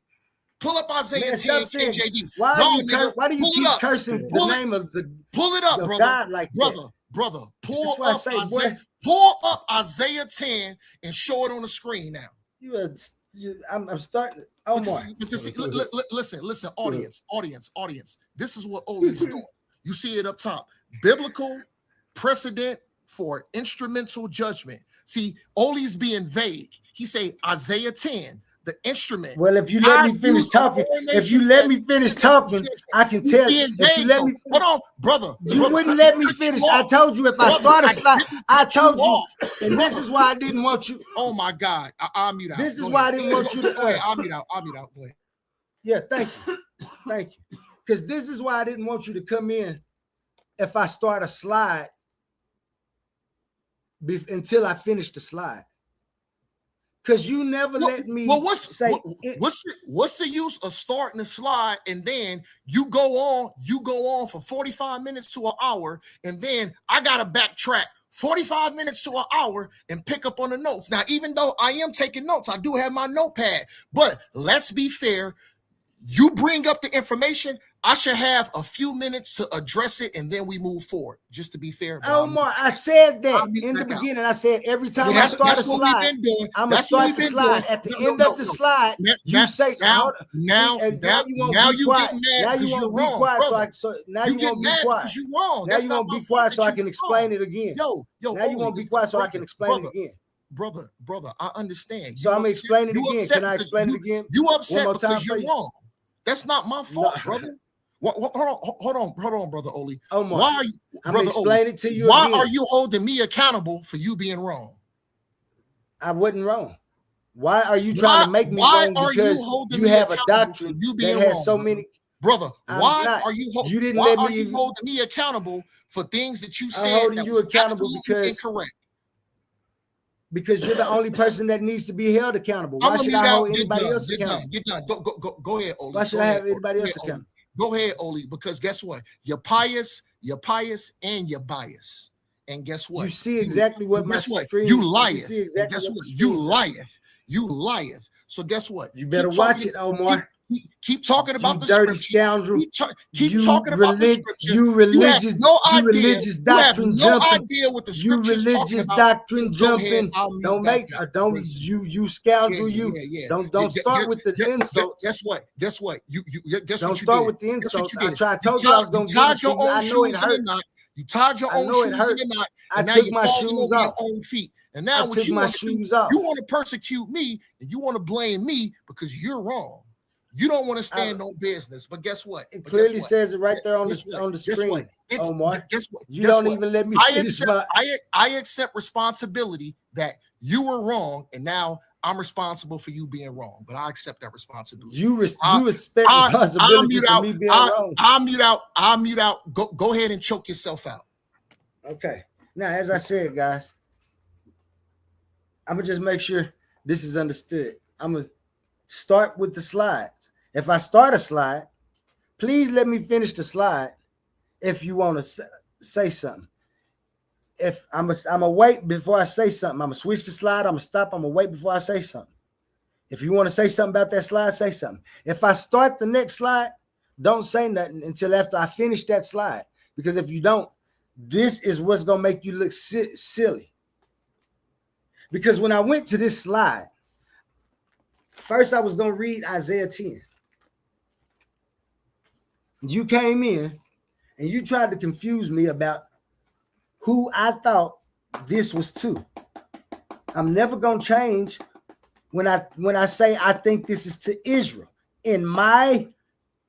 This is to Israel. And let me tell you why. Because I'm going to show you how Isaiah 10 talks about the instruments that God used as a foreign nation. Pull the scripture up.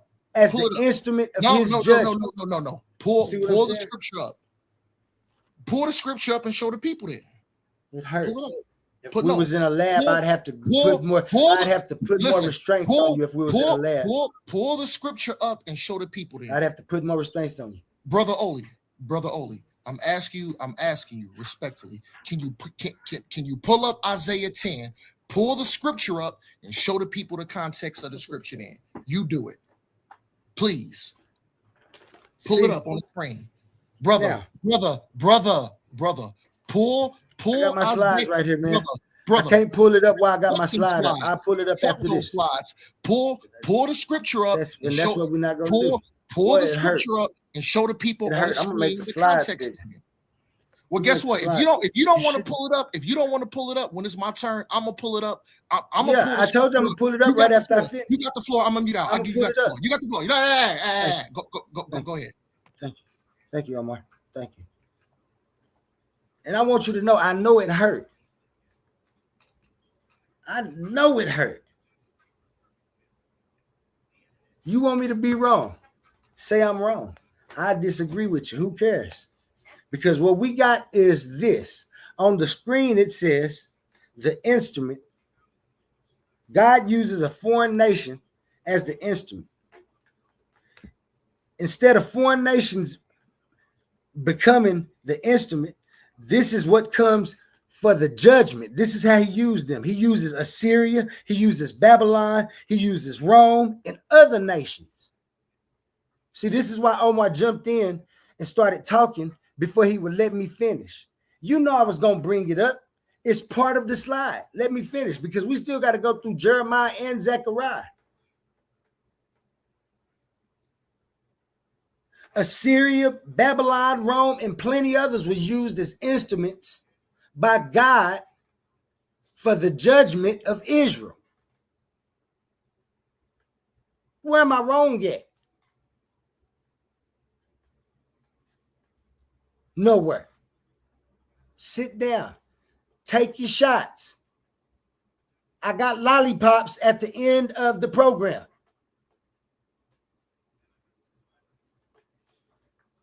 Now, before I continue to Jeremiah 25, is there anything that you want to say about this? Because within the biblical narrative, these nations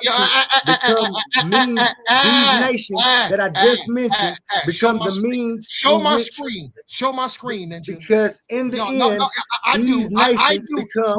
Brother, you keep talking and you ask me a question. You said, "Is there anything?" I know it. Let me land my plane. Let me land my plane. I'm gonna land my plane.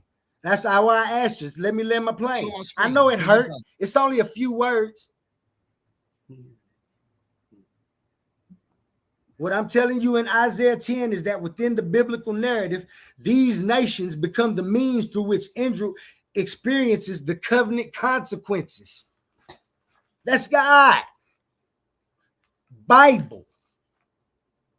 Now go ahead and try to let me take this off real quick and put you up there.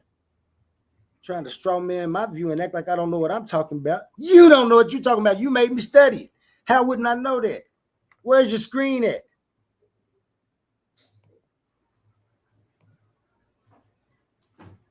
We ain't even to this yet.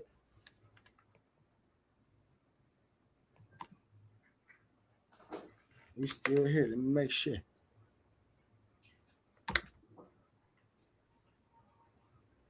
Now go ahead and tell me what I just told you. Try to make it look like. Show my screen.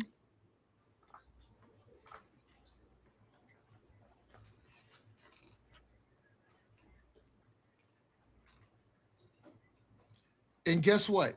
Before I speak, you're gonna have to change that picture that you got of me up there. Which you're gonna have to change that picture of me in that fly ass polo outfit, looking handsome as ever. You're gonna have to show me with in one of my hands, me lifting you up by your neck, and then my other hand, me lifting A1 up by his neck. Okay. Let's Okay. cook. Yeah, let's cook. Show that goddamn screen now. Let's correct this. Ninja. Let's correct this nigga. Spooky time. Isaiah 10 KJV. Somebody's in trouble. So I want y'all to hear this out. I asked Oli, what is the context of this scripture? He said, everything got to deal with Israel. This nigga don't know how to read the Bible. So listen, let's start off at 10. Woe until them that decree unrighteousness decrees, and that right grievous which they have prescribed. So Oli, this is my first question. In this first sentence, which is the whole topic of this scripture, woe until them that decree unrighteousness decrees, and that right grievous which they have prescribed. So the context of this scripture in that first sentence, who is this talking about? Israel. Don't philosophize. No, don't philosophize. Answer my question.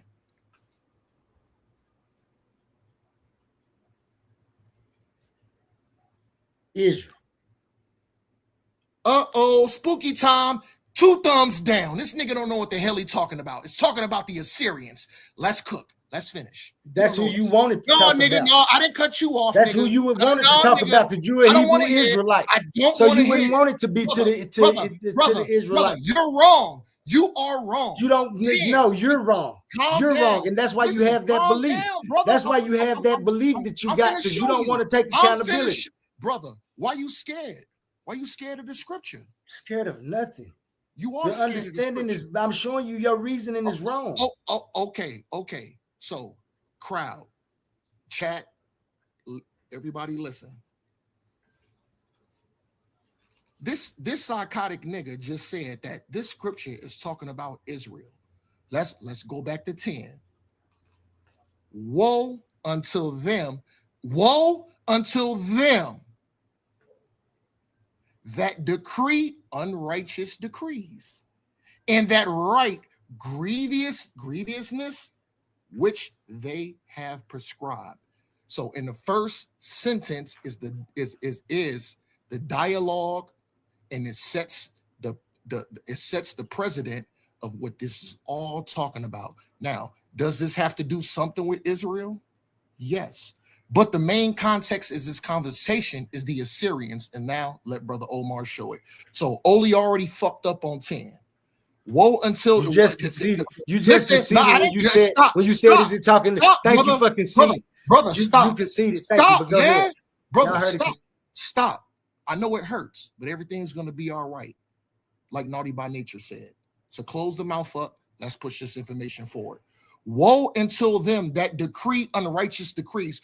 Who decreed unrighteous decrees? The Assyrians, which is number 5. Israel. Let's drop into it. That's why the Assyrians calm did it. down. Everything's the Assyrians did it to them because it had.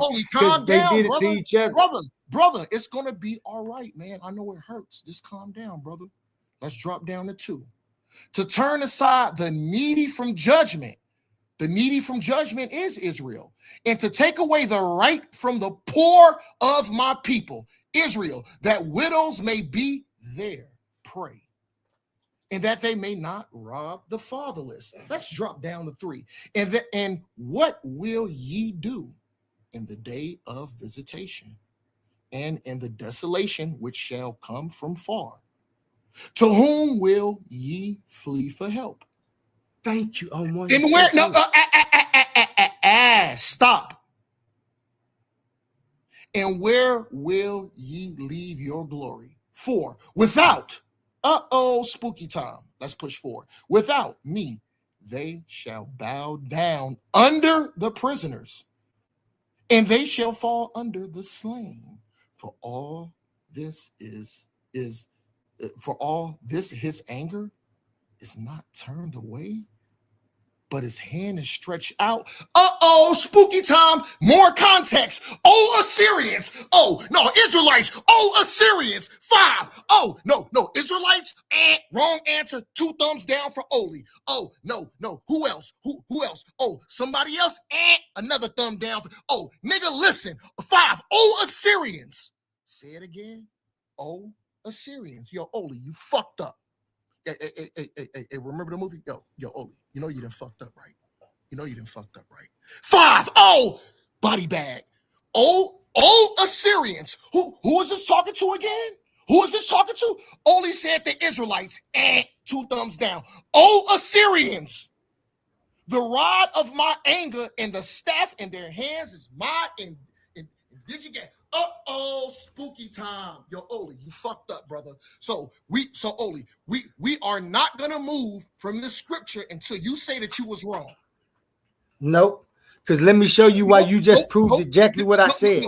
Let me show you why you proved exactly what I said. No, nigga. Let me show you why you just proved. I'm gonna mute out. I'm gonna mute out. Yeah, mute no, out. Nigga, listen. Mute out. No, nigga, listen. Mute out. Listen. Mute out. You break mute it out. down. I'm listening. I'll mute out. Yeah, you done fucked up. Yeah, I'm listening to you. Jammed Nobody you up. fucked up. Jammed you up. You showed exactly what I was talking about. Thank you. Are you done? Wiggle your way out of this. I'm gonna be quiet for 3 more minutes and let you talk. Get it out because you just shot yourself in the head. Finish doing it. Are you done? If you're done, I can go ahead and finish the autopsy.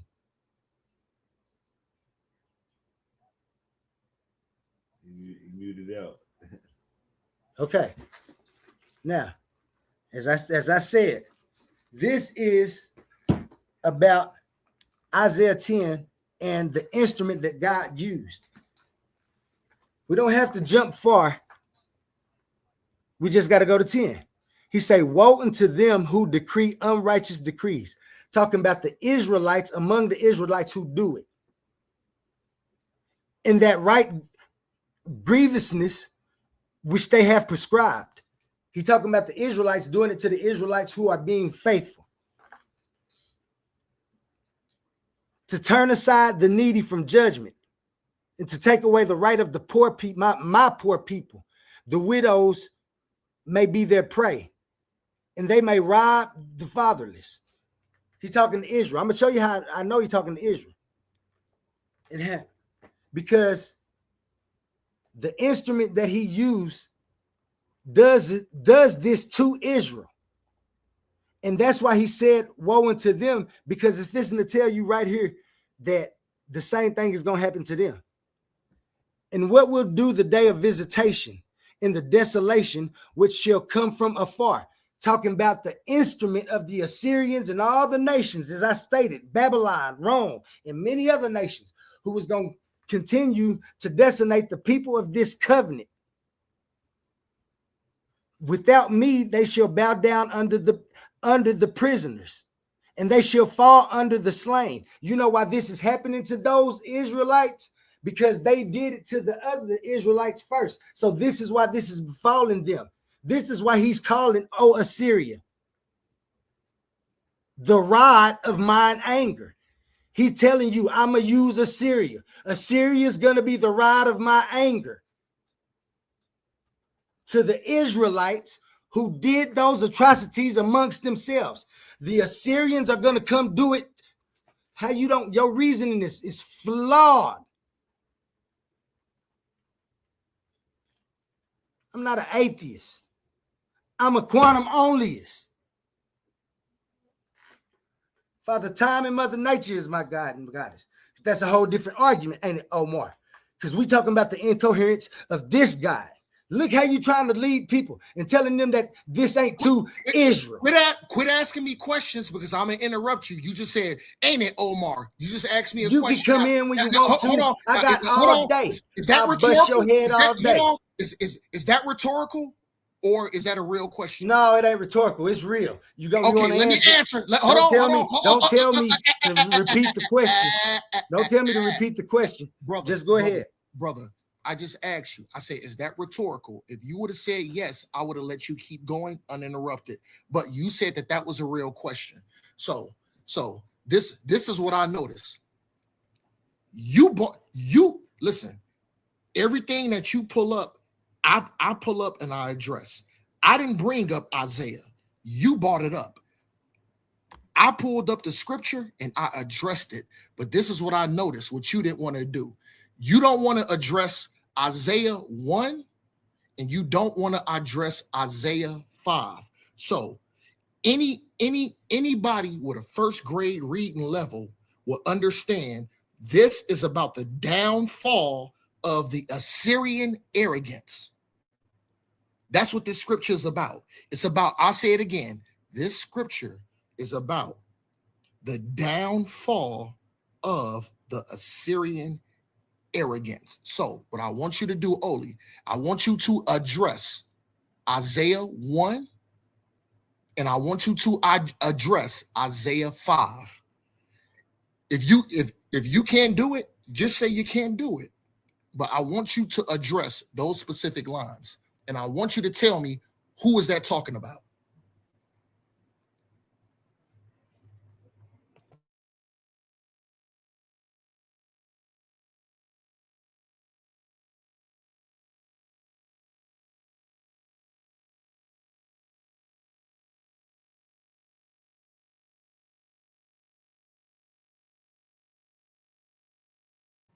I don't know if you're talking, Oli, you might be muted out, but we can't hear you. Yeah, pull it up. You was right. Thank you. I was muted. Pull it up, man. Go down to Isaiah 1 so we can go ahead and read through it. I can't believe you making me take you through this. Brother, and remember, you're the one that asked me these questions. I was clearly in the middle of breakdown of Isaiah 1 and then drop down to 5. Scroll to Isaiah 1. Brother, it's on the screen, brother. That's Isaiah 10. Scroll to Isaiah 1. Listen, that brother, oh my God. This nigga don't know how to read biblical scripture. Oh my God. This is horrible. This is horrible. So the reason why it says this is 10:1. This is 10:1. Chapter 10, verse 1. I know it. You said you told me to deal with Isaiah 1. This ain't 1. This is chapter 10. Do you want me to deal with Isaiah chapter 1 or Isaiah chapter 10? What are you talking about? Read the goddamn scripture, man. Read what's on the screen. You said Isaiah 1. You want me to read Isaiah 1 or Isaiah 10? Read 10:1. Okay. The fuck? Woe unto them that decree unrighteous decrees, and that write grievousness which they have prescribed. Okay, stop. So in that first line, who is the people that prescribed? The people who were going against God. No. Who is the people that prescribed? Because the answer is in 5. I'm gonna see if you catch on. Answer my question. Who are the people that prescribe? And like I said, I'm even giving you a hint. The answer is in 5. I don't even want to look at 5. I already told you my answer. You know what my answer is gonna be. I'm done. You can say the Assyrians if you want to. Let's move. But he ain't talking to the Assyrians. Yo, brother. Respectfully, I love you, Oli, and I respect your quantum onlyism. I respect your theory, and a lot of your theory, I actually agree with it. I told you that, but I'm gonna be honest with you, brother. When it comes to the biblical context, you don't know what the fuck you talking about. And that's respectful. Don't get mad because Israel, man. Don't get mad because you want to be. Don't get mad at me because you don't get mad because you want to be cursed. Guess what? You dived in the deep end. Don't get mad because you want to be cursed. Now you want me to say that this is to the Assyrians? No, it's not to the Assyrians. It's to you about the Assyrians. Don't bust you upside the head. Scripture, and now you drowning. That's not my fault. I'm asking you basic questions. Hold on. I'm even giving you hints. Now, if your hints are not the right answer, if you can't, you don't have the right answer, Omar. Your answers are not right.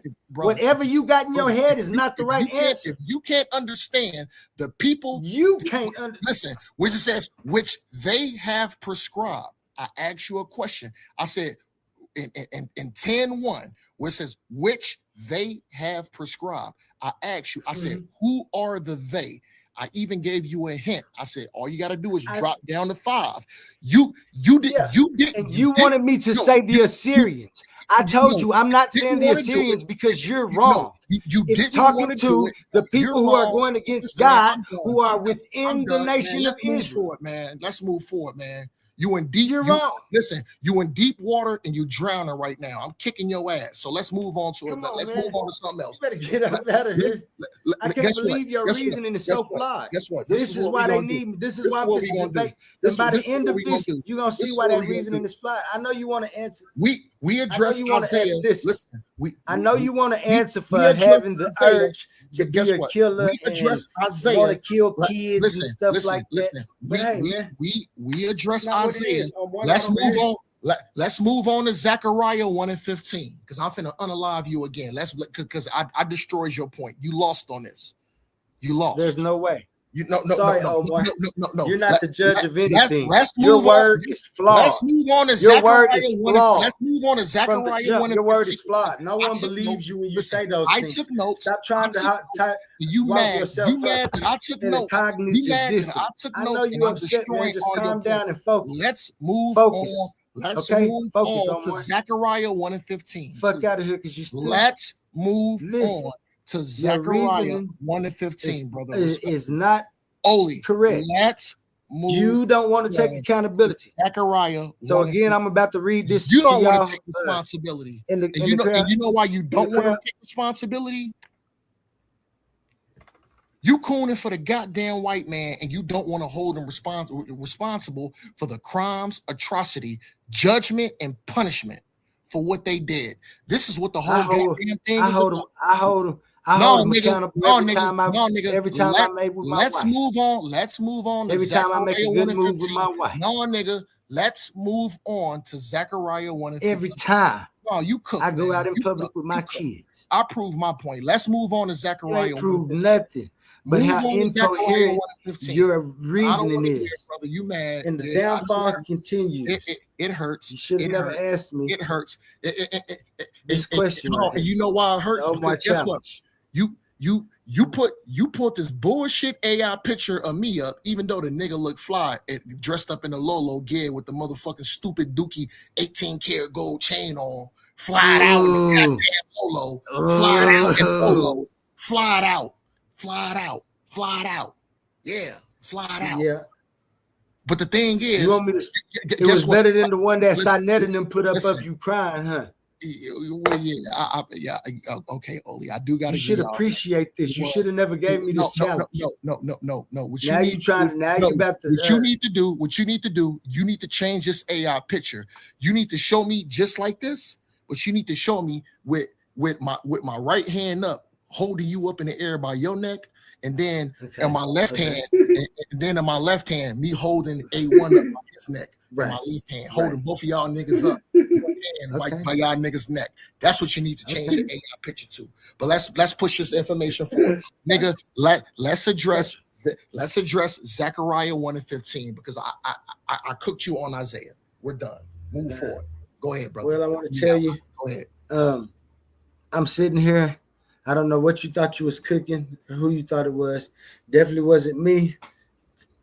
You might have actually had your hand in some grease and don't recognize it. And so we're going to send the authorities over to make sure that I hope your rib is there because she be making sure you straight. If she ain't there, you like to be done stuck your hand in some she doing hair. No, she doing hair. She doing hair downstairs. That means she know you safe.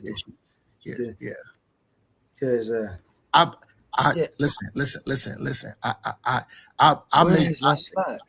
I make sure that my wives do their due diligence. She downstairs doing hair right now, away from her first job.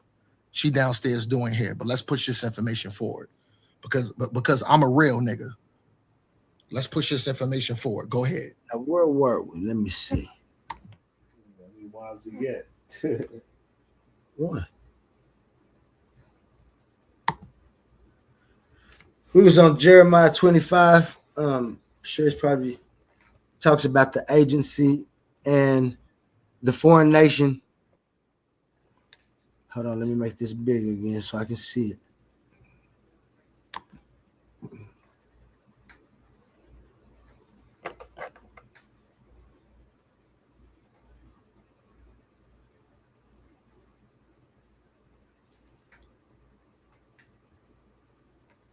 Jeremiah 25 on the book. The agency. The foreign nation remains morally responsible for its own intentions and conduct. So right here in Jeremiah, I know this where Omar is upset because what he was trying to prove. No. Read that over again, Jeremiah. Hold Jeremiah on. Can I? No. See, I just want. I know what you was doing. I ain't gonna even call it out. Okay. Okay.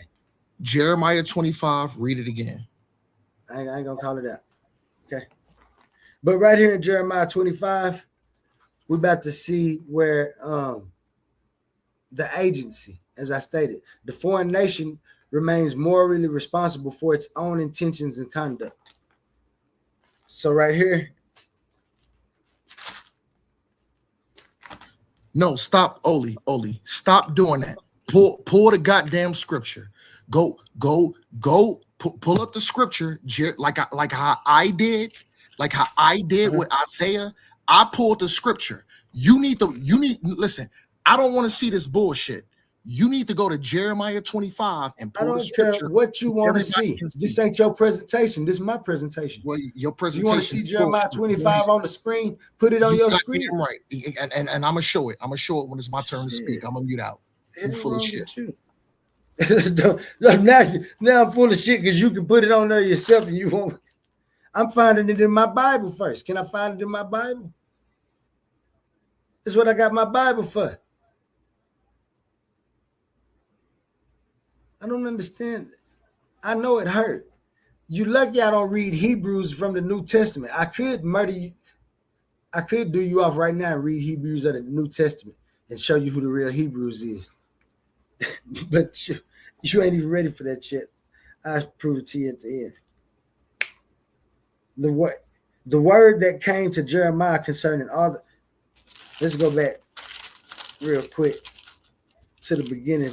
I got to do this in every chapter too. Hold on, Oli. Just to be fair, because everybody in the chat may not know what we're talking about. State your premises, and then state why you're bringing this up, and then read the scripture. So everybody that hasn't been following part 1, part 2, part 3. They have an understanding on where you're coming from. So state your premises, state your argument, and then dive into the scripture. I just want to give context to everybody that may have not been listening since part 1, respectfully. All right. I could pull everything back up.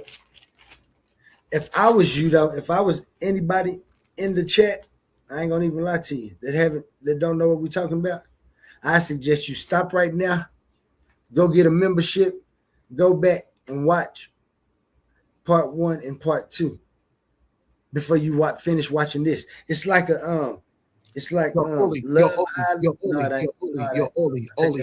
It's like Oli. That is being disingenuous to the people that's listening in, because guess what? Everybody that's listening in is not in the chat. It's some people that's listening. Can you let me finish? It's some. Can you let me finish? Can you let me finish so I can finish and tell you what I'm gonna do? Can you let me finish? Listen. Can you let me finish? You're making my show uninteresting. You're making my show uninteresting by trying to run my show. Be quiet while I'm running my show. Please, can you please just be quiet? Respectfully, can you please just be quiet? I shut my mouth up because I tell people. Could you please? I tell people to shut their Now, mouth. as I I said, shut my mouth. I got you. I shut my mouth. Got you, because I got you. I understand where you're coming from. Now, as I said, if I was you, and I'm in the chat right now, listening, I would stop right now and go back and get a membership and start watching it for episode 1. If you don't choose to, because I know some of y'all ain't gonna choose to, I'm still about to go ahead and tell you exactly where we from and stuff. I just think that the other episodes would be far better than this brief explanation that I'm about to give you. Okay, are you happy, Omar? Stop getting in front of me when I'm trend setting. Brother Oli, what you just said, that suffices. I'll mute back out. Thank you. Okay. Now, what I was supposed to be doing, because you keep on trying to split up my my slides and take them apart, so I can't get my main points out. But what we're talking about is actual precedent of instrumental judgment, because one night on a Saturday, Omar and GD and Capone decided to come to the Titans Debate League early in the morning and work out without telling nobody, but A1 was in there. Shout out to all the Titans. Omar, everybody. They start trying to bully on A1. A1's drug him. This is why he keep trying to make references and say that he dragging me. And I'm going to tell you why. Because when I got to the gym the next morning, he was still in there. He was kind of beat up, you know what I'm saying? But I could tell that A1 hadn't punched on him in a couple of hours. You know what I'm saying? He immediately jumped on me and issue me the biggest challenge. He should have issued this challenge to himself. He would have seen the incoherences and I wouldn't have had to go through it. But what he thought I was going to do was come with some old rinky-dink explanation and he could be Omar the bully and bully me around. I survived guys just like you through life. I only weigh 158. I ain't never weighed myself and weighed more than 159 pounds. I'm only 5'8". Tough as they come around these parts.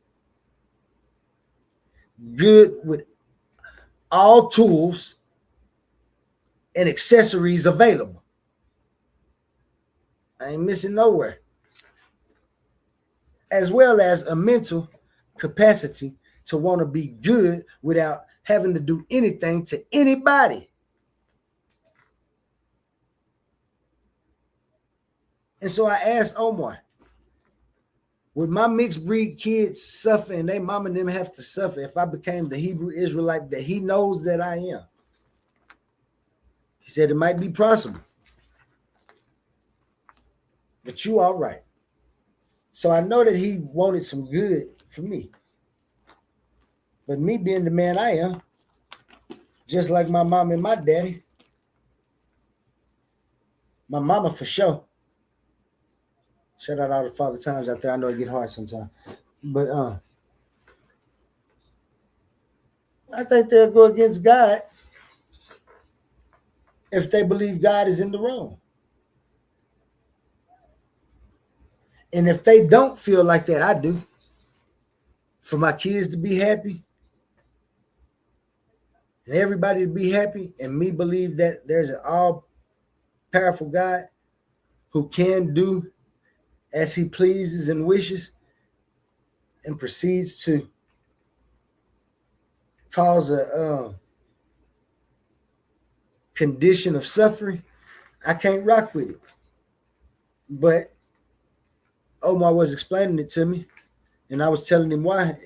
And then he asked me, because it came down to a racial thing, and that there's going to be a government, and the Hebrew Israelites going to be running it. Everybody else going to be the slaves. Because that's what was done to us. And when I say us, I'm talking about the 12 tribes, not just the Black Americans. He's talking about there's 12 other groups of people that can be identified. As for the method, he said the method is a group of Black Americans then got together and read the text and identified through what the curses say should be. And if we are them people, then the curse, I guess the curse ended by us being able to turn the tables on the people who's had us in bondage, that God told to put us in bondage, that God used as the instrument. And this is where we at right now. I'm identifying how God used these as an instrument, an agency, and the consequences that would later fall, and how it takes accountability from a certain people and puts accountability onto some people who don't need it at all. For me, in the way that I reason, it just logically incoherent because it's uneconomic when it comes to life and persisting in life together. He believes that since the atrocities, or yeah, I can say Omar believes, and then I can say he believes this because of his belief. But I'm gonna put it on Omar because I'm good at. I believe the individuality of the thing, because I ain't necessarily talking to nobody but Omar. He believes that a switch in racial hierarchy is needed. Not only a switch in racial hierarchy, but the same atrocities that befell us first needs to befall them at the same rate, if not greater. Even though God was the one who told these people to do it. And then they have a special pleading case. Well, the people went beyond their means and wasn't supposed to do it at the capacity they did it. Who made this judgment? Who's making all these judgments? And that's what it's going to come to. And like I said, by the time I get to part 10, you'll see that the judgment and the split in this belief and this way of, and this deal of we are this people within this existence in this world, and that we might need to be against these people. I'll show you how it doesn't cleanse it. It just mixes it and gives you an idea of a utopia came through by shame and the same thing that befell you. And so there's no triumph there, especially when people like me have an extended family that includes those people. Unbeknownst to the Hebrew Israelite, and truth, scriptures get deep and they talk about people and their intentions within life and how they live, their deeds. If you judge by your deeds, really, I don't know about so much about giving reverence to that. So it's a big thing, but I know I'm a better person than I am not. I don't think that, and one reason I think that, at least my reasoning is because I don't feel like we have to hurt nobody, because I can reason out ways to not have to hurt nobody. And then if we got an all powerful who could do the same, why shouldn't I suppose that he could do it?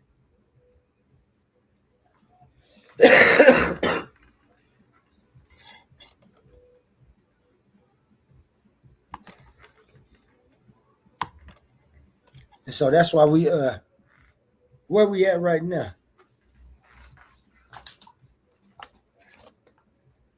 Because Omar asked you that question of the formula. I gave you the formula already in rounds 1 and 2. That's why I think everybody should go watch it.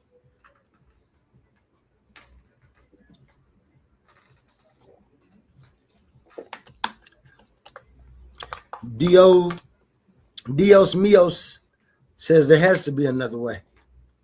I believe that. I can't fathom. Yo, Oli. But anyway, yo, Oli. I'm gonna give you back the floor. I'm not gonna show no video, and this is fair. This is fair use clause. I'm just gonna play it. Listen, I want y'all to listen. Listen to this.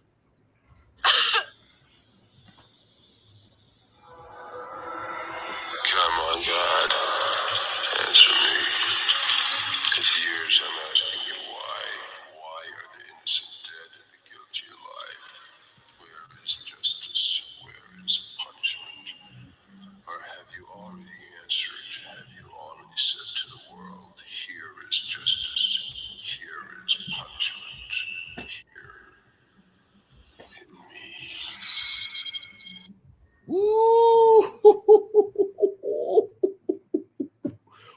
Woo! Because we got to get back to the foundation of the conversation. We got to get back to the foundation. We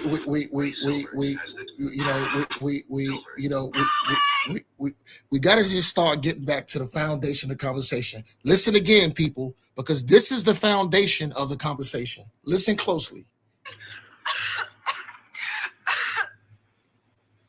Listen. Come on, God, answer me. 'Cause years I'm asking you why. Why are the innocent dead and the guilty alive? Where is justice? Where is punishment? Or have you already answered? Have you already said to the world, here is justice, here is punishment, here in me? Oh my God. That's the original Punisher movie where Dolph Lundgren played Punisher. So what y'all got to understand, where is justice? And you played that sound again. But no, I didn't show it, so I didn't show it, so it's not a copyright infringement. And then I called it out fair use. I gave the clause fair use, and I didn't show the video. I just played the background. You're trying to get out of this. I just want you to know if you get kicked off and don't get to come back, that I'm still gonna do the 10 with or without you. So you can try all the moves you want to. Listen, brother, I didn't cut you off. I just let you cook. I didn't cut you off. I'm giving you a disclaimer. Listen to me, and I'm gonna let you go.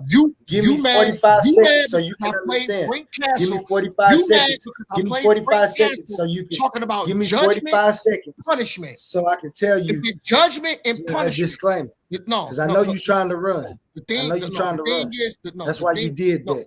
No, the thing is, you were asked not to do that. The original conversation is the original conversation. You were asked not to do that. Put together a formula.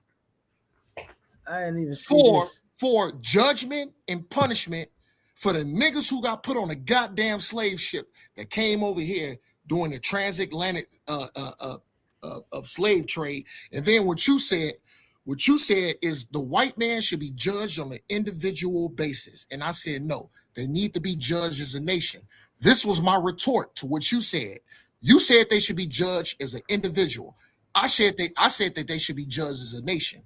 So let me land my premises so everybody in the chat, everybody that listening, know what we talking about, because you lied, Oli.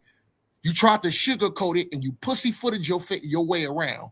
So the original conversation is during chattel slavery, was not the so-called black man held accountable as a nation. And then I asked Oli the question, what is judgment? What is punishment?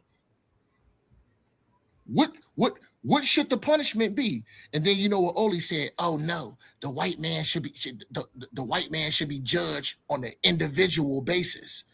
I said that they need to be judged as a nation. Now, my point being, why should the white man be judged as a nation and not on an individual basis? Because when it comes to black people, when it comes to the so-called nigga that came over here via cargo slave ships, via transatlantic slave trade, was that an individual basis, or did we get packed on slave ships and get put into slavery as a nation? That nigga didn't want to answer that question. This nigga don't want to answer tough questions like that. So I think Oli is being very disingenuous to the people in the chat. He's being very disingenuous to the people that's listening in, that's listening, that has not even said nothing in the chat. Oli, the original conversation was, what is judgment? What is punishment? For the so-called white man who put niggas on cargo slave ships via transatlantic slave trade, what should be their punishment? Not only that, should they be judged as individuals or should they be judged as a nation? Let's get back to the context of the original conversation, because I think you being very disingenuous to the people that's listening in. That was the original context of the conversation. I'll mute back out.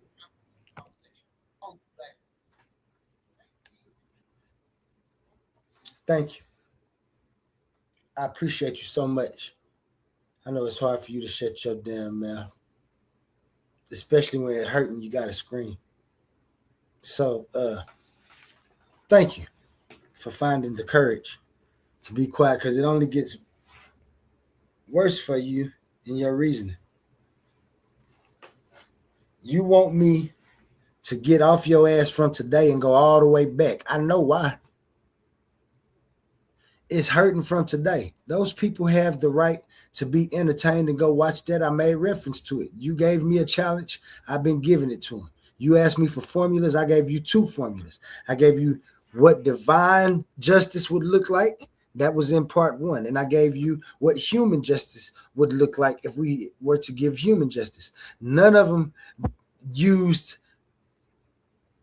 race as reference to anything when it comes to who needs to be punished. Why? Because I gave you all the premises that you wanted, which is that God is real, everything that he's omniscient, he's omnipotent, he's the creator, he exists. I for the sake of argument. And this is what you're mad about. Because the formula I gave you, I don't know if you can understand it. I know you understand it. You just don't want it to work because for some reason you want to be able to have a yard full of 3-year-old white kids with a whip in the coming government. I don't mean to steal man your view like that, but that's what you want. I don't know why.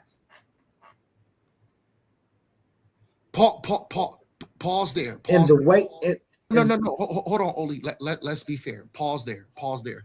Let's read this. Because whoever user is, you know what? Shout out to user. So let's go back to that comment and read it. Because like I said, I just want to make sure that I'm not going off astray. So this is what user said. And I appreciate you, brother. User said, no, they all benefited from the fruits of their fathers' ways.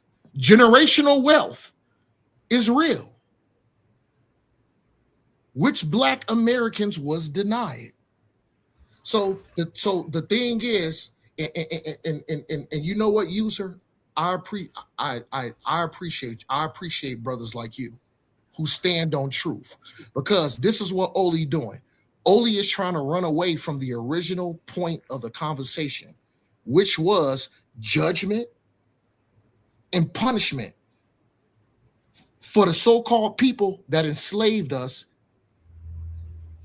through chattel slavery over a 500-year process. And Oli is making Oli is trying to make it seem like they shouldn't face a judgment or punishment for what they did, according to him. This is all Brother Omar is saying. Oli is laying his premises is saying that he wants judgment and punishment to be on an individual basis for only the specific slave owner. My position is not only the slave owner, which is not here because the slave owner passed away, but I'm talking about the slave owner kids, his kids, and his kids, because they reaped the benefits. And guess what? If a person has truly shown remorse and really wants to apologize, guess what? All the generational wealth that these companies and these people was given, in order to make a true apology and for the so-called nigga to accept the apology, to forgive them, they have to give up all their earnings throughout a 500-year process. And that's all Brother Omar is saying. This nigga Oli is running away from the original context of the conversation, because guess what? He doesn't want to hold the so-called white man accountable for his crimes and atrocities over a 500-year process. He doesn't want to do it. What Brother Omar is doing, I'm holding them accountable. Now, in order to be accountable, certain processes has to happen. You have to give a formal apology. One, you have to give restitution/reparations. Two, and then you have to restore that people. Three, now this is my argument. When we dealing with the so-called white man, has the white man ever made an attempt to give us a formal apology? No. And I got Oli on record saying, when I asked him these questions, Oli said no. My second question to Oli, which he said no to also, I said, have we ever been given reparations? He said no. And then I asked him, I said, have we ever been restored as a people? He said no. So what y'all got to understand, Oli is getting his ass kicked. And the reason why I brought up these scriptures agree with judgment, and it has to deal with punishment.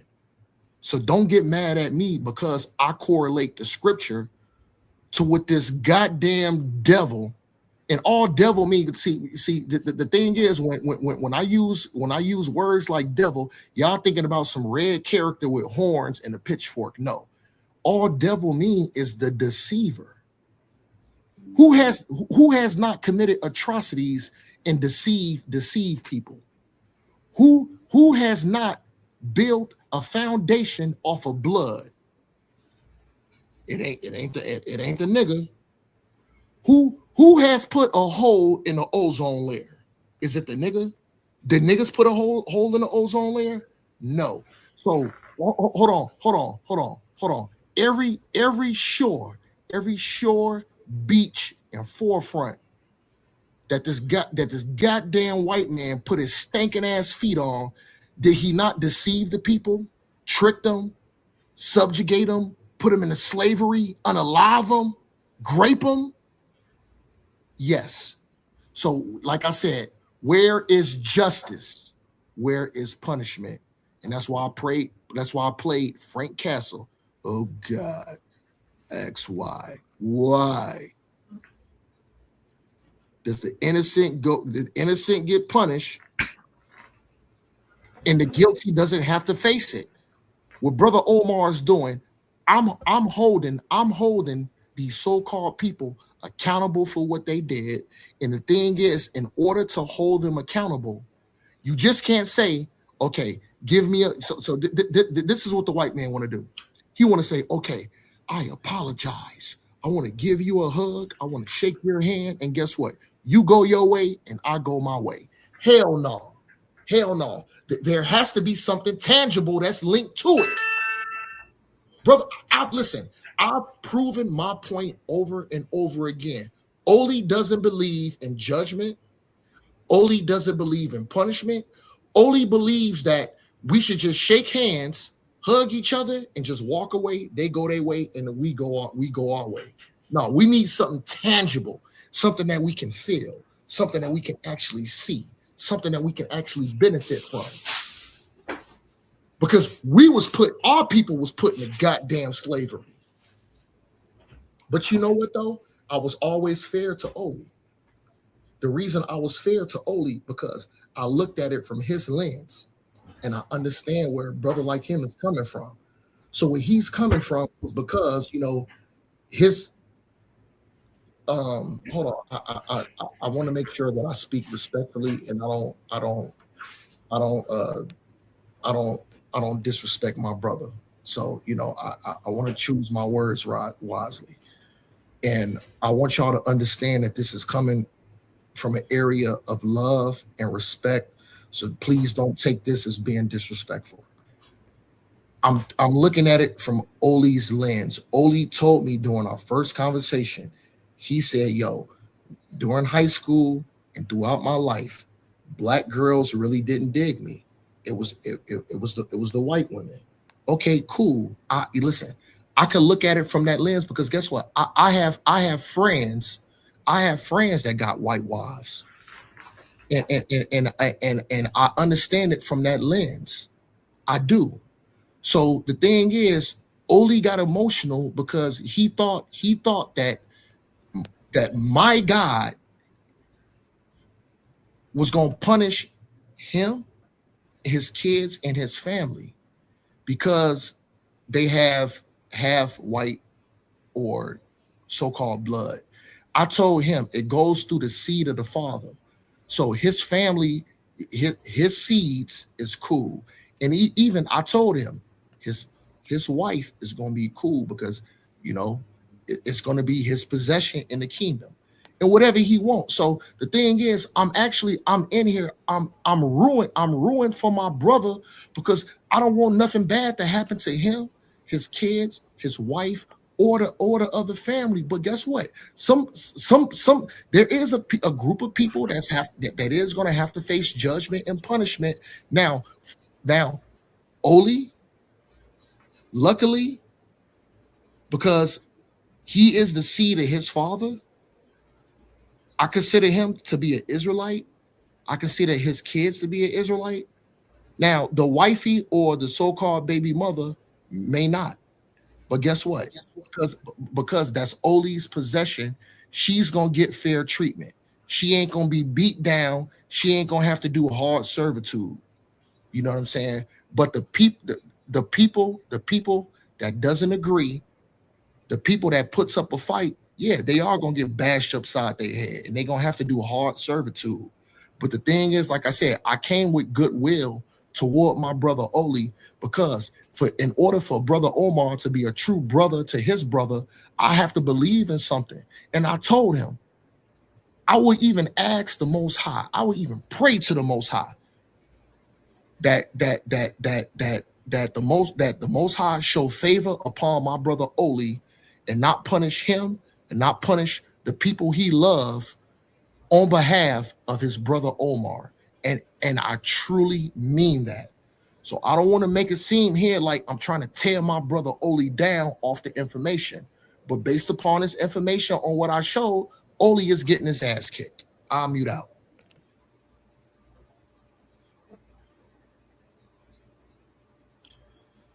Man, that was a lot for no reason at all but to plead and beg for destruction and annihilation of life when you know it can be done in a better way. And you lied. You said that I didn't give you formulas. What would perfect justice actually look like? What is the formula? That's what you told me. I went through each and every one of these things and told you everything I granted you for the argument's sake. So your belief in God is what I'm going by. This is the real. Let me remove this real quick. Oli, while you're removing that real quick, I asked you a specific question. What does judgment and what does punishment look like? So the answer that I'm looking for the answer I'm looking for to hold these people accountable for what they did to us. Is it jail time? Is it reparations? Hold on. Or is it them being put in slavery and we doing to them what they did to us? Those are the answers that I'm looking for. I don't give a fuck about this bullshit that you pulling up. I don't give a fuck about it. I'm looking for answers. What is the judgment? What is the punishment? Is it jail time? Is it us unaliving them? Is it them building up our nation in walls once everything has did a 180 and the tables has turned on them? What is the judgment and what is the punishment? Those are the answers I'm looking for. So this shit that you pulling up, I don't give a fuck about it. I want answers. Judgment, punishment. Answer those questions. I know the indecency of your view hurting you, and you want to start cussing and screaming. And It's not making you look any better. Just take it. Nigga, answer the goddamn question. You've been telling Answer people how you know it hurts. Answer I the question. specifically told No, you. stop running. Stop running, Oli. I don't want no fucking formula. I want an answer to my question. What does it look like? Should they serve jail time? Should they be unalive? Should they be slaves? I want answers. I don't want this bullshit that you're showing. I want answers to my question. Answer the fucking question.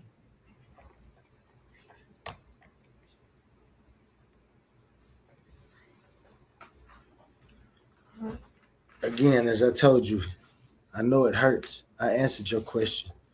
You want me to keep going back through this same show that I already put up? What the fuck?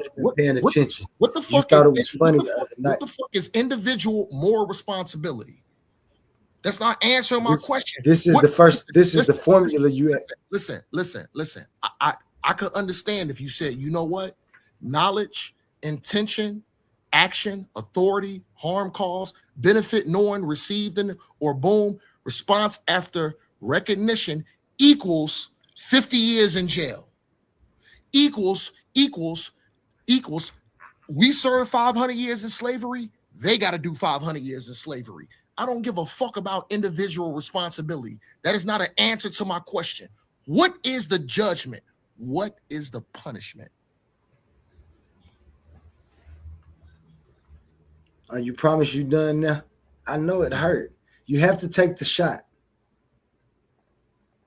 If you don't take the shot, you're going to stay mentally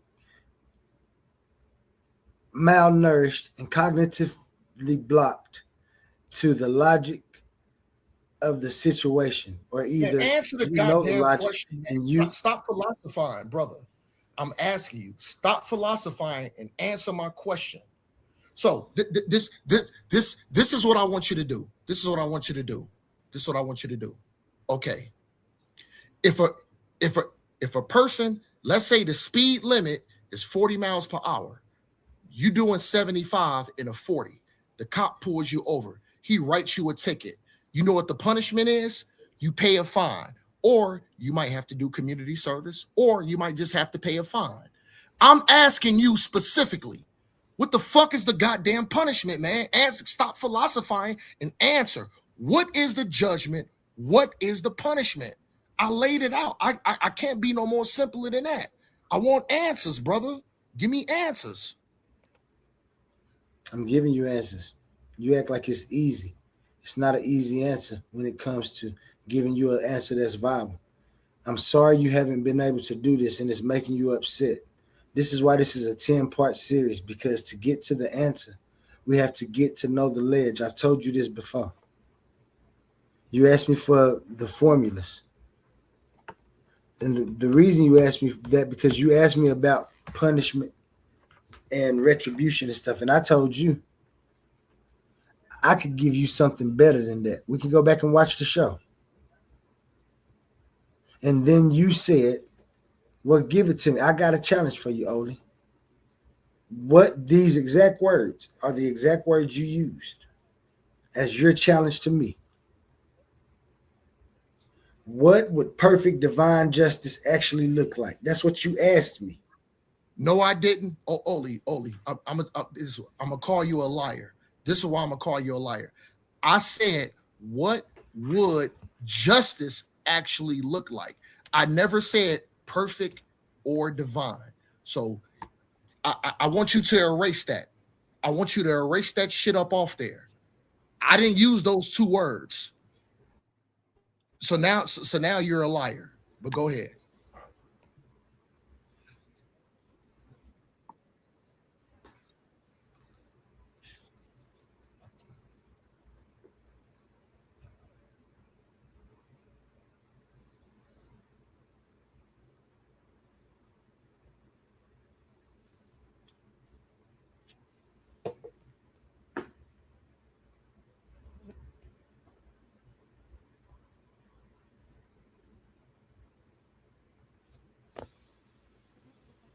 Hold on just 1 second.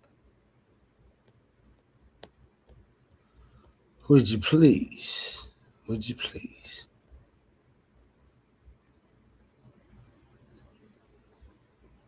Yo, Oli, can you please admit I didn't use those other two words that you implemented up in there? Can you please admit to that?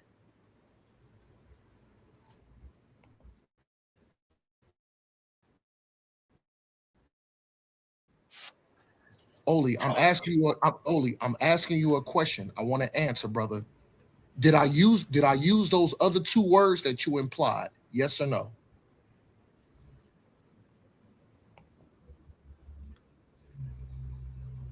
Brother, I'm asking you a question. I want to answer. Did I use those other two words that you threw in there and you applied? Or did you add those in?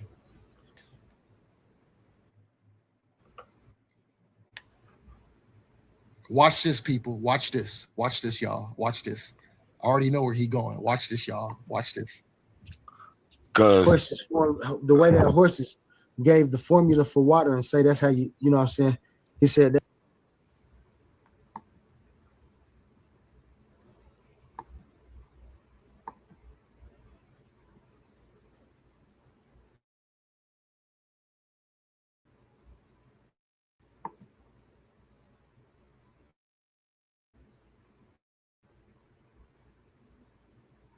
This ain't the right one. Yo, Oli, listen, Oli, during my 12-hour and my 14-hour shift, I rewatched part one and I listened to during my 12-hour and my 14-hour shift. Those words are not implied on what I said, brother Oli. So you gotta admit that you implemented those two key words. You implemented that. I never said that. And guess what? You can pull up all the footage that you want. I already watched the last two of them. It's not in there, brother. Brother, it's not in there. But go ahead and make your attempt. So everybody that's watching can see that you added that in. You added words to my mouth, and I didn't say that. Right there. So listen. After you show this, I want my apology, and I want you to say that I was wrong. I implemented that, and you didn't say that, brother Omar. But go ahead and make your attempt, because I know it's not there. I know it's not there because I watched it. I watched it 5 goddamn times. Go ahead and try.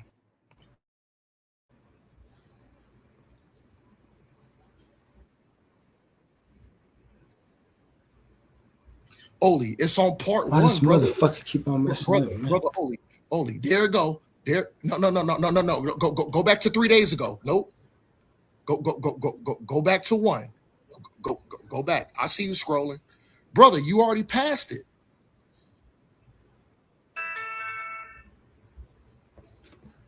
Go back to when you first created the first AI picture of me. No. You passing it, brother. Brother, you passing it. Oh my God, man. Go ahead, Oli. I'm gonna let you go, man. It's not there, brother. Hey, for sure. Shalom, Yahweh, Yahweh alone. All right, so to reinstate the dignity of a people, because that's all that's been taken. And I'm gonna give you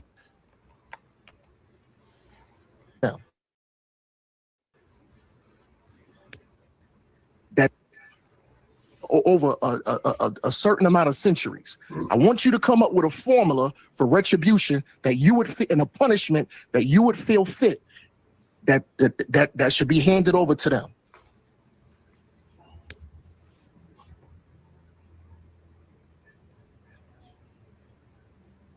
Oli, I want my apology. You muted out, Oli. You muted out. Listen, y'all. Listen, oh, crowd. my bad. Listen. I'm gonna do you something better than that. I'm gonna show you how to reinstate the dignity of a people, because that's all that's been taken.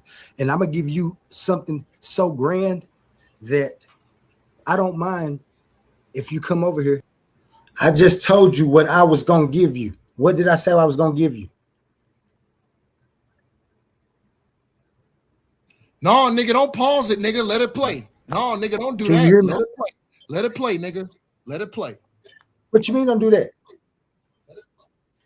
You're wrong. I just told you exactly what the name of that is. Oli, I listen.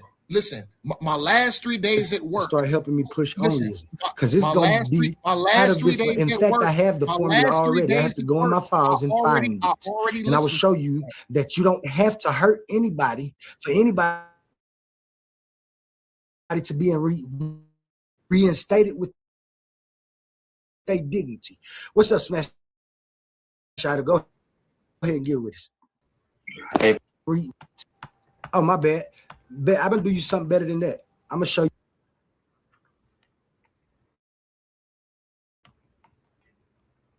In a period of people that has been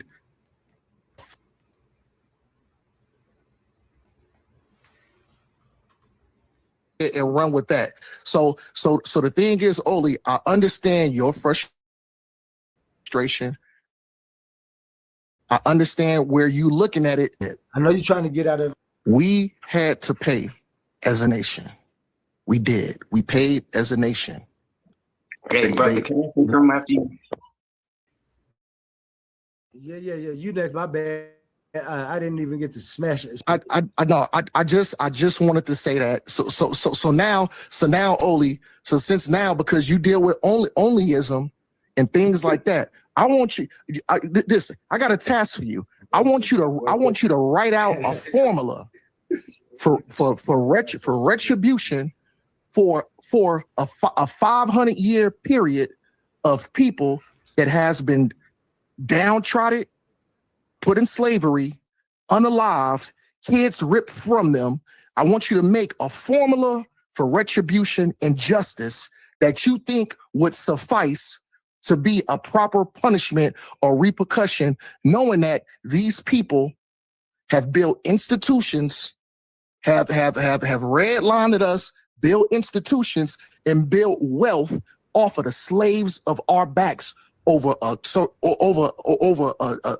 have read would suffice for unalive that has been downtrodden, put in slavery, unalived, kids ripped from them. I want you to make a formula. I want you to make a formula. You didn't give me no specifics. You told me to make a formula for you. No, nigga, stop it. No, For retribution and justice. No. Go back to what you just showed on the 2 words that you instituted on what I said. You said divine something. Go back to that. Go back to it. Let's see if you got balls. Yeah, because watch what I tell you. Nigga, go back to because it. watch what I tell you. Because watch what I tell you. Yeah, nigga, go back to it, man. What you mean? Go back to what it. You mean? Watch go what back I tell to you. It to show the people. Watch what I tell you. You lie. That you think would suffice to be a proper punishment or repercussion, knowing that these people have built institutions, have redlined us, built institutions, and built wealth off of the slaves of our backs over a certain amount of centuries. I want you to come up with a formula for retribution that you would fit, and a punishment that you would feel fit that should be handed. Oli, did you hear what you asked me? No. Stop, Oli. Go back to your slide to where did you hear that first thing that you said to me? No, nigga. Do you hear that? Do you hear that? I'm gonna continue the show. I just want to make sure you understand. No, nigga. Listen, before I answer your question, go back to I know it's slide. hurting, Omar. Go back to your slide. If you don't quit, I'm gonna have to restrain you. You said I used the words. Don't quit. I'm gonna have to restrain you. Divine something. We getting the understanding of what we getting the understanding. You lied, man. Go back to it, brother. Why you scared to go back to your slide to pose the one question? I'm going back to it. You lied. I done pulled this up now. You got to watch. Go back to it. I know you don't want to watch it, but you where you said I exactly said what you asked. divine something. I know you don't want to watch it. No, man, hurts. it hurts because you lying on my name now, nigga. Tell me when you're done so I can play it. No, man, go listen. Okay. Listen. No, save that. Save this. I have to go back some more. Oli. I have to go back a couple more. Listen, Oli, listen, man. Save this because I'm not gonna run away from this. Save this, and I want you to go back to your slides where you said Omar posed the question, Devon something. You put words in my mouth. I want you to go show that. I didn't put no words in your mouth. Nigga, go back to it right now, man. I don't want to hear the talking. Go back to what you just Why you showed. don't want to hear this? Nigga, no, nigga, we gonna address this. Why you don't want to hear this? No, man, go, brother. Go back. Why don't you want to hear this? Brother, play it again. Give me your justification on why you don't want to hear this. Oli. Play it again. First you told me. Listen, nigga. First you said play this. And after you done playing this, I want you to go back only to the play what we supposed to be talking about. Hey, y'all, I start beating your head in. Now you trying to go into some specifics to get away. I won't let you squiggle out of here. Play it. I won't let you squiggle out of here. Play it.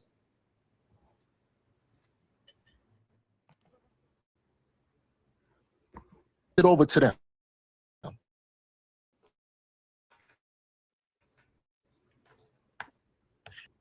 Over a certain. I want you to come up with a formula for retribution that you would fit in a punch. First, did you not instruct me to come up with a formula for retribution? Let's agree on some things. Can I get yes or no?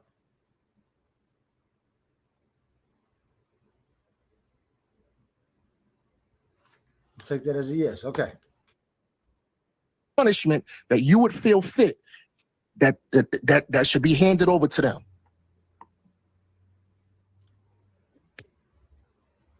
That I should feel fit that should be handed over to them. That was his challenge. And let me tell you what I said to you muted out. Now we'll see what I told him. I extended that challenge. Well, you muted out. Oh, my bad. I'm gonna do you something better than that. I'm gonna show you how to reinstate the dignity of a people, because that's all that's been taken. That's what I said. I will show you how to reinstate the dignity of a people. And I'm gonna give you something so grand that I don't mind if you come over here and start helping me push onlyism, because it's gonna be out of this. In fact, I have the formula already. I have to go in my files and find it. And I will show you that you don't have to hurt anybody for anybody to be reinstated with their dignity. What's up, Smash Idol? Go ahead and get with us. Hey, for sure. Shalom, Yahweh Ka. This was what I was supposed to do in the end.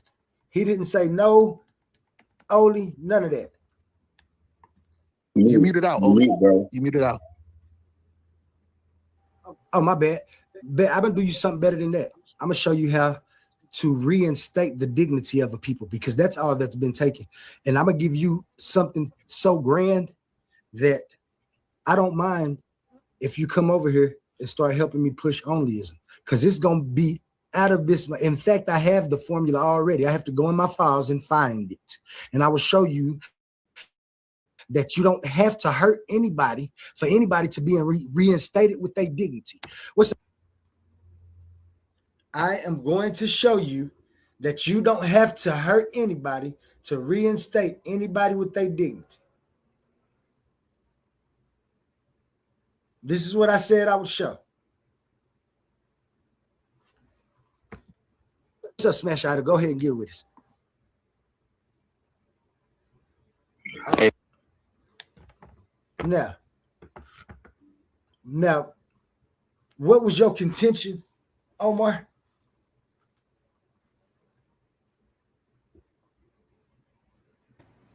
Brother, you still won't address what I'm saying. what I'm asking you to do, you made a claim. You see, you had your slides, and I know you running away from the slide. You had a slide that put words in my mouth talking about divine this and this and that. I said some words came out of your mouth. Man, show the goddamn slide, man. You know what I'm talking about, man. Don't run. Show the goddamn slide, man. Hey.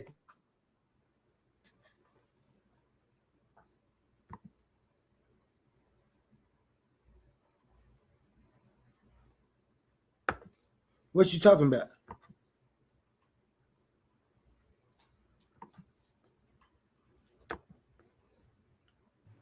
All right, I'm back. Not that one. Not that one.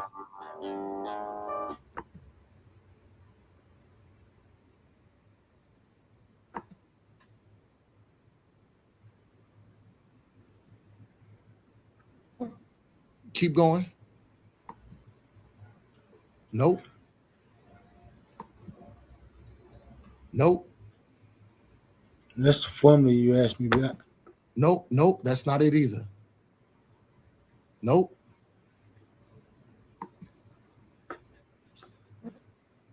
Nope.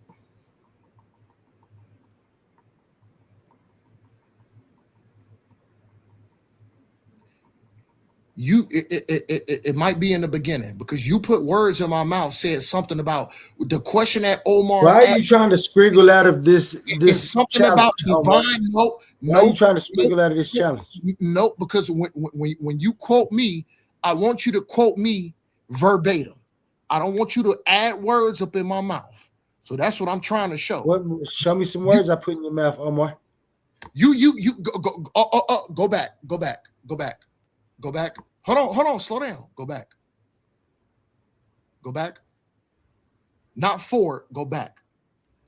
Is that the first slide? Man, you know which one I'm looking for, man. You playing games. I don't know which one you're looking for. We going through them. What are you talking about? It's the one where you put words in my mouth saying, Omar asked me a question. You trying to make my slide say something? No. You said I asked something about divine something, and I didn't ask that question. Something about what I said. You put words in my mouth saying I said something about divine structure or something divine. I know the word divine was up in there. And you lied because I didn't say that. Not the Assyria.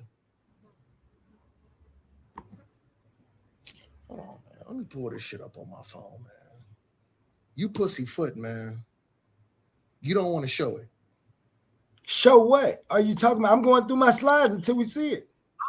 Hold on. Go back.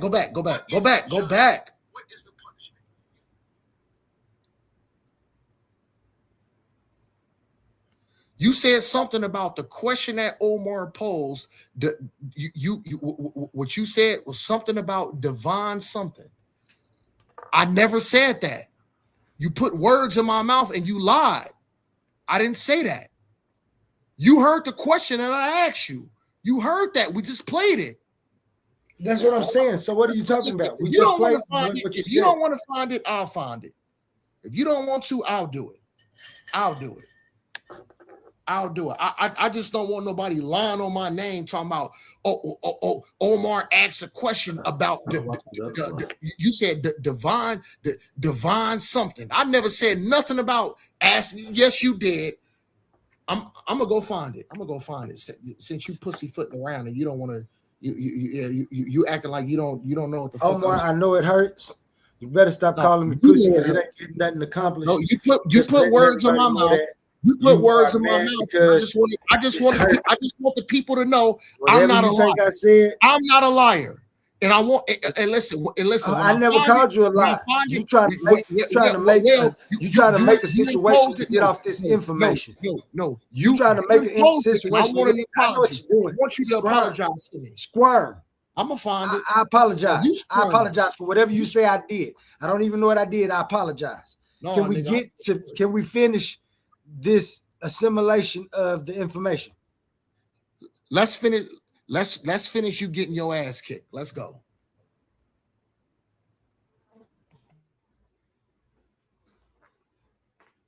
I just want the people to know you lied on me.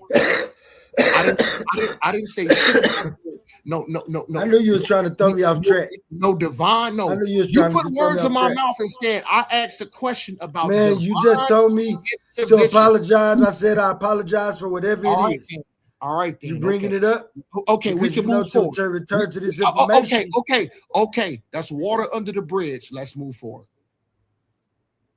Man, I don't know what I said. I apologize. Because it's not going to stop me from giving you this information. Nigga, push the information forward, man. Let's move on, man. That's water under the bridge. I don't want to talk about that speed. You listen. I don't want to talk let about you affect you. my Apologize. time. You just apologize. Let's move forward with the information. I know it hurt. Mankind used to say it all the time. Cosmo Cal, you in there? It hurts. You remember you used to say that? You remember Mankind used to say that Cosmo Cal? Give a nigga a thumb to the brother. I'm asking you simple questions and you can't even answer the fucking simple question, brother. You gotta philosophize. You already asked your question. Listen. You already asked your question. Listen, Oli. I'm asking you simple yes or no. He know Mr. Sasha. Listen, you're Oli. It hurts. I'm asking you simple yes or no questions. Now, here's the thing here. I'm being fair. I'm not trying to box you in. I'm asking you a yes or no question. After you say yes or no, I want you to expound and I won't cut you off. The thing is, you won't even answer the goddamn question. I want you to give me a yes or no, and then I want you to expound. I'm being fair. I'm literally telling you, answer the question and then expound. If you need 5 minutes, if you need 10 minutes, I want you to expound and I will not cut you off. But as long as you're not answering my fucking question, nigga, I'm gonna cut you the fuck off. Straight up and down. Now, are we gonna move forward with the information or are we gonna be stagnant? You let me know. Do you want to move forward?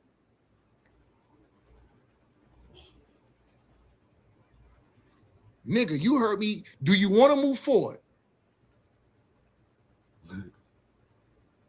I think you're done. Look like your mic went on mute.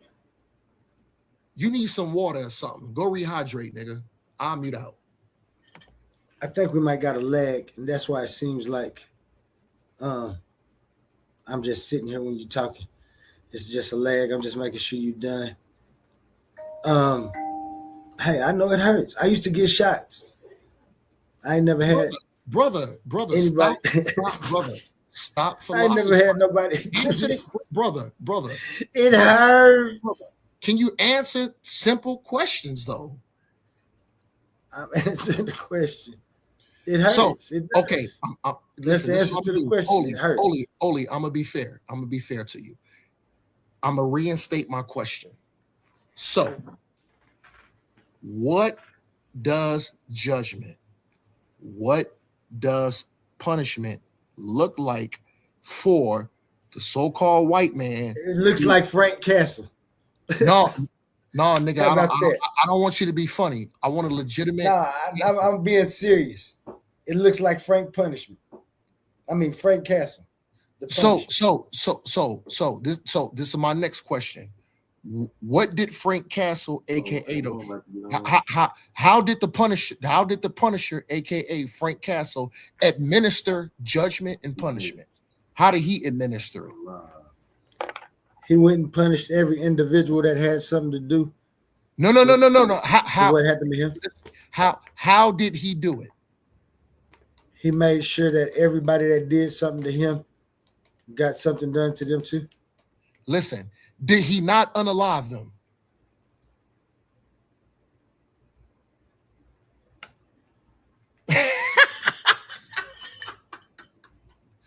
told you this nigga does listen. This nigga does not want to listen. I'm gonna ask you again. According to the Punisher, Frank Castle, he administered judgment and punishment. How did he administer it? So I ask you a question: did he not unalive people?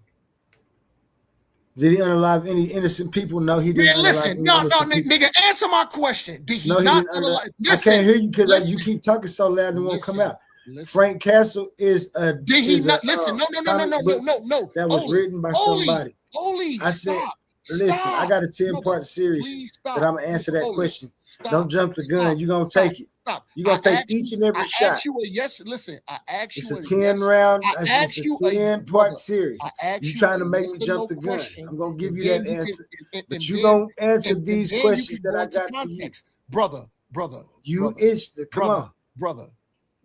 Did Frank Castle, aka do you want me to stop? Did he not unalive people? That's a yes or no question. No. Yo. Somebody else, please hop on the panel to destroy this nigga, because guess what? I watched all the Frank Castle movies, The Punisher, to where they went through three different characters to portray Punisher. I even read the graphic novel when I was a kid. Frank Castle absolutely unalive people in the most disgusting way. Frank Castle wasn't a Hebrew Israelite. Frank Castle blew out. Frank Castle was not a Hebrew Israelite. You can tell me everything he was. You can tell me all the books that you read. Blew people brains out. I'm being redundant when I'm showing you the correlation. Frank Castle is a white man that was made up by a white man who wears a picture of a skull on his shirt and goes around killing. The only thing that he does right is he doesn't kill innocent people, and that's the point. And now you mad. I'm done, nigga. You're Frank Castle is not who we should be looking for when we're looking for correlation to what's right. You don't want to. What is your reason in that? You don't understand that I'm trying to show you the folly in your reasoning. Why would you bring up Frank Castle? We can do better. Your reasoning is flawed. Let's go back to my original question. What is the formula for judgment? What is the formula? Showed you listen, this. You cut me off again. I showed you this. Listen, you gotta let me finish. Let me finish answering my question. Let me ask my question. Close the mouth up. What is the formula for punishment? What is the formula for judgment? So what is the action that should happen? I told you that listen, day. What is the action that should happen against the so-called? What is the action that has to happen against the so-called white man for putting niggas in slavery over a 500-year period? What is the judgment? What is the punishment? That's the question. Answer it, nigga.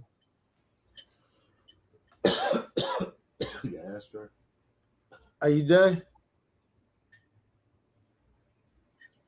I told you. Again, I'm going to tell you, as I told you that night, I'm not evil, so the punishment that's going to be had is not going to look like the punishment that you want. Okay? And to get to what that should be, you have to walk through these steps. I had to walk through these steps. I told you this before. I can't just give you no answer without looking at the exact mechanism that you want me to look at. First, I had to identify what. Stop right there. You know what? Because this is what, 2 or is this 3 of 10? Guess what, Oli? You finally answer my goddamn question, and guess what? I respect that answer. Fuck your question. I can't follow you on your question. Your question ain't shit. Well, fuck your answer. Fuck your answer. Your answer is insufficient and it's full of shit because you don't want to be exposed. Insufficient to an insufficient question. No. This. I already know what your answer is. Your answer is we should just hug. Omar, whether you want to be a part of it or not. This is your answer. This is your answer. We should give them a hug. This is your answer. Whether you want to be a part of it, I'm gonna cam up when I say it. I see what you're trying to do. shake see what hands, you're trying to do. and they go their way, and we go our way. I see what you're trying to do. That's your answer, nigga. That's your answer. You trying to buck dance so you can get up out of here. You No, want nigga, think I'm what's gonna the crash out fucking with you punishment, so you man? can leave. I'm not gonna crash with you. I told you I got a 10-part Hold series on. that's gonna give you that. Yo, Oli, is it? Hold on. I told you I got a 10-part listen, series. That wasn't an easy question when you told me that. When you asked me that. Respectfully, So you're gonna take these steps. Is the punishment jail time? You're gonna take these steps. Listen, It's a hear me 10-part out. series. Listen, hear me out first. Hear me out. Is the punishment? Is it jail time? Is it reparations? Is it restoration? What? I got a 10-part. I told you I got a 10-part series. What is the physical thing that they should do? You already asked me this question. I told you I'm gonna answer it. Forgiveness. I'm gonna answer it in a 10-part series. I have a 10-part series. Y'all see that? Let me get to the answer. Y'all see that? Y'all see that? He don't want to sit through the answer. He think it's gonna be simple because the simple answer for him is just go rah and kill the enemy. So he think it's gonna be simple like that for me. It's not. Hold on. To give you a formula that's gonna work, it took a 10-part series, and you gonna sit through it. I'm not gonna let you squirm and get away. Hold on, real quick, yo. You're gonna get the only logical explanation for what you asked about. Harrison Duncan is a homo because the thing is, listen, Harrison Duncan is a homo, and this is why Harrison Duncan is a homo. Harrison Duncan is a homo because Harrison Duncan don't even understand. That boy squirming like a me and Oli, we in battle mode, and as soon as the battle is done, Oli knows that I love him, and I know that brother Oli loves me. So what the fuck are you talking about, Harrison Duncan? Give me the boot. Give me the fucking boot. Nigga, I am the fucking content. You's a fucking half a homo, Duncan. Get the fuck up out of here. Get lost. Go ahead, Oli. Ain't nobody getting the boot. That nigga's a half a homo. Go ahead, Oli. Who said you was getting the boot? No, this is what this homo and Harrison Duncan. This nigga's a fucking half a homo. This nigga just told you to give me the boot off the panel. Well, this nigga don't even know I am the panel. No, Omar is. Yeah, Omar Thank you. Omar the one that issue. Omar the one that got this started. We got to get to it. We just having a dialogue. No, this is we about to go into Oli. This is what I want you to do. I want you to let these brothers know. Because see, here's the thing here. What they doing, they hearing the harsh language. They hearing us going to war. But they don't know our foundation is being brothers and how much I give you love and how much you show me love. So what this half a homo Harrison Duncan is, he's just listening to the harsh language and he don't know this is what we do when we having discussions / debates. We have harsh language. But guess what? Oli understands is once the conversation's done, once the so-called debate is done, Oli is my brother, and guess what? I go to war for Oli, and Oli will go to war for me. That's a brother that I hold in dear regard. But what y'all got to understand is when we in battle mode and we battling and we trying to push our point and we trying to prove our point, it does get vicious. But guess what? Oli doesn't wear his heart. Oli doesn't wear his heart on his sleeve, and brother Omar don't wear his heart on our sleeve. Brother Oli knows. Let me tell y'all something. So Harrison Duncan, go ahead and be half a homo. And y'all got to understand too. Omar is actually arguing for my life. Omar ain't doing nothing but arguing for what he believes is the right way and what he think is right for my life. So I just want y'all to look at it like that for a reason. Yeah, but because at the end of the day, as far as my belief is being what people call a black Hebrew Israelite, which is absolutely false. I'm actually arguing for my brother's life because guess what? When I make it to the kingdom, do I not want to see my brother Oli there and his family, his wife, his kids? Do I not want to see them there in the kingdom? He stated that plenty of times. Yeah. And I stated I don't want to see them being punished or beaten down. I want to see them living a fruitful and a goodful life in the kingdom. I stated that. So Harrison Duncan, you have a homo. Get up out your feelings. Go ahead, Oli. No, y'all, this is get back to being vicious. yeah. This is Omar. Actually, Omar is just training me. You know what I'm saying? I've been in debate things and I've given information before, but it hasn't been to this caliber. When me and Omar had the conversation that we had, it was intense and heat. But he issued me this question because I was asking if I'm a Hebrew Israelite, and it's a possibility that I could be, what would it look like me having a mixed family? And so we continue to discourse about this until I have my exact opinion, and he has a better way of understanding it because he studied the exact doctrine. I'm studying points of it, and from what I know from a Christian view. My Christian view is in depth. However, it's not a Hebrew Israelite view. And so we're going to have problems. I ain't going to understand what he's talking about. And this is what's going on right now. Just like we having a discourse about what I said, and he said I said he lied. I know Omar don't mean I'm calling him a lie. What he's saying is that I put something in a way that I shouldn't have put it, and he don't agree with the way he put it. Omar ain't saying you calling me a lie. I don't like you. He disagreeing with the information. Thank you, brother Oli. Thank you, brother. Thank you, brother. Yeah, no. And so, and it's getting tense. Why? Because we talking about lives on the line. In the end, we laughing, we joking stuff about it, but when you get to the keys of our points, and so this is just what it is when you're having a discourse. Trying to get it because it gets intense when you're talking about lives, people's beliefs, other people's recognitions, and then trying to find a valuable outcome and what we talking about. And Oli, I just want to say one thing because see, here's the thing here. These niggas that's writing up in the Jones is going to try to act like Brother Omar's going to get emotional because say, "Oh, he's studying. Who gives a fuck? Who gives a fuck? Supposed to? I know I be slurring words. Listen. Who gives a fuck? At least I got enough balls to get my black ass up here and actually talk about something that I believe on and stand my foundation.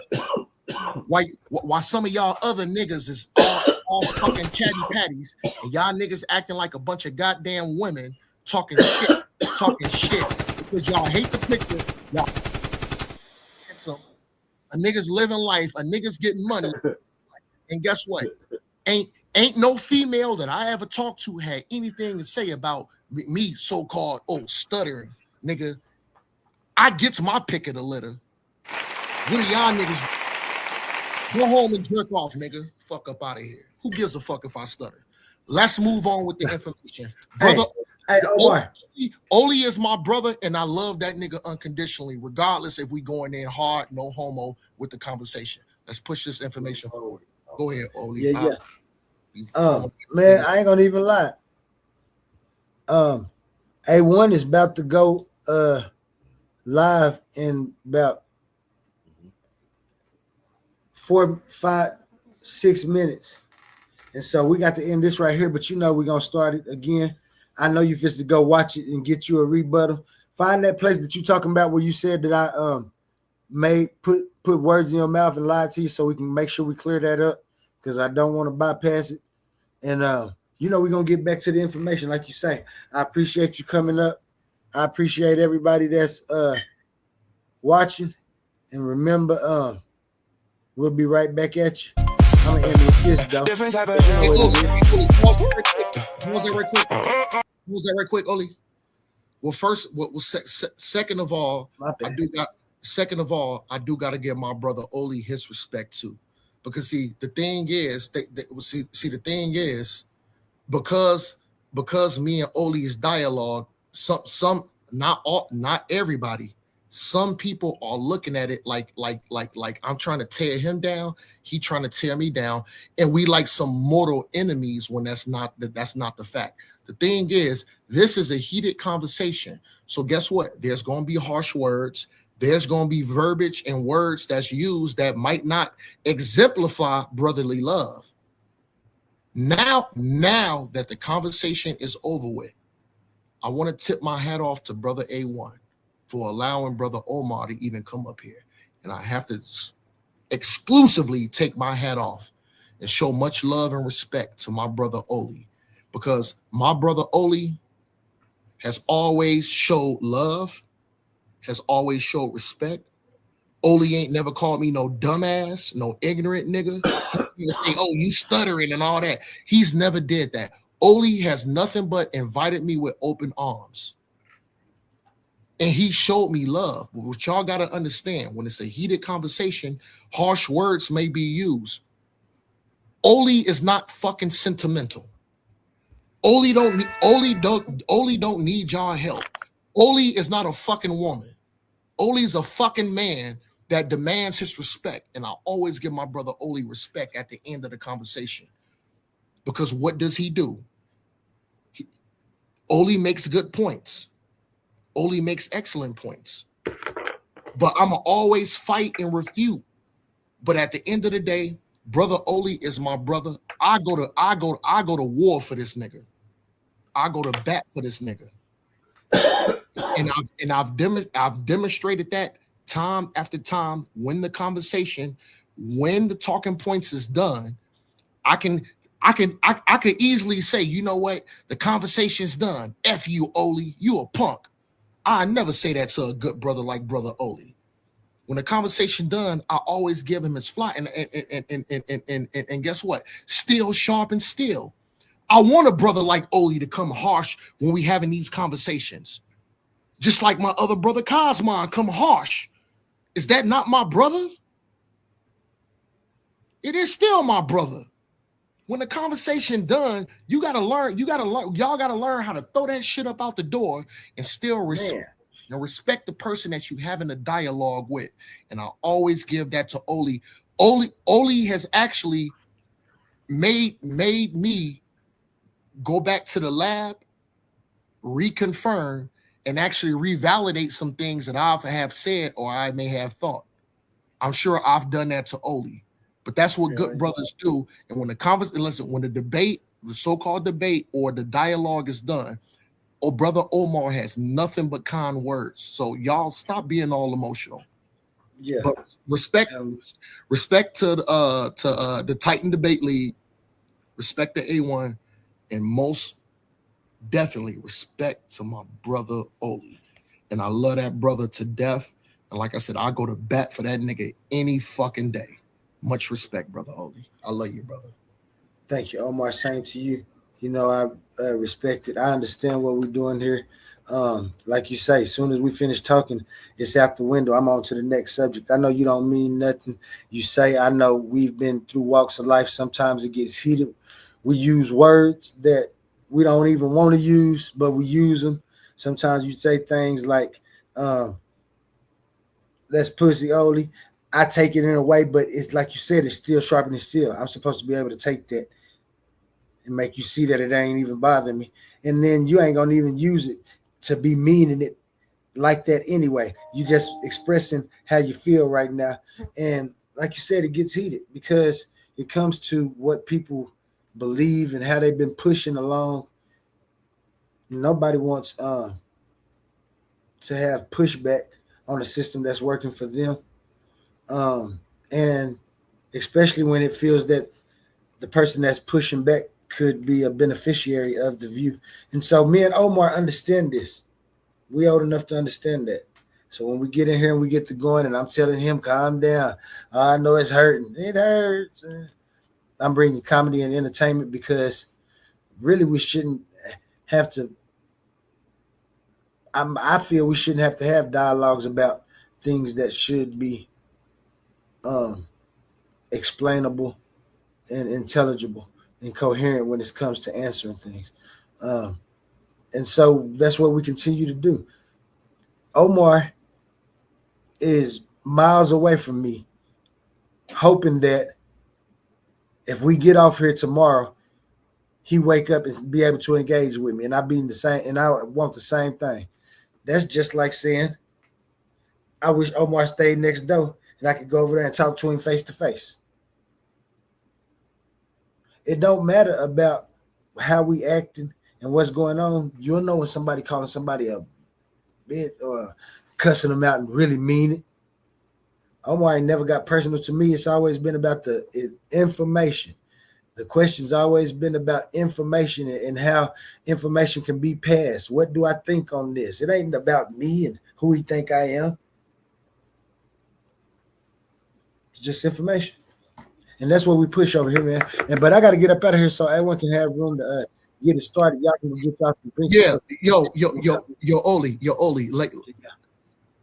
later on when you drop the Joan, I'm gonna be looking out on my phone so I get the notification. We'll jump back on. We'll pick up, but I think it's supposed to be another brother that's supposed to be on. So I will hear that brother out. And I will give the thumbs up. I will listen in, and I will support.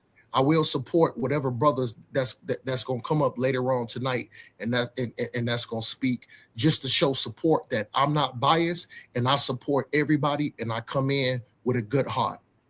So I will be back. I will be back once I get a notification. Much love and respect. Shalom. Much love. Brother Omar will be back. Love the Titan Debate League. Love A1. Love Oli. Love all the brothers in the chat. Love all the people, even the sisters. Even though if people agree with Omar, no matter if they disagree with Omar, it's always love and respect. And I love all y'all from the bottom of my brother Omar heart. Sincerely, respect. I'm gonna drop out. Thank you. Thank you, Oli, for having me on, brother. Much love. Yeah, man. We're going to get up out of here, but you know we can't get up out of here without that Oli original, man. Yeah. Different type of animal. Yeah. Different type of animal. Now everybody better listen up. For my people in the struggle who never gave a what. Even when life try to press you down, turn your frown to a smile. I make styles just to lift you up. I'm a different type of animal. Way different type of animal. To succeed, easy to see. I'm a different type of animal. Different type of animal. No fur, no scales, just feathers on me. Different type of animal. Steady hustling, steady grinding. Getting money every time I put my time in. When they ask what I got up under my sleeve, they never gon' believe when I tell them it's all timing. Everybody want a real life attitude. Incoherent, now they mad at you. Some people can't get it, now they laugh at you. Till they see the glow, now they copying the altitude. I never was a type, it was handed to. Had to put it together like mechanics do. Now you see I got the tools to succeed. Different mindset, different breed, different view every time I play or breathe. Quantum thoughts, I evolve every week. Young Al, been wild since a young child. Still fresh to the death, no funeral style. How good you walk in my shoes, we run the town. Big shoes to fill, never been a clown. I'm a different type of animal. Way different type of animal. To the succeed, easy to see. I'm a different type of animal. Different type of animal. No fur, no scales, just feathers on me. Different type of animal. Talking about the block, I've been around, fighting through the hard times till it spin around. Game tight, move smooth, never hear a sound. Big pressure every time we hit the town. Couldn't touch me with a yardstick. Running through the paper on that backyard business. Chasing dreams, chasing cream to the team. Rich 5'8", but I'm standing on that stand tall mindset. See these monkeys trying to pull me from the tree. Yeah, they put me down before that, just turned me to a beast. So I hopped into the streets, showed the hungry how to eat. Oklahoma on my back, now I'm bringing pressure to the beat. Cold hard world, colder in the streets. Money on my mind, barely get to sleep. Dreams feel close, still feel out of reach. Lights up ahead, I just want a little piece. Still a student of the game, don't qualify to teach. Learn lessons every day, so I evolve every week. I'm not an animal, life just got wild. So I did what I had to do, the other routes was foul. No copy, no paste, you can't get my style. Heart on my sleeve, still walk with a smile. Judge me by my past, take a look at me now. I ain't doing this for me, I just wanna make my mama proud. Quantum only is untruth, yo, we bringing it out. Why y'all watching me? Better watch the crowd. I'm a different type of animal. Way different type of animal. To the succeed, easy to see. I'm a different type of animal. Different type of animal. No fur, no scales, just feathers on me. Different type of animal. Different type of animal. Different type of animal.